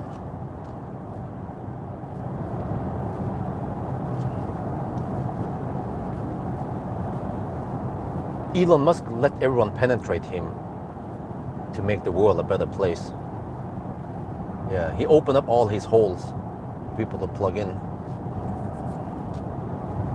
We should be grateful for the Lord, Elon Musk. I'm just kidding. People was a trick. I remember like many years ago, I was just joking, like Elon Musk for president, and then okay, and then stuff happened with Trump and shit. And I was like, okay, let me back up. That I'm gonna lose too many subscribers, man. People are just don't have any sense of humor, man. But they're like, no, it's not even funny. Don't make fun. Elon is a terrible human being. He's a what do you call it again? A dictator, or I don't know. It sounds like he has massacred people. I don't know. Well, he's a fascist and all that. I was like, okay, I don't know, man. I'm not. Yeah, he's probably bad for the planet. That's why he's trying to get away and get over to Mars. At least the marshmallows will like him better. Or the Marsman. 983, 17 kilometers left.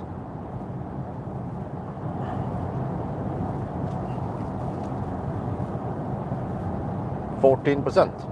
Okay, at least we didn't charge way too much, but okay, and we didn't go too deep, like arriving with 1% shit.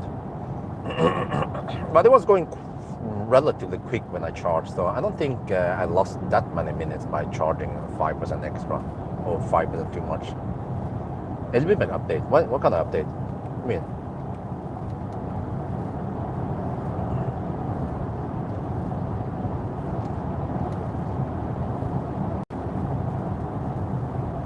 wait. No, wait. My bad. 721. Oh, I forgot. It's 21 plus 37. Oh, it's already 58. Oh shit! It's already 8:58. Uh-oh. We're at 9:85. It's gonna be 9 hours. 9 hours and 5 minutes. Scheiße. Okay, whatever. It's still good. My spreadsheet claim 9:13. So okay, we didn't have any rapid gate or cold gate or anything. We went fairly deep, or it seems like it doesn't matter.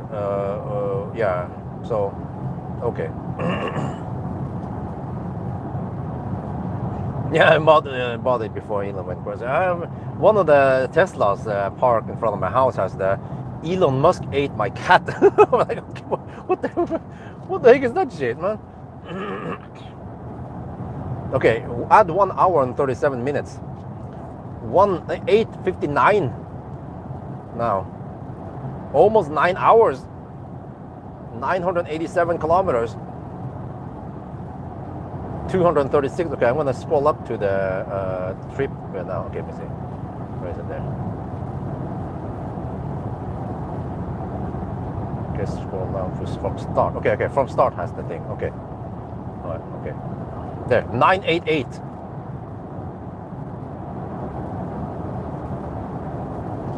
Now, there is no odometer. It's spot on. Yeah. The German precision, yeah. At the first charging stop at Falkenberg, Google claims 425 kilometers. Trip meter read 425.3 kilometers. There was a 0.3 kilometer like off, but we don't know. I mean, Google distance might be a little bit, a couple of hundred meters, or we don't have the decimal there. But it's more or less spot on, so we don't care about that. It's just German precision. Yeah. Okay. Anyway, I need to focus on 989.5. There, 9 hours. Okay. Can we at least do it within 9.5 then? We can, right? Because this is a Taycan. So it will be okay. It's slower than the Neue Klasse. It makes sense because this car charges slower and it has a smaller battery.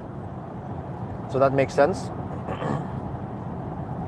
And then at least I saw that. Okay, we had 2 15-minute stops ish. No, it was the first stop was 15. The second stop was 17, and the third stop was around 10. So yeah, how much is that? 42 minutes. 42 is the answer. Oh shit, I need to change lane. 991. I'm getting hungry. Wait, I haven't eaten my second banana yet. Okay, well, I can't eat it now. I need to go test it on the supercharger also. Okay. There was another. Wait, wasn't it another dude that needed to be shuttled Or was it just one guy? There was a guy who would come here with a Tesla, but then I wonder if there's another. Yeah, there was another dude who will also arrive. I think. I have to check again. How was it again? There was some events going on. Some airport shuttling action today, this morning. GLC be faster on Autobahn? I don't think so, because I Google about this. iX3 supposedly has better drag coefficient than the GLC. So this was 0.26, and then the iX3 was lower, right? I think it was 0.24 or something. So I don't know if that second gear actually has any advantage. Because by the end of the day, it's the drag that kills you. Okay, now we get stuck behind some campers. 993.5. I probably doesn't matter, but oh shit, these guys are gonna camp all the way to fucking Gardermoen, man. Okay, I need to kind of push them a little bit. Okay, that guy moved over. Okay, good. Need to push this guy a bit to move over. He doesn't want to move. Okay, there you go, good.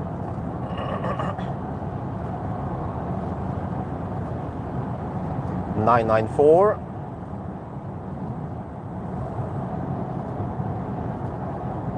Yeah, give them full Audi. Yes, I will. Or at least give them the Geländewagen treatment. Okay. This guy is also being a bit slow now. He's camping. 995.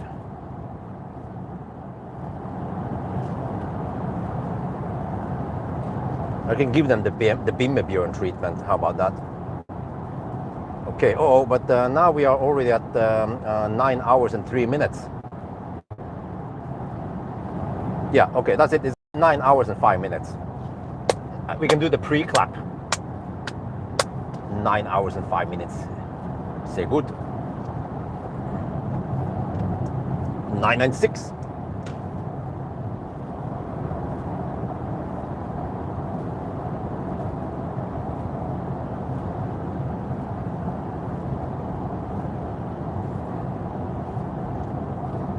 Okay, need to get ready.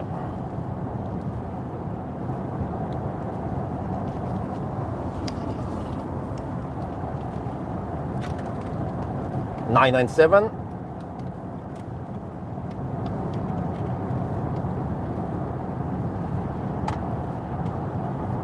Oh, I think many of these guys are going to the airport.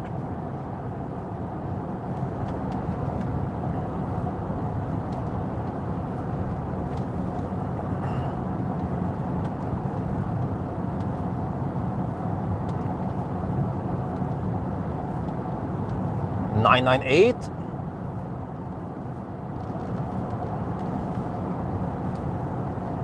Yeah. I see. Yep. Lots of people are going to the airport now. This is very common. 9983, 9984, 9985, 9986, 9987, 998. Okay.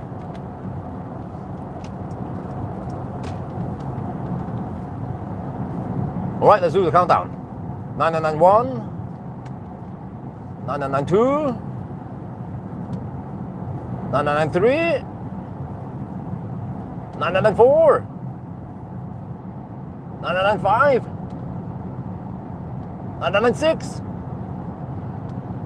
997, 998, 9999, 1000, and then time 7:28. So that means 9 hours and 5 minutes. Oh, very nice. Okay, we have to check something here. Consumption was 236 watt-hour per kilometer. Wow, that's not too bad, huh? Nice start. Yes, very impressive. 9 hours and 5 minutes from 100 kilowatt-stunden, huh? And the 2-speed gearbox, and I had 10% left. But I mean, yeah, you can say, okay, Björn, if you left like 5% earlier, 5% is. Whoa, what the heck, man? How can you walk here? I guess you can. Wait, can you? 5% is around about 5 kilowatt hour, and I was getting 200 kilowatt when I unplugged. Let me see. So that's less than 1/10. 3 hours. Wait, 3 minutes? No, it can't be. No, it's not 3 minutes. Someone do the math for me. 5, around 5 kilowatt hour I could have saved. How many minutes does it take? Or how many seconds does it take? At 220. I was at around 215 kilowatt when I unplugged. Okay, someone please do the math for me. I'm gonna go to Yemen.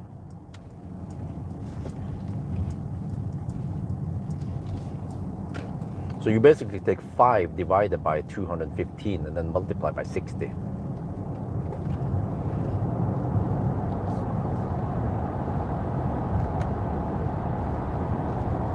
What do you get then? You get a decimal, which is number of minutes, and then you can multiply by 60 to get the number of seconds. I will do it in a couple of minutes once I'm at the Yemen. If you guys haven't done it before me.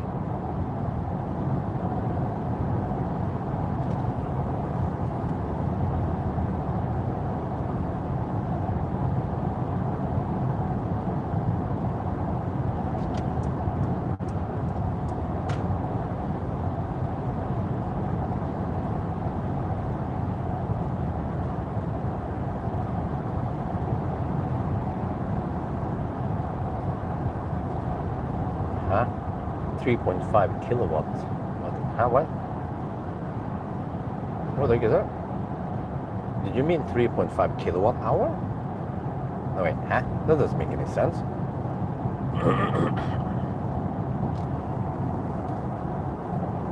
Okay, whatever. I'll calculate myself once I stop in 1 minute.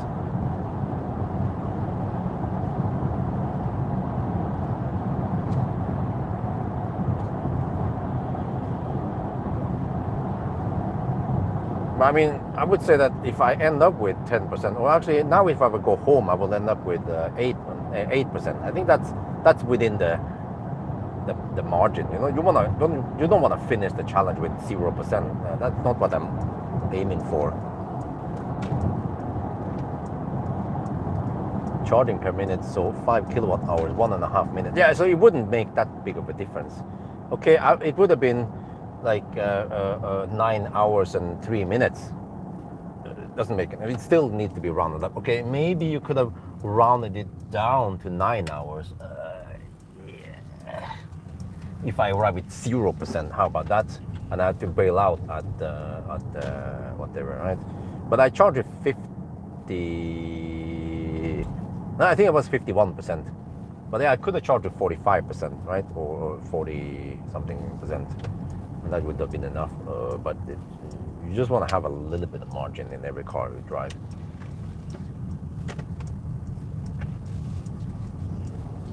Okay, but let me see, 730, all right. Yeah, I still think we get the low price here, but it's not too critical. I'll just plug it in at home anyway. That's always cheaper. Even cheaper than the home and the quite cheap rates here. Let me see. Yeah, it doesn't matter. Okay, let me see. I will take.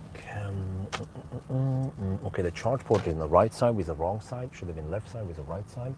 I can take 3B for example, or 3D. How about that? 3D. Okay.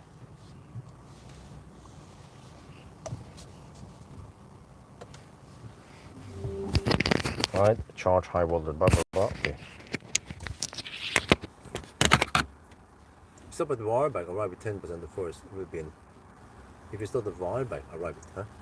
What, would that have made any difference if I stop at Wahlberg? Because you remember, let's not forget something here. I was getting 345 kilowatt at 1%, so I was pumping in some nice speeds in the beginning. Yeah. Now let me do the math here. So if it's 5%, 5 kilowatt hour divided by 215 kilometers, Yeah, okay, it's 1 minute and 23 seconds. Yeah, okay, it doesn't matter. What? Is that a question? Yeah, it throttled faster, but I was getting the advantage at low juice, but then at 10% already throttled? Really? Okay. So yeah, if I went to, but yeah, okay, but okay, it's not that simple. Because if I did what you suggested, right, stop at Wildbag instead with 10%, I would then I would then need to charge slightly longer to come back to Wildbag. Remember that? Because from Wildbag, I also needed to charge enough to reach Strömstad. Unless I could go for another charger, but I already consider it. Hogstorp is tricky. It's kind of Russian roulette, and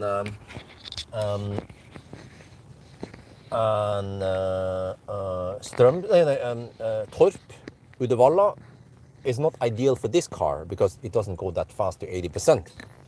So I already calculated everything, and I found out that based on where I ended up, the best solution was the one we went for. So, I mean, it's easy for you to claim that, yes, Wildbag would have been better, but I would assume that in order to get back to Wildbag, you need to charge a bit slower. I mean, you lose time there. So, okay, you gain somewhere like Wildbag, but then you lose time going back to Wildbag. Summa summarum, it's 9.5. Most likely, if you try to redo this in slightly different charging stops, it will still end up with 9.5.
Oh, great. It's 1.8 NOK per kilowatt-stund. I guess you guys want to see this.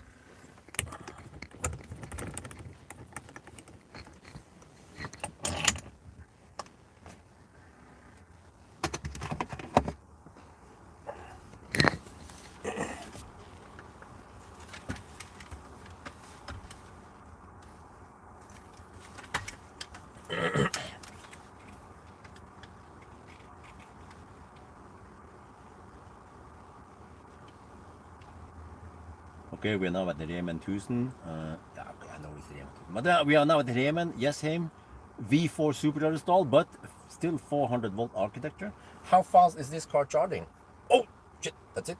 82 kilowatt only. Shit. Yeah, like the iX3 would be, Neue Klasse would be laughing. Lol, it can charge at 200 kilowatt.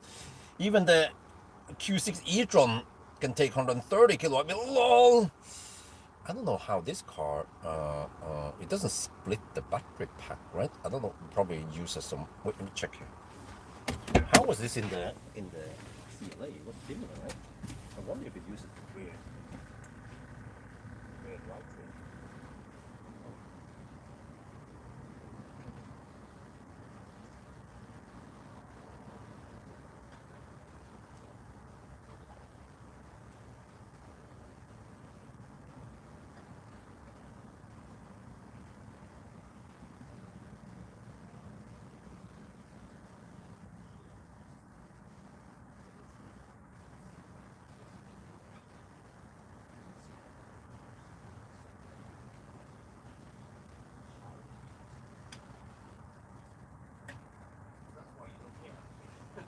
but I don't think it has a dedicated step-up converter or whatever to do this 84 kilowatt. So, well, I guess if you musk, then you can charge den 400 volt I nøden spise fluer.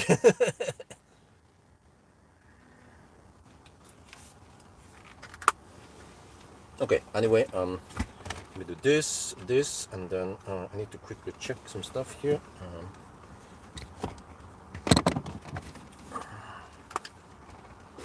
Okay, was it the same on the CLA? It was, right? I have to check some emails. I have to check the whole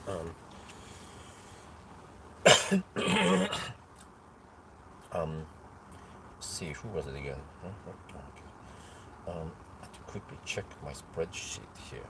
Maybe I should have brought my laptop. Sometimes it's easier to find it on a laptop with a bigger screen or that. Okay, so the leaf. Oh, the leaf guy is supposed to arrive. Oh, yeah. Okay, let me see. Yeah, I can shuttle the leaf guy to the airport. Okay, so the Model 3 arrived already. The leaf guy is supposed to arrive between 8 and 9. Let me see, Peter. Okay, let me find him. Here, okay. Jeg straks hjemme. Når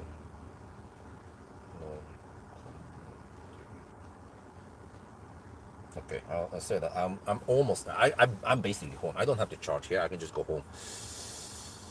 Okay. Anyway, let's just go home. This was just a test, just to see. Do I need to buy anything at the Yemen? No. Okay, that's fine. Okay, let's go home. And then we can do the stuff there. I can get rid of the Kalana there. Okay. We don't have to stay here.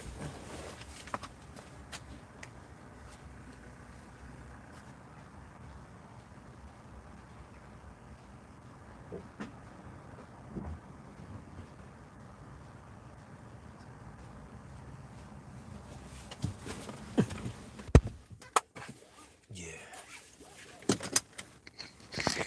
Dude, you mean it's slow? Well, a classic Tesla might get only 85 kilowatt. What is the brand Tesla supercharger per hand? What? Oh, I don't know. They don't use the Amphenol over there. It's probably Tesla's own hardware. Yeah, they do a lot of stuff in-house, which is why they kick ass for the Lord. But it means that all the hardware has been tuned for each other, you know? It's vertical integration. It's the new shit.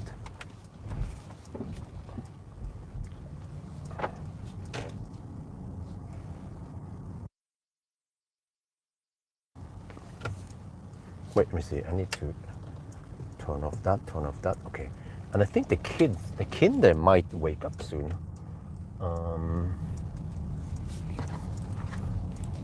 Car must convert for. Okay. But do you guys know what kind of speed I got on the CLA? It was the same, right? I suppose they used the same technology.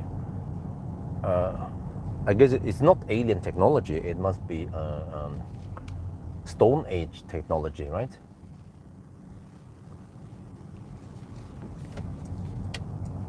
Or it could be ape technology. How about that?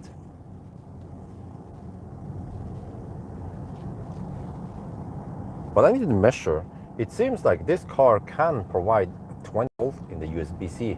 It could be 20 volt, 3 amps. So the at least the rear USB-C is powerful enough to run the fridge, no problemo. So I already have the power bank ready for measuring it. I drain it down to 28%. Well, actually, I accidentally drove it down to 0%, and then I have to charge it up to around 20%. But I know that even at 50%, it can take 100 kilowatt, 100 watt, 100 watt hour per hour. I think that this car doesn't show kilowatt hour per hour anymore. So at least they did some improvements there, right? Okay, and then I need to move the Model 3. I've gotten the driver's access to it. It's a Model 3 rear-wheel drive. Just gonna shovel it in somewhere, and then I think he was going to the supercharger, but emailed him and said, no, you don't have to supercharge. I can just charge your thing at home. And he drove from Holland somewhere. Actually drove the similar route that I drove. Yeah. See, yeah, not too far. He can easily get back home on 50%, but okay, whatever. I could just charge it to maybe 80%, so no big deal. And if I do it now in the weekend, then we get the slightly lower tariff net layer. So just avoid the high peak power. That's it.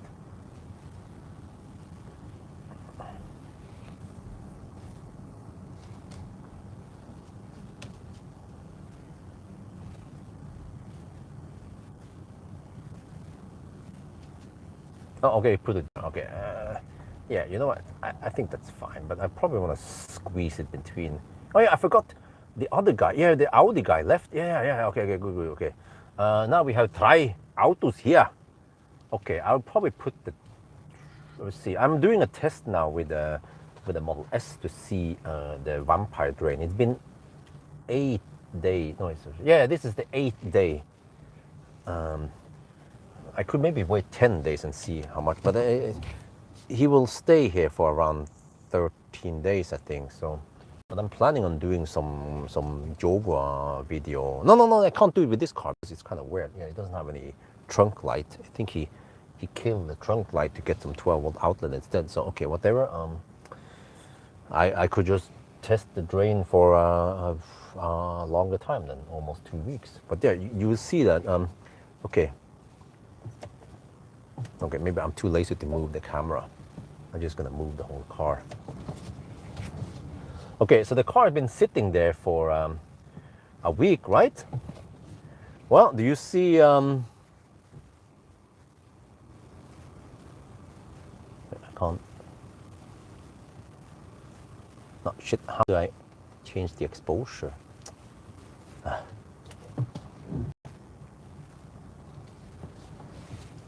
I don't think you can see it. It's just there, kind of. Well, you don't see it. It is a low rider now because, okay, I know how you can see it. No, it's still kind of underexposed. Oh, can you just stop being so annoying? Live stream app shit. There.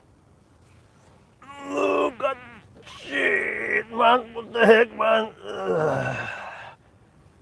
Rip air suspension. Oh shit. Oh, my eyes. Oh shit. Okay, anyway. Oh, let's see. I need to place myself. 9 hours and 5 minutes. Okay, so I'll do the summary. The Leaf guy should be arriving soon. I could start charging this car. Whoa. Okay, then the Tesla. Well, I could just plug the Tesla over there. Okay, maybe I want to move the Tesla a little bit. I probably want to put him inside, but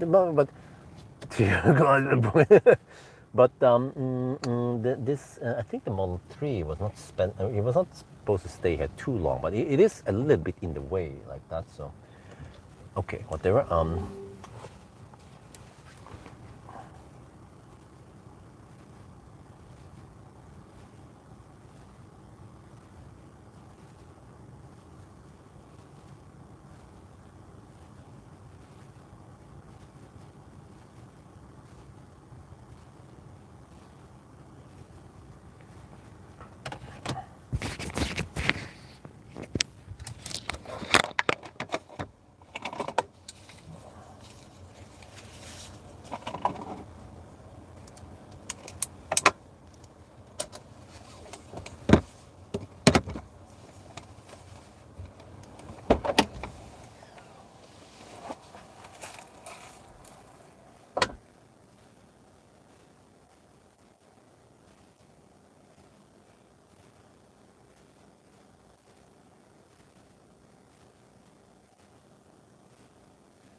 Okay, now the Tesla is charging for a little bit until I get ready and I can. Yeah. Okay, I had to move the car. But yeah, I'm not sure if I'm gonna use that clip or not. So, probably want to eat that banana. And then the kids might wake up soon, so I'm just gonna wrap up and then go inside, huh?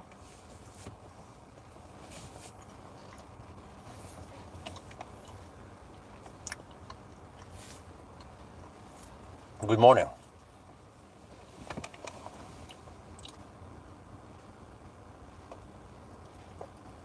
Oh. Good banana. Yeah. Let me see, where's the leaf guy? Ask him where he's at now. Let me see. It's gonna take 1 hour and 40 minutes. Okay. I'm at 14%. Oh, he will be here by 9. Okay. Ikke noe program jeg har hjemme og kan kjøre deg. Da sparer du i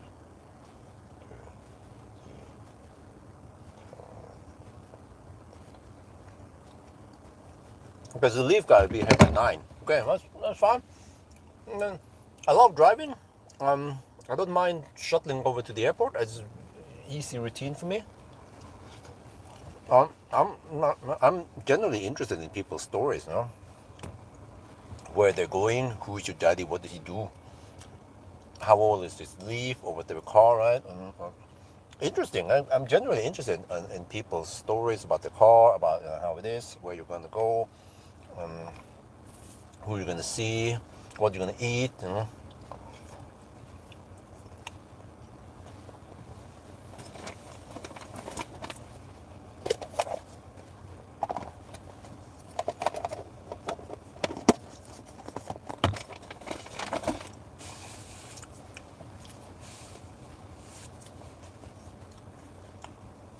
Okay, let's see. We'll do the wrap up.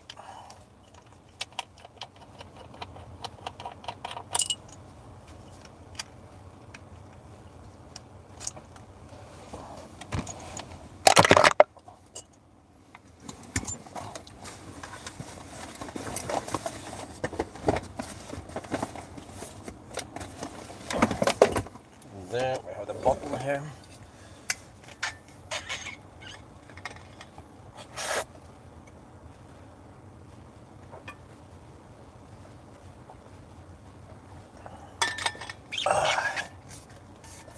Well, so I mean, if I can make a video on some of the cars that comes here, I can. I mean, this interesting. Some of this, like the squatting Tesla, a suspension problem, and then what about the vampire drain? If there's something interesting, I could make a video. Not just because I want to make it, like could be interesting. Like the Foss hybrid here. Check the radar, you know. So, to me, it's win-win. They save money. I get cars delivered to my doorstep. And as long as, especially Teslas, they're very convenient. But also if I'm home or if someone is home, they can, like if I'm not on vacation, someone can always deliver the key or I can give them access to the garage. It's not super secret in there anyway. There's nothing to steal there except for a bunch of merchandise that I need to sell. Well, not sell, but try to promote, right? So there's nothing of value in the garage, no? Unless someone steal my banana boxes or the Jova stuff. Like, who cares? I'll be happy if I get rid of some of that stuff in there anyway. Just take it.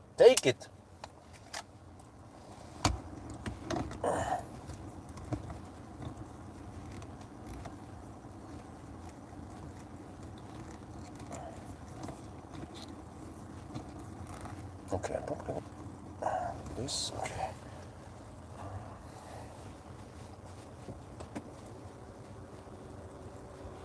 Need to pre-cool the car a bit here. Then probably want to recharge it in case I need to shut him. But the leaf guy, he can get to the airport, right? he's gonna arrive here with low juice, so I need to shuttle him with this car. But I think it's more convenient if I can just shuttle him in a Leaf. I don't know anything about how far he traveled and all that.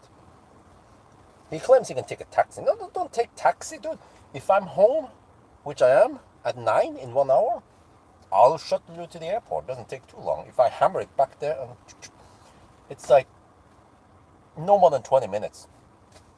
No, for me, no big deal. Okay, it costs a little bit of time, but as long as I don't sacrifice like too much. Like the guy that came with a Model 3, he had to take a taxi or Bolt or whatever, because I was simply not available. But at least if I'm home, then back, and then he saves 300 NOK maybe, or maybe more. I don't know.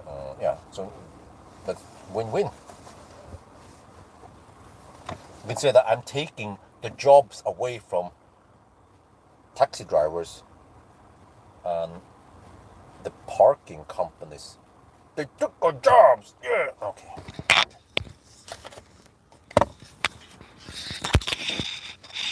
Oh, sorry, I'm a little bit distant away because I don't have the microphone mounted on me. Just want to quickly finish this. Okay, 80%. That's good. We can disconnect. Oh shit! Sorry. It's not there. I'm gonna put this one back. Get kind of tidy in here. That one goes in there. All right. This is done.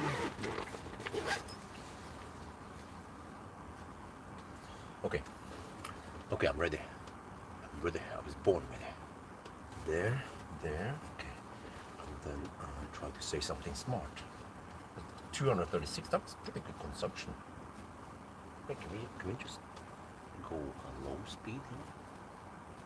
Oh, fan speed 1. Okay, good. Wait, is it? Oh, it's still on auto. Oh, I didn't know you can run it on auto. Wait. With fan speed 1. Okay. I have to quickly check status here at home first. Oh, they are awake. Oh, they are awake. Okay. Yeah, I can see sound now in living room. Okay, they are awake and in the living room. Okay, I will join them soon. You see, let me just do this. 9 hours and 5 minutes. How fast was it? Okay, we will find out soon.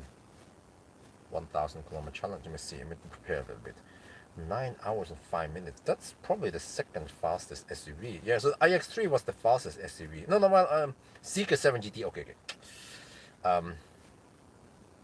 Okay, the third fastest SUV. Fastest was a Seeker 7 GT. Dude, that's even cheaper than this car.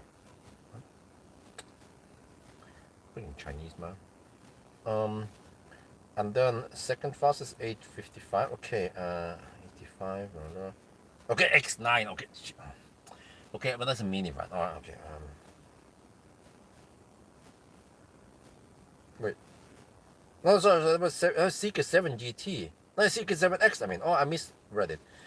Seeker 7X. Okay, that was still and then CLA and then ES8. Really? Oh, okay, but back we swap. Okay, but so, dude, the G9 was 9 hours. Okay, there was a whole bunch of Chinese cars that are faster. Okay, but anyway, okay, but 9.5 is still quite respectable time. Yes, and it's a lot faster than the GLC because the GLC needed 11.5 hours from what I remember. Let me check here. It's way down the list here. And there's in the GLC, EQC. No, I wonder if it was more than 12 hours. It was extremely slow. EQV, what the heck is it? Shit. Okay, let me sort for it. Sort EQC. Oh, okay, it was 11 hours. Okay, so that's 2 hours faster than EQC. Yes, EQC was also quite thirsty, but that was the Deutsche route. Okay. Yeah, maybe not the most optimal route because of some traffic, but okay, whatever. Roundabout there in that ballpark. Okay. Let me do that. Do you have any idea when the new i3? Nope, I have no idea. I haven't booked it. I'm booked until end of September. So yeah. But anyway, 9 hours and 5 minutes. How fast is it? Well, unfortunately, it's not the fastest SUV because if you look at the list, there are several Chinese SUVs that are faster, and they're even cheaper than this car. Yes, and when it comes to comfort, well, actually, many of those Chinese cars they also have better comfort, better soundproofing, like head-up display or massage or stuff like this car doesn't have that great. Okay, whatever. That's not the point. But the point is that 9 hours and 5 minutes is a lot faster than the old generation, the EQC that needed 11 hours. But it was a weird run from Germany back home, whatever. Maybe I could have done it in a slightly more optimal way, but still, like, I had even some tailwind. So, okay, whatever. So if that is the comparison, then this one is way better. So if you're sitting on an old EQC and you're wondering if it's worth upgrading to the GLC, it is a lot better. Not only charging speed, battery is battery is slightly bigger, it's way more efficient. The old EQC was quite thirsty. The space here is actually better, maybe not class leading, but still a lot better.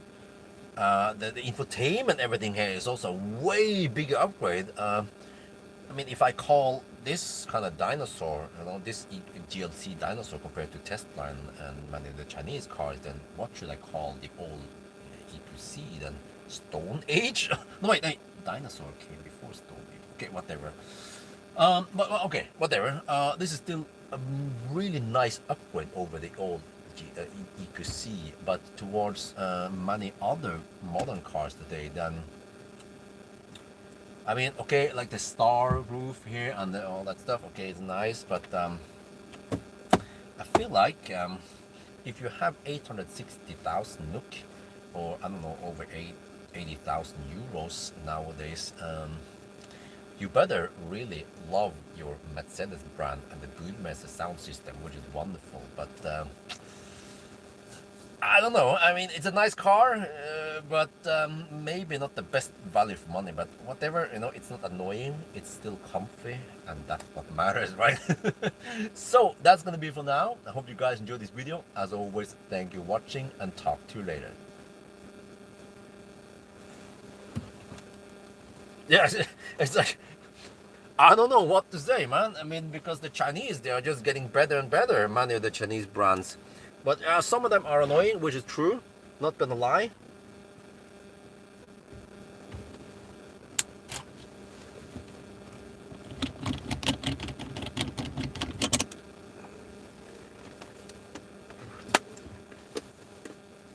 Yeah, okay, well, yeah, you don't like Chinese cars because of politics or because of maybe, I don't know, fear or issues we heard or software, but they were totally understandable. And I wouldn't, I don't want to push people to say, oh, buy Chinese. If you don't like Chinese or you don't like Elon, then that's fully understandable. But the fact is that Tesla and many Chinese brands like BYD, XPeng, Seeker, at least those cars I mentioned, they actually make pretty good cars, whether you like it or not.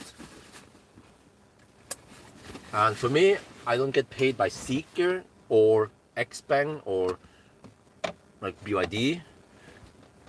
I'm just basing it on brutal honesty.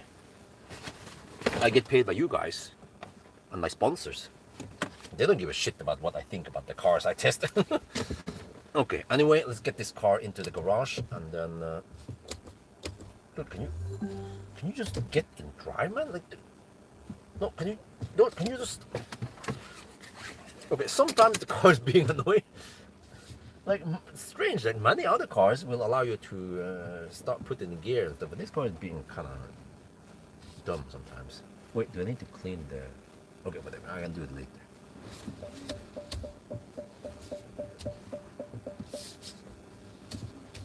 Okay, I feel like I want to prioritize charging the GLC now before the Tesla. Tesla can wait in case I need to spend some juice here or something. Okay, where's my phone? There it is. Oh yeah, I forgot.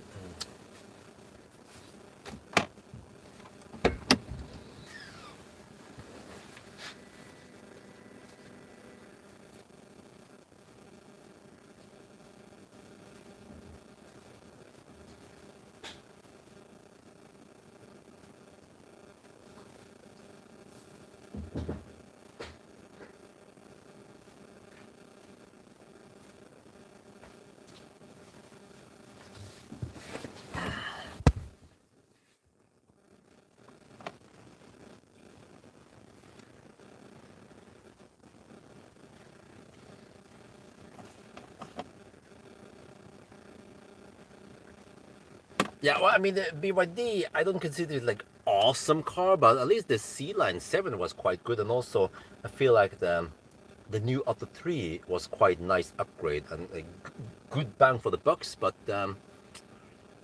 okay, maybe not that like the best ever shit out there, unlike maybe some of the Seeker and Xpeng I've experienced, but like good value for money, at least the BYDs. Yeah.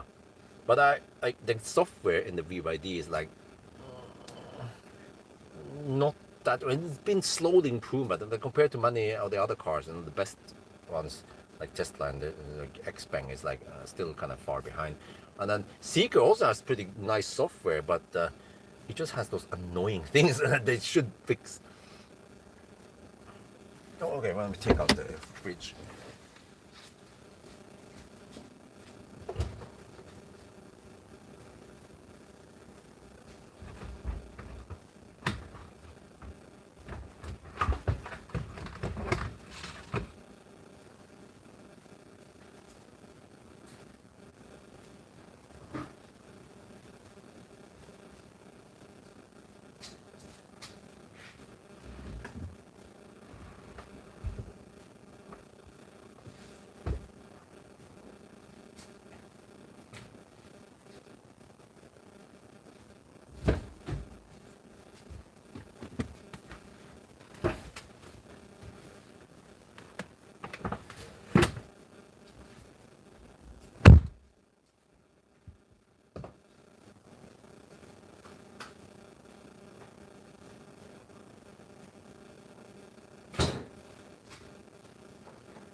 Okay, done with this camera. Can take it out so it's not in the way. And this bag also.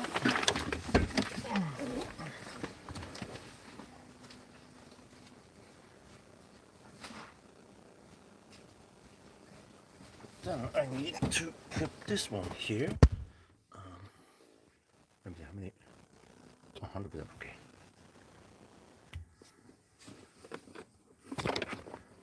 Many Chinese cars. Yeah. Well. Okay. Well, maybe the depreciation is bad. Well, that's the part I haven't experienced firsthand.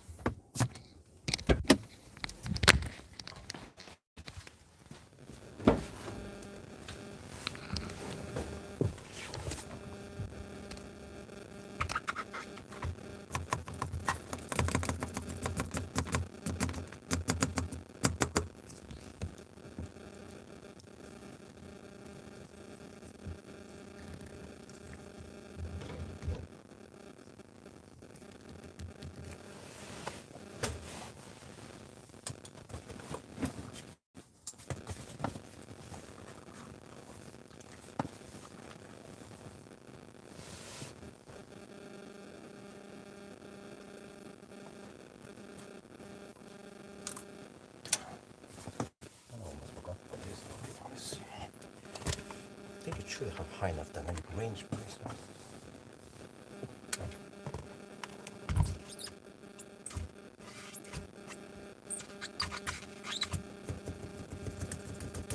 Pump the shot, pump the shot.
about this? Oh.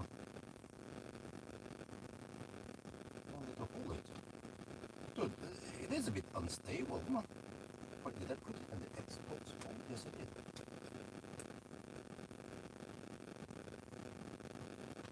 It's just, I cannot rename them. There, okay. Alles gut. Let's see, look at this.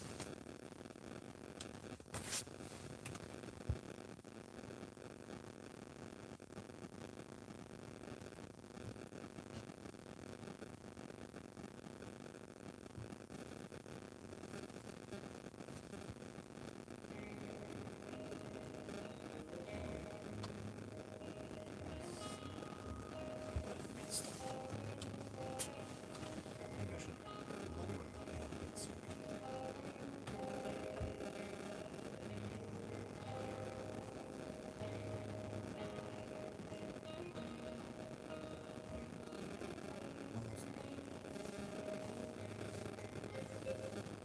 well, this actually looks pretty sick, huh? Okay, this is right. Right. It's not right. I think that's okay.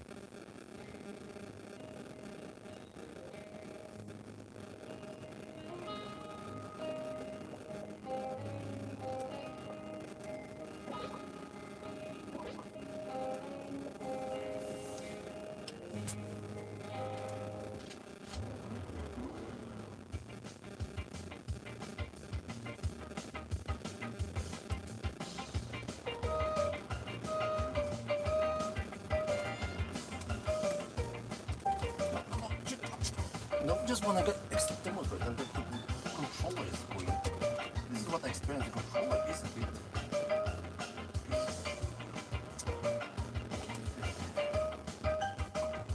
Controller is a bit.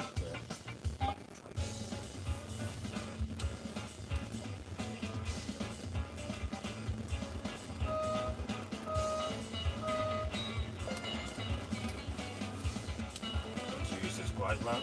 I want to demonstrate something and then. Okay, I think the problem might be the car. Sorry, I can't see the screen. I need to go here. Also, I think the problem is the car has problems reconnecting. So I need to delete. Okay, delete this, remove device. Yes, remove device. Yes, and then pair it again. And now it has problems. So I need to do this and then device.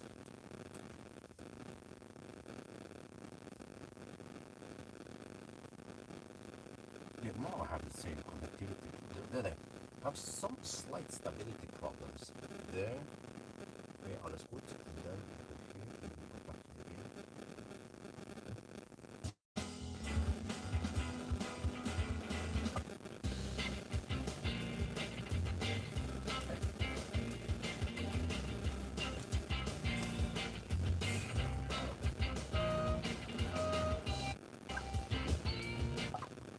Seems like I want to demonstrate this, but I have problems. Seems like I have stability problems.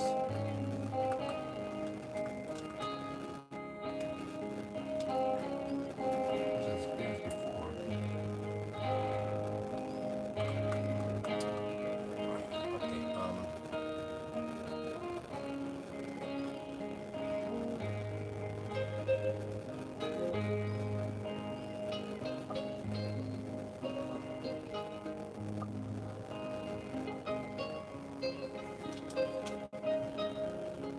Okay, I quit this.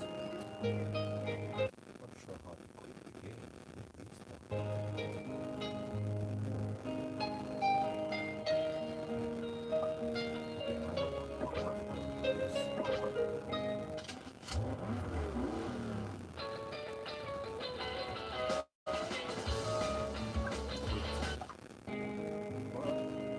Okay, seems like. How do you all settings is try games just to show that feature. Wait, now it's offline again. What the heck is this sheet? Remove device? Yes. Device.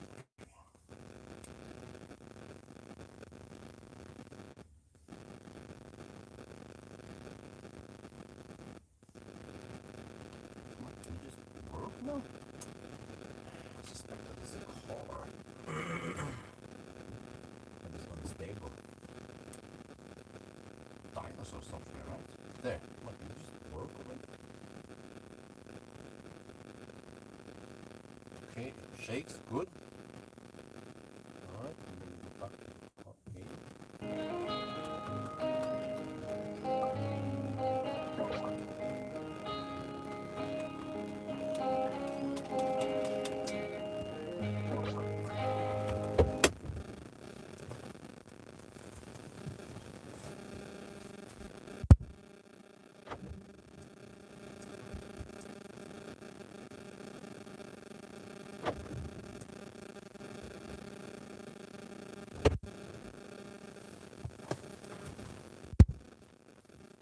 Sorry, I can't see the screen, the live stream, because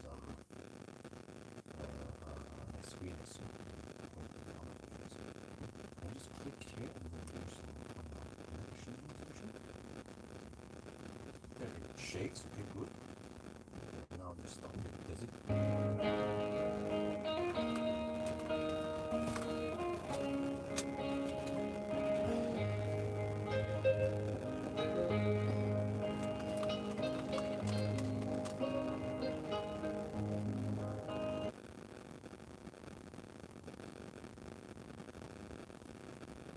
Let's try the other controller. Remove device. Yes. ABC, always bring controller. Okay, use the white controller.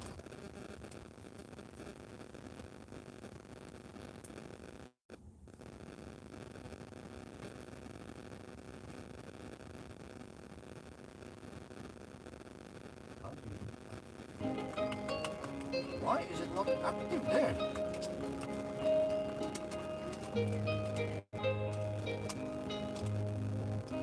This is so strange, huh? I think it's the car.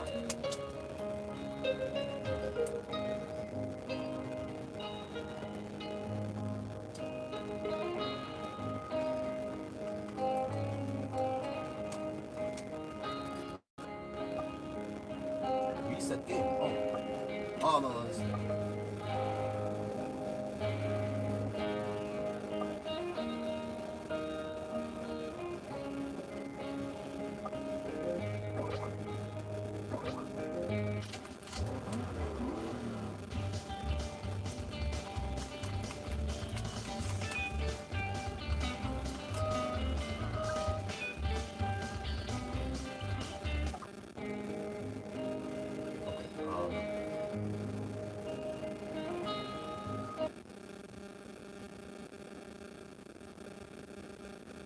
force stop. Oh, I see. Should check that.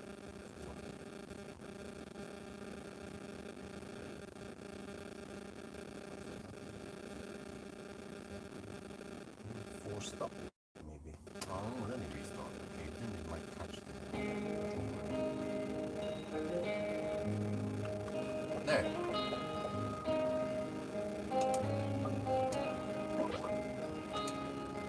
Get this one. I just need a 10-second clip.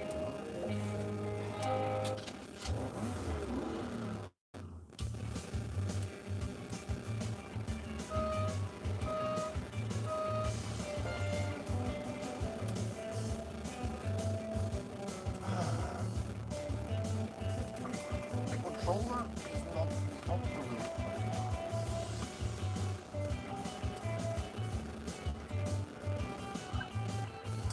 Man, how many times do we try this?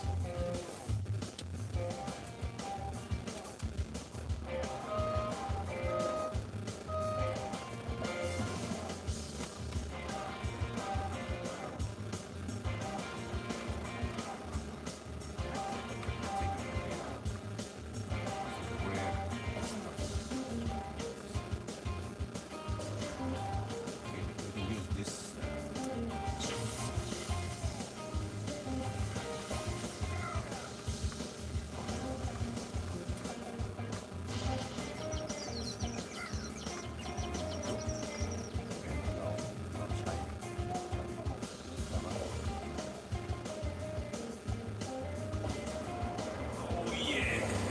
quality time in the Mercedes.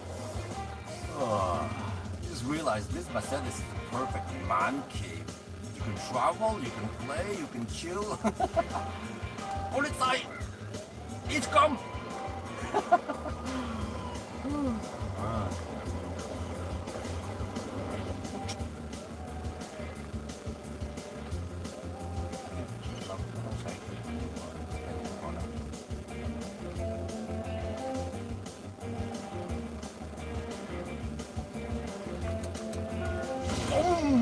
Kaboom, man! Shit is gone.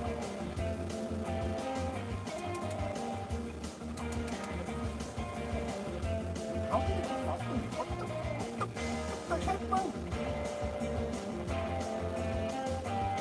Look, now I lost it is a bit unstable, this. Okay, we can stop this. So I have to test this, and it seems like the whole joystick is a bit unstable in this car. I haven't tested long enough in a Tesla. I could test it on the Model 3, yeah, I could do that. See if it's the joystick or the car that is unstable.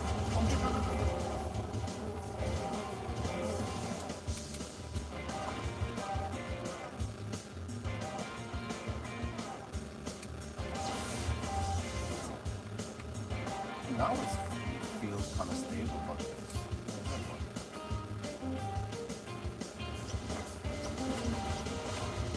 okay, I think I'm done. Just test. I need to test some other day. Okay, whatever. I got the clip. I'm gonna have like a post after the.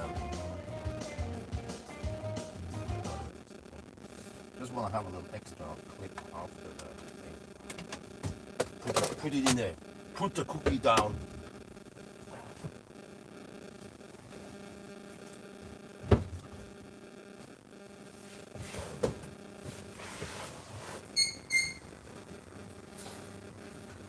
Okay, sorry. I have to check the chat here. What are you guys talking about? Blah blah blah. What does GLC do better than Chinese? Well, that is a very good question. Wouldn't buy on the Chinese. Okay. Blah blah. Import taxes don't have. Okay. Blah blah. X-Bank Seeker. Okay. Why down between X-Bank G6 and ID3? Oh, dude, seriously? Have you tried the G6? It's way better money, way better car for the money. Like, if you, the new G6, they all was like meh, but the new is like nice interior, better ride, better soundproofing. It's way better, better charging, of course. Yeah. Flash charging, of course, 5 minutes. Yeah, but I need to experience flash charging, you know? Because I get the impression that even the 10-12 minute charging time we have now is already pretty good enough. Charge fast, no time for okay, just okay. Anyway, yeah, it's kind of funny because I did already play these games in 2019-ish. I think it was 2020, so that's 6 years behind. But I think these games were already out on the BMW many years ago. I didn't test it, yeah. So, but whatever. I mean, it's cool. Might be people out there who didn't know about this, just like me. Okay. Anyway, guys, I'm gonna end now. So, have a nice Sunday or whatever weekend, and I'll talk to you guys later. Right? I'm gonna get to the family now. So that's it. Talk to you guys next week.